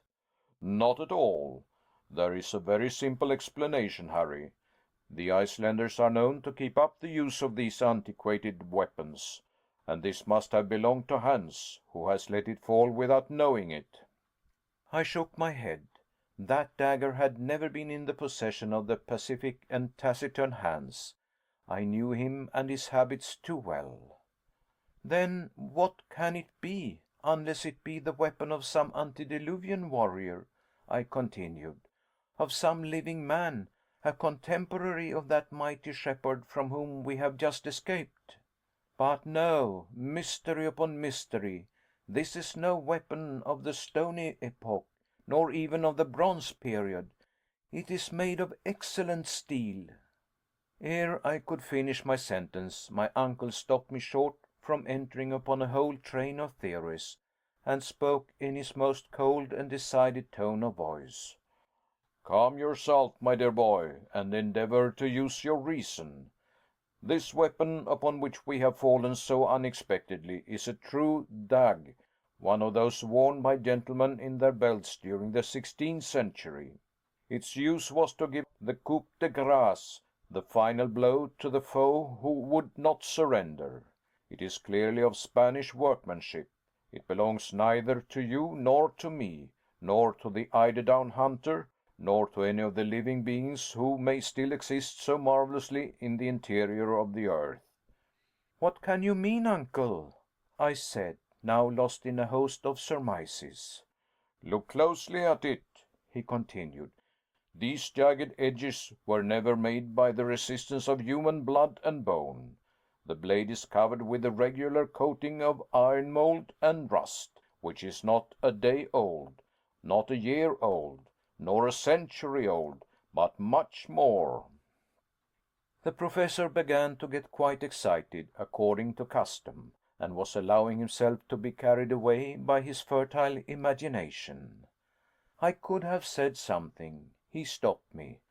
"Harry," he cried, "we are now on the verge of a great discovery. This blade of a dagger you have so marvelously discovered, after being abandoned upon the sand for more than 100, 200, even 300 years, has been indented by someone endeavoring to carve an inscription on these rocks." "But this poniard never got here of itself," I exclaimed. "It could not have twisted itself. Someone, therefore, must have preceded us upon the shores of this extraordinary sea." "Yes, a man." "But what man has been sufficiently desperate to do such a thing?" "A man who has somewhere written his name with this very dagger. A man who has endeavored once more to indicate the right road to the interior of the earth. Let us look around, my boy. You know not the importance of your singular and happy discovery." Prodigiously interested, we walked along the wall of rock, examining the smallest fissures, which might finally expand into the much wished for gully or shaft. We at last reached a spot where the shore became extremely narrow. The sea almost bathed the foot of the rocks, which were here very lofty and steep. There was scarcely a path wider than 2 yards at any point. At last, under a huge overhanging rock, we discovered the entrance of a dark and gloomy tunnel. There, on a square tablet of granite, which had been smoothed by rubbing it with another stone, we could see two mysterious and much worn letters, the two initials of the bold and extraordinary traveler who had preceded us on our adventurous journey. "A.S.," cried my uncle. "You see, I was right. Arne Saknussemm, always Arne Saknussemm." Chapter 38. No Outlet. Blasting the Rock. Ever since the commencement of our marvelous journey, I had experienced many surprises, had suffered from many illusions. I thought that I was case hardened against all surprises, and could neither see nor hear anything to amaze me again. I was like a man who, having been round the world, finds himself wholly blasé and proof against the marvelous. When, however, I saw these two letters, which had been engraven 300 years before, I stood fixed in an attitude of mute surprise. Not only was there the signature of the learned and enterprising alchemist written in the rock, but I held in my hand the very identical instrument with which he had laboriously engraved it. It was impossible, without showing an amount of incredulity scarcely becoming a sane man, to deny the existence of the traveler, and the reality of that voyage, which I believed all along to have been a myth, the mystification of some fertile brain.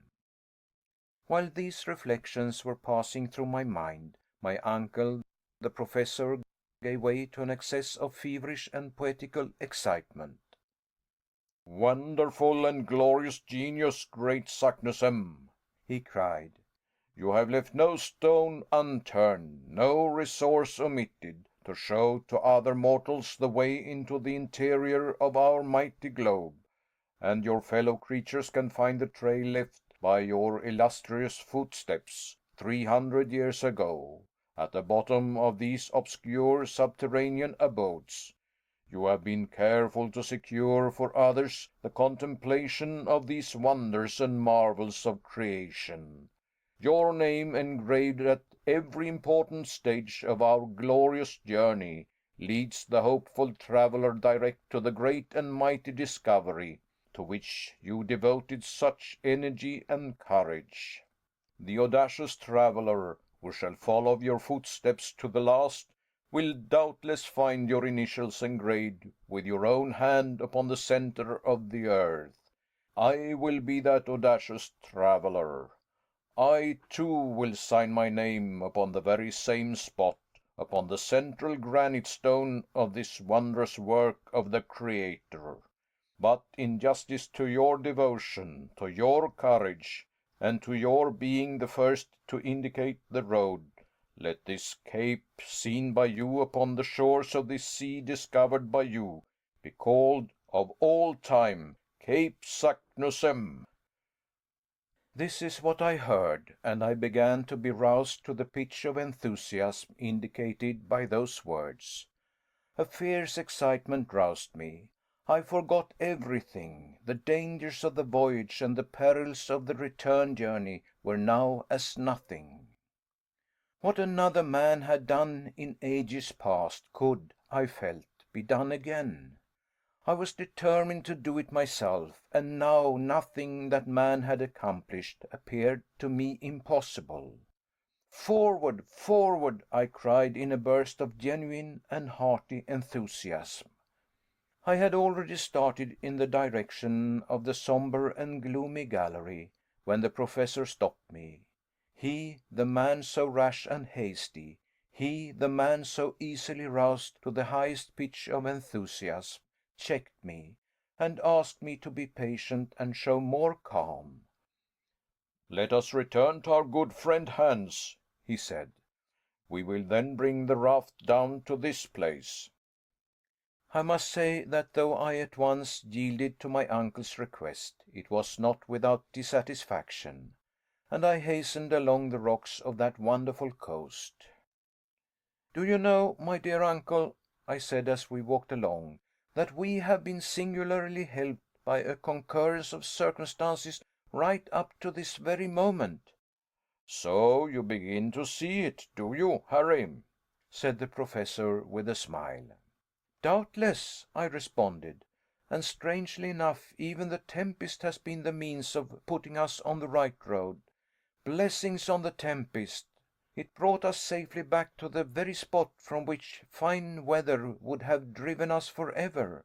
Supposing we had succeeded in reaching the southern and distant shores of this extraordinary sea, what would have become of us? The name of Saknussemm would never have appeared to us, and at this moment we should have been cast away upon an inhospitable coast, probably without an outlet. Yes, Harry, my boy, there is certainly something providential in that wandering at the mercy of wind and waves towards the south. We have come back exactly north, and what is better still, we fall upon this great discovery of Cape Saknussemm. I mean to say that it is more than surprising. There is something in it which is far beyond my comprehension. The coincidence is unheard of, marvelous. What matter? It is not our duty to explain facts, but to make the best possible use of them. Doubtless, my boy, but if you will allow me, said the really delighted Professor. Excuse me, sir, but I see exactly how it will be. We shall take the northern route. We shall pass under the northern regions of Europe, under Sweden, under Russia, under Siberia, and who knows where, instead of burying ourselves under the burning plains and deserts of Africa, or beneath the mighty waves of the ocean. And that is all, at this stage of our journey, that I care to know. Let us advance, and heaven will be our guide. Yes, Harry, you are right, quite right. All is for the best. Let us abandon this horizontal sea, which could never have led to anything satisfactory. We shall descend, descend, and everlastingly descend. Do you know, my dear boy, that to reach the interior of the earth we have only 5,000 miles to travel? Bah! I cried, carried away by a burst of enthusiasm. The distance is scarcely worth speaking about. The thing is to make a start. My wild, mad, and incoherent speeches continued until we rejoined our patient and phlegmatic guide. All was, we found, prepared for an immediate departure. There was not a single parcel but what was in its proper place.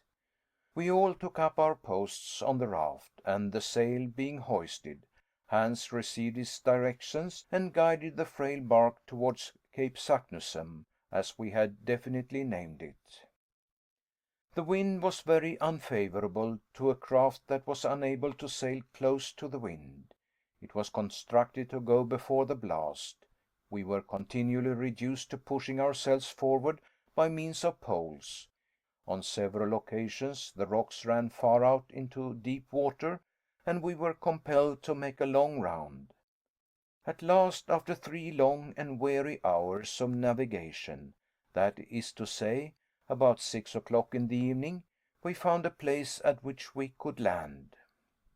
I jumped on shore first. In my present state of excitement and enthusiasm, I was always first. My uncle and the Icelander followed. The voyage from the port to this point of the sea had by no means calmed me. It had rather produced the opposite effect.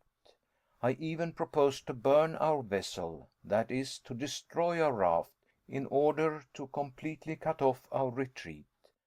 But my uncle sternly opposed this wild project. I began to think him particularly lukewarm and unenthusiastic. "At any rate, my dear uncle," I said, "let us start without delay." Yes, my boy, I'm quite as eager to do so as you can be. But in the first place, let us examine this mysterious gallery in order to find if we shall need to prepare and mend our ladders." My uncle now began to see the efficiency of our Ruhmkorff coil, which would doubtless soon be needed. The raft, securely fastened to a rock, was left alone. Moreover, the opening into the new gallery was not 20 paces distant from the spot. Our little troop, with myself at the head, advanced. The orifice, which was almost circular, presented a diameter of about 5 feet. The somber tunnel was cut in the living rock, and coated on the inside by the different materials which had once passed through it in a state of fusion. The lower part was about level with the water, so that we were able to penetrate to the interior without difficulty. We followed an almost horizontal direction, when, at the end of about a dozen paces, our further advance was checked by the interposition of an enormous block of granite rock. "A cursed stone!" I cried furiously, on perceiving that we were stopped by what seemed an insurmountable obstacle. In vain we looked to the right, in vain we looked to the left, in vain examined it above and below. There existed no passage, no sign of any other tunnel. I experienced the most bitter and painful disappointment. So enraged was I that I would not admit the reality of any obstacle. I stooped to my knees. I looked under the mass of stone. No hole, no interstice. I then looked above. The same barrier of granite. Hans with the lamp examined the sides of the tunnel in every direction.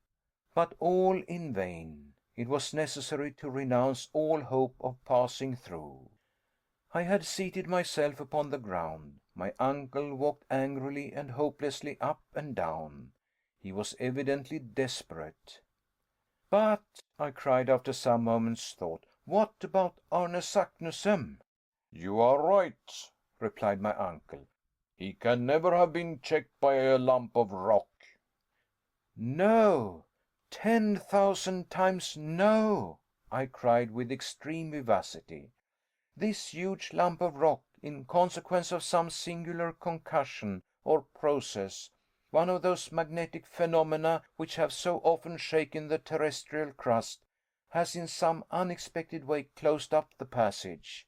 Many and many years have passed away since the return of Saknussemm and the fall of this huge block of granite. Is it not quite evident that this gallery was formerly the outlet for the pent-up lava in the interior of the earth, and that these eruptive matters then circulated freely? Look at these recent fissures in the granite roof. It is evidently formed of pieces of enormous stone, placed here as if by the hand of a giant who had worked to make a strong and substantial arch. One day, after an unusually strong shock, the vast rock which stands in our way, and which was doubtless the key of a kind of arch, fell through to a level with the soil, and has barred our further progress. We are right, then, in thinking that this is an unexpected obstacle, with which Saknussemm did not meet, and if we do not upset it in some way, we are unworthy of following in the footsteps of the great discoverer, and incapable of finding our way to the center of the earth." In this wild way I addressed my uncle. The zeal of the Professor, his earnest longing for success, had become part and parcel of my being. I wholly forgot the past. I utterly despised the future. Nothing existed for me upon the surface of this spheroid, in the bosom of which I was engulfed. No towns, no country, no Hamburg, no Königstrasse, not even my poor Gretchen, who by this time would believe me utterly lost in the interior of the earth. "Well," cried my uncle, Roused to enthusiasm by my words, "let us go to work with pickaxes, with crowbars, with anything that comes to hand, but down with these terrible walls." "It is far too tough and too big to be destroyed by a pickaxe or crowbar," I replied. "What then?" "As I said, it is useless to think of overcoming such a difficulty by means of ordinary tools." "What then?" "What else but gunpowder, a subterranean mine? Let us blow up the obstacle that stands in our way." "Gunpowder?" "Yes, all we have to do is to get rid of this paltry obstacle." "To work, Hans, to work!" cried the Professor. The Icelander went back to the raft and soon returned with a huge crowbar, with which he began to dig a hole in the rock, which was to serve as a mine. It was by no means a slight task. It was necessary for our purpose to make a cavity large enough to hold 50 pounds of fulminating gun cotton, the expansive power of which is 4 times as great as that of ordinary gunpowder. I had now roused myself to an almost miraculous state of excitement. While Hans was at work, I actively assisted my uncle to prepare a long wick, made from damp gunpowder, the mass of which we finally enclosed in a bag of linen. "We are bound to go through," I cried enthusiastically. "We are bound to go through," responded the Professor, tapping me on the back. At midnight our work as miners was completely finished. The charge of fulminating cotton was thrust into the hollow, and the match, which we had made of considerable length, was ready. A spark was now sufficient to ignite this formidable engine, and to blow the rock to atoms. "We will now rest until tomorrow." It was absolutely necessary to resign myself to my fate, and to consent to wait for the explosion for 6 weary hours. Chapter 39. The Explosion and its Results. The next day, which was the 27th of August, was a date celebrated in our wondrous subterranean journey. I never think of it even now, but I shudder with horror. My heart beats wildly at the very memory of that awful day. From this time forward, our reason, our judgment, our human ingenuity have nothing to do with the course of events. We are about to become the plaything of the great phenomena of the earth. At 6 o'clock we were all up and ready. The dreaded moment was arriving when we were about to seek an opening into the interior of the earth by means of gunpowder. What would be the consequences of breaking through the crust of the earth? I begged that it might be my duty to set fire to the mine. I looked upon it as an honor. This task once performed, I could rejoin my friends upon the raft, which had not been unloaded. As soon as we were all ready, we were to sail away to some distance to avoid the consequences of the explosion, the effects of which would certainly not be concentrated in the interior of the earth. The slow match we calculated to burn for about 10 minutes, more or less, before it reached the chamber in which the great body of powder was confined. I should therefore have plenty of time to reach the raft and put off to a safe distance. I prepared to execute my self-allotted task, not, it must be confessed, without considerable emotion. After a hearty repast, my uncle and the hunter guide embarked on board the raft, while I remained alone upon the desolate shore. I was provided with a lantern, which was to enable me to set fire to the wick of the infernal machine. Go, my boy, said my uncle, and heaven be with you. But come back as soon as you can. I shall be all impatience. Be easy on that matter, I replied. There is no fear of my delaying on the road. Having said this, I advanced toward the opening of the somber gallery. My heart beat wildly. I opened my lantern and seized the extremity of the wick. The professor, who was looking on, held his chronometer in his hand. Are you ready? Cried he. Quite ready. Well then, fire away. I hastened to put the light to the wick, which crackled and sparkled, hissing and spitting like a serpent. Then, running as fast as I could, I returned to the shore. Get on board, my lad, and you, Hans, show off, cried my uncle. By a vigorous application of his pole, Hans sent us flying over the water. The raft was quite 20 fathoms distant. It was a moment of palpitating interest, of deep anxiety. My uncle, the professor, never took his eyes off the chronometer. Only 5 minutes more, he said in a low tone. Only 4, only 3. My pulse went 100 to the minute. I could hear my heart beating. Only 2, 1. Now then, mountains of granite, crumble beneath the power of man. What happened after that? As to the terrific roar of the explosion, I do not think I heard it. But the form of the rocks completely changed in my eyes. They seemed to be drawn aside like a curtain.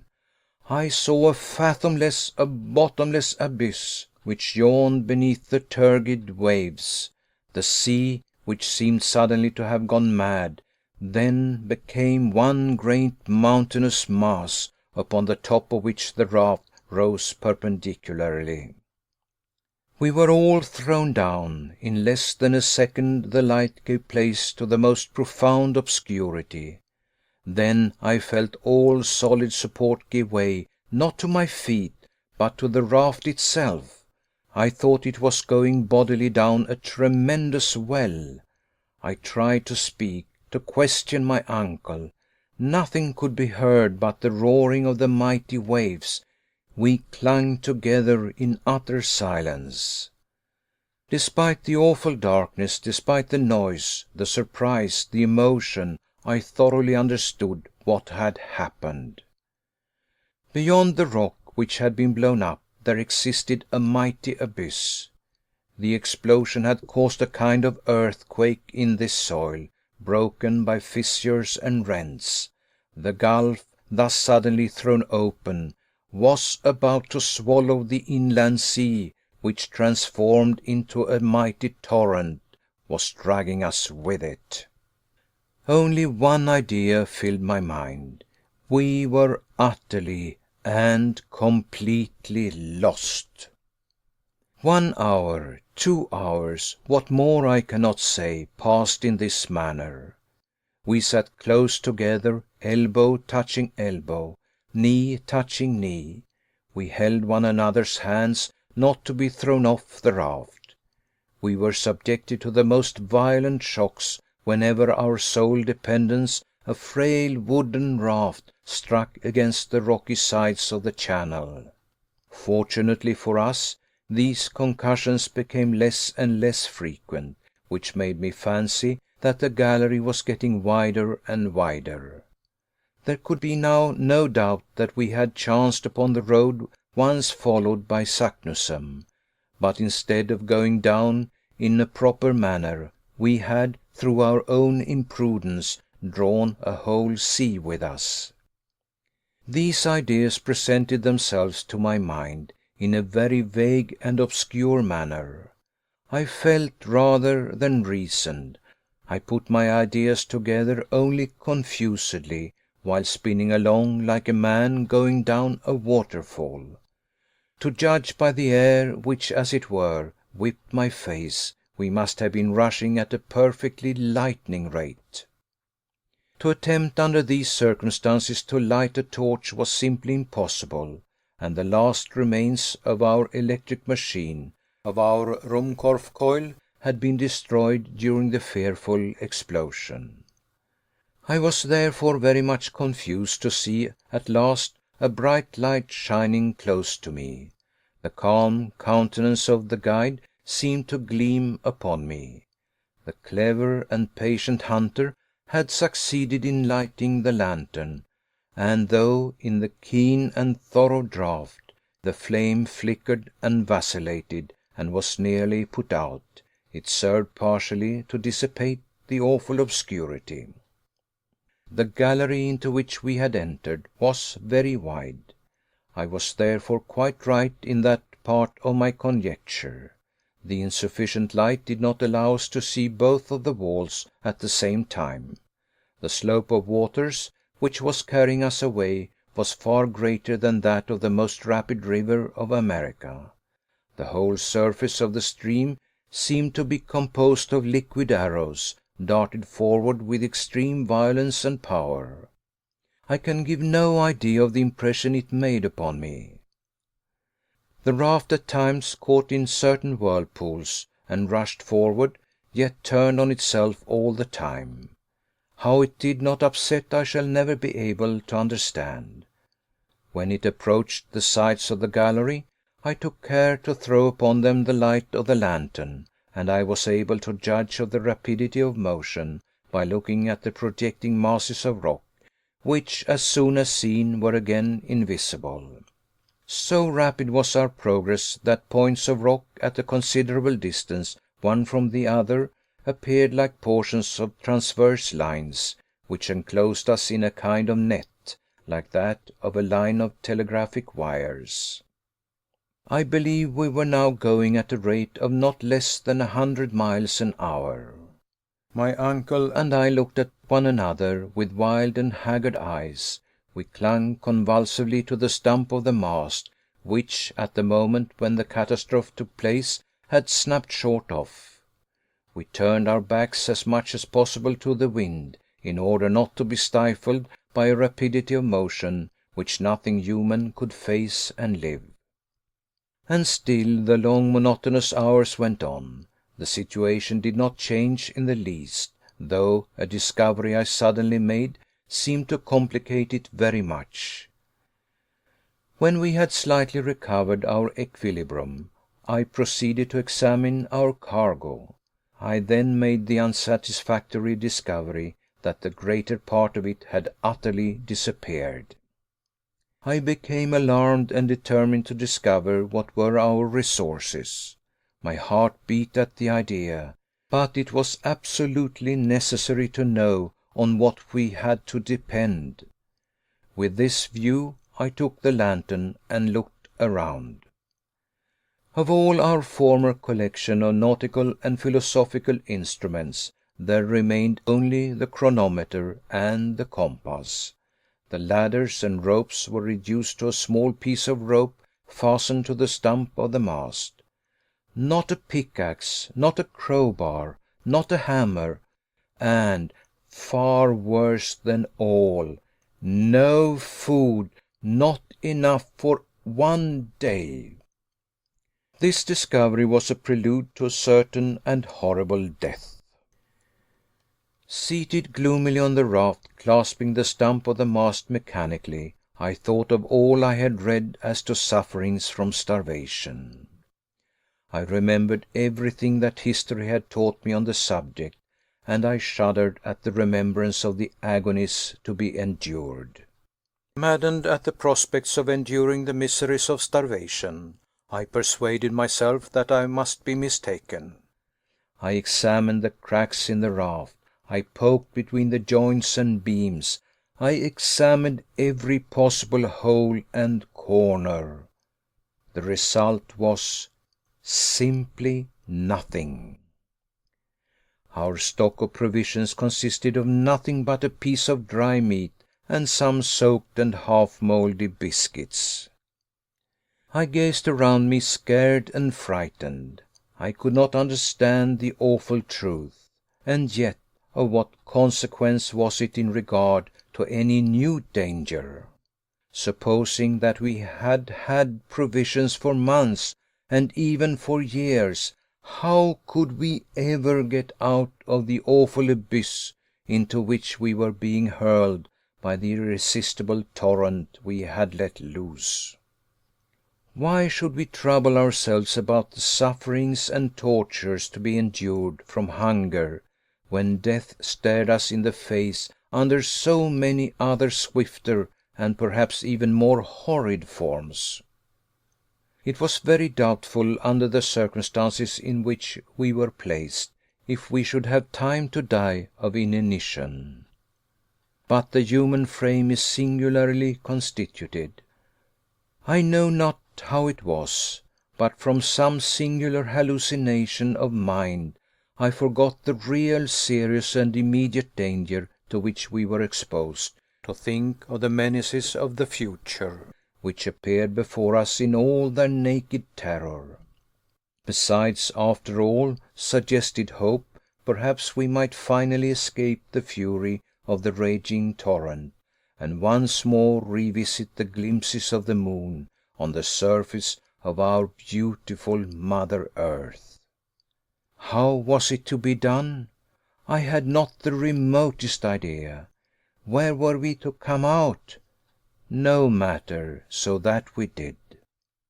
One chance in 1,000 is always a chance, while death from hunger gave us not even the faintest glimpse of hope.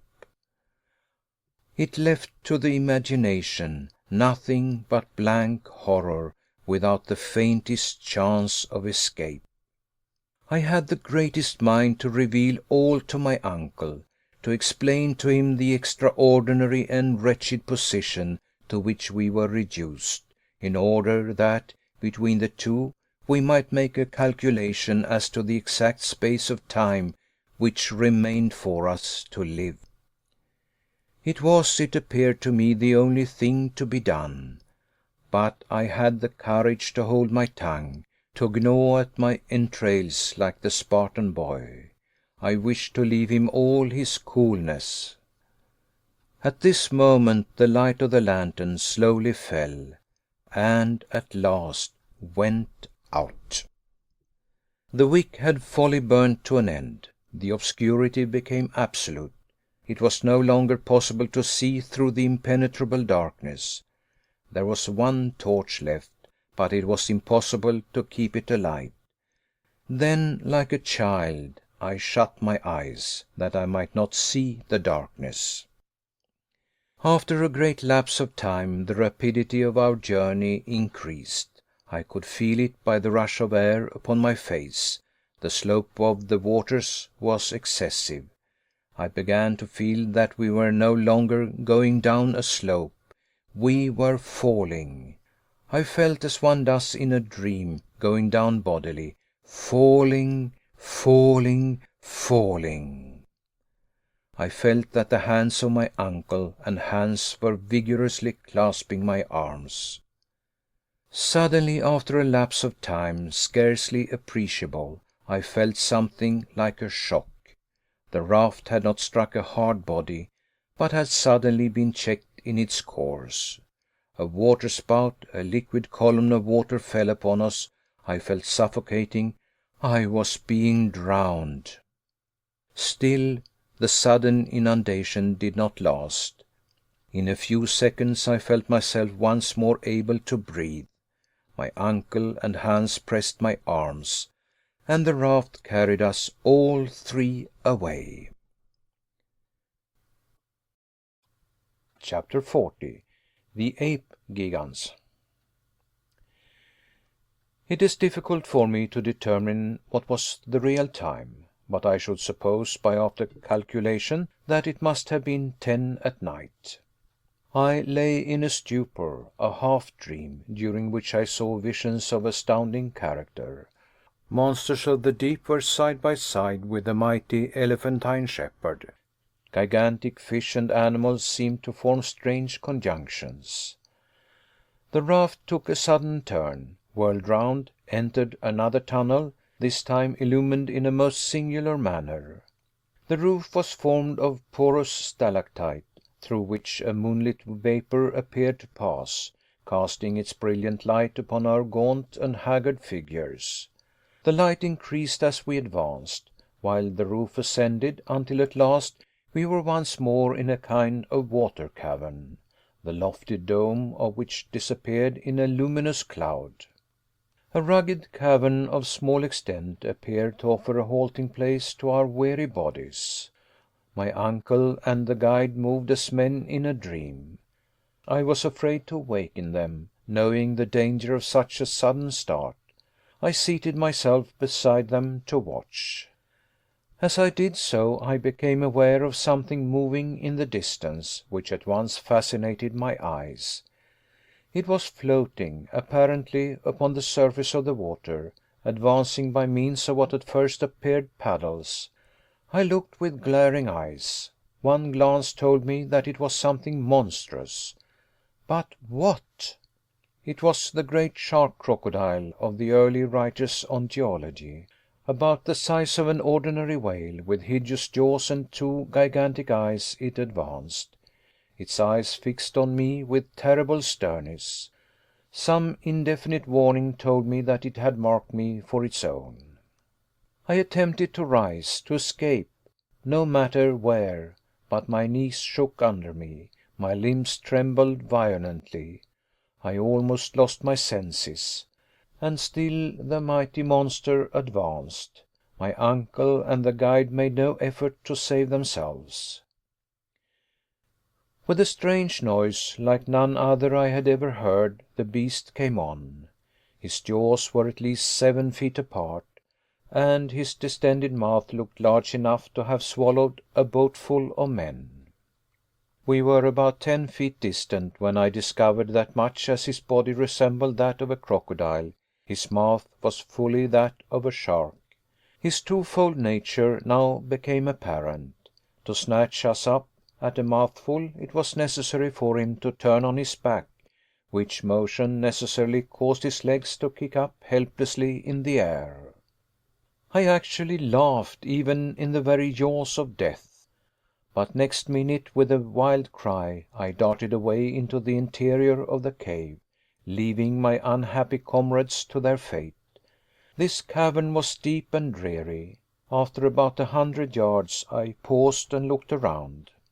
The whole floor, composed of sand and malachite, was strewn with bones, freshly gnawed bones of reptiles and fish, with a mixture of mammalia. My very soul grew sick as my body shuddered with horror.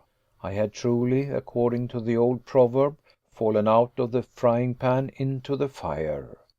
Some beast larger and more ferocious even than the shark crocodile inhabited this den. What could I do? The mouth of the cave was guarded by one ferocious monster. The interior was inhabited by something too hideous to contemplate. Flight was impossible. Only one resource remained, and that was to find some small hiding place to which the fearful denizens of the cavern could not penetrate. I gazed wildly around, and at last discovered a fissure in the rock, to which I rushed in the hope of recovering my scattered senses. Crouching down, I waited, shivering as in an ague fit. No man is brave in presence of an earthquake, or a bursting boiler, or an exploding torpedo. I could not be expected to feel much courage in presence of the fearful fate that appeared to await me. An hour passed. I heard all the time a strange rumbling outside the cave. What was the fate of my unhappy companions? It was impossible for me to pause to inquire. My own wretched existence was all I could think of. Suddenly a groaning, as of 50 bears in a fight, fell upon my ears. Hisses, spitting, moaning, hideous to hear. And then I saw. Never, were ages to pass over my head, shall I forget the horrible apparition. It was the ape gigans. 14 feet high, covered with coarse hair of a blackish brown, the hair on the arms from the shoulder to the elbow joints pointing downwards, while that from the wrist to the elbow pointed upwards, it advanced. Its arms were as long as its body, while its legs were prodigious. It had thick, long, and sharply pointed teeth, like a mammoth saw. It struck its breast as it came on, smelling and sniffing, reminding me of the stories we read in our early childhood of giants who ate the flesh of men and little boys.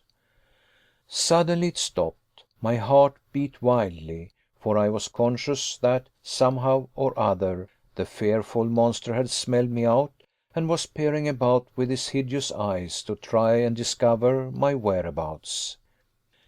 My reading, which as a rule is a blessing, but which on this occasion seemed momentarily to prove a curse, told me the real truth. It was the ape gigans, the antediluvian gorilla.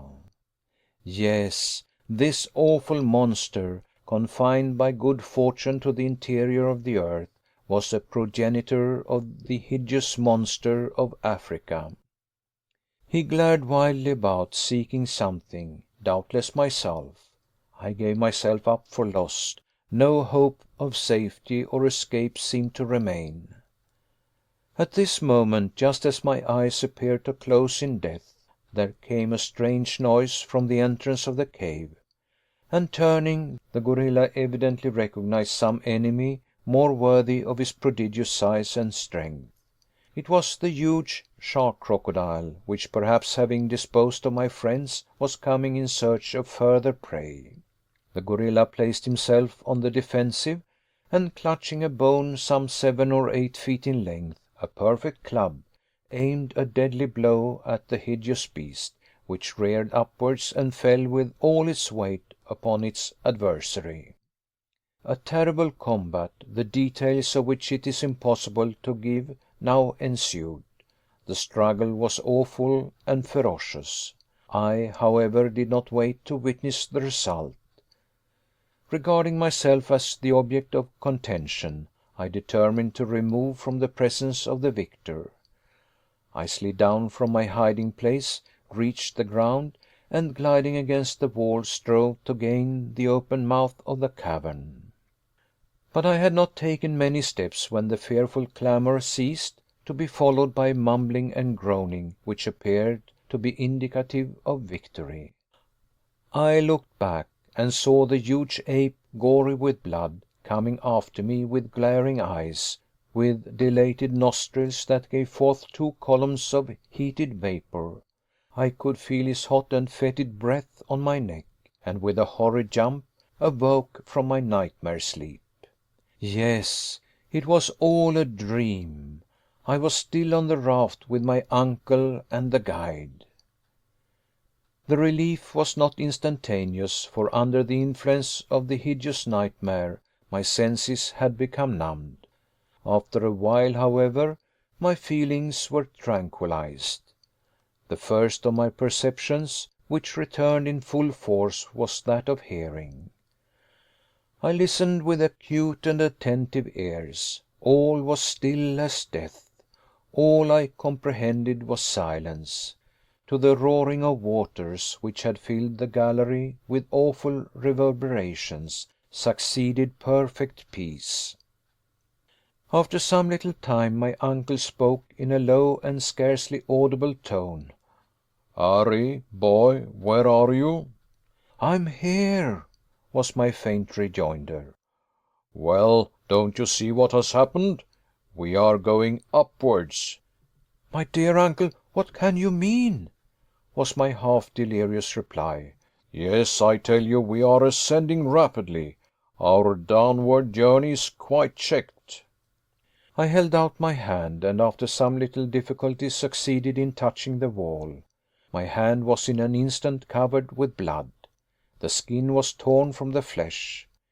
We were ascending with extraordinary rapidity. The torch! The torch!" cried the Professor wildly. "It must be lighted." Hans, the guide, after many vain efforts, at last succeeded in lighting it, and the flame, having now nothing to prevent its burning, shed a tolerably clear light. We were enabled to form an approximate idea of the truth. "It is just as I thought," said my uncle, after a moment or two of silent attention. "We are in a narrow well, about 4 fathoms square. The waters of the great inland sea, having reached the bottom of the gulf, are now forcing themselves up the mighty shaft. As a natural consequence, we are being cast upon the summit of the waters." "That I can see," was my lugubrious reply.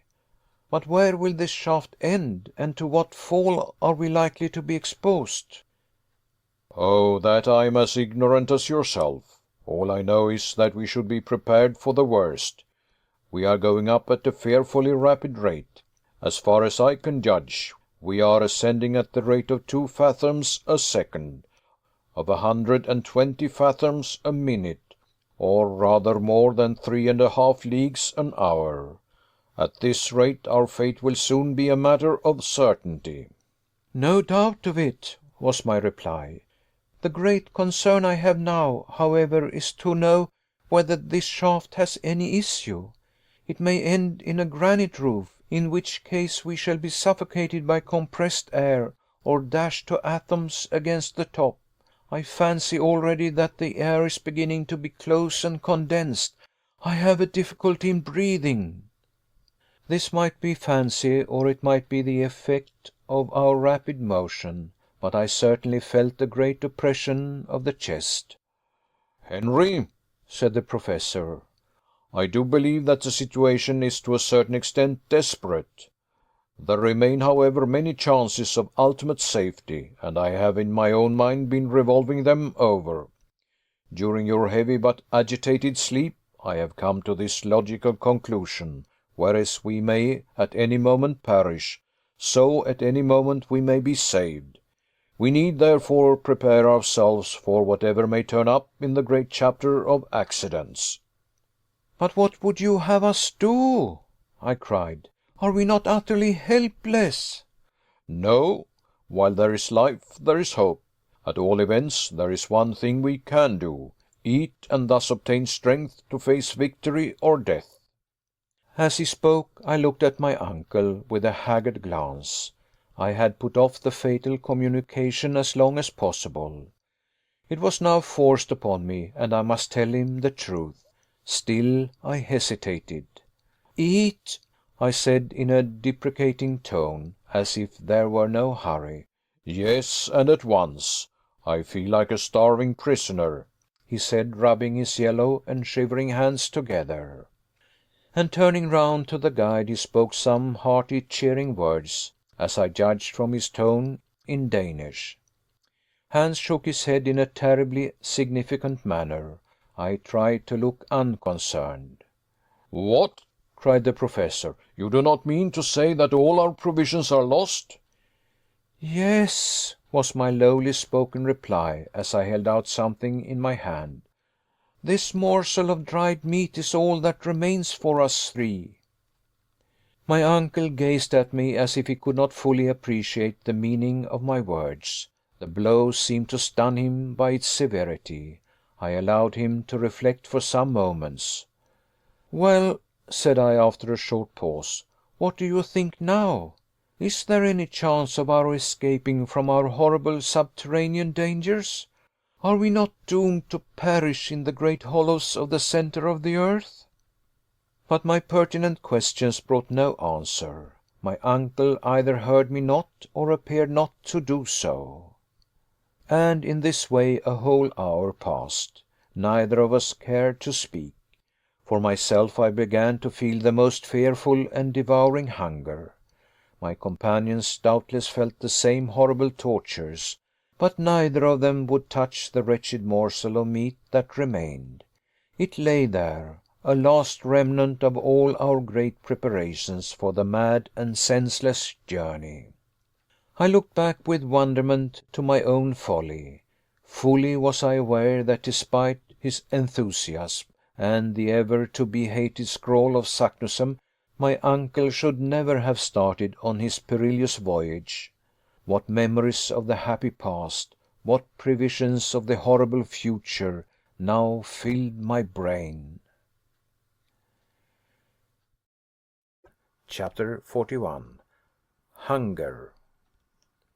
Hunger prolonged is temporary madness. The brain is at work without its required food, and the most fantastic notions fill the mind. Hitherto I had never known what hunger really meant. I was likely to understand it now.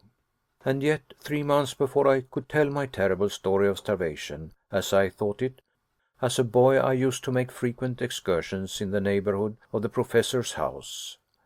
My uncle always acted on system, and he believed that, in addition to the day of rest and worship, there should be a day of recreation. In consequence, I was always free to do as I liked on a Wednesday.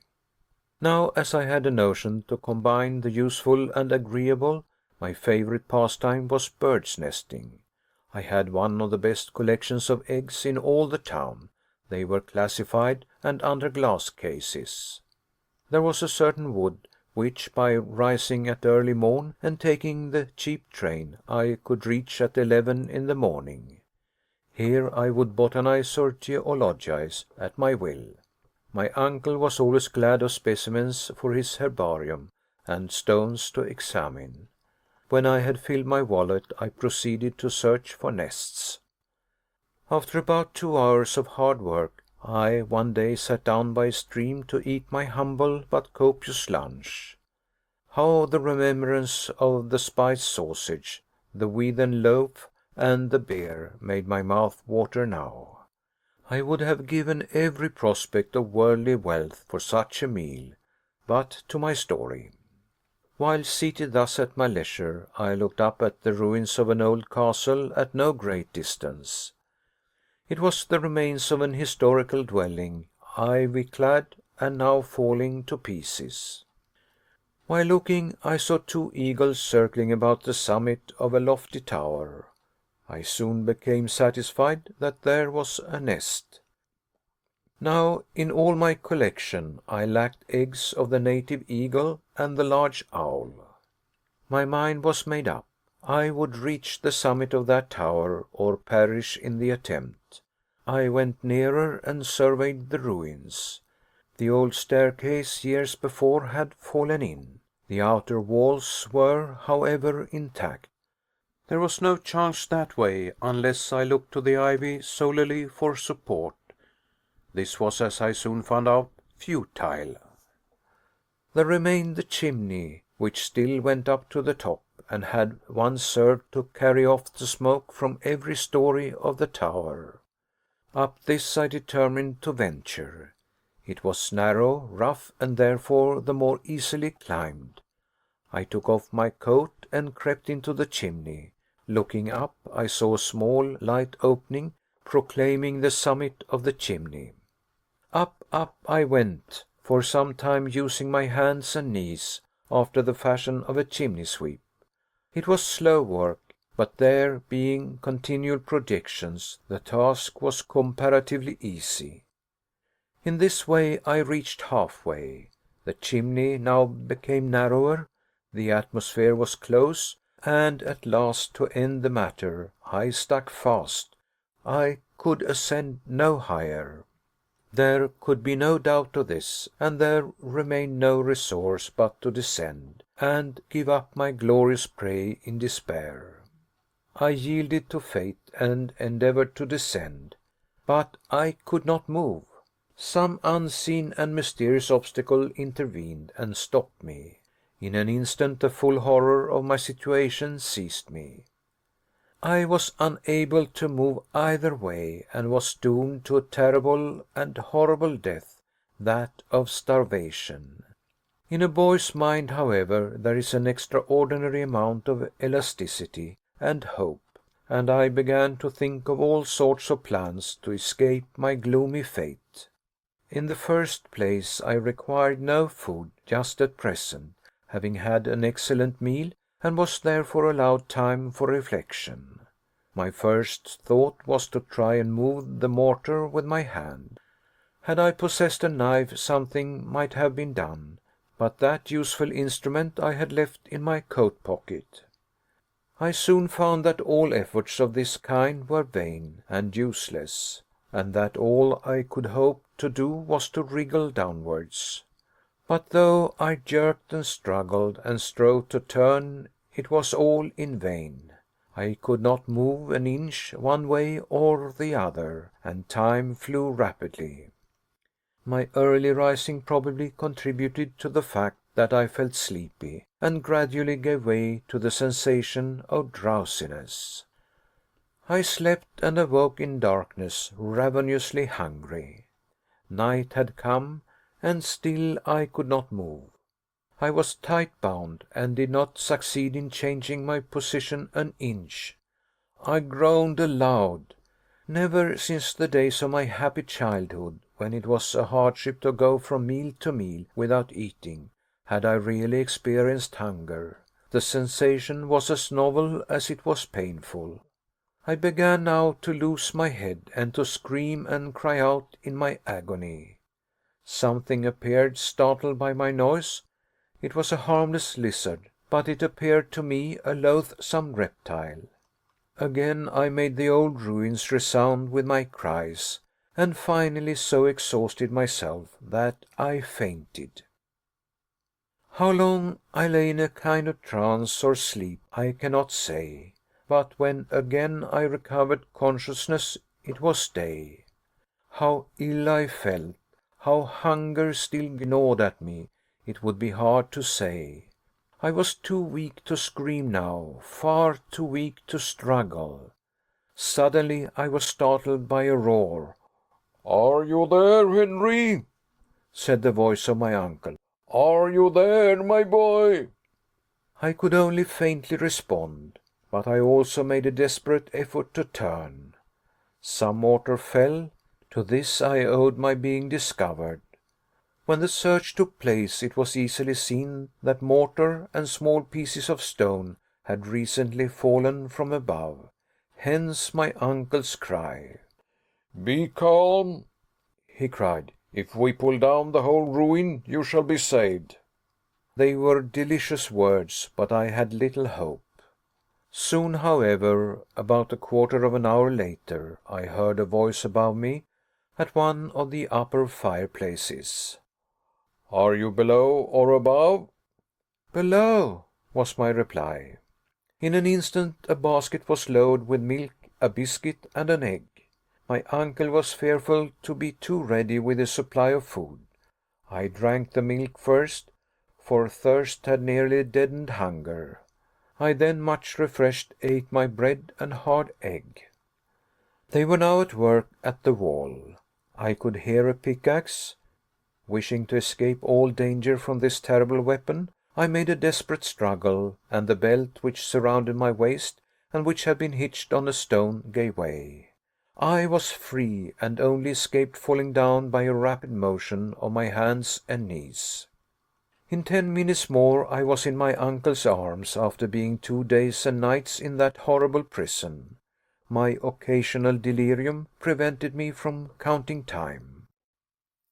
I was weeks recovering from that awful starvation adventure, and yet what was that to the hideous sufferings I now endured? After dreaming for some time, and thinking of this and other matters, I once more looked around me. We were still ascending with fearful rapidity. Every now and then the air appeared to check our respiration, as it does that of aeronauts when the ascension of the balloon is too rapid. But if they feel a degree of cold in proportion to the elevation they attain in the atmosphere, we experienced quite a contrary effect. The heat began to increase in a most threatening and exceptional manner. I cannot tell exactly the mean, but I think it must have reached 122 degrees Fahrenheit. What was the meaning of this extraordinary change in the temperature? As far as we had hitherto gone, facts had proved the theories of Davy and of Lidenbrock to be correct. Until now all the peculiar conditions of refractory rocks, of electricity, of magnetism, had modified the general laws of nature, and had created for us a moderate temperature, for the theory of the central fire remained in my eyes the only explainable one. Were we then going to reach a position in which these phenomena were to be carried out in all their rigour, and in which the heat would reduce the rocks to a state of fusion? Such was my not unnatural fear, and I did not conceal the fact from my uncle. My way of doing so might be cold and heartless, but I could not help it. If we are not drowned or smashed into pancakes, and if we do not die of starvation, we have the satisfaction of knowing that we must be burned alive. My uncle, in presence of this brusque attack, simply shrugged his shoulders, and resumed his reflections, whatever they might be. An hour passed away, and except that there was a slight increase in the temperature, no incident modified the situation. My uncle, at last, of his own accord, broke silence. "Well, Henry, my boy," he said in a cheerful way, "we must make up our minds." "Make up our minds to what?" I asked in considerable surprise. "Well, to something. We must at whatever risk recruit our physical strength. If we make the fatal mistake of husbanding our little remnant of food, we may probably prolong our wretched existence a few hours, but we shall remain weak to the end." "Yes," I growled, "to the end. That, however, will not keep us long waiting." "Well, only let a chance of safety present itself. Only allow that a moment of action be necessary. Where shall we find the means of action if we allow ourselves to be reduced to physical weakness by inanition?"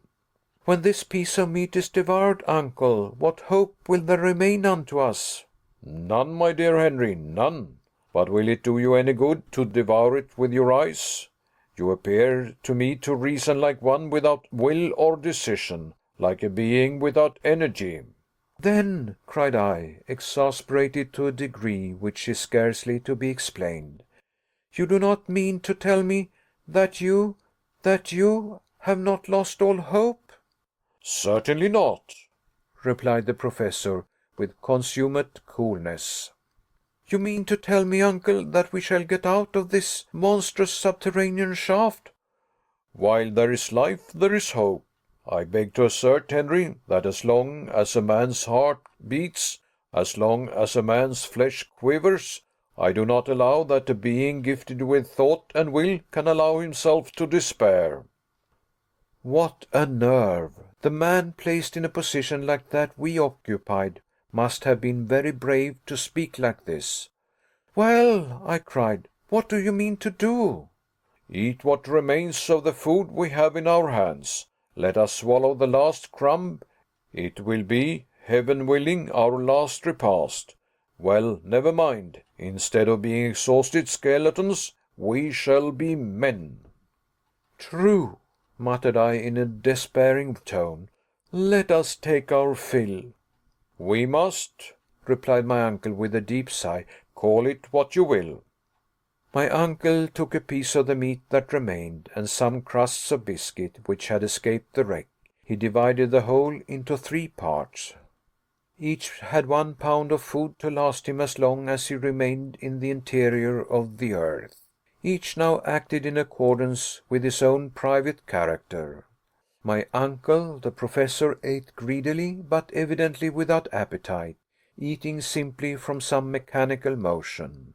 I put the food inside my lips, and hungry as I was, chewed my morsel without pleasure and without satisfaction. Hans, the guide, just as if he had been eiderdown hunting, swallowed every mouthful as though it were a usual affair. He looked like a man equally prepared to enjoy superfluity or total want. Hans, in all probability, was no more used to starvation than ourselves, but his hardy Icelandic nature had prepared him for many sufferings. As long as he received his 3 rix every Saturday night, he was prepared for anything. The fact was, Hans never troubled himself about much except his money. He had undertaken to serve a certain man at so much per week, and no matter what evils befell his employer or himself, he never found fault or grumbled, so long as his wages were duly paid. Suddenly my uncle roused himself. He had seen a smile on the face of our guide. I could not make it out. "What is the matter?" said my uncle. "Schiedam," said the guide, producing a bottle of this precious fluid. We drank. My uncle and myself will own to our dying day that hence we derived strength to exist until the last bitter moment. That precious bottle of Hollands was in reality only half full, but under the circumstances it was nectar. It took some minutes for myself and my uncle to form a decided opinion on the subject. The worthy professor swallowed about half a pint, and did not seem able to drink any more. "Förträfflig," said Hans, swallowing nearly all that was left. "Excellent, very good," said my uncle, with as much gusto as if he had just left the steps of the club at Hamburg. I had begun to feel as if there had been one gleam of hope. Now all thought of the future vanished. We had consumed our last ounce of food, and it was 5 o'clock in the morning. Chapter 42. The Volcanic Shaft. Man's constitution is so peculiar that his health is purely a negative matter. No sooner is the rage of hunger appeased than it becomes difficult to comprehend the meaning of starvation. It is only when you suffer that you really understand. As to anyone who has not endured privation having any notion of the matter, it is simply absurd. With us, after a long fast, some mouthfuls of bread and meat, a little mouldy biscuit and salt beef triumphed over all our previous gloomy and saturnine thoughts. Nevertheless, after this repast, each gave way to his own reflections. I wondered what were those of Hans, the man of the extreme north, who was yet gifted with the fatalistic resignation of Oriental character. But the utmost stretch of the imagination would not allow me to realize the truth. As for my individual self, my thoughts had ceased to be anything but memories of the past, and were all connected with that upper world which I never should have left. I saw it all now, the beautiful house in the Königstrasse, my poor Gretchen, the good Martha, they all passed before my mind like visions of the past. Every time any of the lugubrious groanings which were to be distinguished in the hollows around fell upon my ears, I fancied I heard the distant murmur of the great cities above my head. As for my uncle, always thinking of his science, he examined the nature of the shaft by means of a torch. He closely examined the different strata one above the other, in order to recognize his situation by geological theory. This calculation, or rather this estimation, could by no means be anything but approximate. But a learned man, a philosopher, is nothing if not a philosopher, when he keeps his ideas calm and collected, and certainly the professor possessed this quality to perfection. I heard him, as I sat in silence, murmuring words of geological science. As I understood his object and his meaning, I could not but interest myself despite my preoccupation in that terrible hour. "Eruptive granite," he said to himself. "We are still in the primitive epoch. But we are going up, still going up. But who knows, who knows?" Then he still hoped. He felt along the vertical sides of the shaft with his hand, and some few minutes later he would go on again in the following style. "This is gneiss. This is mica schist, siliceous mineral. Good again. This is the epoch of transition. At all events we are close to them, and then. What could the professor mean? Could he by any conceivable means measure the thickness of the crust of the earth suspended above our heads? Did he possess any possible means of making any approximation to this calculation? No. The manometer was wanting, and no summary estimation could take the place of it. And yet, as we progressed the temperature increased in the most extraordinary degree, and I began to feel as if I were bathed in a hot and burning atmosphere. Never before had I felt anything like it. I could only compare it to the hot vapor from an iron foundry, when the liquid iron is in a state of ebullition and runs over. By degrees, and one after the other, Hans, my uncle, and myself had taken off our coats and waistcoats. They were unbearable. Even the slightest garment was not only uncomfortable, but the cause of extreme suffering. "Are we ascending to a living fire?" I cried, when to my horror and astonishment the heat became greater than before. "No, no," said my uncle, "it is simply impossible, quite impossible." "And yet," said I, touching the side of the shaft with my naked hand, "this wall is literally burning." At this moment, feeling as I did that the sides of this extraordinary wall were red hot, I plunged my hands into the water to cool them. I drew them back with a cry of despair.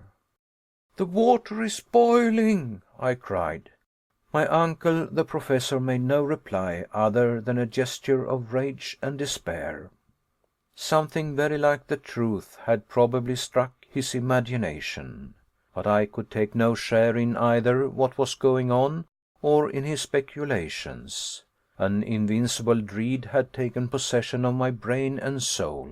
I could only look forward to an immediate catastrophe, such a catastrophe as not even the most vivid imagination could have thought of. An idea, at first vague and uncertain, was gradually being changed into certainty.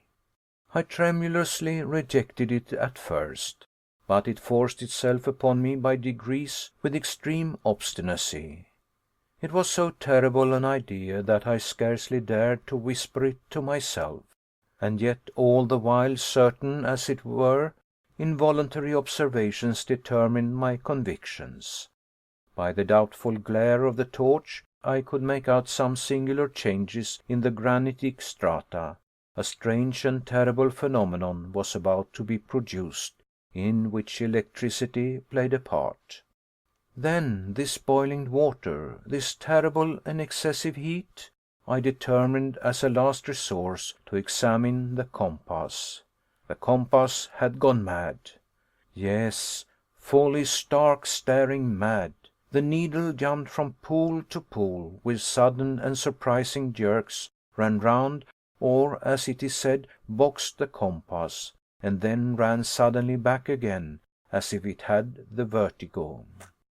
I was aware that according to the best acknowledged theories, it was a received notion that the mineral crust of the globe is never, and never has been, in a state of complete repose. It is perpetually undergoing the modifications caused by the decomposition of internal matter, the agitation consequent on the flowing of extensive liquid currents, the excessive action of magnetism, which tends to shake it incessantly, at a time when even the multitudinous beings on its surface do not suspect the seething process to be going on. Still, this phenomenon would not have alarmed me alone. It would not have aroused in my mind a terrible, an awful idea. But other facts could not allow my self-delusion to last. Terrible detonations, like heaven's artillery, began to multiply themselves with fearful intensity. I could only compare them with the noise made by hundreds of heavily laden chariots being madly driven over a stone pavement. It was a continuous roll of heavy thunder.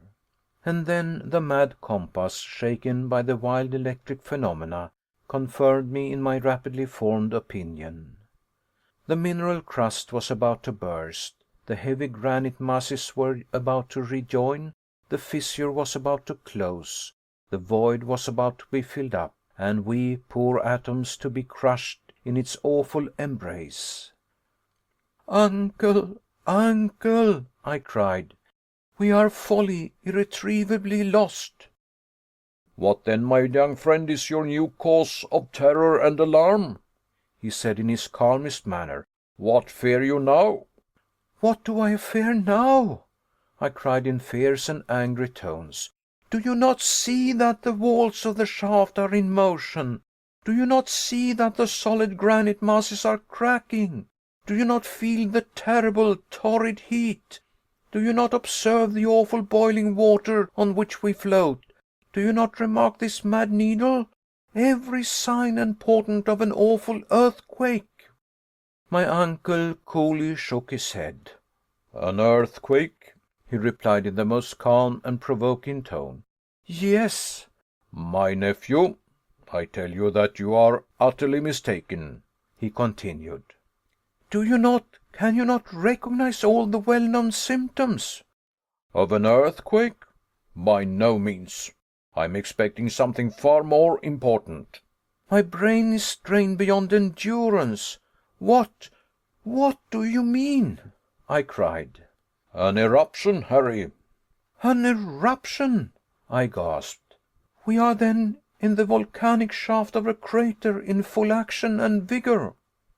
"I have every reason to think so," said the Professor in a smiling tone, "and I beg to tell you that it is the most fortunate thing that could happen to us." The most fortunate thing! Had my uncle really and truly gone mad? What did he mean by these awful words? What did he mean by this terrible calm, this solemn smile? "What!" cried I, in the height of my exasperation, "we are on the way to an eruption, are we? Fatality has cast us into a well of burning and boiling lava, of rocks on fire, of boiling water, in a word, filled with every kind of eruptive matter? We are about to be expelled, thrown up, vomited, spit out of the interior of the earth, in common with huge blocks of granite, with showers of cinders and scoria, in a wild whirlwind of flame, and you say the most fortunate thing which could happen to us!" "Yes," replied the Professor, looking at me calmly from under his spectacles. "It is the only chance which remains to us of ever escaping from the interior of the earth to the light of day." It is quite impossible that I can put on paper the thousand strange, wild thoughts which followed this extraordinary announcement. But my uncle was right, quite right, and never had he appeared to me so audacious and so convinced as when he looked me calmly in the face and spoke of the chances of an eruption, of our being cast upon Mother Earth once more through the gaping crater of a volcano. Nevertheless, while we were speaking, we were still ascending. We passed the whole night going up, or to speak more scientifically, in an ascensional motion. The fearful noise redoubled. I was ready to suffocate. I seriously believed that my last hours was approaching. And yet, so strange is imagination, all I thought of was some childish hypothesis or other. In such circumstances you do not choose your own thoughts, they overcome you. It was quite evident that we were being cast upwards by eruptive matter. Under the raft there was a mass of boiling water, and under this was a heavier mass of lava, and an aggregate of rocks, which, on reaching the summit of the water, would be dispersed in every direction. That we were inside the chimney of a volcano there could no longer be the shadow of a doubt. Nothing more terrible could be conceived. But on this occasion, instead of Sneffels, an old and extinct volcano, we were inside a mountain of fire in full activity. Several times I found myself asking, what mountain was it, and on what part of the world we should be shot out, as if it were of any consequence. In the northern regions there could be no reasonable doubt about that. Before it went decidedly mad, the compass had never made the slightest mistake. From the Cape of Saknussemm we had been swept away to the northward many hundreds of leagues. Now the question was, were we once more under Iceland? Should we be belched forth on to the earth through the crater of Mount Hecla, or should we reappear through one of the other 7 fire funnels of the island? Taking in my mental vision a radius of 500 leagues to the westward, I could see under this parallel only the little known volcanoes of the northwest coast of America. To the east one only existed, somewhere about the 80th degree of latitude, the Esk upon the island of Jan Mayen, not far from the frozen regions of Spitzbergen. It was not craters that were wanting, and many of them were big enough to vomit a whole army.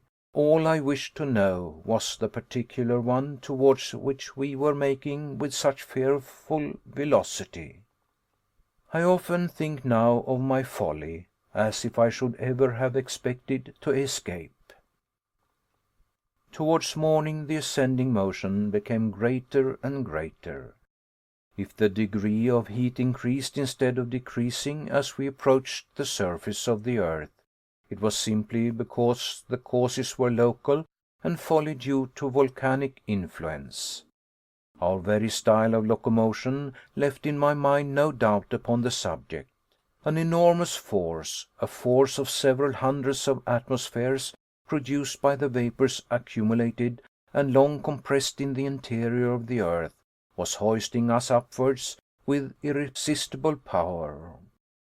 But though we were approaching the light of day, to what fearful dangers were we about to be exposed? Instant death appeared the only fate which we could expect or contemplate. Soon a dim sepulchral light penetrated the vertical gallery, which became wider and wider. I could make out to the right and left long dark corridors like immense tunnels, from which awful and horrid vapors poured out. Tongues of fire, sparkling and crackling, appeared about to lick us up. The hour had come. "Look, uncle, look!" I cried. Well, what you see are the great sulphurous flames, nothing more common in connection with an eruption. "But if they lap us round?" I angrily replied. "They will not lap us round," was his quiet and serene answer.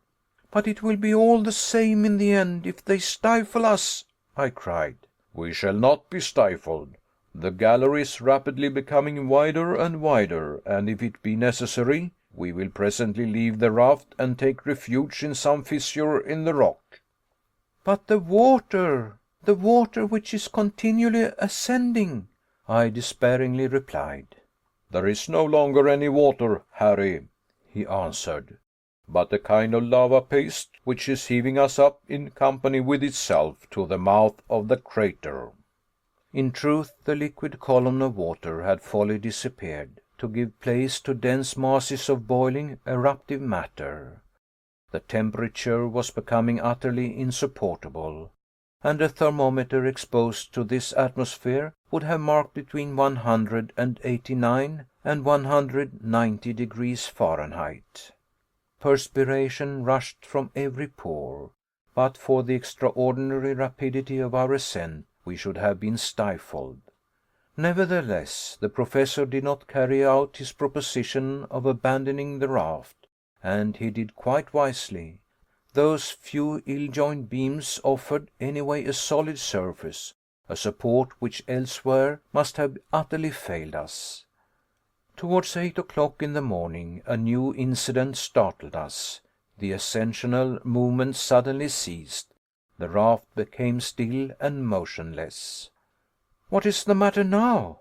I said querulously, very much startled by this change. "A simple halt," replied my uncle. "Is the eruption about to fail?" I asked. "I hope not." Without making any reply, I rose. I tried to look around me. Perhaps the raft, checked by some projecting rock, opposed a momentary resistance to the eruptive mass.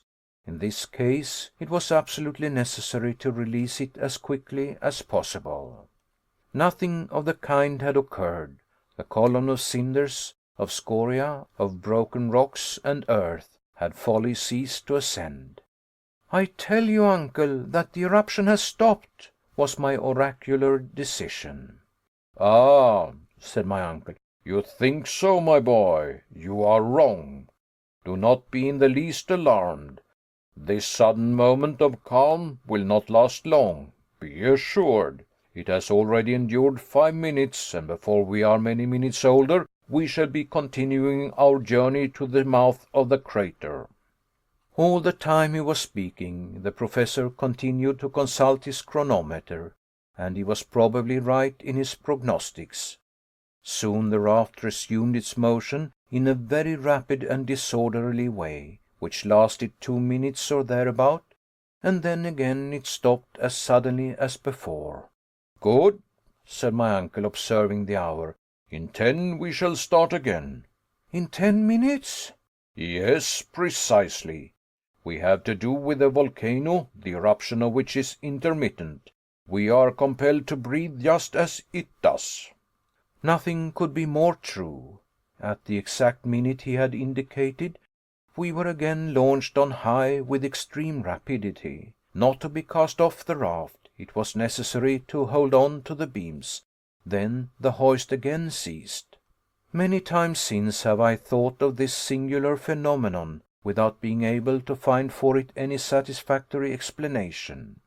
Nevertheless, it appeared quite clear to me that we were not in the principal chimney of the volcano, but in an accessory conduit, where we felt the counter shock of the great and principal tunnel filled by burning lava. It is impossible for me to say how many times this manoeuvre was repeated. All that I can remember is that on every ascensional motion we were hoisted up with ever increasing velocity, as if we had been launched from a huge projectile.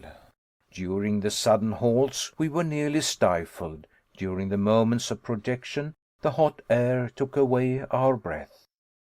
I thought for a moment of the voluptuous joy of suddenly finding myself in the Hyperborean regions with a cold 30 degrees below zero.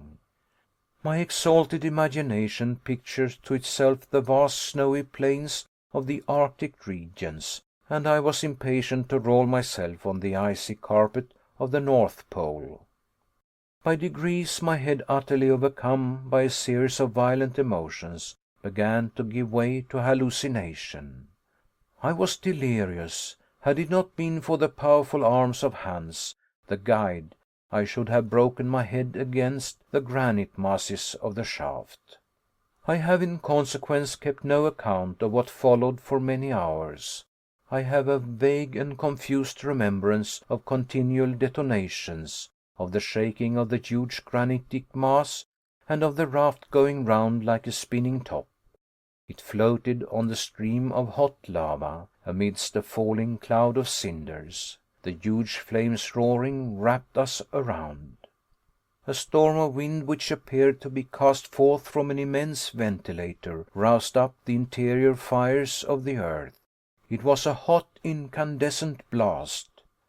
At last I saw the figure of Hans, as if enveloped in the huge halo of burning blaze, and no other sense remained to me but that sinister dread which the condemned victim may be supposed to feel when led to the mouth of a cannon, at the supreme moment when the shot is fired and his limbs are dispersed into empty space. Chapter 43. Daylight at last. When I opened my eyes I felt the hand of the guide clutching me firmly by the belt. With his other hand he supported my ankle. I was not grievously wounded, but bruised all over in the most remarkable manner. After a moment I looked around, and found that I was lying down on the slope of a mountain, not 2 yards from a yawning gulf into which I should have fallen, had I made the slightest false step. Hans had saved me from death, while I rolled insensible on the flanks of the crater. "Where are we?" dreamily asked my uncle, who literally appeared to be disgusted at having returned to earth. The eider-down hunter simply shrugged his shoulders as a mark of total ignorance. "In Iceland?" said I, not positively, but interrogatively. "Nay," said Hans. "How do you mean?" cried the Professor. "No, What are your reasons?" "Hans is wrong," said I, rising. After all the innumerable surprises of this journey, a yet more singular one was reserved to us. I expected to see a cone covered by snow, by extensive and widespread glaciers, in the midst of the arid deserts of the extreme northern regions, beneath the full rays of a polar sky, beyond the highest latitudes. But, contrary to all our expectations, I, my uncle, and the Icelander were cast upon a slope of a mountain, calcined by the burning rays of a sun, which was literally baking us with its fires. I could not believe my eyes, but the actual heat which affected my body allowed me no chance of doubting. We came out of the crater half naked, and the radiant star from which we had asked nothing for 2 months was good enough to be prodigal to us of light and warmth, a light and warmth we could easily have dispensed with. When our eyes were accustomed to the light we had lost sight of so long, I used them to rectify the errors of my imagination.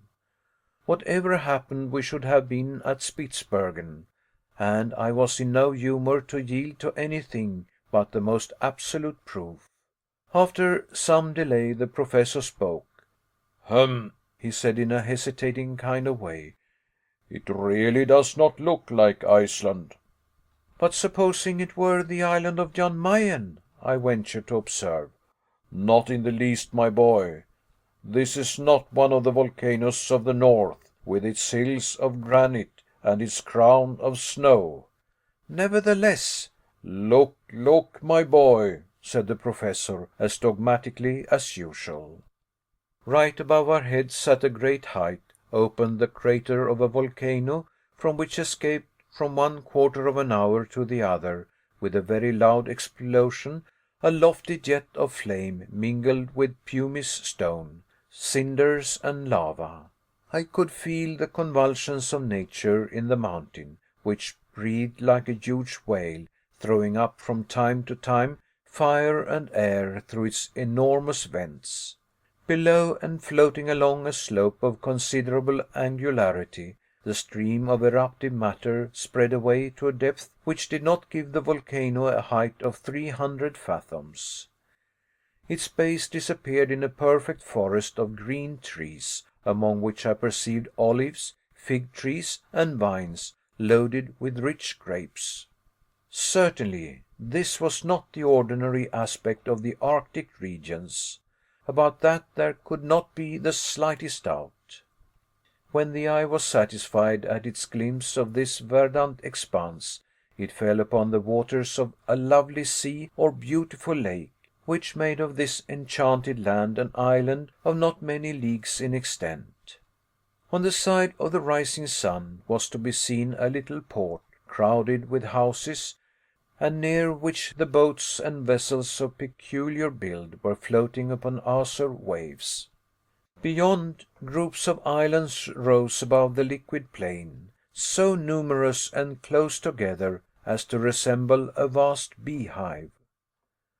Towards the setting sun, some distant shores were to be made out on the edge of the horizon. Some presented the appearance of blue mountains of harmonious conformation. Upon others, much more distant, there appeared a prodigiously lofty cone, above the summit of which hung dark and heavy clouds. Towards the north, an immense expanse of water sparkled beneath the solar rays, occasionally allowing the extremity of a mast or the convexity of a sail bellying to the wind to be seen. The unexpected character of such a scene added 100-fold to its marvelous beauties. "Where can we be?" I asked, speaking in a low and solemn voice. Hans shut his eyes with an air of indifference, and my uncle looked on without clearly understanding. "Whatever this mountain may be," he said at last, "I must confess it is rather warm. The explosions do not leave off, and I do not think it is worth while to have left the interior of a volcano and remain here to receive a huge piece of rock upon one's head. Let us carefully descend the mountain and discover the real state of the case." To confess the truth, I am dying of hunger and thirst." Decidedly, the Professor was no longer a truly reflective character. For myself, forgetting all my necessities, ignoring my fatigues and sufferings, I should have remained still for several hours longer, but it was necessary to follow my companions. The slope of the volcano was very steep and slippery. We slid over piles of ashes, avoiding the streams of hot lava, which glided about like fiery serpents. Still, while we were advancing, I spoke with extreme volubility, for my imagination was too full not to explode in words. "We are in Asia," I exclaimed. "We are on the coast of India, in the great Malay Islands, in the center of Oceania. We have crossed the one half of the globe to come out right at the antipodes of Europe." "But the compass!" exclaimed my uncle. "Explain that to me." "Yes, the compass," I said with considerable hesitation. "I grant that is a difficulty. According to it, we have always been going northward." "Then it lied." To say that it lied is rather a harsh word," was my answer. "Then we are at the North Pole?" "The pole? No. Well, I give it up," was my reply. The plain truth was that there was no explanation possible. I could make nothing of it. And all the while we were approaching this beautiful verdure, hunger and thirst tormented me fearfully. Happily, after 2 long hours' march, a beautiful country spread out before us, covered by olives, pomegranates, and vines, which appeared to belong to anybody and everybody. In any event, in the state of destitution into which we had fallen, we were not in a mood to ponder too scrupulously. What delight it was to press these delicious fruits to our lips, and to bite at grapes and pomegranates fresh from the vine. Not far off, near some fresh and mossy grass, under the delicious shade of some trees, I discovered a spring of fresh water, in which we voluptuously laved our faces, hands, and feet. While we were all giving way to the delights of new found pleasures, a little child appeared between 2 tufted olive trees. "Ah," cried I, "an inhabitant of this happy country." The little fellow was poorly dressed, weak and suffering, and appeared terribly alarmed at our appearance. Half naked, with tangled, matted, and ragged beards, we did look supremely ill favored, and unless the country was a bandit land, we were not likely to alarm the inhabitants. Just as the boy was about to take to his heels, Hans ran after him and brought him back despite his cries and kicks. My uncle tried to look as gentle as possible, and then spoke in German. "What is the name of this mountain, my friend?" The child made no reply. "Good," said my uncle with a very positive air of conviction. "We are not in Germany." He then made the same demand in English, of which language he was an excellent scholar. The child shook its head and made no reply. I began to be considerably puzzled. "Is he dumb?" cried the Professor, who was rather proud of his polyglot knowledge of languages, and made the same demand in French. The boy only stared in his face. "I must perforce try him in Italian," said my uncle with a shrug. "Dove noi siamo?" "Yes, tell me where we are," I added impatiently and eagerly. Again the boy remained silent. "My fine fellow, do you or do you not mean to speak?" cried my uncle, who began to get angry. He shook him and spoke another dialect of the Italian language. "Come si noma questa isola?" What is the name of this island? "Stromboli," replied the rickety little shepherd, dashing away from Hans and disappearing in the olive groves. We thought little enough about him. Stromboli! What effect on the imagination did these few words produce? We were in the center of the Mediterranean, amidst the eastern archipelago of mythological memory, in the ancient Strongylos, where Aeolus kept the wind, and the tempest chained up. And those blue mountains, which rose towards the rising sun, were the mountains of Calabria, and that mighty volcano which rose on the southern horizon was Etna, the fierce and celebrated Etna.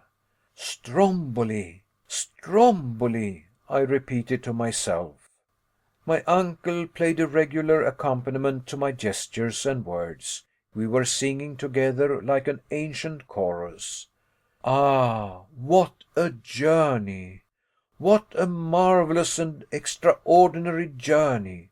Here we had entered the earth by one volcano, and we had come out by another. And this other was situated more than 1200 leagues from Sneffels, from that drear country of Iceland, cast away on the confines of the earth. The wondrous changes of this expedition had transported us to the most harmonious and beautiful of earthly lands. We had abandoned the region of eternal snows for that of infinite verdure, and had left over our heads the grey fog of the icy regions to come back to the azure sky of Sicily. After a delicious repast of fruits and fresh water, we again continued our journey in order to reach the port of Stromboli. To say how we had reached the island would scarcely have been prudent. The superstitious character of the Italians would have been at work, and we should have been called demons vomited from the infernal regions. It was therefore necessary to pass for humble and unfortunate shipwrecked travellers. It was certainly less striking and romantic, but it was decidedly safer. As we advanced, I could hear my worthy uncle muttering to himself, "But the compass! The compass most certainly marked north. This is a fact I cannot explain in any way." "Well, the fact is," said I with an air of disdain, "we must not explain anything. It will be much more easy." "I should like to see a professor of the Johanneum institution who is unable to explain a cosmic phenomenon. It would indeed be strange." And speaking thus, my uncle, half naked, his leathern purse round his loins, and his spectacles upon his nose, became once more the terrible professor of mineralogy.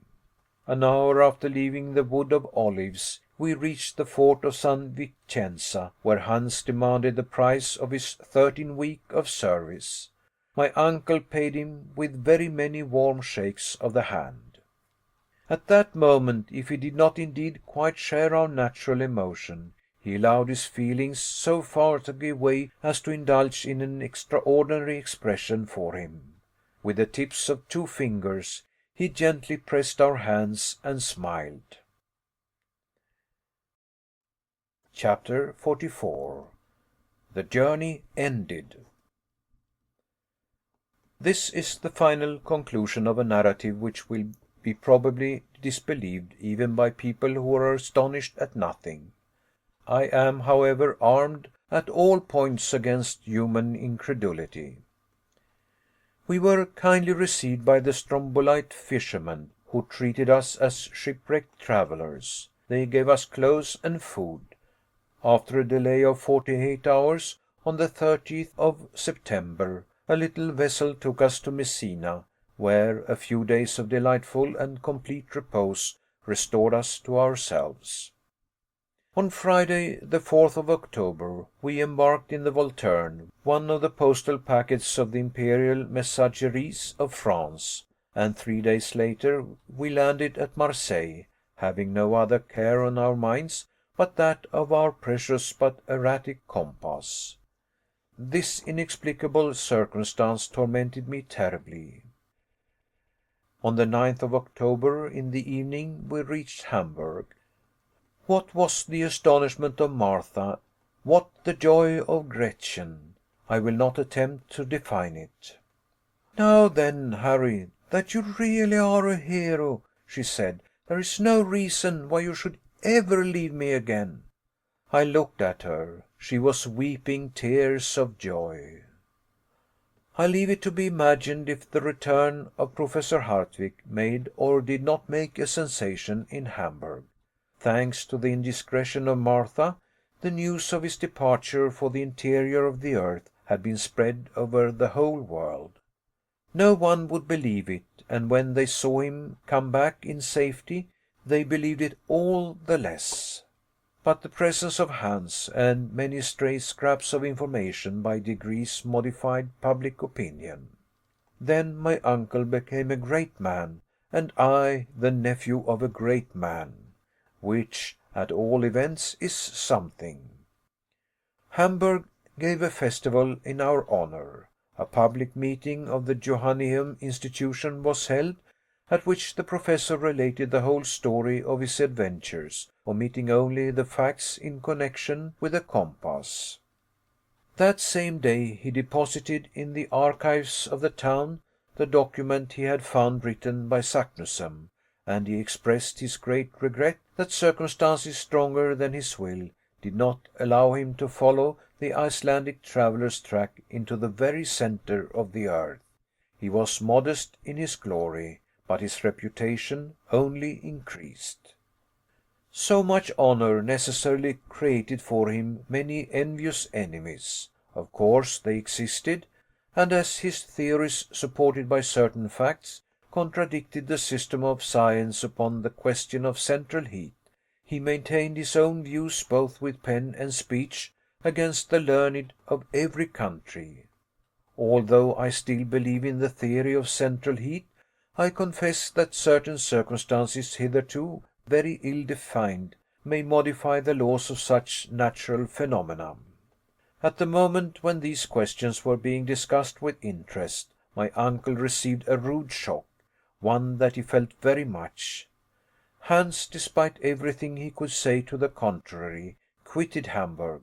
The man to whom we owed so much would not allow us to pay our deep debt of gratitude.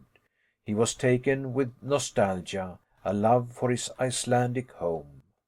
"Farewell," said he one day, and with this one short word of adieu he started for Reykjavik, which he soon reached in safety. We were deeply attached to our brave eider duck hunter. His absence will never cause him to be forgotten by those whose lives he saved, and I hope at some not distant day to see him again. To conclude, I may say that our journey into the interior of the earth created an enormous sensation throughout the civilized world. It was translated and printed in many languages.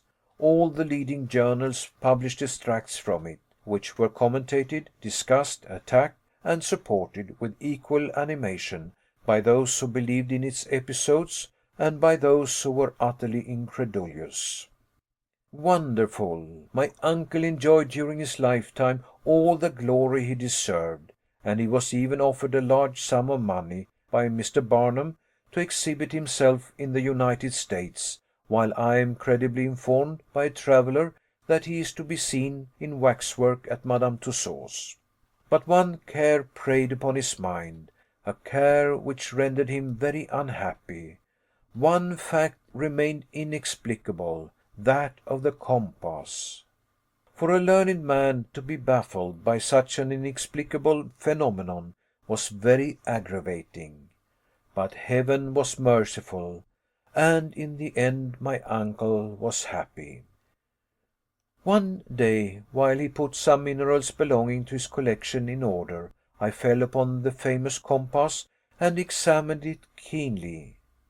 For 6 months it had lain unnoticed and untouched. I looked at it with curiosity, which soon became surprise. I gave a loud cry. The professor, who was at hand, soon joined me. "What is the matter?" he cried. "The compass." "What then?" "Why, its needle points to the south, and not to the north." "My dear boy, you must be dreaming." "I'm not dreaming. See, the poles are changed." "Changed?" My uncle put on his spectacles, examined the instrument, and leaped with joy, shaking the whole house. A clear light fell upon our minds. "Here it is!" he cried as soon as he had recovered the use of his speech. "After we had once passed Cape Saknussemm, the needle of this compass pointed to the southward instead of the northward." "Evidently." Our error is now easily explained. But to what phenomenon do we owe this alteration in the needle? Nothing more simple. Explain yourself, my boy. I am on thorns. During the storm upon the Central Sea, the ball of fire which made a magnet of the iron in our raft turned our compass topsy-turvy. Ha! cried the Professor with a loud and ringing laugh. It was a trick of that inexplicable electricity. From that hour my uncle was the happiest of learned men, and I the happiest of ordinary mortals. For my pretty Virland girl, abdicating her position as ward, took her place in the house in the Königstrasse in the double quality of niece and wife. We need scarcely mention that her uncle was the illustrious Professor Hartwig, corresponding member of all the scientific, geographical, mineralogical, and geological societies of the 5 parts of the globe. End of the Voyage Extraordinaire. End of chapter 44, read by Lars Rolander. And thereby also the end of Journey to the Center of the Earth by Jules Verne. Thank you for listening. We hope you have enjoyed the book,